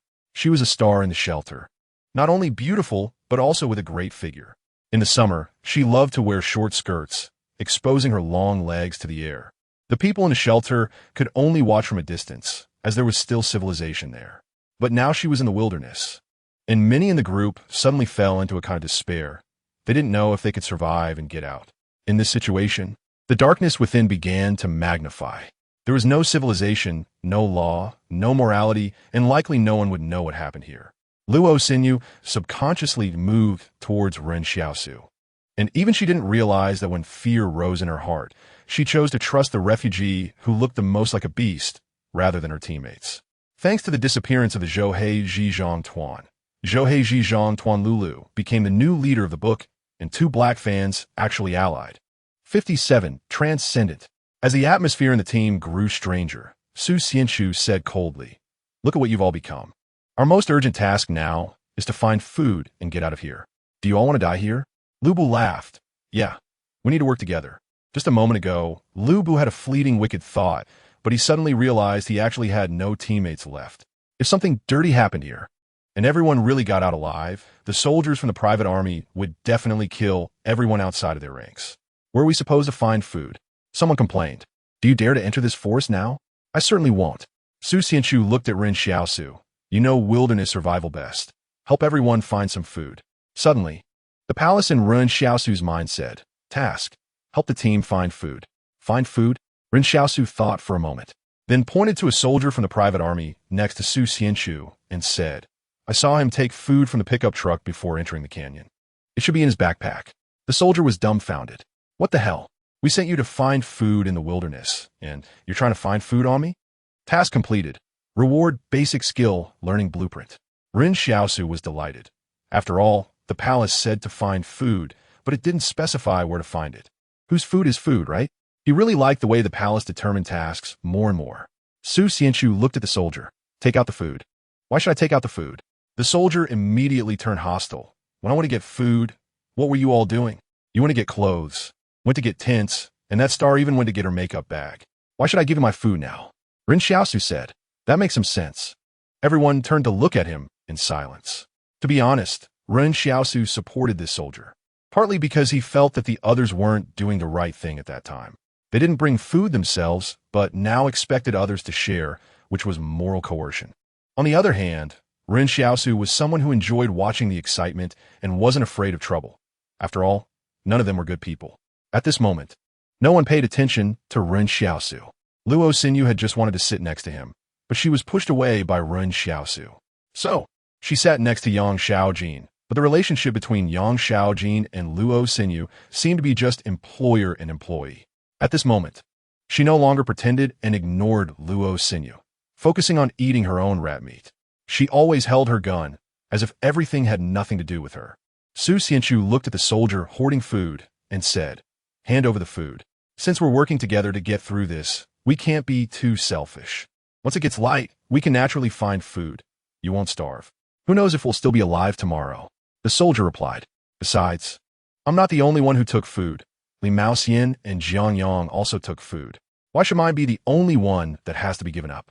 When Ren Xiaosu heard the name Li Maoxian, he was stunned. It turned out there were such casual names in the shelter. However, the most important thing now was that the atmosphere within the team was about to freeze. Unexpectedly, the teammates who had just survived a disaster immediately fell into infighting over a bit of food. Su Xianchu tried to persuade them kindly. "I'm doing this for the good of the whole team." The soldier next to him sneered. "Still trying to show your authority here? You have a gun, and so do I." As he spoke, he was about to draw his gun from his waist. But Su Xianchu suddenly raised his leg and kicked the talking man in the chest, sending him flying a few meters away. Everyone was taken aback that Su Xianchu would suddenly act, and with just one kick, he almost incapacitated a person. Ren Xiaosu roughly estimated that his physical quality should be able to achieve this now, even possibly stronger than Su Xianchu's strength, and thinking this made him feel a bit relaxed. The soldier who was kicked was unlikely to survive and walk out of the forest. Su Xianchu's kick was heavy and would undoubtedly cause internal injuries. From today onwards, he would have to walk in the forest with injuries that would make him increasingly fatigued and ultimately drag him down. It seems Su Xianchu wanted to establish his authority, even if it meant risking further casualties in the team. But before Su Xianchu could retract his leg, another soldier attacked from behind, drawing his military dagger and stabbing at Su Xianchu. He seemed to want to kill Su Xianchu while he was dealing with another person. Even Yang Xiaojin stopped eating for a moment. If the stab landed, Su Xianchu would definitely die. Wait, Ren Xiaosu suddenly saw a shadow identical to Su Xianchu detach from him. The gray shadow resembled a replica of Su Xianchu. At first, Ren Xiaosu thought he was seeing things, but he quickly realized, transcendent. Su Xianchu was actually a transcendent. No wonder Su Xianchu continued to move forward after encountering strange phenomena. He had something to rely on. Ren Xiaosu had long felt something was off. No matter how much Su Xianchu wanted to complete the mission or how worried he was about being expelled as a refugee, he shouldn't be reckless with his life. It turned out Su Xianchu wasn't reckless. He just had a secret. When facing the surprise attack from the military dagger, the gray shadow suddenly turned around, gripping the dagger tightly as if it were a real person. The speed of the gray shadow was faster and more powerful than Su Xianchu's real body. Moreover, the gray shadow seemed unafraid of sharp objects, directly grabbing the dagger with bare hands. In a flash, the soldier holding the dagger was thrown into disarray.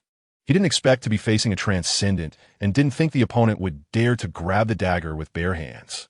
At that moment of distraction, the gray shadow seized the dagger with both hands and drove it brutally into the soldier's abdomen. The camp fell into silence, with only the sound of everyone's tense breaths remaining. The soldier slowly fell to the ground, and under the night, the purple blood seeped into the soil and turned black. However, this injury was not immediately fatal. The soldier on the ground was still gasping for breath. The soldier who had just been kicked to the ground struggled to pull out his handgun and began shooting. But a shocking scene occurred. The gray shadow actually stood in front of Su Xianchu, completely blocking all the bullets. Suddenly, the gray shadow on Shui Xianchu's body fluctuated, and the bullets that had hit it fell to the ground one by one.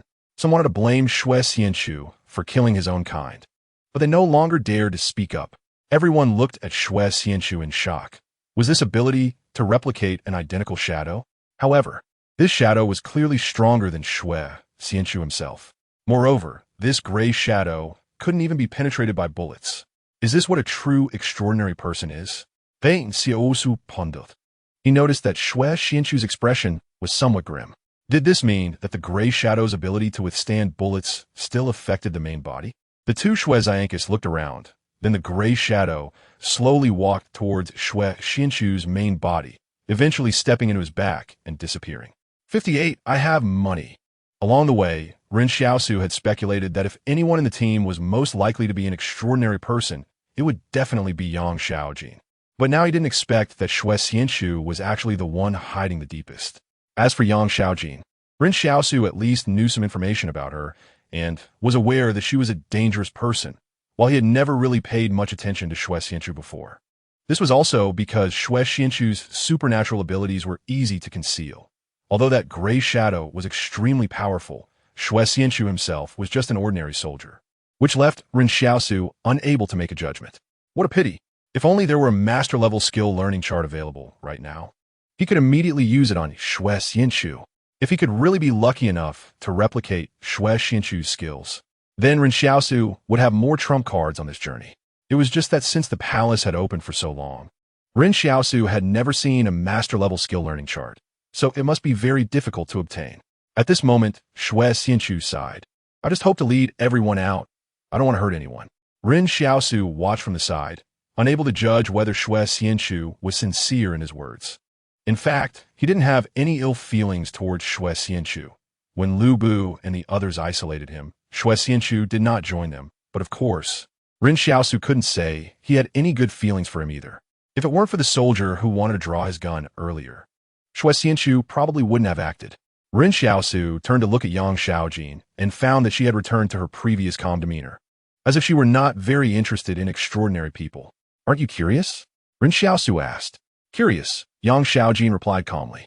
Ren Xiaosu was speechless. That curiosity seemed too perfunctory. Suddenly, Xue Xianchu looked at Ren Xiaosu. Aren't you a doctor? Check their wounds, please. Before I came, Wang Songyang told me about your situation, so stop pretending. Oh. Ren Xiaosu patted his butt and stood up. He squatted next to the soldier with a knife wound and turned to Xue Xianchu, saying, But there are no medicines out here in the wilderness, and his injury is quite serious, isn't it? At this moment, the pale-faced soldier asked, How long can I live? Ren Xiaosu thought for a moment. 10 minutes? The soldier was stunned. Ren Xiaosu looked at him seriously. 9, 8, 7. Soldier. I avoided the vital organs. Don't scare him, Xue Xianchu said. I heard from Wang Songyang that you have some very effective wound medicine. I don't believe you came to the wilderness without bringing it. Ren Xiaosu was displeased. That medicine of mine is very expensive. Are you going to pay? I'm your guide, not your traveling doctor. If I'm to be a traveling doctor, then you need to pay me more. To be honest, Ren Xiaosu did have 2 small porcelain bottles filled with black medicine on him. Xue Xianchu was taken aback. I lost my money on the way.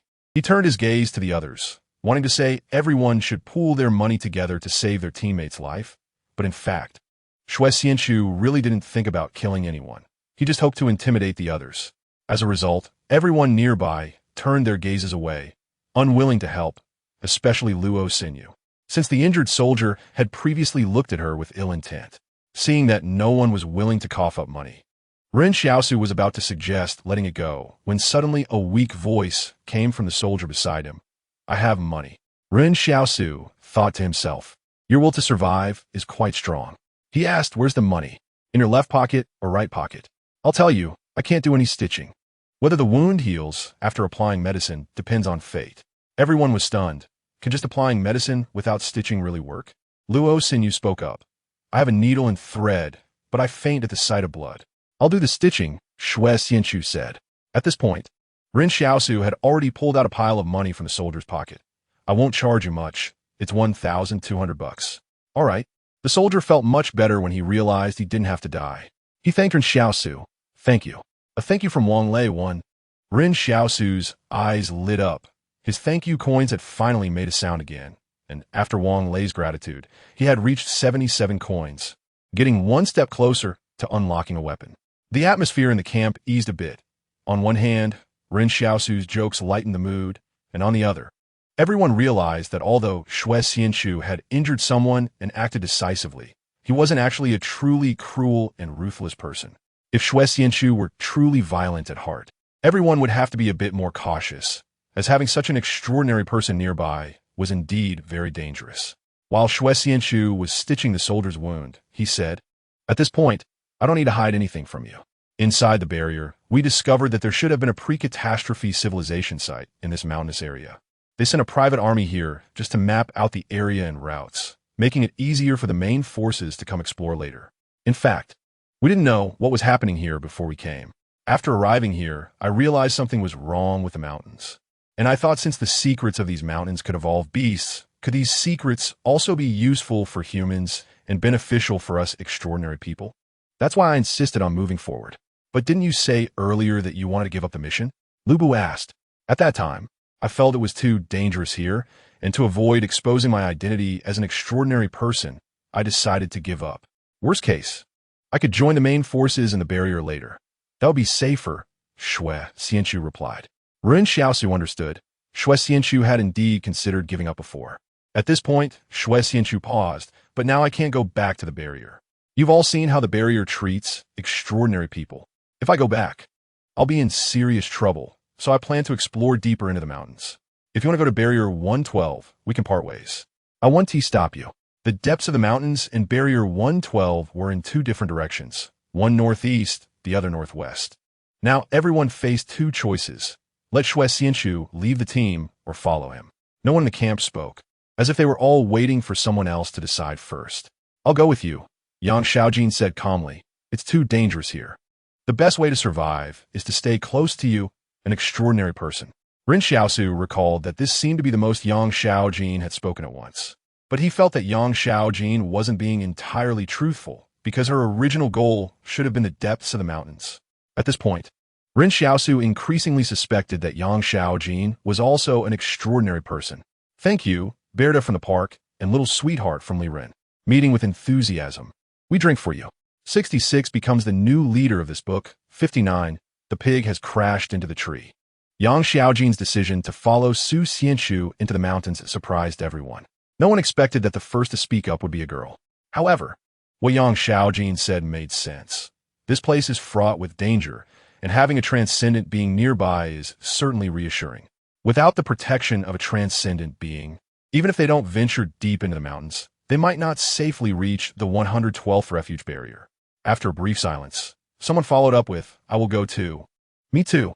In an instant, everyone decided to follow Su Xianchu into the mountains. It seems everyone isn't foolish after all. At that moment, Luo Xinyu quietly asked Ren Xiaosu beside her, Are you going? Ren Xiaosu was clearly taken aback. Why are you asking me? If you go, I will go. Luo Xinyu said.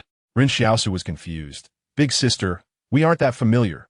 Why act like we are so close? He ignored Luo Xinyu and turned to Su Xianchu, saying, I will go with you. Suddenly, a flash of white light from the sky illuminated from afar.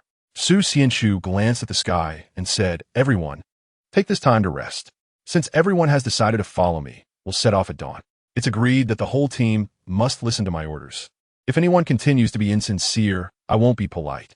After speaking, he took his private troop members to gather branches to make a stretcher. The soldier who received a kick from him could still walk, but the one who got stabbed couldn't. Su Xianchu actually intended to take the injured person with them. It should be noted that once they suddenly encountered a dense forest, everyone had to abandon their vehicles.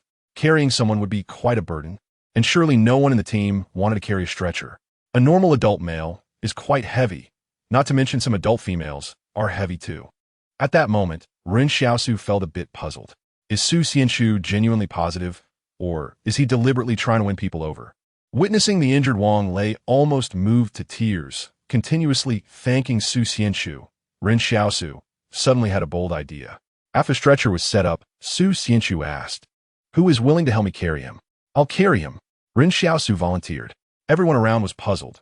Ren Xiaosu, are you really that kind-hearted?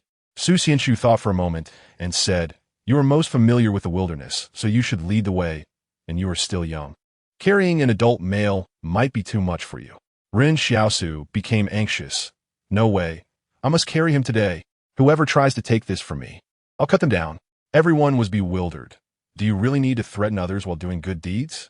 Half an hour later, Ren Xiaosu and Su Xianchu were carrying the stretcher one after the other. He didn't feel it was too heavy, as he was surprisingly strong right now. After applying medicine to Wang Lei thanked Ren Xiaosu, receiving a gratitude coin of 1. While lifting Wang Lei, he thanked Ren Xiaosu again, earning another gratitude coin of 1. Along the way, Ren Xiaosu meticulously checked if Wang Lei was hungry or thirsty, and Wang Lei thanked him once more, receiving another gratitude coin of 1. Ren Xiaosu truly did not expect to find a gratitude coin-generating artifact here. In just half an hour, Ren Xiaosu's gratitude coins reached 82. Su Xianchu found it a bit strange.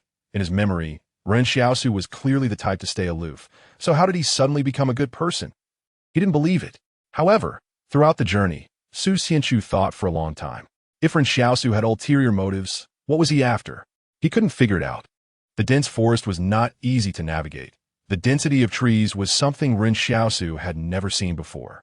He had only come here a year ago, but now, looking at the forest before him, he felt as if he hadn't been here for decades.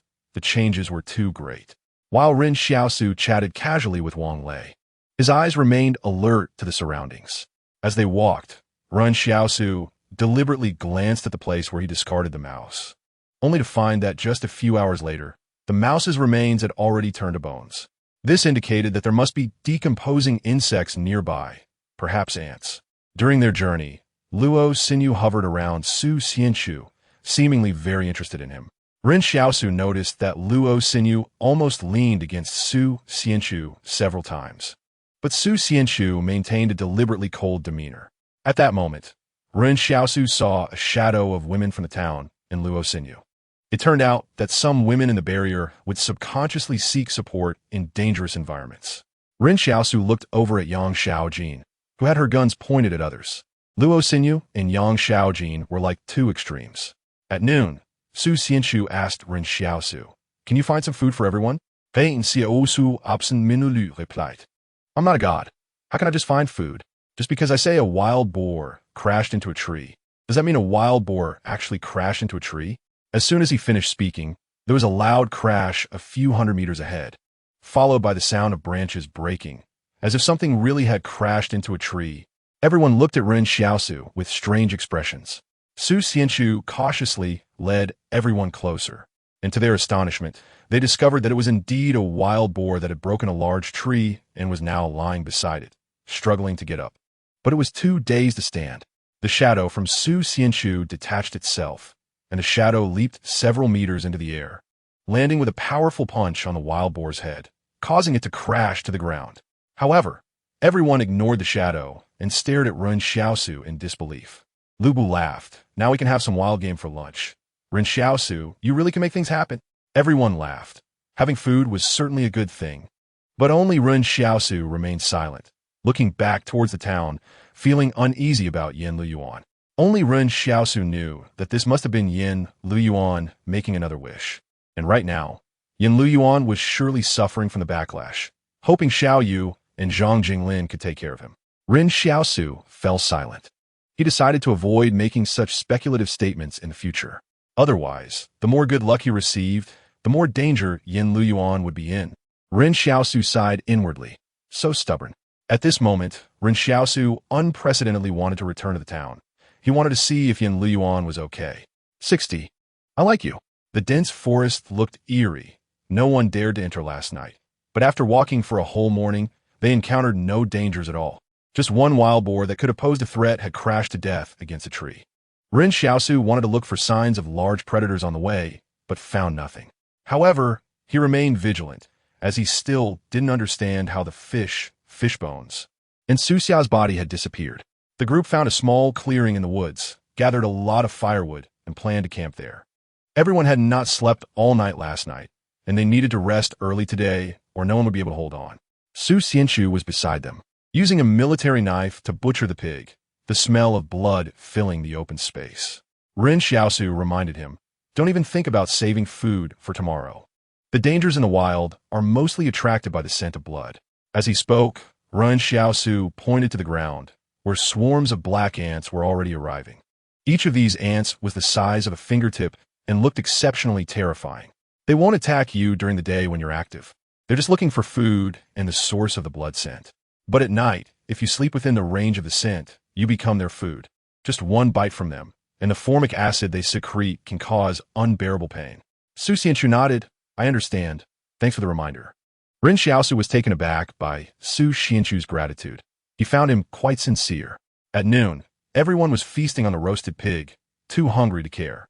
While Ren Xiaosu was eating, Luo Xinyu unexpectedly sat down next to him. With an innocent and carefree expression, she said, "I feel like you're living a rich life in the wild. It looks so romantic." Ren Xiaosu shook his head. "This is survival, not romantic at all. In the wild." He had never heard the word romantic, and the things that happened there could never be associated with such a term. Sometimes, Ren Xiaosu felt there was a huge chasm between his thoughts as a refugee and those of the people within the walls. Luo Xinyu ignored Ren Xiaosu's rebuttal and suddenly said to him, "You know, you are very charming." Ren Xiaosu frowned, thinking she was trying to find him because she had been rejected by Su Xianxu. He pretended not to hear her, but Luo Xinyu surprisingly stayed by his side. In fact, she had her own plans. Following Ren Xiaosu meant she wouldn't starve here. Others might not have noticed, but Luo Xinyu had long realized that Ren Xiaosu was no ordinary person. What kind of average young man could carry a normal adult male to escape? Su Xianxu probably didn't even have that capability himself. Therefore, Luo Xinyu thought that young males in their adolescent phase were the most impulsive, whether in the town or within the walls. She just needed to show a little goodwill, and this boy named Ren Xiaosu would surely go through fire and water for her. In fact, she wouldn't mind if Ren Xiaosu took advantage of her either. Such things weren't uncommon within the walls. To put it simply, she was lacking a sense of security and wanted to find someone she could use. Actually, Luo Xinyu could have shown goodwill to Su Xianxu, but during their previous interactions, she had tried to talk to him more than once and had been met with rejection. In her impression, Su Xianxu was a relatively steadfast adult who knew what he wanted. Once danger arose, he would likely abandon her at any moment. As for Lu Bu, there was no need to mention him. He was useless. Moreover, she had noticed that Ren Xiaosu and Yang Xiaojin might have formed a temporary alliance. Bringing in Ren Xiaosu would mean bringing in Yang Xiaojin as well. Many people thought Yang Xiaojin was her assistant, but in reality, there was no employment relationship between them. Instead, Yang Xiaojin had given Lu Bu some money, saying she wanted to pass by the 112th barrier. Luo Xinyu wasn't clear about Yang Xiaojin's identity. She only heard Lu Bu say that Yang Xiaojin was just an ordinary girl looking for relatives at the 112th barrier. However, after entering the wild, Luo Xinyu slowly realized that Yang Xiaojin was gradually becoming uncontrollable. When Yang Xiaojin pointed a gun at Ren Xiaosu, she knew that there was no way she could be just an ordinary girl. Now, Luo Xinyu's idea was to join this alliance and form a small group with Yang Xiaojin and Ren Xiaosu. In her view, a naive refugee like Ren Xiaosu couldn't possibly resist her temptation. In fact, Luo Xinyu and Lu Bu felt an inherent arrogance when facing refugees. They viewed them as mere appendages of the walls, not as people, but as objects. Ren Xiaosu considered his tone and said to Luo Xinyu, "Sister, stay away from me." Luo Xinyu decided to be more straightforward and smiled. Maybe there was some misunderstanding on the way. "Actually, Ren Xiaosu interrupted. "What is wrong with you?" Luo Xinyu leaned closer to him, almost whispering, and her body nearly pressed against his arm as she said softly, "I like you." Ren Xiaosu's expression changed drastically. "Watch your mouth." Luo Xinyu was taken aback.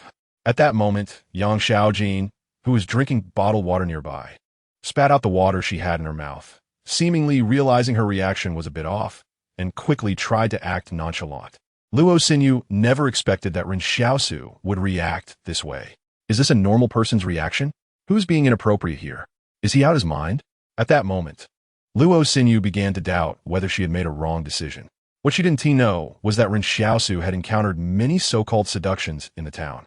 Since he reached the age where he could hunt, countless women had tried to get close to him, which was also why Yin Luyuan was initially wary of Sister Xiaoyu. So while Luo Xinyu thought he might be inexperienced, in reality, Ren Xiaosu had seen so much that it might scare her if he spoke about it. Ren Xiaosu sneered inwardly. A woman like Luo Xinyu wasn't worth his time. Even if given for free, it would be a waste of resources. He used to think that there would be smart people in the walls, since Mr. Zhang from the school said that most books were preserved within the walls. So he believed that those who read more should be smarter. However, Lu Bu and Luo Xinyu truly refreshed his understanding. Of course, there were smart people within the walls, such as the two officers Wang, Song Yang, and Su Xianxu. Luo Xinyu calmed her tone. "Help me get out of here and back to the 113th barrier, and I will secure 3 spots for you to enter the barrier." Ren Xiaosu stood up and walked away. "Who are you trying to fool? As if you have any say inside the barrier." Ren Xiaosu wasn't foolish. He thought that if he used his skill learning chart on Luo Xinyu now, he might end up acquiring a high-level bragging skill. "Thank you, Luo Baxi, for becoming the new leader of this book. How fast they can turn against you. How hard is it for refugees to enter the shelter barrier?" According to Wang Fugue, in his more than 40 years of life, he had only seen 4 people successfully enter the barrier, and they were all distant relatives of some significant figures inside the barrier. These people came to the barrier to rely on their relatives, but were turned away, so they had to live in the town and slowly wait for opportunities. Even distant relatives of significant figures found it so difficult to enter the barrier. Yet Luo Xinyu claimed she could secure 3 spots just like that. If you were really that capable, you and T need to hitch a ride on a private Army S mission to reach the 112th barrier. Wouldn't it be easier to have them escort you there? In this world, those who treat others as fools are themselves the real fools. Ren Xiaosu felt that Luo Xinyu was overthinking things a bit. Although he was a refugee, he wasn't lacking in judgment. If someone else were in her place, they might actually believe her, but Ren Xiaosu didn't. If he agreed to her terms, how would he find her once she got into the barrier? Luo Xinyu could easily burn the bridge after crossing it. To be honest, Ren Xiaosu had no good feelings for either Luo Xinyu or Lu Bu. At noon, everyone felt very thirsty after eating pork, but their bottled water and food were left on the pickup truck, or rather, most of the bottled water had been shot to pieces by Su Xianchu and his group. Su Xianchu looked at Ren Xiaosu and asked, "How do we find a water source here?" At that moment, the palace issued a task, inform how to find a water source. One can only look for rivers or collect dew from leaves. Ren Xiaosu did not hide anything, but I don't recommend you go to the riverbank. From my judgment, the nearby rivers are still a bit far away. Just endure your thirst. We can collect dew tomorrow morning. Su Xianchu nodded, thank you. The gratitude from Su Xianchu was noted by Ren Xiaosu, who waited for a while and curiously asked in his mind, what about my reward? However, the palace still did not respond, leaving Ren Xiaosu puzzled about what was happening. It seemed like the palace had encountered some issue with the judgment mechanism, as it was the first time Ren Xiaosu had completed a task without any ulterior motives. After a long wait, the palace finally said in Ren Xiaosu's mind, task completed. Reward, 10 strength. Ren Xiaosu was taken aback. The task was completed, but the reward was not what he expected. It was still strength. Previously, he thought the palace would balance his rewards between strength and agility. But now his agility was still at 41 while his strength had reached 75. With a few more tasks, Ren Xiaosu's strength could surpass 3 times that of a normal adult. At this moment, Ren Xiaosu still had 2 bottles of bottled water that he had exchanged for half a fish, which was hard to hide given the size of his jacket pockets. Suddenly, Lu Bu walked over to Ren Xiaosu and said, 1,000 yuan per bottle, sell it to me.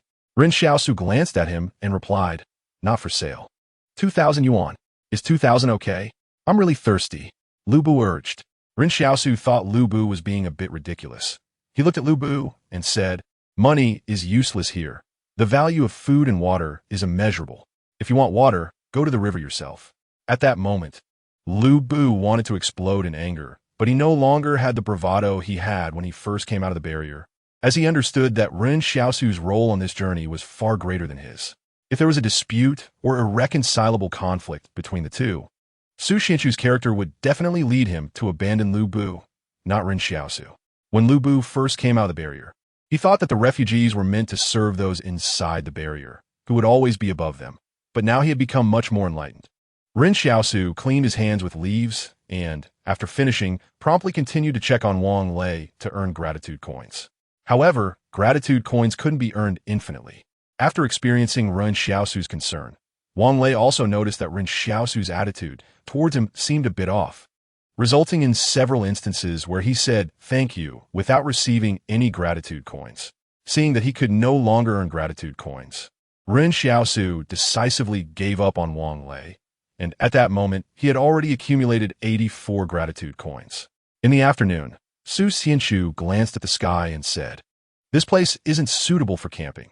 We need to find a less open area to prevent wild animals from attacking. Let's hold on and keep moving. Ren Xiaosu agreed with Su Xianchu's suggestion. This place had become a dangerous location after killing pigs and roasting meat, as some snakes, insects, and poisonous ants were accustomed to appearing at night. It seemed fine now, but it could become a disaster for everyone by nightfall. Didn't they see that the abandoned Maos had already turned into a skeleton? Su Xianchu walked over to the stretcher and said to Ren Xiaosu, come help carry him. Ren Xiaosu was displeased. Why should I carry him? Su Xianchu. Wang Lei. Ren Xiaosu looked at Lu Bu and said, You go carry him. If you don't, I'll chop you. Lu Bu was on the verge of breaking down, thinking, is this person crazy? This scene left the others in the camp stunned, wondering if this kid had a split personality or something, flipping so quickly. Didn't he say in the morning that whoever dared to compete with him would be chopped? At this moment, Su Xianchu didn't want to waste time. He said, except for the girls, everyone come over to take turns carrying the injured. You will also get injured at some point, and if you don't want to die then, you need to help each other now. Suddenly, Ren Xiaosu felt that Su Xianchu was quite rational, no matter what happened in the team. He was doing his best to keep everyone on track. Some restless soldiers from the private army began to approach Luo Xinyu intentionally, even pretending to bump into her as they passed. However, Luo Xinyu always noticed in advance and dodged, causing the soldiers to laugh lewdly each time. Normally, Lu Bu and Luo Xinyu should have a good relationship, but Lu Bu didn't dare to speak up when he saw this scene. How could he provoke those soldiers? After Luo Xinyu encountered setbacks with Su Xianchu and Ren Xiaosu, she seemed a bit confused, not knowing what to do, and could only passively avoid them. Those soldiers seemed to be releasing the beast within themselves in this perilous situation where today might be their last. However, Ren Xiaosu didn't want to meddle in this matter. As the team continued to move forward, he remembered that he had obtained a skill-learning blueprint and wondered if he could draw Yang Xiaojin's advanced combat skill this time. Just as Ren Xiaosu looked up to find Yang Xiaojin, he saw her pointing a gun at a soldier's head.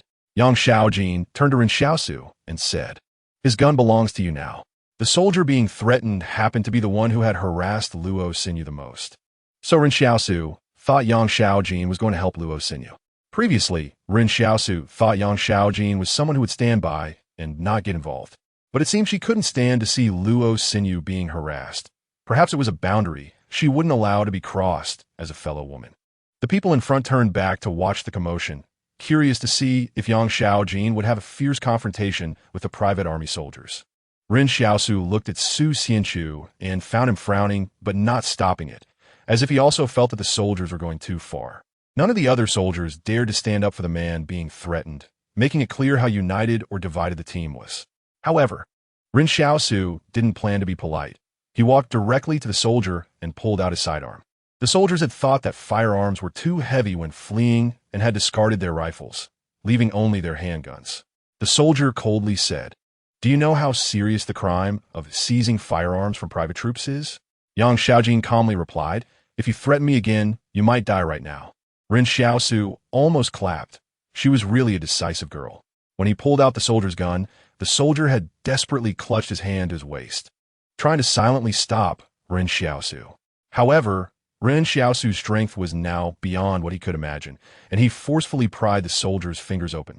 If the soldier had not given up midway, Ren Xiaosu could have broken his fingers. This was a gun. Ren Xiaosu could finally hold a gun openly. Ever since he obtained advanced firearm skills, he hadn't had a chance to use firearms openly. The soldier, watching Ren Xiaosu, said, "Haven't you already taken the gun away? What are you still touching? Where's the magazine?" Ren Xiaosu asked. The soldier was speechless, left side of the combat suit. He allowed Ren Xiaosu to search him while sneering at Yang Xiaojin. Even if you give him the gun, how can a refugee use it? Others also thought there was nothing wrong with what the soldier said. Only Yang Xiaojin felt a bit puzzled when she saw Ren Xiaosu's grip on the gun. Among everyone present, Yang Xiaojin undoubtedly understood firearms the best. Otherwise, the palace wouldn't have rated her as perfect. So while others assumed Ren Xiaosu wouldn't know how to use the gun, she clearly noticed that Ren Xiaosu's grip was very natural and skilled. Even the angle at which his arm hung was the most suitable for raising the gun at any moment. This was not a skill a refugee should possess. Others couldn't see it, but Yang Xiaojin could. However, she didn't dwell on her doubts for long and simply told the soldier, "Get lost." Being disarmed was probably one of the greatest humiliations for a soldier, and the soldier's face turned pale as he stepped aside. Su Xianchu, seeing that this matter had been resolved, said, "Continue moving forward. We need to find a suitable campsite before sunset."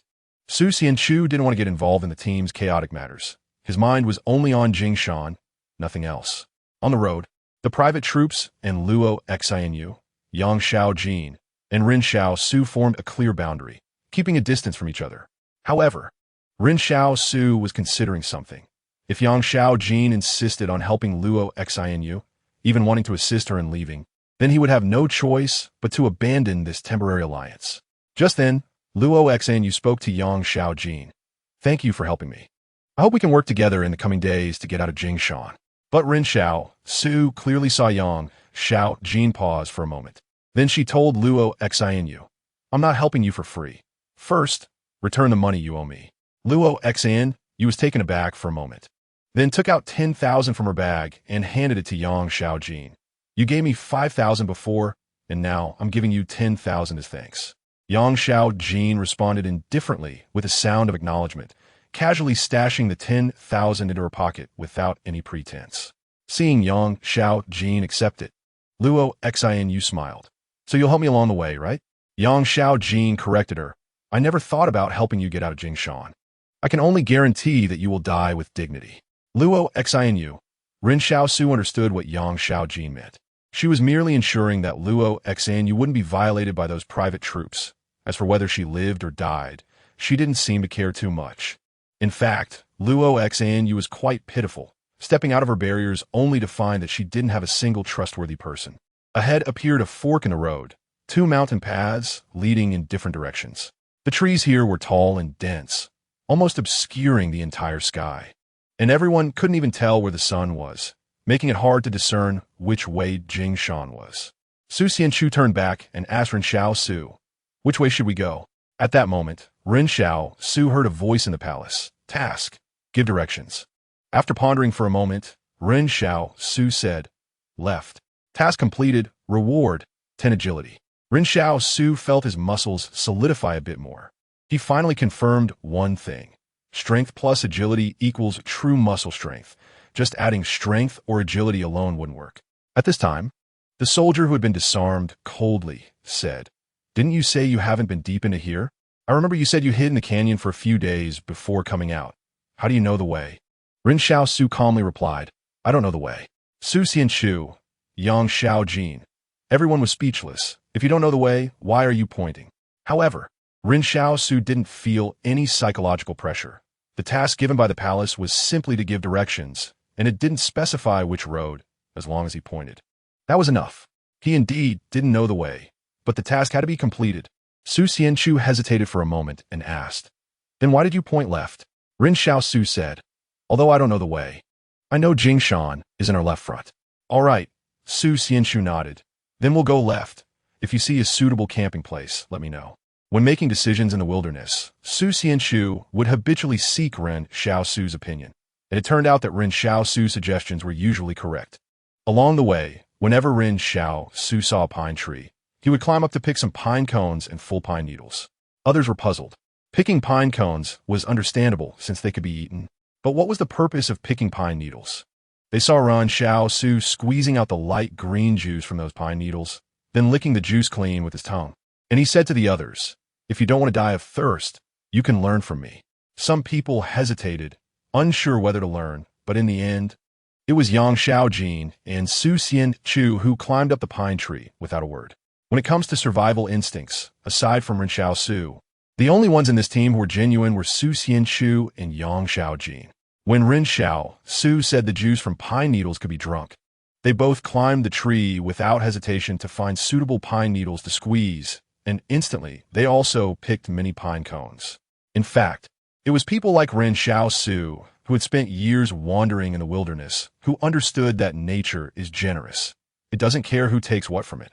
As long as you put in the effort, you can rely on nature to survive. Someone sighed. People live worse than animals. It would be great to become an animal in the next life. Ren Xiaosu glanced at the person. Animals don't live as freely as you imagine. I heard that giraffes, the tallest land animals, although they can fend off enemies due to their height, their mating process is very complicated. So before courting, male giraffes need to drink urine to determine if a female giraffe is in heat. If something goes wrong at that time, then drinking the urine would be in vain. The others in the team suspected that Ren Xiaosu was deliberately trying to gross them out. No, this refugee kid must be intentionally trying to disgust them, right? At this moment, Ren Xiaosu felt much braver with a gun in hand. The entire team was left with 9 people and 7 guns, 3 of which were in the hands of Ren Xiaosu and Yang Xiaojin. Moreover, Ren Xiaosu had advanced firearm skills, while Yang Xiaojin had perfect level skills. unless they clashed hard with Su Xianshu.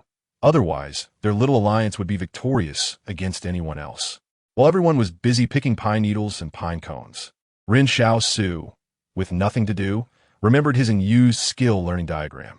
He glanced at Yang Xiao Jin and decisively said in his mind, "Use learning diagram." Randomly selected target advanced skill, bomb making. Ren Xiaosu was taken aback for a moment. He decisively learned this skill, but he couldn't help but wonder what kind of training Yang Xiao Jin had undergone for her skills to be so violent. Moreover, the skills of firearm techniques and bomb making seemed so incongruous when placed together. Was this really one person's skill? Suddenly curious, he casually asked in his mind, "Does the target have assassination skills?" Target learned can inform assassination skill advanced. Ren Xiaosu suddenly had a thought and asked, "Does the target have nursery rhyme singing skills?" Target learned can inform nursery rhyme singing skill advanced. Ren Xiaosu was speechless. What a jumble of skills. At that moment, he felt he had truly lost his mind to ask such questions. But to his surprise, she actually could do it, and it was at an advanced level. At this time, a large group finally finished picking pine cones and pine needles. And Ren Xiaosu sighed. "Can't you all pick a different tree? You have to squeeze one tree until it's bald." Everyone looked up after hearing this, and indeed, it was almost bare. Ren Xiaosu thought for a moment and said, "I will teach you how to survive in the wilderness. Shouldn't you thank me?" The others were momentarily stunned, and then a few scattered individuals thanked Ren Xiaosu, but he found that only Su Xianshu and Yang Xiaojin's thanks were sincere. With 86 gratitude coins, Ren Xiaosu grew increasingly eager for the unlocked weapon, so he decided to target the group of people around him. At that moment, Ren Xiaosu suddenly noticed that Luo Sinyu's hands were empty, while even Lu Bu had several pine cones. After Luo Sinyu noticed Ren Xiaosu's gaze, she awkwardly said, "I can't climb up." This star of the barrier had once climbed such a tall tree, so she was the only one empty-handed. What is the loneliest moment in life? It's when everyone has something you don't. For example, everyone has money, but you don't. For example, everyone has pine cones, but Luo Sinyu does not. At this moment, Luo Sinyu hesitated and said to Ren Xiaosu, "I'll pay you 10,000 yuan if you can help me pick some." Ren Xiaosu's eyes lit up, and he immediately stuffed the pine cones and pine needles he had wrapped in his clothes into Luo Sinyu's arms. "From now on, you are my brother." Luo Sinyu was stunned for a moment. "Thank you." The gratitude from Luo Sinyu won. Previously, Ren Xiaosu didn't sell water because that bottled water was too precious, clean, and convenient to carry, but pine cones and pine needles were different. They were easily accessible. Moreover, Luo Sinyu offered a lot of money. What can 10,000 yuan do? It can allow you to live comfortably for over 2 years in the town, without worrying about food or clothing. In fact, before giving Ren Xiaosu money, you would never know if you would become his brother. A law also known as SC Char Dinger's brother. Luo Sinyu took the pine cones and pine needles, but she noticed that Ren Xiaosu did not go to pick new ones. So she curiously asked, "Aren't you going to pick pine cones? What will you eat tonight?" Ren Xiaosu smiled and said, "I'll eat chocolate." Luo Sinyu. Previously, the chocolate that Luo Sinyu exchanged with Ren Xiaosu was still with him. Coincidentally, this chocolate had indeed melted a bit after being kept for several days. Although it was late autumn, it still had body heat in his pocket. At first, when Yang Xiaojin said the chocolate would melt, he didn't believe it because he had never eaten it. He had originally planned to bring it back to Yin Luyuan, but now it seemed he wouldn't be able to do that. However, Luo Sinyu's gratitude suddenly dissipated. After all, it was the chocolate she had been tricked out of. Before dusk set in, Ren Xiaosu finally found a huge cave suitable for camping. The rock jutted out like a massive canopy, creating a natural, semi-open shelter beneath, resembling a cave. As Ren Xiaosu passed through an open space, he noticed scale-like clouds in the sky. Although he didn't understand the principle, he knew this was a sign of rain. So having this rock to shield them from the wind and rain allowed them to rest peacefully. Just as they settled under the rock face, rain began to pour down from the sky. Su Xianshu turned to Ren Xiaosu and asked, "Can we drink this rainwater?" "No." Ren Xiaosu shook his head. Acid rain can be fatal. Even if the acidity isn't that high now, it's still not safe. Ren Xiaosu was quite clear on the formation and indicators of acid rain, so he could only crudely summarize the dangers of acid rain in terms of acidity. Suddenly, some strange sounds came from the woods outside the cave, But in an instant, the sounds faded away, not giving Ren Xiaosu and the others time to react. Just then, someone at the back of the cave suddenly said, "Look, someone carved words here." Ren Xiaosu and Su Xianxu walked inside and saw that someone had scrawled a few lines on the cave ceiling. We saw strange black shadows in the woods. They disappeared. They all disappeared. 64 satellite. When everyone saw these 2 lines of text, the atmosphere in the cave instantly dropped to freezing point. After entering the forest today, everyone hadn't encountered any danger. Other than being extremely tired from a sleepless night, nothing strange had happened. This gave everyone the illusion that this place seemed safer than the canyon and the previous journey. They had almost forgotten the warning about not entering the canyon. But at this moment, they all remembered. The missing Su Xia's corpse, the terrifying human-faced worm, and the 4 words no living person should enter. Did anyone go missing on our way here? Su Xianxu's first reaction was to count the number of people, and he found that indeed, no one was missing. Could this be a prank someone carved here? Lu Bu wondered. There are no signs of struggle in this cave, and we haven't seen a single beast or human corpse on the way. Wait a minute. Lu Bu's words suddenly awakened Ren Xiaosu. In fact, the strangest thing was here. There should definitely be animal bones in an ordinary forest, whether they were birds, snakes, or larger beasts. This was very common. But the most bizarre thing about this forest was that Ren Xiaosu hadn't seen any bones at all, except for the mouse he had just discarded. At this moment, Ren Xiaosu wanted to turn back and check if the mouse's bones had also disappeared. After all, it was discarded not long ago. And perhaps it was still just a skeleton when he went to check in the morning, but now it had already vanished, just like Su Xia and the fish bones.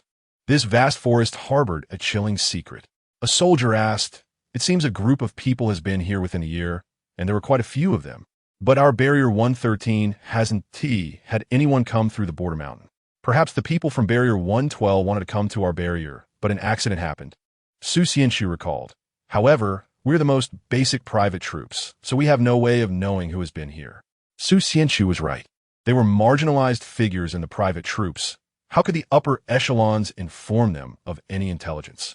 Someone said, "Could it be that we were sent here because something happened to this group, and the higher-ups of the barrier found out and sent us to check? If this group had a satellite phone, they should be able to send information back to the barrier, right?" This was the first time Ren Xiaosu had heard the term satellite phone, and Mr. Zhang in the school hadn't even mentioned it before. He had once thought that there should be communication between the barriers, but he didn't know what the means of contact was. Now it seemed it was a satellite phone. Ren Xiaosu quietly asked Yang Xiaojin, "What is a satellite phone?" "I heard Mr. Zhang say there are phones in the barrier. But what is a satellite phone?" Yang Xiaojin glanced at him and said, "Humanity has taken over a few satellites from before the disaster, allowing communication between various barriers." Someone indignantly said, "If the higher-ups knew they were missing, then sending us here is clearly sending us to our deaths. They want to use lives to confirm whether the information is true. If we also die here, it means there really is danger. No wonder we weren't even equipped with satellite phones this time. It seems they want to minimize losses. Are our lives worth less than a satellite phone?" Su Xianxu glanced at him. "Don't jump to conclusions based on a little information. Your speculation doesn't make sense. Actually, under fear." This soldier's speech was already lacking in logical coherence, so Su Xianxu did not agree with his speculation. Meanwhile, Ren Xiaosu was carefully examining the 2 lines of characters. What did he use to carve these words on the cave wall? It should be something like a military knife, right? Normal people wouldn't carry anything that could make such deep marks. Su Xianxu nodded. It should be the private troops on barrier 112. He turned to everyone and said, "Rest well tonight, and if anyone needs to go out for physiological reasons, they must go in groups of 3 or more. This arrangement is to prevent situations of inexplicable disappearances. Even if they encounter danger, it's unlikely that all 3 would be unable to call for help." Su Xianxu continued. "Moreover, someone must take turns keeping watch tonight. I will take the first shift, and the others will rotate, but the girls don't have to." Ren Xiaosu agreed with this arrangement, but the significance of the watch was limited, as he had to guard against dangers both outside and within the group. After all, he and Yang Xiaojin had just seized a sidearm from a private troop, and it was entirely possible they could be ambushed in the middle of the night. At that moment, Yang Xiaojin said to Ren Xiaosu, "You keep watch of the first half of the night. I'll take the second half." "All right," Ren Xiaosu nodded. The foundation of their temporary alliance was that neither of them had a need to harm the other. "I'll step out for a bit," Yang Xiaojin said.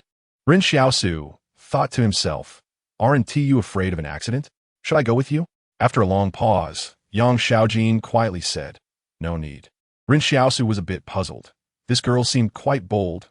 What exactly was she relying on? Nearby, Luo Xinyu stood up and said, "I'll accompany you then." As she spoke, she shot a glance at Ren Xiaosu. "You really don't understand anything." Ren Xiaosu immediately felt his face flush. It just dawned on him what was going on. The two girls ventured out into the rain, and Su Xianxu glanced over but said nothing. Someone from the private troop quietly made a sarcastic remark. It would be a pity if those two girls went missing. However, less than 5 minutes later, Yang Xiaojin and Luo Xinyu returned to the cave as if nothing had happened. What is going on? Did the so-called strange shadows in the woods not target their group? Two soldiers from the private troop stood up and said, "We'll step out too. We can't hold it anymore." These big guys actually let the two girls scout ahead before they dared to go out themselves. Moreover, out of fear, the two of them were close to wetting their pants. They simply couldn't hold it any longer. Originally, they planned to relieve themselves in the cave. But since Yang Xiaojin and Luo Xinyu seemed fine, they had to muster their courage and go outside. Su Xianxu nodded and said, "Go quickly and come back quickly. Don't waste time smoking outside." Rest assured, the two soldiers threw on their coats and went out. Ren Xiaosu ate chocolate while watching Yang Xiaojin dry off the rain on her body in the cave. He curiously asked, "Did you encounter any accidents?" "No," Yang Xiaojin answered briefly. A campfire was lit in the cave, and after everyone tossed pine cones into the fire, they began to squeeze pine needles to lick the juice inside to quench their thirst. The pine cones crackled in the fire, and the warmth of the campfire spread to everyone, making them feel somewhat revived. Just then, Su Xianxu suddenly looked towards the cave entrance. "Why haven't those two come back yet? Today, we have to catch the high-speed train to attend the Online Literature Week in Hangzhou, so I'm updating early. Thanks to Lei Ju for becoming the new leader of this book." The two soldiers from the private troop who had yet to return were only able to go out because they saw that Yang Xiaojin and the others hadn't encountered any problems. And they went out together, clearly well prepared. But now, nearly 10 minutes had passed, and the two still hadn't returned. Su Xianxu stood at the edge of the cave, surveying the forest outside. Due to the rain, even though it was just past dusk, the sky had completely darkened. Could something have happened to them? Someone asked, but there was not a sound, and someone huddled in the corner of the cave said, "Surely. Two people couldn't have been attacked simultaneously without being able to make a sound. Logically, that should be the case, but isn't that the most terrifying part?" Su Xianxu required everyone to go out in pairs. Yet even with that precaution, accidents still occurred. Su Xianxu said, "Don't overthink it. They might just be delayed. It's only been 10 minutes. The cave was silent. Although Su Xianxu tried to comfort everyone, time passed second by second, and the two really hadn't appeared again. Su Xianxu said, "Who is willing to go with me to look for them?" Ren Xiaosu was taken aback. Su Xianxu was actually willing to brave unknown dangers and acid rain to enter the forest to search for his subordinates. However, no one in the cave responded. Who would be willing to go out and risk their life at this time? A few soldiers from the private troop were even urinating at the innermost part of the cave, creating a strong smell throughout the cave. Ren Xiaosu and the others could only sit in the outermost, ventilated area of the cave, although it was a bit cold. At least they didn't have to smell that odor. Su Xianxu sighed. "If you don't save others, don't blame others for not saving you when it comes to life and death." Ren Xiaosu didn't mind. He had never expected anyone to save him. And even his ally Yang Xiaojin would probably abandon everyone when facing danger. It was already good that everyone didn't have any ties and didn't betray each other. The sound of rain outside was pouring down, washing over the entire forest. Ren Xiaosu said to Yang Xiaojin, "I'll keep watch for the first half of the night. You should rest first. After this rain, tomorrow's journey will be very difficult, consuming a lot of energy and stamina. Be careful of those soldiers for the private troop. They don't have good intentions." Ren Xiaosu had already noticed that since the two of them seized the guns, those soldiers had been huddling together from time to time, which was a potential threat, but he hadn't figured out how to address it yet. Yang Xiaojin nodded and leaned against the cave wall to rest. But even at this moment, the muzzle of her gun was still aimed at everyone, including Ren Xiaosu. Ren Xiaosu smiled and didn't mind. He would do the same in his place. The team of 11 had inexplicably turned into 9. Ren Xiaosu looked at the remaining private troop soldiers in the cave.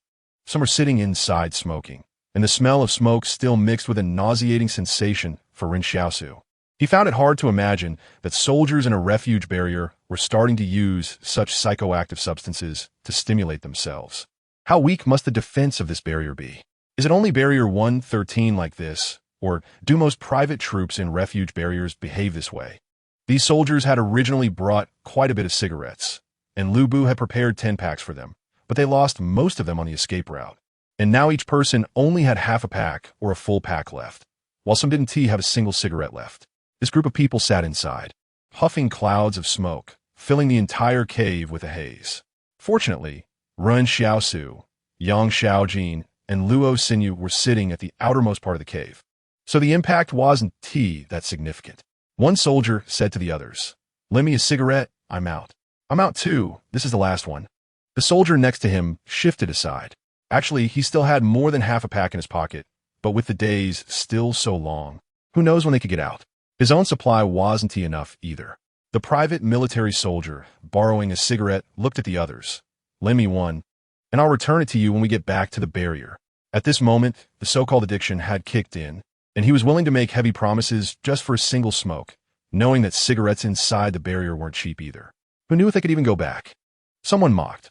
"What will you use to pay us back then, your life?" Ren Xiaosu sighed. This group of private military soldiers really was a rabble. With two teammates outside facing uncertainty, these people were already starting to quarrel over cigarettes. The addicted soldier, unable to borrow a cigarette, could only sit in the cave. And Ren Xiaosu carefully observed him as he began to shiver and even sweat coldly on his forehead. Although the cigarettes smoked by these private soldiers were better than those smoked by town workers, the withdrawal symptoms were much more severe. If any danger were to strike at this moment, it was likely that this addict wouldn't even be able to stand, let alone defend himself. Ren Xiaosu looked at Luo Xinyu, who was still awake. "What is it like inside your barrier?" This was actually one of Ren Xiaosu's biggest curiosities. He had always yearned for life inside the barrier, because all the best supplies produced in the town were transported into the barrier, where people didn't have to eat dry buns and could wash their faces every day. It was said they even had electricity. At one point, both Ren Xiaosu and Yin Luyuan thought that it was paradise, but now it seemed that it wasn't as wonderful as they had imagined. Luo Xinyu was delighted that Ren Xiaosu was taking the initiative to talk to her. She relied on him a lot during this journey. She quietly explained, "Actually, there are people here in the private military who deliberately lead them this way. There was once a mutiny in a barrier involving private soldiers, and the managers of other barriers gradually developed a rift with the soldiers. The big shots want someone to protect them, but hope these soldiers remain loyal and without ambition. And these cigarettes are the best way to wear down ambition." Ren Xiaosu asked, "Is it okay to smoke too much of this?" "Of course not," Luo Xinyu replied. "Some retired soldiers in the barrier are like walking corpses, and some even have their wives run off with others." "Your barrier really is chaotic," Ren Xiaosu remarked. "What do you mean by that?" Luo Xinyu said. "I've seen 60-year-old women keeping dozens of young men. It's an old cow eating young grass." Ren Xiaosu was taken aback. 60 years old? That's beyond just old cows eating young grass. Luo Xinyu was also taken aback. "Then what is it?" Ren Xiaosu pondered. "Having children in old age." Luo Xinyu realized that Ren Xiaosu's way of thinking was indeed a bit different from others. No wonder people in the town said he was crazy. He clearly wasn't sick, but naturally had a kind of eccentricity. How did this way of thinking form? Just then, someone in the cave exclaimed, "What is that? It's wet." A group of people rushed out of the cave, as if greatly frightened. Ren Xiaosu looked into the cave, puzzled, as there was nothing there. He didn't believe in ghosts, so after discovering that it was empty, he examined it more closely. Wait, Ren Xiaosu figured out what it was. He saw water droplets seeping down from the cave's ceiling, dripping onto the ground with a plop. It was probably because of the rain that water was seeping through the rock layers above. The person who panicked earlier merely had their nerves too tightly wound, mistaking the water drops for some imagined enemy, like monster saliva. However, when Ren Xiaosu saw this, he felt like he had discovered a treasure and said to the others, "You can collect water here directly. The rock layers act like a natural filter, making the water cleaner than well water. Of course, if you're worried, you can boil it before drinking." Su Xianxu asked seriously, "Really? This water is drinkable?" "Yes," Ren Xiaosu said. This is probably one of the cleanest water sources in the wilderness. Sometimes, even water from springs isn't as safe as this. Hearing this, Su Xianxu picked up his canteen to collect water. Although pine needles could supplement some moisture, the amount was still too little. That stuff could only ensure that everyone wouldn't die of thirst. Su Xianxu didn't monopolize the water source for long. He set his canteen over the campfire and said to the others, "You guys should also collect some." Others weren't like Su Xianxu, who actually brought a canteen to boil water. They could only collect it with their mouths, let alone think about boiling it. A group of people crowded around the water source, pushing and shoving, taking turns to drink. The private soldiers were a bit better since they took turns. But Lu Bu was in a terrible situation. No one would let him have a turn. Before long, one of the private soldiers got angry and said, "Just these few drops, who can drink that?" That Ren Xiaosu still has 2 bottles of water hidden in his pocket. He makes us lick the stone walls and pine needles while he drinks bottled water. Who knows if that water is safe? Several private soldiers looked displeased. But Ren Xiaosu and Yang Xiaojin had guns, so they didn't dare to say anything directly. Ren Xiaosu watched this scene and thought, if only he could stash things in his palace. Then tomorrow he could secretly put the bottled water inside the palace and tell the others he accidentally lost the water. Then no one would have any ideas about him. Otherwise, seeing how these people were going crazy over water, it was possible that someone would risk it to plot against him. At this moment, the 2 bottles of water were tucked into his outer jacket pockets, and he reached in to grasp one, trying again to see if he could store it in the palace. However, the palace's voice immediately sounded, "Storage permission not granted." Ren Xiaosu felt very displeased upon hearing this. "At least tell me how to obtain that permission. Why can the black medicine be stored and released freely, but not the water bottle? What, does the water bottle disagree?" Ren Xiaosu stepped aside, and Luo Xinyu glanced at him. "Why aren't you drinking?" Ren Xiaosu looked at Luo Xinyu's questioning gaze. It was clear she didn't believe he would be so generous. Ren Xiaosu smiled. "I'll drink bottled water." Luo Xinyu.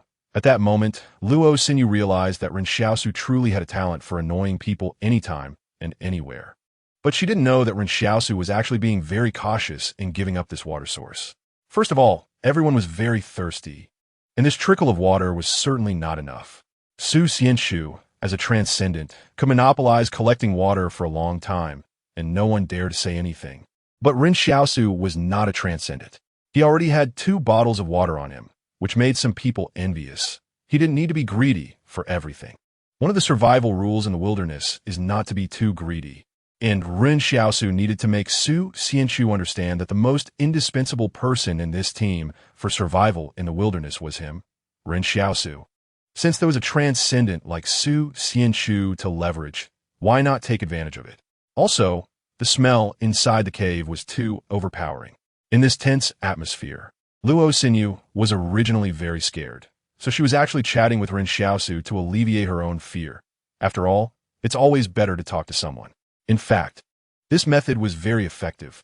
When Ren Xiaosu mentioned having children in old age, Luo Xinyu felt completely unafraid, her mind filled with ellipses. Ren Xiaosu curiously asked, "Do you know where these soldier cigarettes come from? I don't see any place near Barrier 113 where this kind of thing is grown, right?" "You don't know?" Luo Xinyu asked in confusion.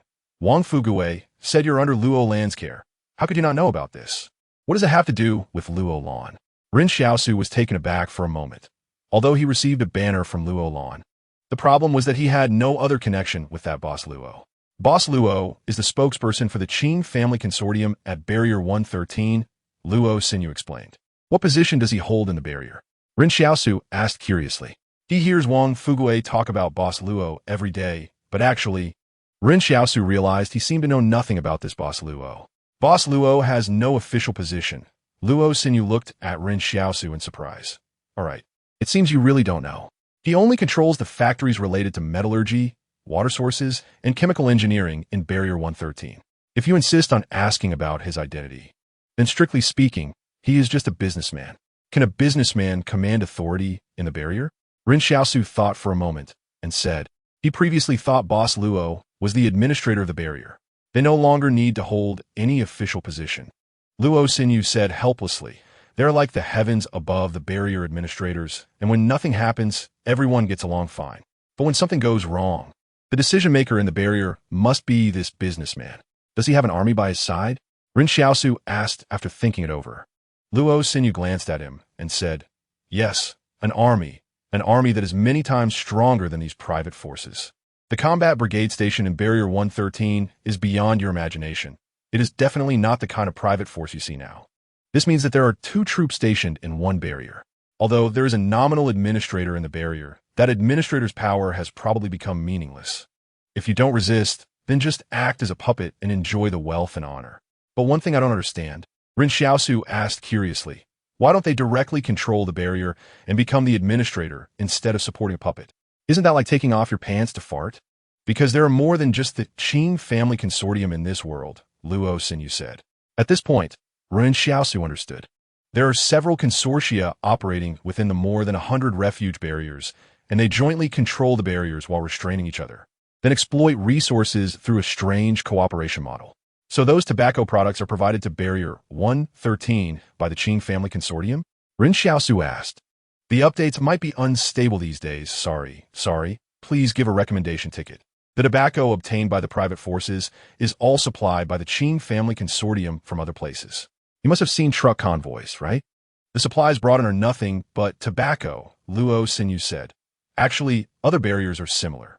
Although the barrier administrators are well aware that they are puppets, there are always a few who want to break free from their shackles." Ren Xiaosu nodded. It seemed he couldn't measure the power of the consortium by the strength of the private forces. Today, he had already obtained enough information from Luo Xinyu, and he needed to digest it first. "One last question," Ren Xiaosu asked curiously. "Why did you choose someone like Lu Bu to be your agent?" "Luo Xinyu isn't particularly stupid. Why would she choose Lu Bu?" Luo Xinyu explained. "He is the brother of a section chief in the logistics department of the barrier." Ren Xiaosu roughly understood some of the reasons, but he still didn't understand what power a section chief in the logistics department could have. At this moment, Luo Xinyu felt that she might have gotten closer to Yang Xiaojin and Ren Xiaosu. After hesitating for a moment, she said, "Can you take me out of here alive? I have nothing left in this wilderness. All I can rely on is you." Ren Xiaosu shook his head and said, "You are not without anything." Luo Xinyu was stunned. "What do you mean? You still have the face to ask me to take you out alive?" After Ren Xiaosu finished speaking, he ignored Luo Xinyu. On this dark, rainy night, Ren Xiaosu left Luo Xinyu alone in the wind. Not without anything. She still had the face to. What kind of language level is this? Are we speaking the same language? At this moment, Luo Xinyu realized that her so-called closer relationship with everyone was just an illusion. In fact, Ren Xiaosu felt a bit sorry for Luo Xinyu. As a girl in this wilderness, she couldn't trust anyone, and there wasn't even anyone willing to help her. Surrounded only by private force thugs who wanted to take advantage of her. But who isn't pitiful? Isn't Yin Luyuan, who is currently enduring the backlash of his wish in the town, pitiful? If Ren Xiaosu agreed to take someone out with him now, it would mean being irresponsible to Yin Luyuan. The more Ren Xiaosu relied on luck, the more severe the backlash Yin Luyuan would inevitably face. Although Yin Luyuan usually just has headaches and fevers, the problem is if Ren Xiaosu used luck to escape a life-and-death crisis. The backlash Yin Luyuan suffered would not be so simple. This is a conservation of abilities. The luckier one side is, the more unfortunate the other side becomes. The moment Yin Luyuan made a wish for Ren Xiaosu, it meant he handed his life over to Ren Xiaosu. Therefore, even for Yin Luyuan's sake, Ren Xiaosu could not agree to save someone else to go out. Other people's lives are not worth as much as Yin Luyuan's. In the middle of the night, Yang Xiaojin woke up. She looked at Ren Xiaosu and said, "Go to sleep." Ren Xiaosu nodded and began to close his eyes to sleep. He hadn't closed his eyes for nearly 30 hours, and even with his current physical condition, he was starting to feel overwhelmed. Half asleep and half awake. Ren Xiaosu kept pondering a question. What is Yang Xiaojin's identity? Could she belong to that so-called combat brigade of the Qing family consortium? No. If she belonged to that combat brigade, she shouldn't be hiding her identity to join the team, and she even paid Luo Xinyu and the others. In Ren Xiaosu's view, if the combat brigade stationed at Barrier 113 sent someone to execute a mission, the private forces would have to treat this person like a god. After all, that is the force that truly holds the life and death power of the barrier. Ren Xiaosu couldn't figure out Yang Xiaojin's purpose, so he could only temporarily doubt her identity. In the early morning, the cave was quiet. After Yang Xiaojin woke up, she felt her full mental state. She had received relevant training, So she had a sleep method beyond ordinary people's imagination, even able to maintain alertness while dreaming. This is something ordinary people cannot understand, just as ordinary people still cannot understand extraordinary individuals. The rain outside gradually stopped, just as Ren Xiaosu had said. The forest ground became particularly muddy after the rain. Tomorrow's journey would likely result in some people falling behind. There were still soldiers from the private forces awake in the cave, whispering about something. While Lu Bu was drinking water with his mouth open, it was only after everyone else had almost finished drinking that it was finally his turn. Yang Xiaojin peeled open the remaining pine cones from dinner, pinching the pine nuts inside and sending them to her mouth one by one to replenish her needed nutrients. At this moment, sitting opposite Ren Xiaosu, Yang Xiaojin was eating pine nuts while observing the sleeping Ren Xiaosu, wondering if he was truly asleep or just half asleep. As a result, Yang Xiaojin heard Ren Xiaosu snoring. Not only did she hear it, but the entire cave could hear it. The sound was simply too loud. At this time, 2 soldiers from the private forces got up and said to Su Xianxu, "We'll take turns with you. You can rest now." Su Xianxu nodded. "Keep an eye out. Don't let your guard down." "Don't worry," one of the private soldiers replied. The 2 men walked slowly towards the cave entrance, seemingly to keep watch at the cave's mouth. Yang Xiaojin lowered her head, her gaze hidden under her cap, and when she saw the 2 soldiers, the corners of her mouth slightly lifted, for at that moment, she noticed that Ren Xiaosu's snoring had stopped. However, the 2 soldiers seemed unaware of anything amiss. One of them casually remarked, "I wonder if we'll make it back alive." "Who knows?" the other replied. Their conversation sounded like ordinary chit-chat. But just as they reached Yang Xiaojin and Ren Xiaosu, they suddenly attacked. The rain had stopped, and everything was silent. The 2 soldiers pulled out their bayonets, one on either side, and aimed to strike at Ren Xiaosu and Yang Xiaojin. In a distance of 3 steps, who is faster, a person or a gun? This question has been debated by many. Most believe that within 3 steps, a person may be a bit quicker. But now, the 2 attackers were only a step away from Ren Xiaosu and Yang Xiaojin, leaving them no chance to draw their weapons. They were not foolish. They had chosen the moment when Ren Xiaosu had just fallen asleep and Yang Xiaojin had just awakened. When a person wakes up, their muscles are still sluggish, not due to poor health, but because their bodily functions have not yet fully activated. This ambush might have been for the guns on Yang Xiaojin and Ren Xiaosu, or perhaps for their water, or maybe even for Luo Xinyu. However, they had no idea what kind of opponents they were about to face. Bang! With the sound of a gunshot, the soldier facing Yang Xiaojin looked down in disbelief at the hole in his abdomen. He had clearly seen Yang Xiaojin peeling pine nuts. She hadn't even drawn her gun. How could her speed surpass his by so much? On the other side, the attacker let out a cry of pain. Just as he approached Ren Xiaosu, brandishing his bayonet, Ren Xiaosu sprang up like a bolt of lightning and seized the man by the neck. The attacker attempted to stab Ren Xiaosu with the bayonet, but he found that his arm was also caught by Ren Xiaosu, rendering him completely immobile. A 170-pound adult male was easily lifted by Ren Xiaosu with one hand around his neck. And then the attacker felt a sharp pain in his back as Ren Xiaosu slammed him against the rock wall. Clang! The attacker could no longer hold onto the bayonet. The other people who had been sleeping were all awakened by the sudden burst of violence. The loud gunshot echoed through the cave, making everyone feel as if a bomb had exploded beside them. Those who had just awakened were still unclear about what had happened. Su Xianxu's shadow had already materialized behind him, standing guard without moving an inch. The temperature of the gun at Yang Xiaojin's hand was rapidly cooling, while the private soldier opposite her felt his blood quickly chilling.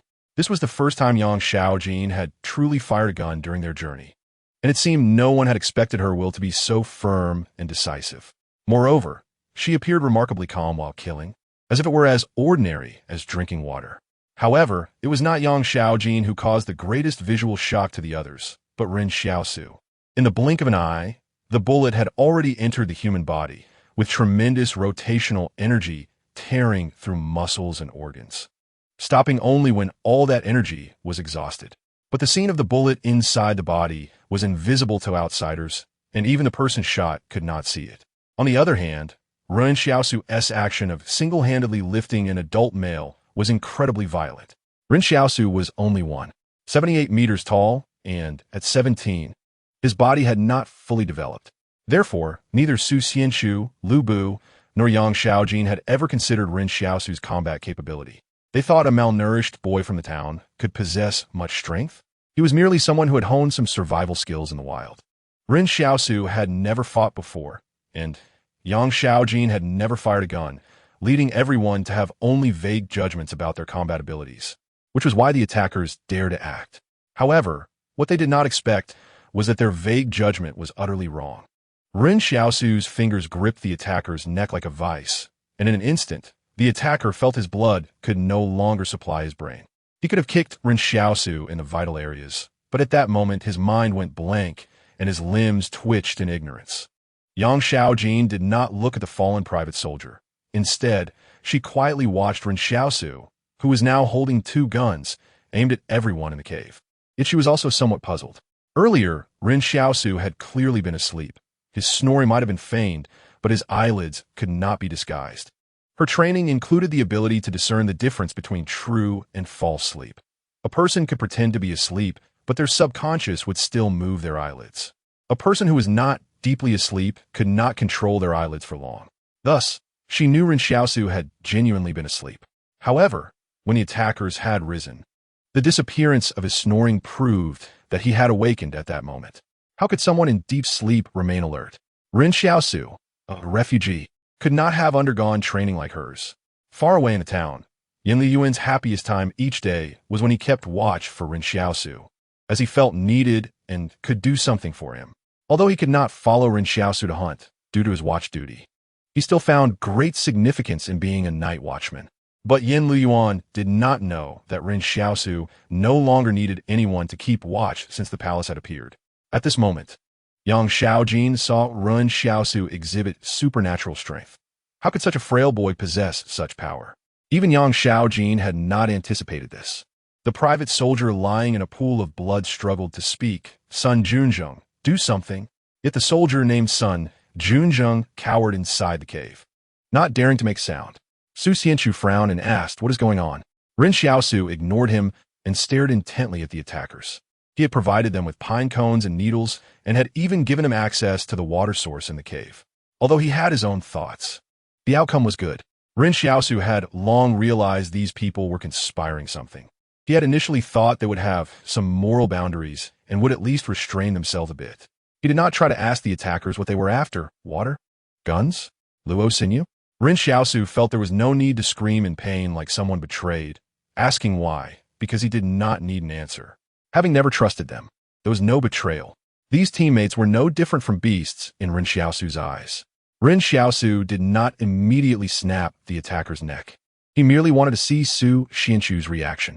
Just then, the palace in his mind spoke. Task: give the enemy a quick death. This time, Ren Xiaosu was truly stunned.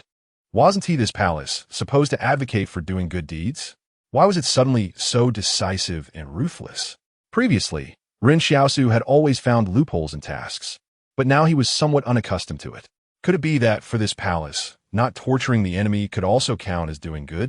Ren Xiaosu felt that the bottom line was dropping too quickly, but he knew that the palace had no consciousness.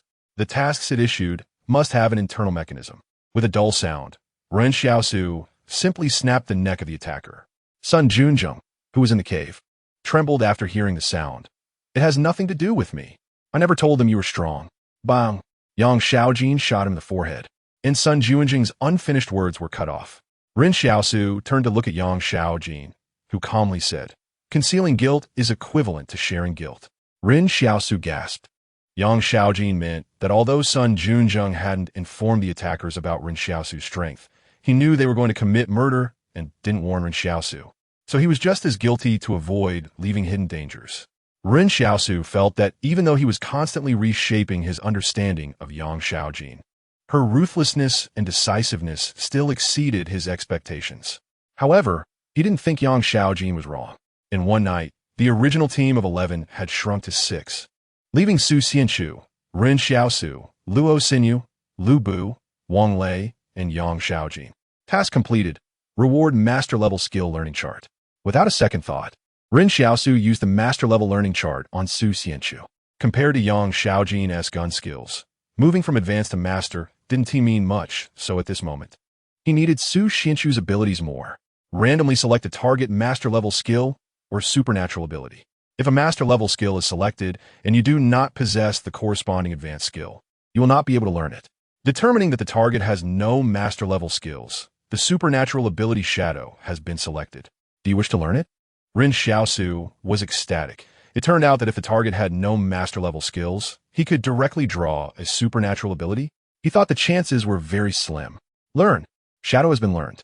Ren Xiaosu felt the newly replicated skill and discovered that there was a shadow of himself quietly standing in the palace. However, he was a bit surprised that Su Xianchu's shadow was gray, while his was black. What was going on? Was it because he and T washed his face and was therefore darker? The atmosphere in the cave dropped to freezing point. Just last night, 2 team members had disappeared for no reason, which had already cast a heavy mood over everyone. But no one expected that there would be infighting. Su Xianchu, Luo Xinyu, Lu Bu, and Wang Lei seemed to understand that the 2 soldiers from the private army were trying to ambush Ren Xiaosu and Yang Xiaojin. But Ren Xiaosu and Yang Xiaojin had quickly resolved the conflict. The speed of this battle was unimaginable. It made Su Xianchu re-evaluate these 2 before him. He sighed. This is also their own doing. Ren Xiaosu did not speak. He thought it over and realized that Su Xianchu had no motive for this. If it was for guns, Su Xianchu hadn't lost any firearms, whether rifles or handguns. If it was to take advantage of Luo Xinyu, Su Xianchu had long had the opportunity, considering that Luo Xinyu had previously thrown herself at him, yet Su Xianchu never directly acknowledged her. If it was for water, Su Xianchu had just received a jug, so he didn't need to covet Ren Xiaosu's 2 bottles. Ren Xiaosu was worried that Su Xianchu might act for the sake of team order, but it ultimately proved that Su Xianchu did not want to get involved in this mess. Su Xianchu's ultimate goal was to explore the mystery of the Boundary Mountain and the evolution of its beings, not to take others out. However, Sun Junzheng didn't deserve to die, did he? Su Xianchu sighed again. Forget it, there's no right or wrong in this wilderness. Ren Xiaosu felt that Su Xianchu had already understood the survival principles in this wilderness. There was no right or wrong. Only survival was the truth. He didn't want to say that what Yang Xiaojin did was right, but it was definitely not wrong to eliminate hidden dangers. Ren Xiaosu carried 3 corpses and threw them outside the cave, saying to Su Xianchu and Yang Xiaojin, I've always wondered how Su Xia's body went missing. This is a good opportunity to observe up close. He told Yang Xiaojin, call me if anything unusual happens. After saying that, he leaned against the rock wall and continued to sleep. The others looked at Ren Xiaosu, feeling that he was really bold. Clearly, he had just killed someone. Yet he could look like nothing had happened and fall asleep immediately. Wasn't it him who just killed? Actually, at this moment, Ren Xiaosu was not asleep. He was introspecting in his palace because there was an extra black shadow inside, which made him wide awake with interest. He had always envied Su Xianchu, and he even envied Zhang Baogan's ability to blow bubbles. Although blowing bubbles seemed weak, Ren Xiaosu suspected that the power of those bubbles still had room for improvement. Do extraordinary beings have room for improvement? He believed there must be. As for him, although he had a palace that looked impressive, the problem was that he had been focusing on enhancing his strength and agility, which didn't resemble a true extraordinary being at all. After all, some people could achieve his current strength through long-term training. So before he replicated Su Xianchu's shadow, he couldn't be considered a true extraordinary being. At least not in terms of combat capability. That shadow of Su Xianchu that could block bullets had been something Ren Xiaosu craved for a long time. To him, firearms were terrifying. Their bullets could reach supersonic speeds or even multiple times the speed of sound, leaving ordinary people with no chance to fight back against firearms. Therefore, to Ren Xiaosu, fearing firearms was at least a benchmark for a standard extraordinary being. Of course, Ren Xiaosu wasn't completely fearless against all firearms. He could still die if ambushed. At this moment, the black shadow was quietly standing next to the palace typewriter, not moving at all. Ren Xiaosu looked closely and saw that the outline of the shadow was clearly himself, just a bit blurry. Why was Su Xianchu's shadow gray while his was black? They were clearly replicated directly. Could there be some difference? At this time, Ren Xiaosu tried to control the black shadow to move around in the palace, and he quickly realized that the shadow's strength seemed to be closely related to his own strength. It was a mental connection. Ren Xiaosu could even tell without testing that it seemed to be born from his own mental will. The shadow's strength and speed were both twice that of Ren Xiaosu, and even its body density was double his. No wonder it could block bullets. Even an ordinary person could block bullets, but they would die, while it would not. In Ren Xiaosu's exploration, he found that the duration of this shadow's use was determined by mental power. As long as your mental will was abundant, you could keep using it. However, Ren Xiaosu was a bit curious about how to quantify something as elusive as mental power. He tried asking the palace, "What is my mental power?" The palace replied, "No permission to disclose." Ren Xiaosu was puzzled. He could determine his master-level wilderness survival, strength, and agility, but why not his mental power? Was it that there was no standard for determining mental power, or is there some reason for this? Since he couldn't get an answer for now, Ren Xiaosu decided not to think too much about it and went to sleep. However, Ren Xiaosu probably knew why Su Xianchu's shadow was gray while his was black. It was because his body was stronger than Su Xianchu's, so his shadow was more solid. The morning sunlight shone on Ren Xiaosu's face. The first thing he did upon opening his eyes was to look towards the place where he had discarded the corpses. To his surprise, the three bodies showed no signs of change at all. No wonder Yang Xiaojin hadn't woken him up halfway. It turned out that nothing unusual had happened. If nothing happened, then so be it. He couldn't always hope for some danger to arise. At that moment, his gaze turned towards the cave, and he happened to meet Lu Bu's eyes. However, Lu Bu had long lost the arrogance he had when he first came out of the barrier and began to dodge. Lu Bu hadn't slept well that night. He was just the type who feared the strong and bullied the weak. When he realized how powerful Ren Xiaosu was, he started to panic. There was no way he wouldn't panic. He and Luo Xinyu and Wang Lei were astonished to find that there were only a few people in this team. Yet everyone except for the three of them was a formidable competitor. Su Xianchu had already gotten up and was standing outside the cave, surveying the forest in front of him, seemingly lost in thought. Ren Xiaosu walked over to Wang Lei. As Wang Lei lay on the stretcher, he instinctively wanted to shrink back, but he was no match for Ren Xiaosu's speed. Ren Xiaosu lifted his shirt to look at the wound that Su Xianchu had inflicted on Wang Lei and said, "All right, get up and walk. Your wound has healed." At that moment, Wang Lei suddenly realized that his wound didn't hurt at all. Could it be that Ren Xiaosu's black medicine was so effective? When Su Xianchu returned to the cave, he saw Wang Lei examining his wound. He curiously asked Ren Xiaosu, "Do you have any more of that medicine?" With Wang Lei serving as a guinea pig, Su Xianchu already understood the importance of that black medicine. If he were to get injured in the wilderness, having this black medicine would likely increase his chances of survival significantly. "None left," Ren Xiaosu instinctively replied. "I'll pay for it," Su Xianchu said. "Then the rest still a bit left?" Ren Xiaosu answered. If it were something else, he might have hesitated to exchange for money, as there was no place to spend money in this wilderness. But the black medicine was different. Just then, Ren Xiaosu suddenly thought of a question. "Aren't you broke?" Su Xianchu replied, "The three people you killed had some money on them, and I took it out." Ren Xiaosu suddenly felt a pang in his heart. It was his lack of experience that made him forget to search the bodies. How could he have made such a rookie mistake? So Su Xianchu had gone outside to search the bodies earlier. This guy really had some self-control, waiting until dawn out of fear of danger. Ren Xiaosu lamented. "That is not your money. That is obviously my money. At least half of it should go to me." Su Xianchu thought for a moment and said, "I have no use for money here. As long as you give me that kind of black medicine, I'll give you all the more than 8,000 yuan I have on me." When Ren Xiaosu heard that the three people had over 8,000 yuan, he felt even more pain in his heart. However, he seriously examined Su Xianchu. This guy was actually someone who didn't care much about money. He took out the remaining small half bottle of black medicine he had used on Wang Lei and handed it to Su Xianchu, saying, "Here is the money." Su Xianchu took out all the cash and handed it to Ren Xiaosu, even deliberately rummaging through his pockets to prove he really didn't have any money left. Ren Xiaosu nodded in satisfaction. Although he wasn't very familiar with Su Xianchu, he realized that Su Xianchu had been quite genuine throughout their journey. However, just as Ren Xiaosu accepted the more than 8,000 yuan, he heard the palace in his mind say, detected that the host is carrying enough money for 20,000 yuan, can purchase basic storage permissions. Previously, when Ren Xiaosu treated Wang Lei's injuries, Wang Lei paid 1 200 yuan himself. Luo Xinyu gave him 10,000 yuan. And now he had received more than 900 yuan from Su Xianchu. Thus, Ren Xiaosu's cash on hand had actually reached 20,000 yuan. But this time, Ren Xiaosu was truly stunned. He had always been anxious to unlock the palace's storage function, but the palace had never revealed how to obtain the permissions.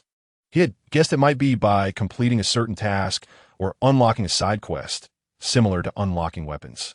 However, he never expected that the storage function would require spending money. What would a mysterious palace need money for? Ren Xiaosu had never had savings of more than 10,000 yuan in his life, and now that he had just received 10,000 yuan, he had to spend it. It really felt like going back to square one overnight. This money couldn't be saved. Ren Xiaosu was well aware of the importance of having a storage space in the wilderness. Gritting his teeth, he said in his mind to the palace, Purchase successful. Basic storage permissions unlocked. At that moment, a door appeared in the palace, slowly opening. Ren Xiaosu saw that behind the door was actually a wall with a 1 cubic meter sized compartment embedded in the middle.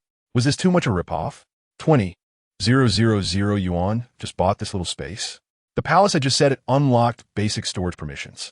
This meant that he would have to buy intermediate and advanced permissions later. The space behind this door might become larger after multiple purchases, perhaps turning into a real room. But how much would that cost? Ren Xiaosu had no idea if he could earn that much money in his lifetime. At this moment, Ren Xiaosu felt that being able to earn 20,000 yuan was already quite impressive. Ren Xiaosu was both pained and happy. To be honest, the gains of this day surpassed all the previous days combined since he set out. He went outside, broke off a branch, stripped off the bark, and used the white twigs inside to scrape his teeth. Although he could forego washing his face, he had to keep his teeth clean and fresh. Because to live freely in this wilderness, he had to have good teeth. Suddenly, Ren Xiaosu noticed that Yang Xiaojin and Su Xianchu were also mimicking him, breaking branches to brush their teeth. These two had a very positive survival attitude, basically learning whatever Ren Xiaosu did. Ren Xiaosu suddenly grabbed a handful of leaves and stuffed them into his pocket. As a result, Su Xianchu and Yang Xiaojin also found the same tree and picked a handful of leaves to put in their pockets. As the saying goes, in a group of 3, there must be a teacher among them. When Su Xianchu and the others realized that Ren Xiaosu had far richer experience in wilderness survival than they did, their first reaction was to learn. Only by learning could they live more comfortably in this wilderness, just like Ren Xiaosu. However, Su Xianchu was a bit curious. What is the use of these leaves? Ren Xiaosu cheerfully took out the leaves and threw them away. Nothing useful. I just wanted to see if you would follow my example. Su Xianchu. Su Xianchu stared at Ren Xiaosu, who remained silent for a long time, stubbornly refusing to throw away the leaves he had picked. He picked these leaves because he wanted to, definitely not because he wanted to follow Ren Xiaosu. Yang Xiaojin was different. She nonchalantly grabbed another handful of leaves and stuffed them into her pocket. The psychological quality of the 3 of them, Su Xianchu, Yang Xiaojin, and Ren Xiaosu, was obviously much better than that of Luo Xinyu and the others. Despite having witnessed so much life and death last night, the 3 of them could still face it calmly, seemingly not taking these events to heart. But Luo Xinyu and the others couldn't do that. When Ren Xiaosu and the others walked out of the cave to brush their teeth, Luo Xinyu and the others were too afraid to go out because of the 3 corpses outside. Luo Vinyu, Liu Bu, and Wang Lei spent half an hour building up their courage before finally daring to come out. They just couldn't understand how Ren Xiaosu and the others could still be smiling. Let us get ready to set off, Su Xianchu said. Although we don't know what dangers we will face, staying here is not a solution. Before the next night falls, we must find a suitable place to camp tonight. I hope everyone avoids acting alone. After all, you've all seen the consequences of acting alone. They were now considered to be on the outskirts of the boundary mountains. And Ren Xiaosu could even see the black smoke spewing from the active volcanoes within the mountains. The deeper they went, the more dangerous it became. What exactly exists inside the boundary mountains? Ren Xiaosu asked, puzzled. Su Xianchu thought for a moment and replied, perhaps it hides the mystery of beast evolution, or maybe the origin of new species. When you came out of the barrier, did they tell you what that ruin might be? Ren Xiaosu inquired. Su Xianchu no longer concealed the truth. A mysterious city. Ren Xiaosu's perfect level skill. Once, while sitting on the wall of the school listening to lectures, Ren Xiaosu had heard Zhang Jinglin talk about some strange tales, including stories of cities that had disappeared. In fact, sometimes Ren Xiaosu recalled that Zhang Jinglin didn't seem that serious. When he got tired of lecturing, he would pull up a chair on the podium and share some amusing anecdotes to fill the time. However, Ren Xiaosu thought this was normal, considering that Zhang Jinglin was the only teacher in the entire town, and it was indeed a bit difficult for him to lecture every day. Back then, Zhang Jinglin had mentioned a tale about an ancient city located in an uninhabited area, which had once been prosperous but suddenly fell into decline. Zhang Jinglin said that there seemed to be demons near the fallen ancient city. At the time, Ren Xiaosu thought to himself that he couldn't believe it. If he didn't want to lecture, he shouldn't bring up demons. How could there really be demons in this world? But now, Ren Xiaosu was starting to believe it a little. Actually, Zhang Jinglin should not be that old, probably just in his 30s. Ren Xiaosu had heard from Wang Fugue that Zhang Jinglin had come from outside a long time ago, but no one could remember exactly how long ago. Sometimes, Ren Xiaosu even speculated that Zhang Jinglin might have been someone from the barrier before, who later became a refugee. Otherwise, how would he know so many things, even if some were made up? Now, as Su Xianchu spoke of a mysterious city hidden in the Boundary Mountains, Ren Xiaosu instinctively recalled Zhang Jinglin's words. So, would there be demons in the Boundary Mountains? Ren Xiaosu asked Su Xianchu, did he say anything else? Su Xianchu thought carefully and said, also before he set off, it seemed that Wang Chongyang found out that not only Barrier 113 had news about the Boundary Mountains, but there were also other teams on their way to the Boundary Mountains. Ren Xiaosu had thought Su Xianchu was going to reveal some secret, but it turned out to be this. In fact, whether it was the barrier managers or the consortium, everyone was very interested in topics related to evolution and transcendent beings. Su Xianchu said, you should also know about the newly established mental hospital in the barrier. They study transcendent beings not only for prevention, but also for potential utilization. Can you talk about transcendent beings? Ren Xiaosu asked. As a transcendent being yourself, you should be quite concerned about this, right? Su Xianchu pondered. Actually, transcendent beings have existed for a long time, but back then, everyone treated them as legends. Recently, people have begun to pay attention because transcendent beings have started to appear more frequently, and some places even have very covert transcendent organizations. Ren Xiaosu was taken aback. There are organizations now. Having organizations means that the number of transcendent beings is not small, Su Xianchu explained. You heard about the incident where a transcendent being assassinated a barrier manager, right? Su Xianchu said, this news was told to me by Wang Chongyang. He said that the transcendent being belonged to an organization called the Thugs. At least that's what the transcendent being claimed. Was he caught? Ren Xiaosu asked curiously. No. Su Xianchu shook his head. His strength far exceeds what you can imagine. Nowadays, all major barriers are working on countering transcendent beings, and they seem to be classifying the danger levels of these transcendent beings, but it's still unclear how they are evaluating them. Ren Xiaosu muttered, why do they have to fight to the death? Can't we just coexist peacefully? He said this because he could relate. After all, he was a transcendent being himself. And now he suddenly stood on the opposite side of those colossal entities, which naturally made him feel a bit uncomfortable. Yang Xiaojing glanced at him, but said nothing. Su Xianchu sighed and said, I can never go back. If the barrier finds out that I am a transcendent being, my fate will be very tragic. Suddenly, Lu Bu said, we won't leak your secret, don't worry. At this moment, Lu Bu was a bit worried about being silenced, so he quickly made a statement. Su Xianchu glanced at Lu Bu, but said nothing. It was clear that he was still a person with some principles and wouldn't do something like silencing others. But who would believe Lu Bu's assurance? Trusting him would be too foolish. Su Xianchu rarely retorted Lu Bu, saying, of all the people here, you're the one I'm most worried about.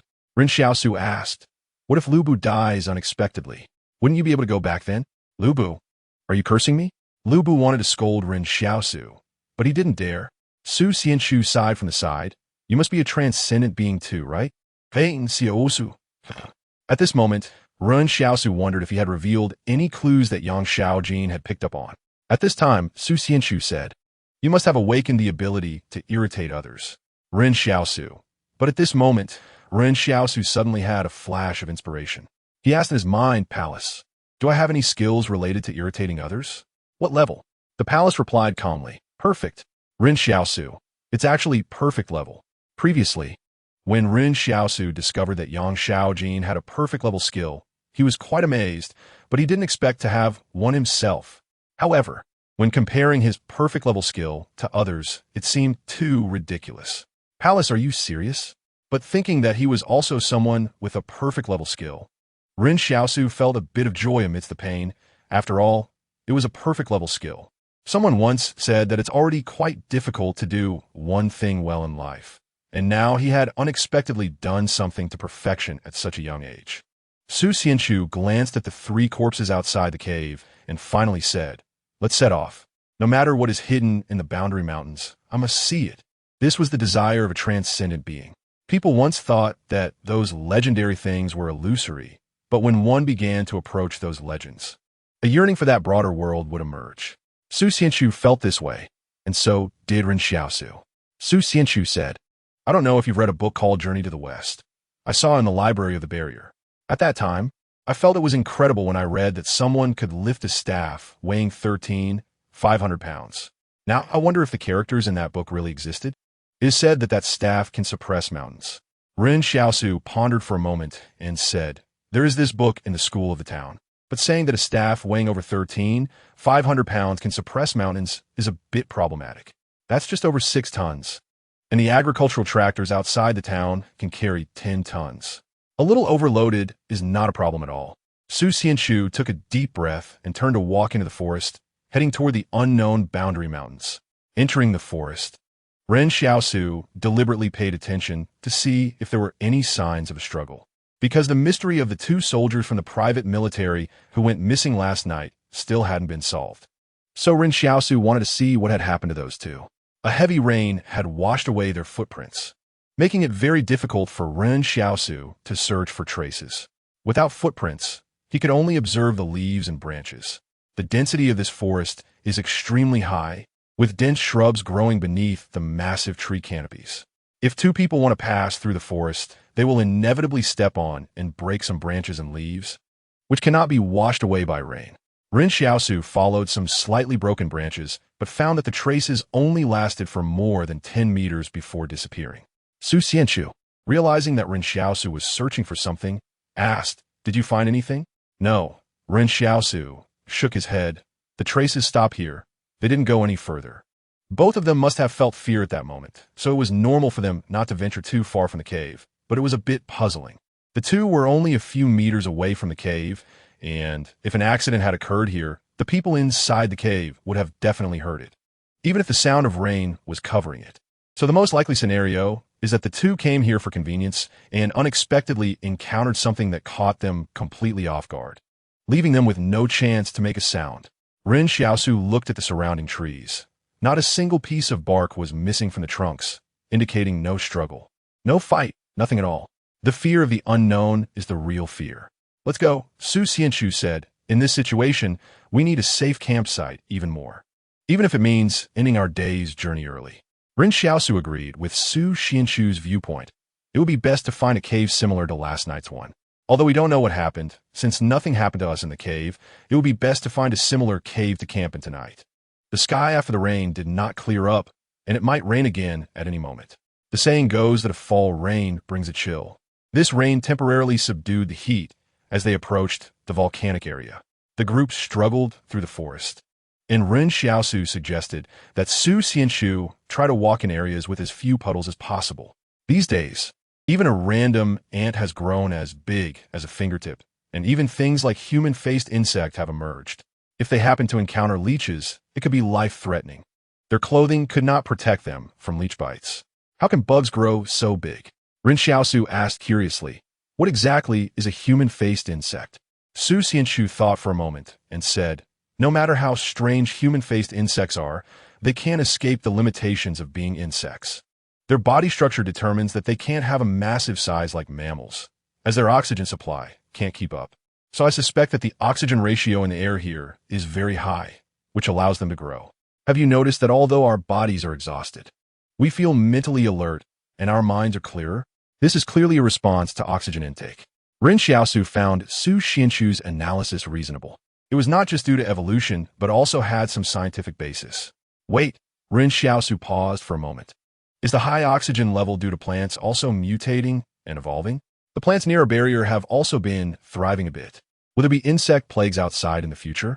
Very likely, Su Xianchu said. As they progressed, it became clear that everyone's physical condition was different. Ren Xiaosu felt very relaxed. He found it effortless to traverse the forest and did not feel tired at all. Although Su Xianchu was an extraordinary person, his physical fitness did not seem to have improved much. Su Xianchu himself admitted that his physical condition had been gradually strengthening since he became extraordinary. However, it seemed to be a slow-growing process, so Su Xianchu's physical fitness was not yet strong enough to match Ren Xiaosu's. Su Xianchu said, "Ever since I awakened to become extraordinary, I've noticed that every time I push my body to its limits in training, my physical fitness grows again." Ren Xiaosu thought to himself that he might try that in the future, but he'd have to wait until they returned to the town. Challenging limits here could lead to quick death. Meanwhile, Lu Bu, Luo Xinyu, and Wang Lei were having a hard time. Their clothes were somewhat torn. When they exited the barrier, they were all clean, but now their faces were as black as Ren Xiaosu's.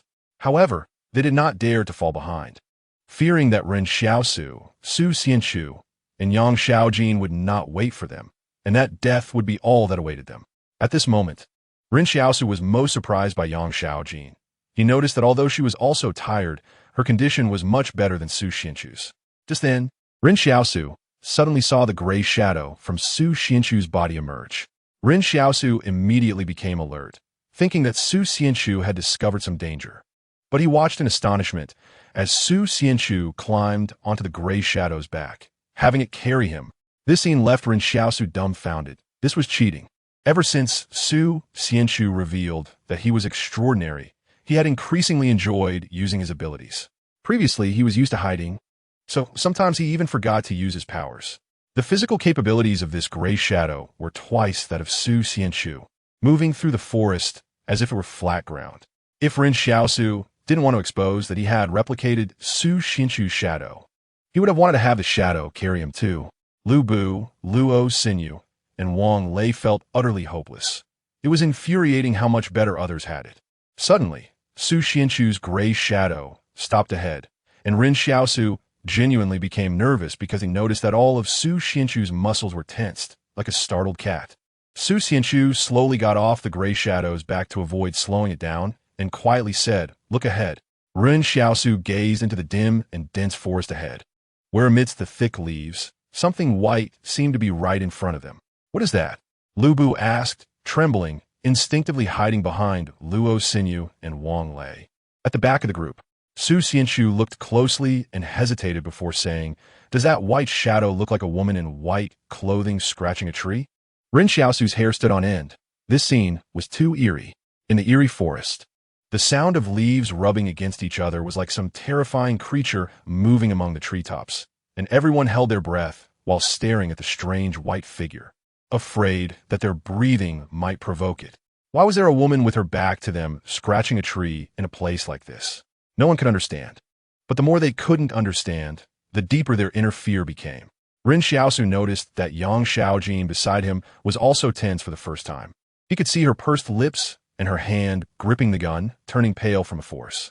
The gray shadow was right in front of him, seemingly on guard against the woman in white suddenly lunging at him, but she was still dozens of meters away. "Should we go around?" Ren Xiaosu whispered. "Maybe she won't follow us." But just as he finished speaking, a gust of wind swept through the forest, and the woman in white seemed to float up into the air. Su Xianchu gritted his teeth and said, "There's no way to avoid it. If a little ghost like this can stop us, then what are we going to do at Mount Jing?" Saying this, Su Xianchu actually commanded the gray shadow to move toward the woman in white. Ren Xiaosu and Yang Xiaojin exchanged glances, both surprised at how bold Su Xianchu was in this situation. Some people talk a big game on ordinary days, but become timid and anxious when faced with serious matters. Some people are different. The more danger they face, the calmer they become, and there is a fierce determination deep within them. "Keep up," Ren Xiaosu said. The next moment, Ren Xiaosu and Yang Xiaojin tacitly followed Su Xianchu, as they were all in the same boat, and they couldn't let Su Xianchu take risks alone. Lu Bu trembled and said, "What should we do? Should we follow? What if something like that appears near us?" Luo Xinyu said in fear, and after speaking, she also followed, with Wang Lei closely behind. Lu Bu, seeing himself being left behind, became even more frightened. He whispered, "Wait for me." Ren Xiaosu said behind Su Xianchu, "If you find it impossible to contend, use your gray shadow to trap her, giving us time to focus our fire on her." Su Xianchu, Ren Xiaosu, and Yang Xiaojin all had guns, which were currently their strongest means of attack. If this woman in white wasn't afraid of bullets, then they really wouldn't have any good solutions. Su Xianchu quietly responded, "All right, I'll leave my back to you. Just be aware of your surroundings." Ren Xiaosu felt a bit puzzled. Perhaps the people inside the barrier hadn't experienced life in the settlements, so they found it easier to trust others compared to the refugees. In the settlements, someone had to keep watch while sleeping. Those who grew up in such an environment could never truly let their guard down. Was this the difference between the settlements and the barriers? The three of them cautiously approached the woman in white, but the closer they got, the more strange it felt. Originally, Ren Xiaosu was crouched low because that posture made it easier to exert force, but now he stood up straight. What the hell is this? Su Xianchu was also confused. He commanded the gray shadow to swagger toward the woman in white, directly pulling her down from the tree.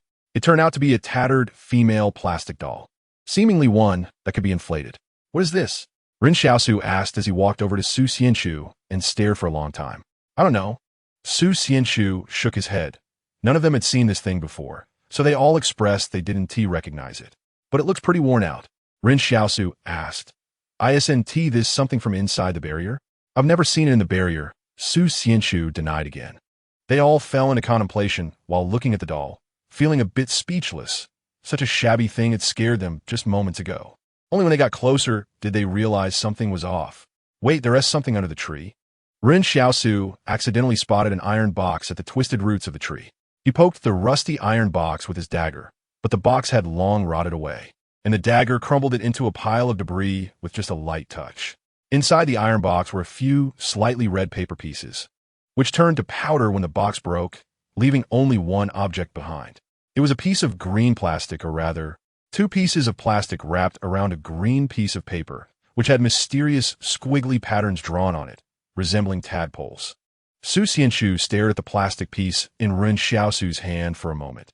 Could this be something left behind by human civilization before the disaster? Or maybe both of these? The degradation time of plastic can reach hundreds of years, even when buried underground. So while other things rotted away, this one managed to be preserved. But what were those strange patterns? Did they hide some secrets? Yang Xiaojin also frowned in confusion. "Doesn't this look like a map?" Lu Bu and the others who had arrived said. "The square patterns actually have curving symbols. It looks just like a maze." Su Xianchu and Ren Xiaosu's eyes lit up. Could this be a map to that mysterious city in the mountains? "Oh, look," Luo Xinyu said. "There are words on it." Due to decay, the plastic piece had already become worn and yellowed, but after Luo Xinyu pointed it out, everyone noticed there was a small line of text beneath the mysterious pattern. Ren Xiaosu carefully deciphered it. "Please scan the QR code to make a payment." A group of people was completely baffled. "What is a QR code, and who do we pay? What, do we have to pay to go through the maze?" Due to the break in civilization, many pieces of information from before the disaster were unknown to them. Some were discarded by humanity as useless, and others were lost in the dark survival era. They had never seen these things in the barrier or settlements, so their purpose became a mystery. "As long as it's not a maze map," Ren Xiaosu looked at Su Xianchu. "Are you sure that it's a mysterious city where the mystery of evolution lies? Otherwise, how do you explain the changes in the mountains now?" Su Xianchu said. "True," Ren Xiaosu replied. "There must be secrets hidden in the mountains. But I still feel like the city might not be that mysterious. Let us go. Only by seeing it can we know." Su Xianchu carefully put the piece of QR code in his chest pocket, as if afraid of damaging it. "Is that broken doll still worth keeping?" Lu Bu asked. "Let us keep it. It might be useful," Su Xianchu said. 74. The Spark. Su Xianchu, Ren Xiaosu, and Yang Xiaojin certainly didn't want to carry that shabby doll. But since Lu Bu brought up the question of whether to carry it, he was decisively assigned the responsibility of carrying the doll. In fact, Ren Xiaosu and the others thought the doll might not be useful. Although they didn't know what it was for before the disaster, they weren't fools. But since they didn't have to carry it themselves, if Lu Bu wanted to, then fine. Thus, Lu Bu became unfortunate. having to carefully hold that tattered doll while already feeling exhausted. The worst part was that they hadn't eaten all day. Su Xianxu suddenly stopped. And not just Lu Bu and Luo Xinyu. Even Su Xianxu was starting to struggle. He turned around and said, "Everyone, go find pine trees and gather pine cones. Let us eat something before continuing." For Su Xianxu and the others, the wilderness survival course had only just reached the level of gathering pine cones for food. In reality, pine cones were particularly difficult to peel, and there was little yield. A large pine cone wouldn't yield enough pine nuts to fill a gap between teeth. But what else could they eat? Ren Xiaosu didn't seem to plan on helping them at all. He took his dagger and made a cut on an unfamiliar tree. And surprisingly, a milky white sap flowed from the cut. Su Xianxu's eyes brightened. "Can we drink this?" The others also looked over in surprise. But Ren Xiaosu shook his head and said, "Most milky tree sap in the woods is not safe to drink because the chances of poisoning are high." Su Xianxu was puzzled. "Then why did you cut it?" "To get some poison on the dagger," Ren Xiaosu said matter-of-factly. The others were instantly bewildered. "What kind of person are you who even poisons their dagger? It's really a case of how much damage you can do." However, they didn't dare to look down on Ren Xiaosu's cunning. After all, they had relied on him for many things along the way. If they got hurt someday, they would all be counting on Ren Xiaosu to stitch up their wounds and apply medicine. Lu Bu, Luo Xinyu, Wang Lei, and the others still had money on them, just in case they needed to rely on Ren Xiaosu to save their lives. They had already realized that with Ren Xiaosu around, money might as well equal life. If they offended Ren Xiaosu now, even if he would still treat their wounds after sewing them up, what if he had a kidney on his hands? How would that be calculated? When Lu Bu was picking pine cones, he accidentally fell from the tree. Fortunately, the ground was covered with soft pine needles, so it didn't hurt when he landed. His emotions seemed on the verge of collapse. It was all the wolves' fault. Didn't they say in the barrier that they had gone to other mountains? How could they suddenly appear here? If it weren't for these wolves, we might have already returned to the barrier by now. Indeed, there's a saying that wolves and rats conspire, and wolves are certainly not good creatures. However, this time Ren Xiaosu disagreed. "I've heard of the saying wolves and rats conspire, but have you really seen a rat?" The others were stunned. Isn't a rat just the animal that hangs behind a wolf? The saying means that wolves and rats harm livestock together, with wolves using their front legs and rats using their back legs, metaphorically describing collusion in doing bad things. Well, Ren Xiaosu nodded. "Mr. Zhang in the school said the same thing, but I still have the same question. Have you seen a rat?" Lu Bu was taken aback. Mumbling, "Where could we see one in the barrier?" "I've seen one," Ren Xiaosu said. "It was in the wolf pack that chased us in the canyon. I saw a rat when we encountered them last year." "What does a rat look like?" someone asked curiously. "A rat is actually just a wolf," Ren Xiaosu said calmly. "It couldn't move its front legs because it stepped into a hunter's trap, so the other wolves carried it on their backs to continue living." Su Xianxu and the others were stunned. They had learned the phrase wolves and rats conspire in school in the barrier. The teacher told them that both wolves and rats are bad, and also taught them which insects are beneficial and which are harmful.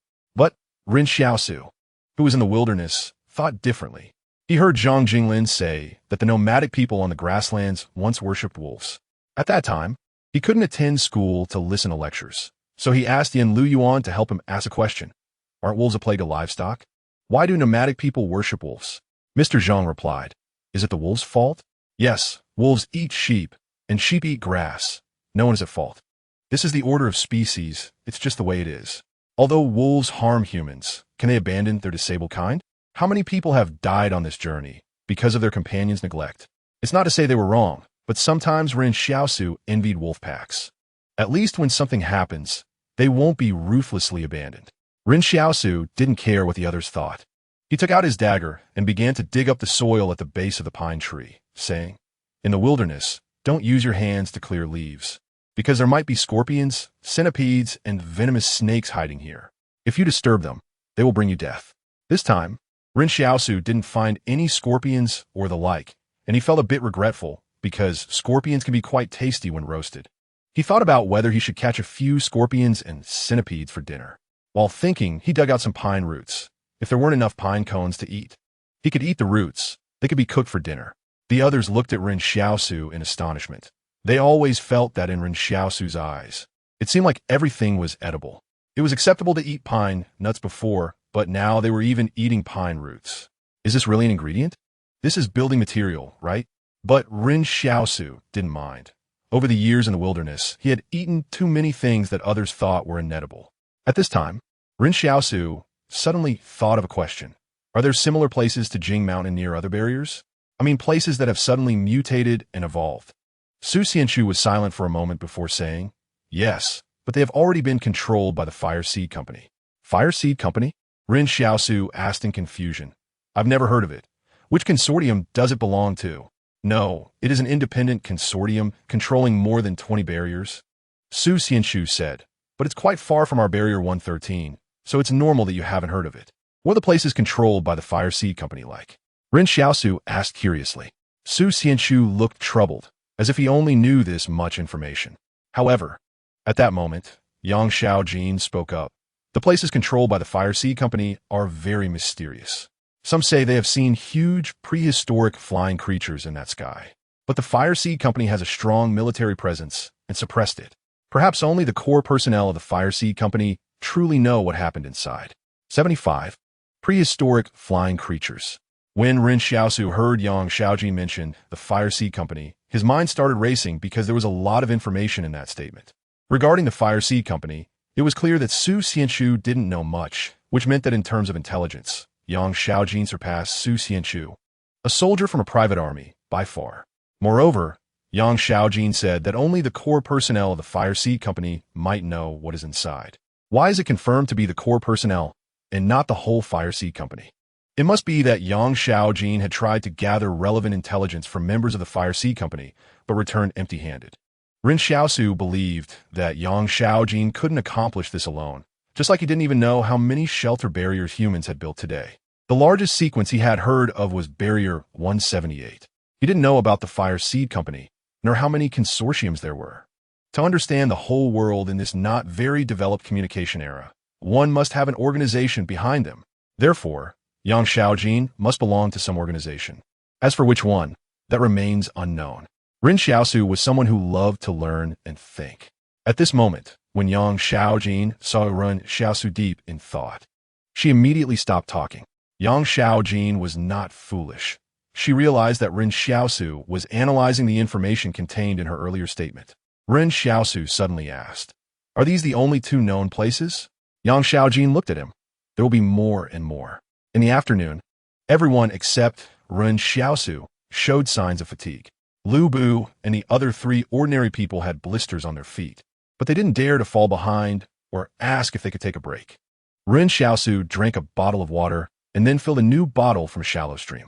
The others, without containers, could only use large leaves to carry water. Su Xianchu in front had a canteen, and Yang Xiaojin had a bottle of water hidden on her, so she also had a container. Ren Xiaosu didn't need to mention it. He not only had a bottle, but also had not lost the iron cup he brought from home. But Luo Xinyu, Lu Bu, and Wang Lei didn't have any containers, so while Ren Xiaosu and the others walked ahead, the three of them behind were each holding a leaf, looking as awkward as possible. When fetching water, Ren Xiaosu specifically instructed, do not approach deep water rivers, and when taking water from shallow streams, you must leave quickly. Because when Su Xianchu and the others mentioned that the places controlled by the Fire Seed Company had prehistoric flying creatures, he remembered the shadow he encountered in the river while fishing before. That was a creature that even other fish in the water feared. Ren Xiaosu even felt a bit regretful for not having seen its true form. At dusk, they finally found a new cave, but this time the cave was very small. With 6 people sitting inside, it felt a bit cramped, but there was no other choice. The woods at night were too terrifying. As everyone huddled together to keep warm, each person had a rare sense of security. Perhaps it was at this moment that humans truly realized the importance of companionship. Ren Xiaosu surveyed the inside of the cave, looking for traces left by humans, such as the words carved in last night's cave. However, it was somewhat regrettable that there were no new clues here. Su Xian Ju Et Lai. If you want convenience, it's best not to enter the woods to avoid accidents. If the girl wants to relieve herself, we can turn around and not look. One girl can supervise us, which is also for your safety. A group of people chewed on freshly boiled pine roots, and Lu Bu jokingly said to Ren Xiaosu, why don't you make another wish? It would be great if some animals came our way again. Ren Xiaosu replied irritably, why don't you make a wish? He wouldn't sacrifice Yen Lu Yuan's health for food. The pine roots tasted like celery and weren't particularly hard to swallow. At that moment, Ren Xiaosu was very careful about his words and actions, fearing that Yen Lu Yuan at home would attract disaster. After being retorted by Ren Xiaosu, Lu Bu felt a bit embarrassed. I was just joking. If wishing worked, I would have wished already. Do you think saying that animals will come to us will make it happen? Just then, strange sounds came from the woods outside the cave, seemingly very dense. Ren Xiaosu and the others instinctively picked up their guns, and in the next moment, 3 wild boars, 2 wildcats, 2 snakes, and 7 monkeys emerged from the woods. The wild boars were huge, and the wildcats looked like the leopards in textbooks. The monkeys were almost as tall as humans, standing upright at about 1.60 meters. Ren Xiaosu was sure this wasn't the luck boost from Yen Lu Yuan. These creatures could easily kill them all, and this was definitely not good luck. Ren Xiaosu stared blankly at the beasts. Lu Bu, what the hell did you say? Lu Bu was almost in tears. I was just saying it casually. The beasts and humans were in a standoff, seemingly surprised to find humans here. Ren Xiaosu lowered his voice and said, Lu Bu, tell them we're vegetarian today and let them go. Lu Bu started crying at that moment, looking at the group of beasts outside the cave. I said, does it work? You guys can go. Originally, Ren Xiaosu was just joking, but after Lu Bu said you can go, the beasts actually turned and ran off in another direction. In fact, Ren Xiaosu could have fought them. Although handguns were difficult to harm these animals, he still had the shadow ability as his trump card. However, he didn't T1 expose it. Once that ability was revealed, Su Xianshu and the others would definitely know he had a way to copy others' abilities, and the consequences would be unpredictable. Moreover, if he copied someone else's shadow and it turned out to be stronger than theirs, it wouldn't look good for them. Ren Xiaosu looked back at Lu Bu in surprise. Could this guy have awakened luck like Yen Lu Yuan? No. Ren Xiaosu turned to look at the woods. Something must have driven these beasts here. Beasts shouldn't coexist peacefully. Their lack of aggression towards each other and us indicated that a more terrifying shadow was pressing down on them, forcing them to seek refuge in this cave. It seemed true, as Su Xianshu nodded. Because we occupied this cave, they went elsewhere. Do you remember? Yesterday evening, there were also disturbances in the woods, but the other party didn't show up and retreated. I always thought the source of that sound created a crisis. But now I think it might have been animals looking for a cave to hide in, Ren Xiaosu recalled. What exactly is in that forest that drives these native creatures away from their territory, even allowing different species to coexist peacefully? Originally, everyone felt relieved when they found a cave to camp in, but no one expected that a change would come so quickly. Should we change places to hide? Someone asked quietly. What if something from the forest chases us? No need to change. Ren Xiaosu shook his head. They clearly wanted to hide here, but we occupied the spot first. This at least indicates that our cave should be safe enough. Where are they hiding from? Lu Bu asked in confusion. At that moment, Su Xianshu looked towards the woods outside the cave. They might be avoiding this forest, or rather, the forest at night. Ren Xiaosu nodded. I think so too. Animals are far more sensitive to danger than humans because it's their instinct. Do you remember? When we went through the canyon, we saw human skeletons lying there. But after entering the forest, we didn't see any animal bones. That's abnormal. As living beings, there must be birth, aging, sickness, and death. How could there be not a single animal skeleton?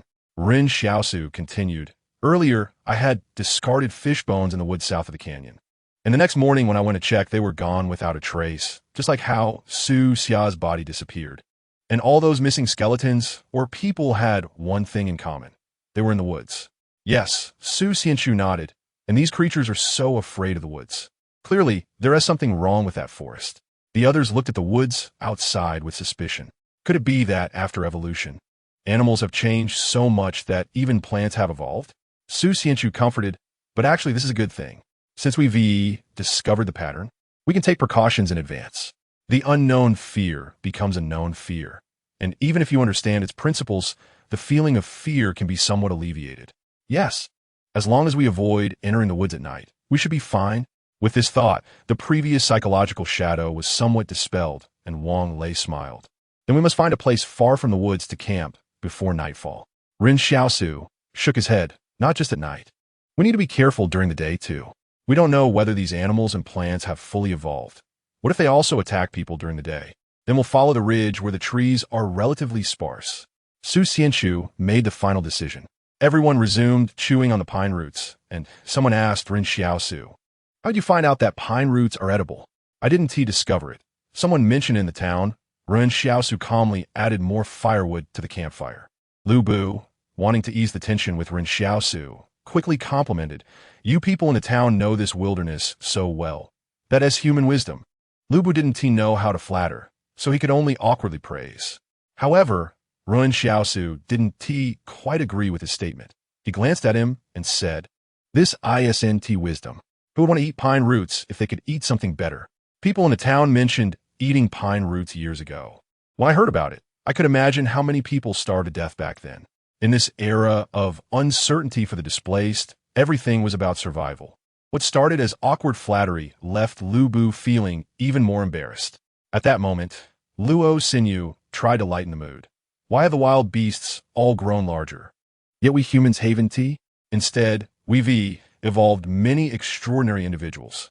"It might be because humans evolved differently," Su Xianchu said. "From ancient times to now, human evolution has always been about brain power." Ren Xiaosu said, "I have heard another saying. Last year, I escaped from the wolf's mouth, and with doubts, I asked Mr. Zhang from the school. He asked me a question. Some creatures in nature do not actually need a lot of exercise to grow strong muscles. He said there's an animal called the chimpanzee, which humans have kept in cages. Even if they just eat and sleep every day, they can still develop muscles far exceeding those of humans, while humans who eat and sleep can see their muscles atrophy." Yang Xiaojin spoke up, "That Mr. Zhang from your school is not an ordinary person." Ren Xiaosu did not know how Yang Xiaojin made that judgment. He did not know if Zhang Jinglin was an ordinary person, but he knew Zhang Jinglin was a good person. He continued, "Mr. Zhang said that there is a gene in the human body that limits muscle development, and as humans become smarter, this gene has been evolving. He called this the price of wisdom." Everyone fell into deep thought. It seemed to be the case. There are indeed upper-class people in the barriers who are into fitness and weight loss. And fitness and weight loss had even become a trend among the upper class a couple of years ago. Lu Bu had also dabbled in it, but it was only after he started working out that he realized how difficult it was to build muscle. However, at this moment, Yang Xiaojin suddenly splashed cold water on Ren Xiaosu. "I've seen extraordinary individuals with evolved physiques. What do you say about that?" Ren Xiaosu was taken aback and pondered. Did his ancestors have some kind of interaction with beasts? Yang Xiaojin, Su Xianchu, Lu Bu. Everyone looked at Ren Xiaosu speechlessly. This was already bordering on an insult. Luo Xinyu suddenly became interested. "That Mr. Zhang from your town school is quite special. He must be very knowledgeable, right?" Ren Xiaosu thought for a moment and replied, "He is quite knowledgeable, but when he encounters something he doesn't understand in class, he will make things up." "Does he usually read books when he has free time?" "There are also such people in the barriers," Luo Xinyu pressed on. "Those people are quite impressive." "Not really." Ren Xiaosu shook his head. During his leisure time, he spends it in the yard gardening. Luo Xinyu was speechless for a moment. Why did most things in the town differ from what she thought? However, Ren Xiaosu thought this aspect of Zhang Jinglin was quite good. He read books, but did not confine himself to dead knowledge. And even if he was knowledgeable, he could still bend down to hoe the ground. Just then, everyone suddenly heard the sound of chains dragging across the ground in the woods. Clank, clank. The chains collided with the ground, making a crisp sound, as if their owner was crawling through the woods, patrolling its territory. Ren Xiaosu and the others felt a chill run down their spines. How could there still be creatures moving through the woods at night? Were their previous judgments wrong? Were those animals not hiding from woods? Thanks to Shi-san, who became the new alliance leader of this book, 77, Qing's Consortium. Just now, everyone was able to chat easily because they felt they had grasped the secret of the woods. As long as they stayed away from the woods, there would be no danger at night. But what was happening now? The sound of chains dragging was getting closer. What creature drags chains?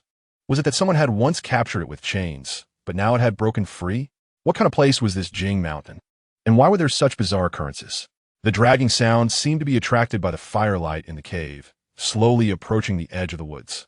Ren Xiaosu, Yang Xiaojin, and Su Xianchu all opened the safeties on their firearms and even took aim in the direction of the sound.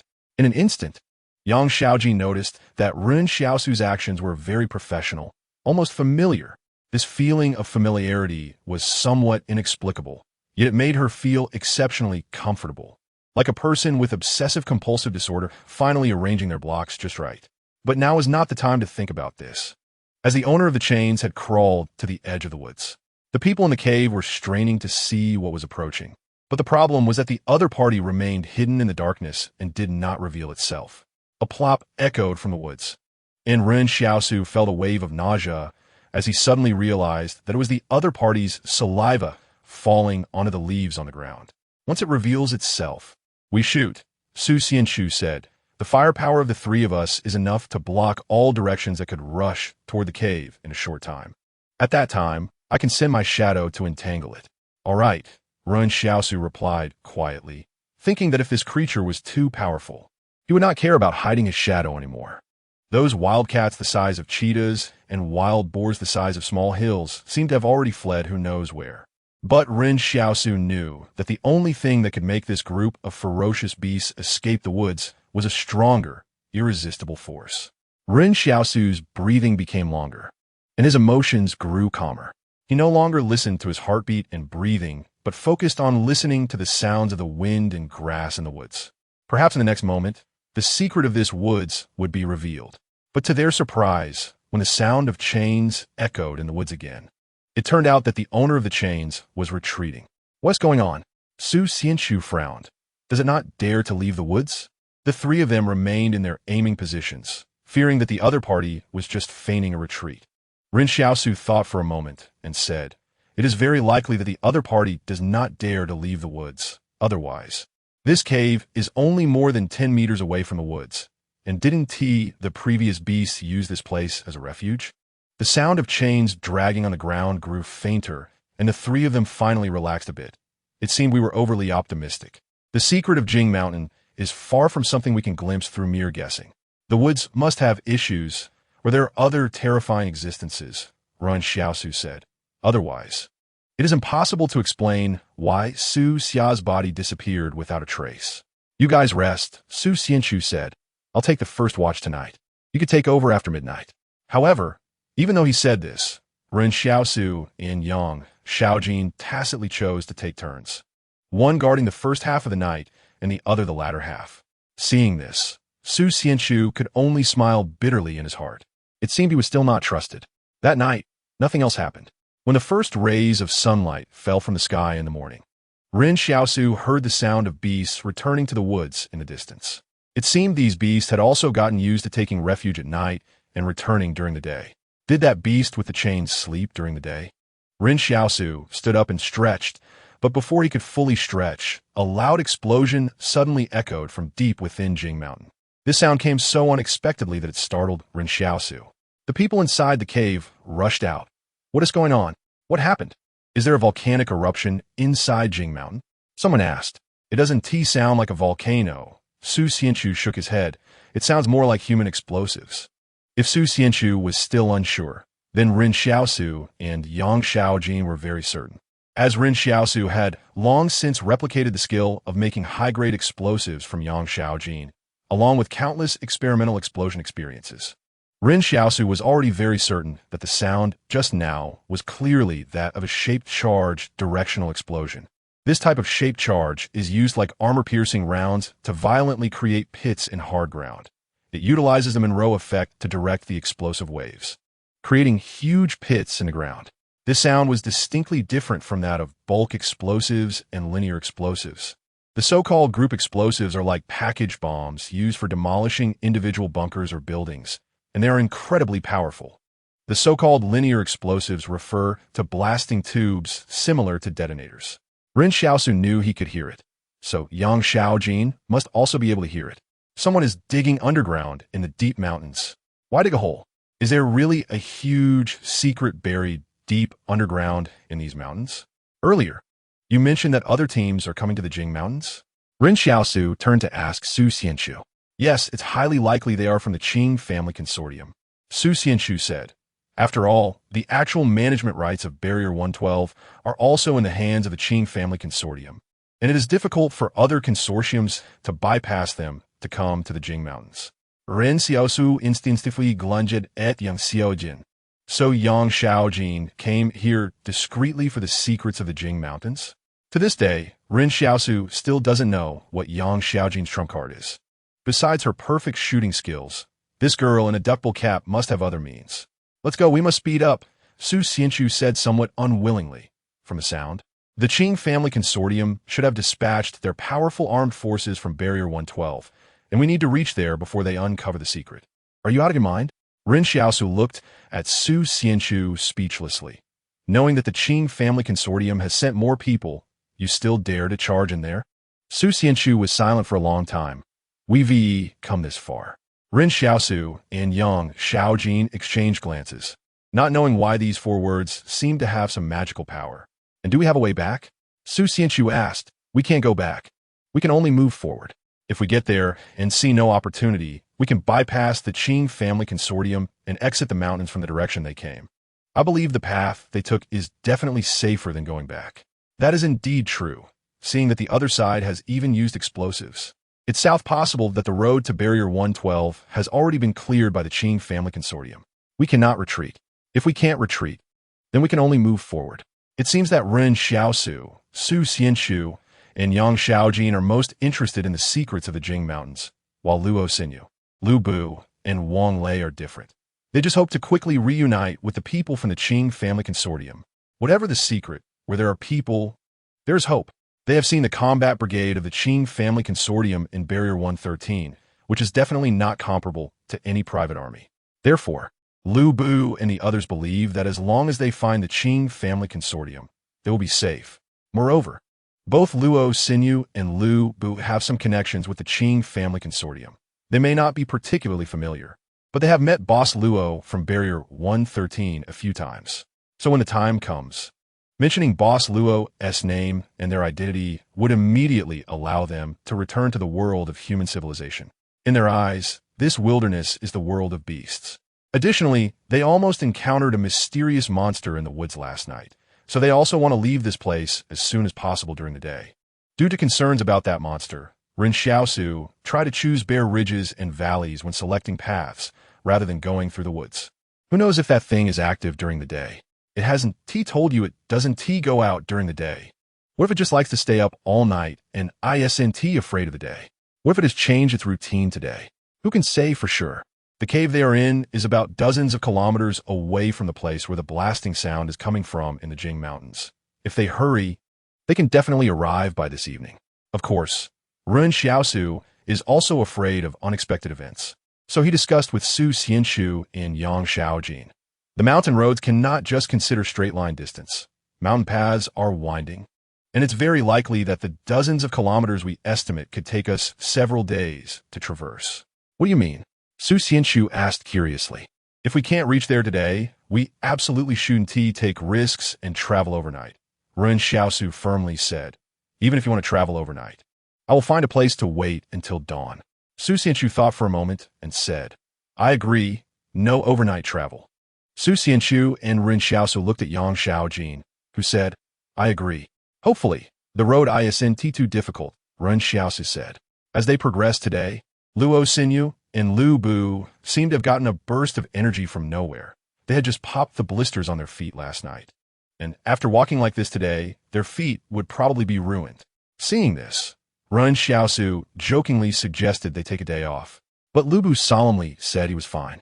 It was evident that, driven by their survival instincts, the 3 ordinary people had unleashed their maximum potential.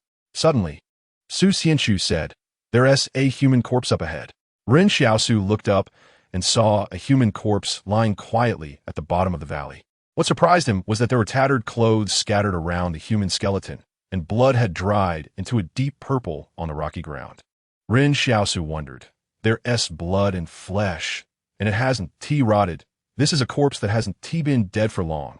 Wait, how could a recently deceased human corpse suddenly appear here? Could it be someone from the Qing family consortium? No, Su Xianchu shook his head. Look at his clothes. This is a private army's combat uniform, which is dark blue, while the Qing family consortium's is black. Private army? Which private army wears this? Does the private army of Barrier 112 dress like this?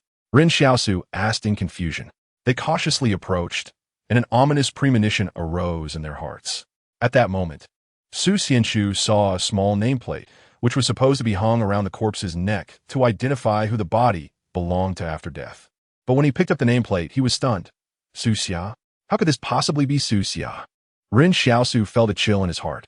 Are you sure it's Su Xia? Look, this nameplate can't be wrong, Su Xianchu said, while keeping his submachine gun raised, afraid that something terrifying would jump out nearby.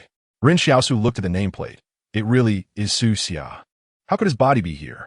You have to know that Su Xia's body had been missing before they entered the canyon, and in the past 2 days, they had traveled nearly 100 kilometers. How could Su Xia's body have made its way here by itself? What could have brought Su Xia's body here? As Yang Xiaojin and Su Xianchu began to raise their guns and go on alert, Ren Xiaosu squatted down to examine the corpse. Luo Xinyu and Lu Bu had already vomited. After vomiting for a while, Luo Xinyu asked, "Aren't you afraid?" Ren Xiaosu's expression didn't change at all. "I've seen things uglier than this." "No, the wounds on this corpse are problematic. The monster ate his internal organs. But look at the edge of the abdominal wound. What beast can bite such neat cracks? I've never seen a beast with such teeth." Hearing Ren Xiaosu say this, even Yang Xiaojin and Su Xianchu couldn't help but look over. They knew how well Ren Xiaosu understood the wilderness. If Ren Xiaosu said he hadn't seen it, then it really wasn't an ordinary beast. But just as they looked, Su Xianchu immediately frowned. Damn, this is a human bite mark. It seemed that a deep-seated fear caused Su Xianchu to curse. Not only Su Xianchu, but even Ren Xiaosu and Yang Xiaojin felt a chill all over. Ren Xiaosu raised his head and asked, "Are you sure?" "Very sure," Su Xianchu said. "When I was in school, my first love bit me on the arm when we broke up." Ren Xiaosu retorted, "I'm almost scared to death, and you're telling us this?" To be honest, Ren Xiaosu is really scared right now. At this moment, Su Xianchu also felt a bit frightened. Why would there be human bite marks on the corpse? "Do you think," Ren Xiaosu asked, "is it possible that the one dragging the iron chain last night was a person?" "We need to get out of here quickly," Yang Xiaojin said. "Form a 3-person tactical formation to prevent any ambush." That thing was able to silently take away the corpse, so it could quietly approach us too. Ren Xiaosu nervously asked, "What is a tactical formation?" He wasn't trying to be funny. He genuinely didn't know. "You walk on my left." Yang Xiaojin didn't explain much. Everyone manages their own sector of vision, and if any strange creature approaches, shoot immediately. Suddenly, it seemed like Yang Xiaojin naturally took over the command, and neither Ren Xiaosu nor Su Xianchu said anything. At that moment, everyone understood that they were walking on a tightrope. If they were careless for even a moment, it could lead to dire consequences. Everyone wanted to survive, and Ren Xiaosu wanted it especially badly. Starting tomorrow, updates will resume at 6 p.m., confirmed to be released on June 1st. With an explosive launch of 79, every snowflake is not innocent. Perhaps because it was daytime, Ren Xiaosu and the others really did not encounter any threats to their safety. They came across a wildcat that suddenly charged at them, but the wildcat did not attack. It just ran away. Ren Xiaosu and his team were getting closer to the location of the Qing family consortium, and they were becoming more cautious. According to the habits of combat brigades, there must be scouts setting up outposts on the periphery during reconnaissance and demolition operations. Su Xianchu said, "So we need to be as careful as possible when we approach." "Is it that professional? There are outposts?" Ren Xiaosu said, "But it's not just outposts. The area around them has probably been cleared by force. That wildcat we just saw was clearly frightened." Ren Xiaosu understood animal behavior well. Cats are very calm and cautious when they return to the wild, and they rarely exhibit panic behavior like they just did. Sure enough, as they slowly approached again, they could faintly hear dense gunfire. Ren Xiaosu thought that the armed forces of the consortium really felt much stronger than private troops. Private troops seemed to be sent to die, while the consortium was practically hanging the beasts of the mountain to be shot. He suddenly recalled what Zhang Jinglin had said. Human firearms are far more powerful than you can imagine. Ren Xiaosu had advanced firearm skills, so he now deeply understood the correctness of Zhang Jinglin's words. At that moment, an injured wild boar came running towards Ren Xiaosu and the others. "Su Xian Juit, get out of the way, don't shoot." This wild boar was larger than any they had seen before, but its head and abdomen were bleeding profusely, causing it to go berserk. Su Xianchu and the others all stepped aside to avoid the boar's charge, not because they couldn't deal with it, but because since they could hear the gunfire from the consortium's armed forces, That meant the consortium could hear them too. What they feared most was being discovered by the consortium in advance. Lu Bu looked at the wild boar and said, "We could stop it and roast it to eat. We haven't eaten in almost a day." Ren Xiaosu sighed, realizing that there really are people in this world whose existence serves only to highlight others. He said to Lu Bu, "I really envy you, evolving intelligence, but not using it. You look very carefree." Lu Bu was left speechless for a while. And Su Xianxu explained, "If you light a fire here, you're just telling the Qing family consortium that you're here." Wang Lei looked at the wild boar that had already brushed past them and asked in confusion, "Aren't we humans just like the Qing family consortium? Shouldn't we hurry over to join them? Why are we worried about being discovered by them?" Wang Lei, Lu Bu, and Luo Xinyu were practically desperate for the Qing family consortium to come and rescue them right now. At this moment, Yang Xiaojin said, "The mysterious place controlled by the Fire Seed Company has had multiple consortia send armed forces to scout, but without exception, all were silenced by the Fire Seed Company. So do you think that if the Qing family consortium discovers you here, they will treat you well and send you back to the barrier? This is also why private troops sent by Barrier 113 must operate under the cover of a band. Although this is no different from burying one's head in the sand. It is self-deception. For the consortium, the secrets here are worth more than lives. You actually think that such a consortium would save you?" Su Xianxu sighed. The three, Lu Bu, Luo Xinyu, and Wang Lei, who originally planned to rely on the consortium, felt as if they had lost their last hope upon hearing this.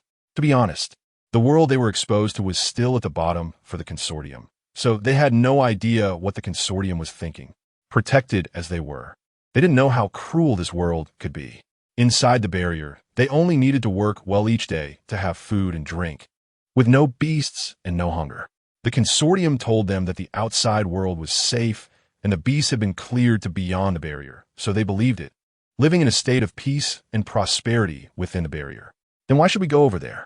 When Lu Bu realized that if he was discovered, he would be silenced, he lost the mental support that had sustained him throughout the day. Seeking help from the Qing family consortium was almost his last straw. Lu Bu sat down despondently. "You guys go ahead, I'm not going anymore." Ren Xiaosu and the others ignored Lu Bu and continued moving forward. To them, Lu Bu's survival was really of no importance. To be honest, Ren Xiaosu preferred if Lu Bu stayed here.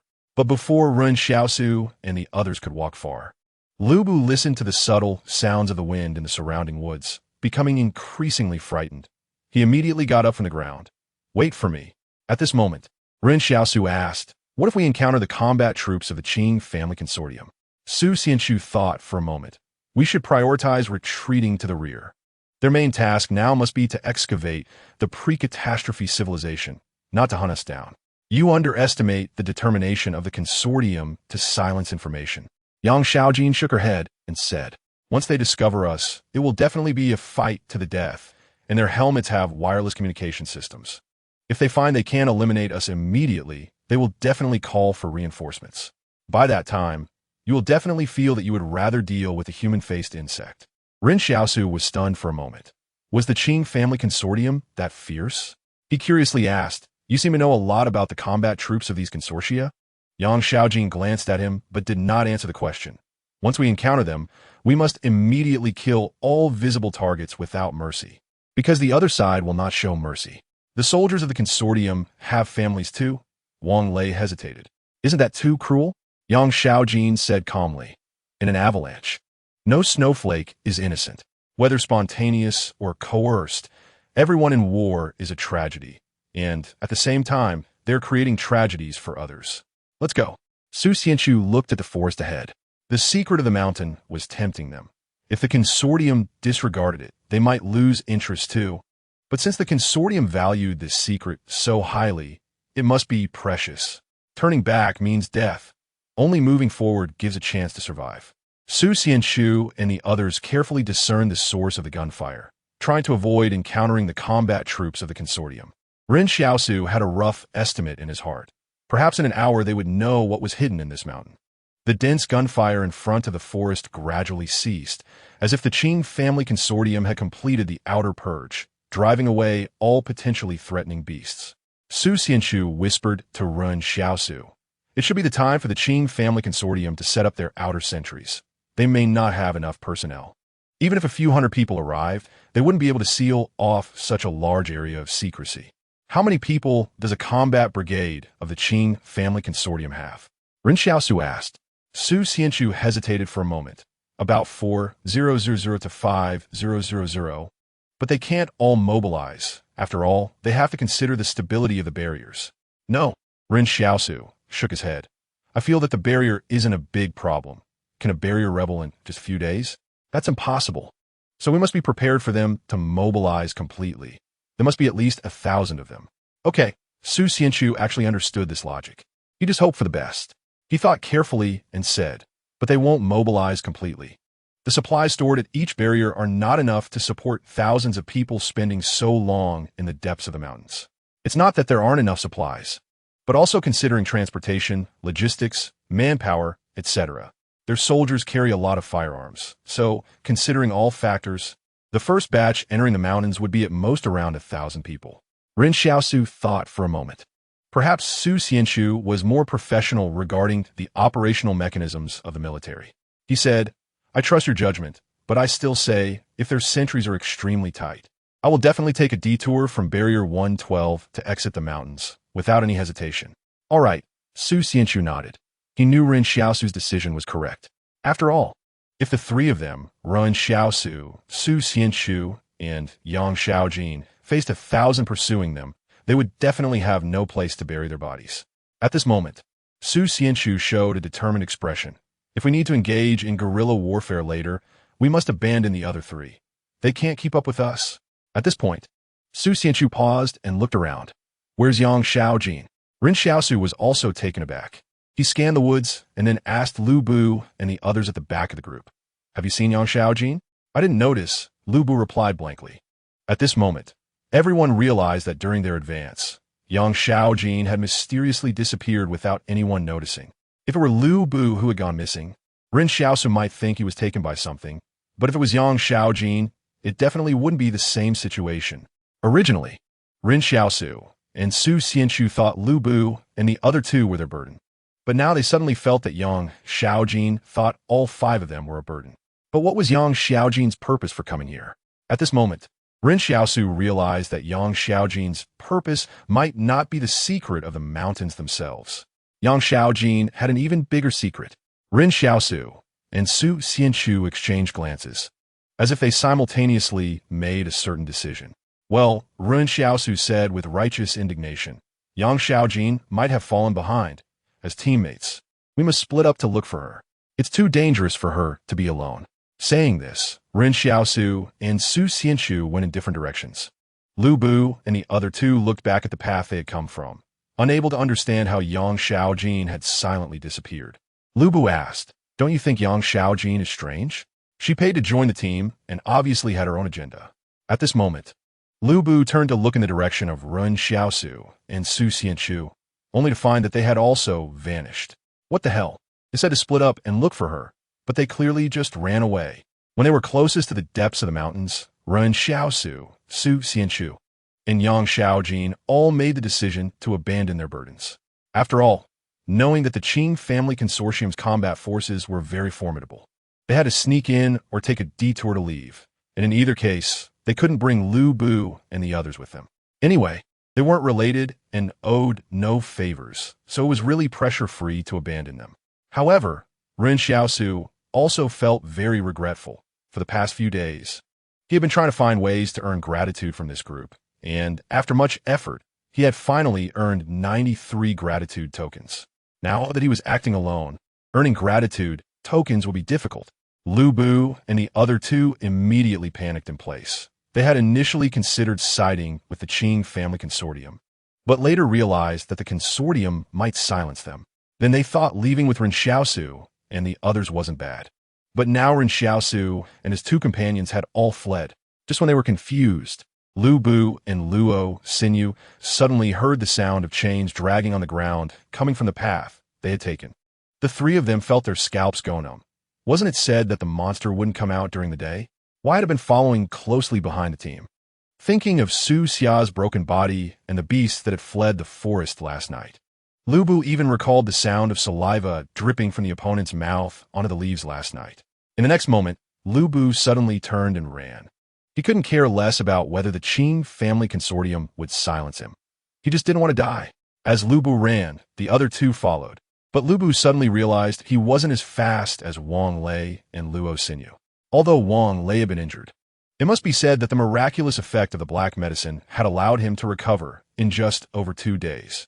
He was terrified of the mysterious monster behind him, but the moment he surpassed Lu Bu, Wang Lei suddenly saw Lu Bu stretch out his foot to trip him. With a thud, Wang Lei fell heavily to the ground. Lu Bu thought to himself, sorry, but to save the others, someone had to be sacrificed. Lu Bu ran for his life. He hadn't gone far when he heard Wang Lei's scream and the chilling sound of tearing. Wang Lei's anguish cry seemed to turn into a vengeful spirit that would tear Lu Bu apart. But the scream didn't last long before it abruptly stopped. The sound of chains rang out again. The monster had caught up. Lu Bu was desperate. He wanted to pull Luo Xinyu back for cover, but found that Luo Xinyu had already distanced herself from him. Who's there? Someone was talking in the woods ahead. Lu Bu focused his gaze and was shocked to find that the person was wearing a pure black combat uniform and holding a firearm. Liu Bu shouted, "Monster! There's a monster behind me."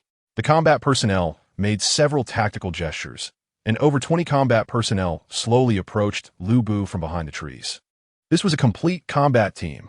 The leading person said, "Kneel down, hands on your head." Lu Bu immediately knelt on the ground, knowing that if he didn't comply, these combat personnel would definitely shoot him dead. He could only leave his fate to destiny now. The sound of chains grew closer. In the moment the owner of the chains entered everyone's line of sight, the combat personnel suddenly shouted through their helmets via wireless communication. Escape experiment subject detected. Request for support. Open fire. Gunfire. Thunderous like a storm. Thank you for becoming a new ally of this book. And thanks to the classmate reading and playing for the 11 instances of gratitude tokens, becoming a new ally of this book. In the combat sequence of the consortium, a complete team consists of 30 members, and they can cover fire in all directions the moment they encounter danger, which is why the beasts can only flee in panic in front of them.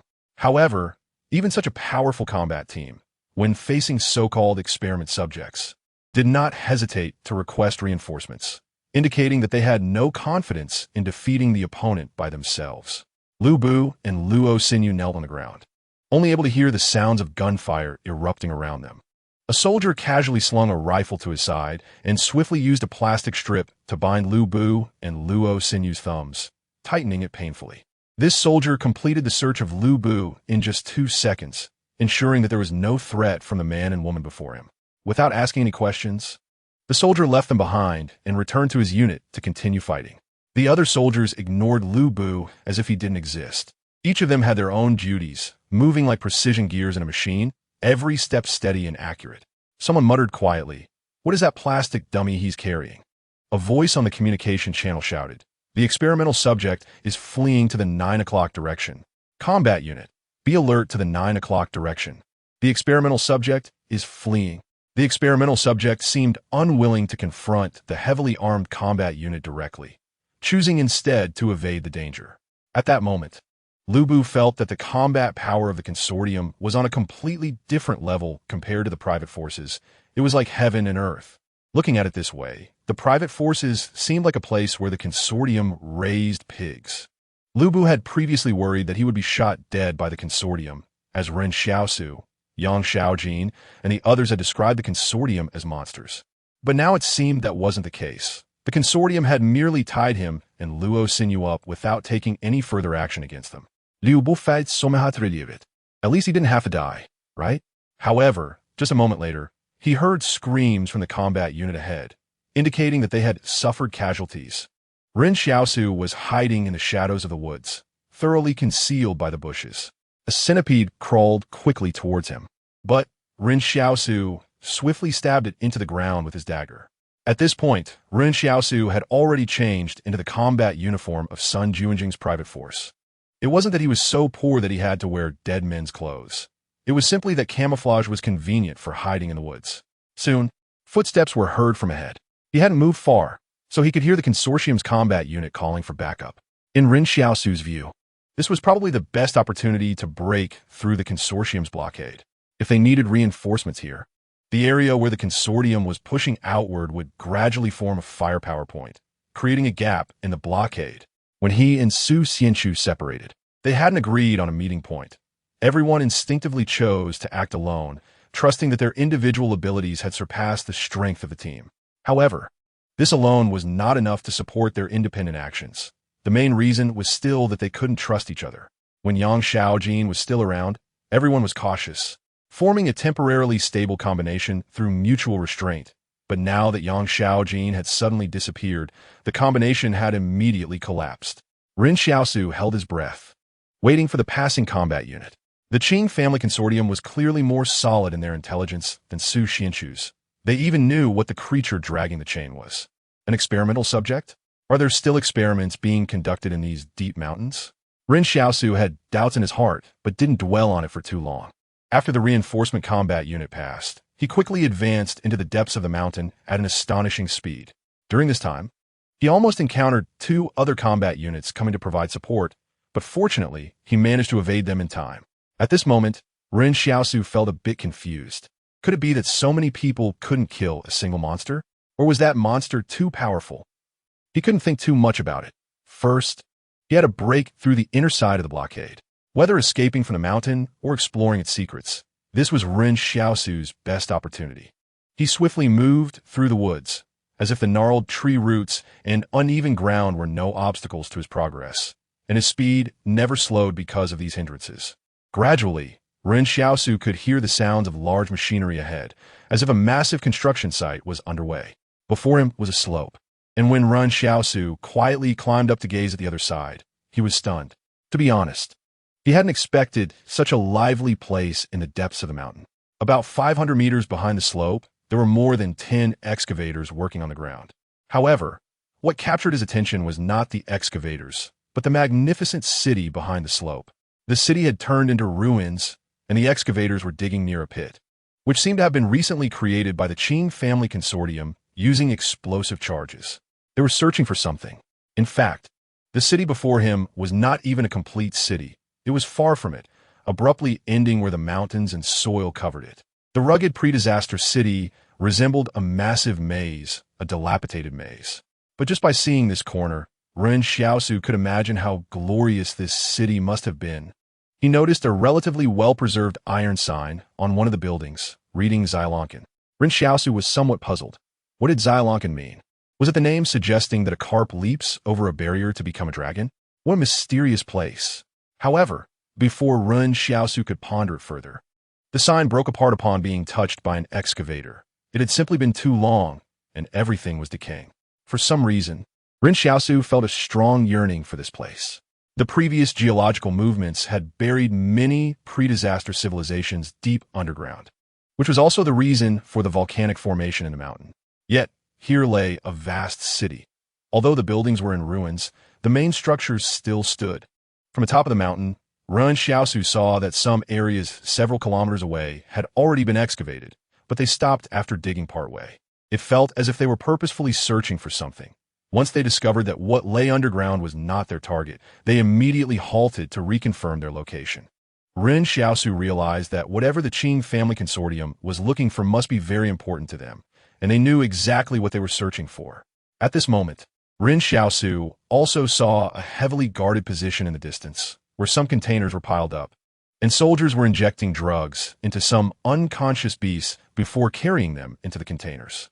Were these the beasts captured by the Qing family consortium? Perhaps these evolved beasts couldn't escape the fate of being studied. Should he leave? Ren Xiaosu thought that he probably wouldn't have the chance to get close to the target the Qing family consortium was looking for.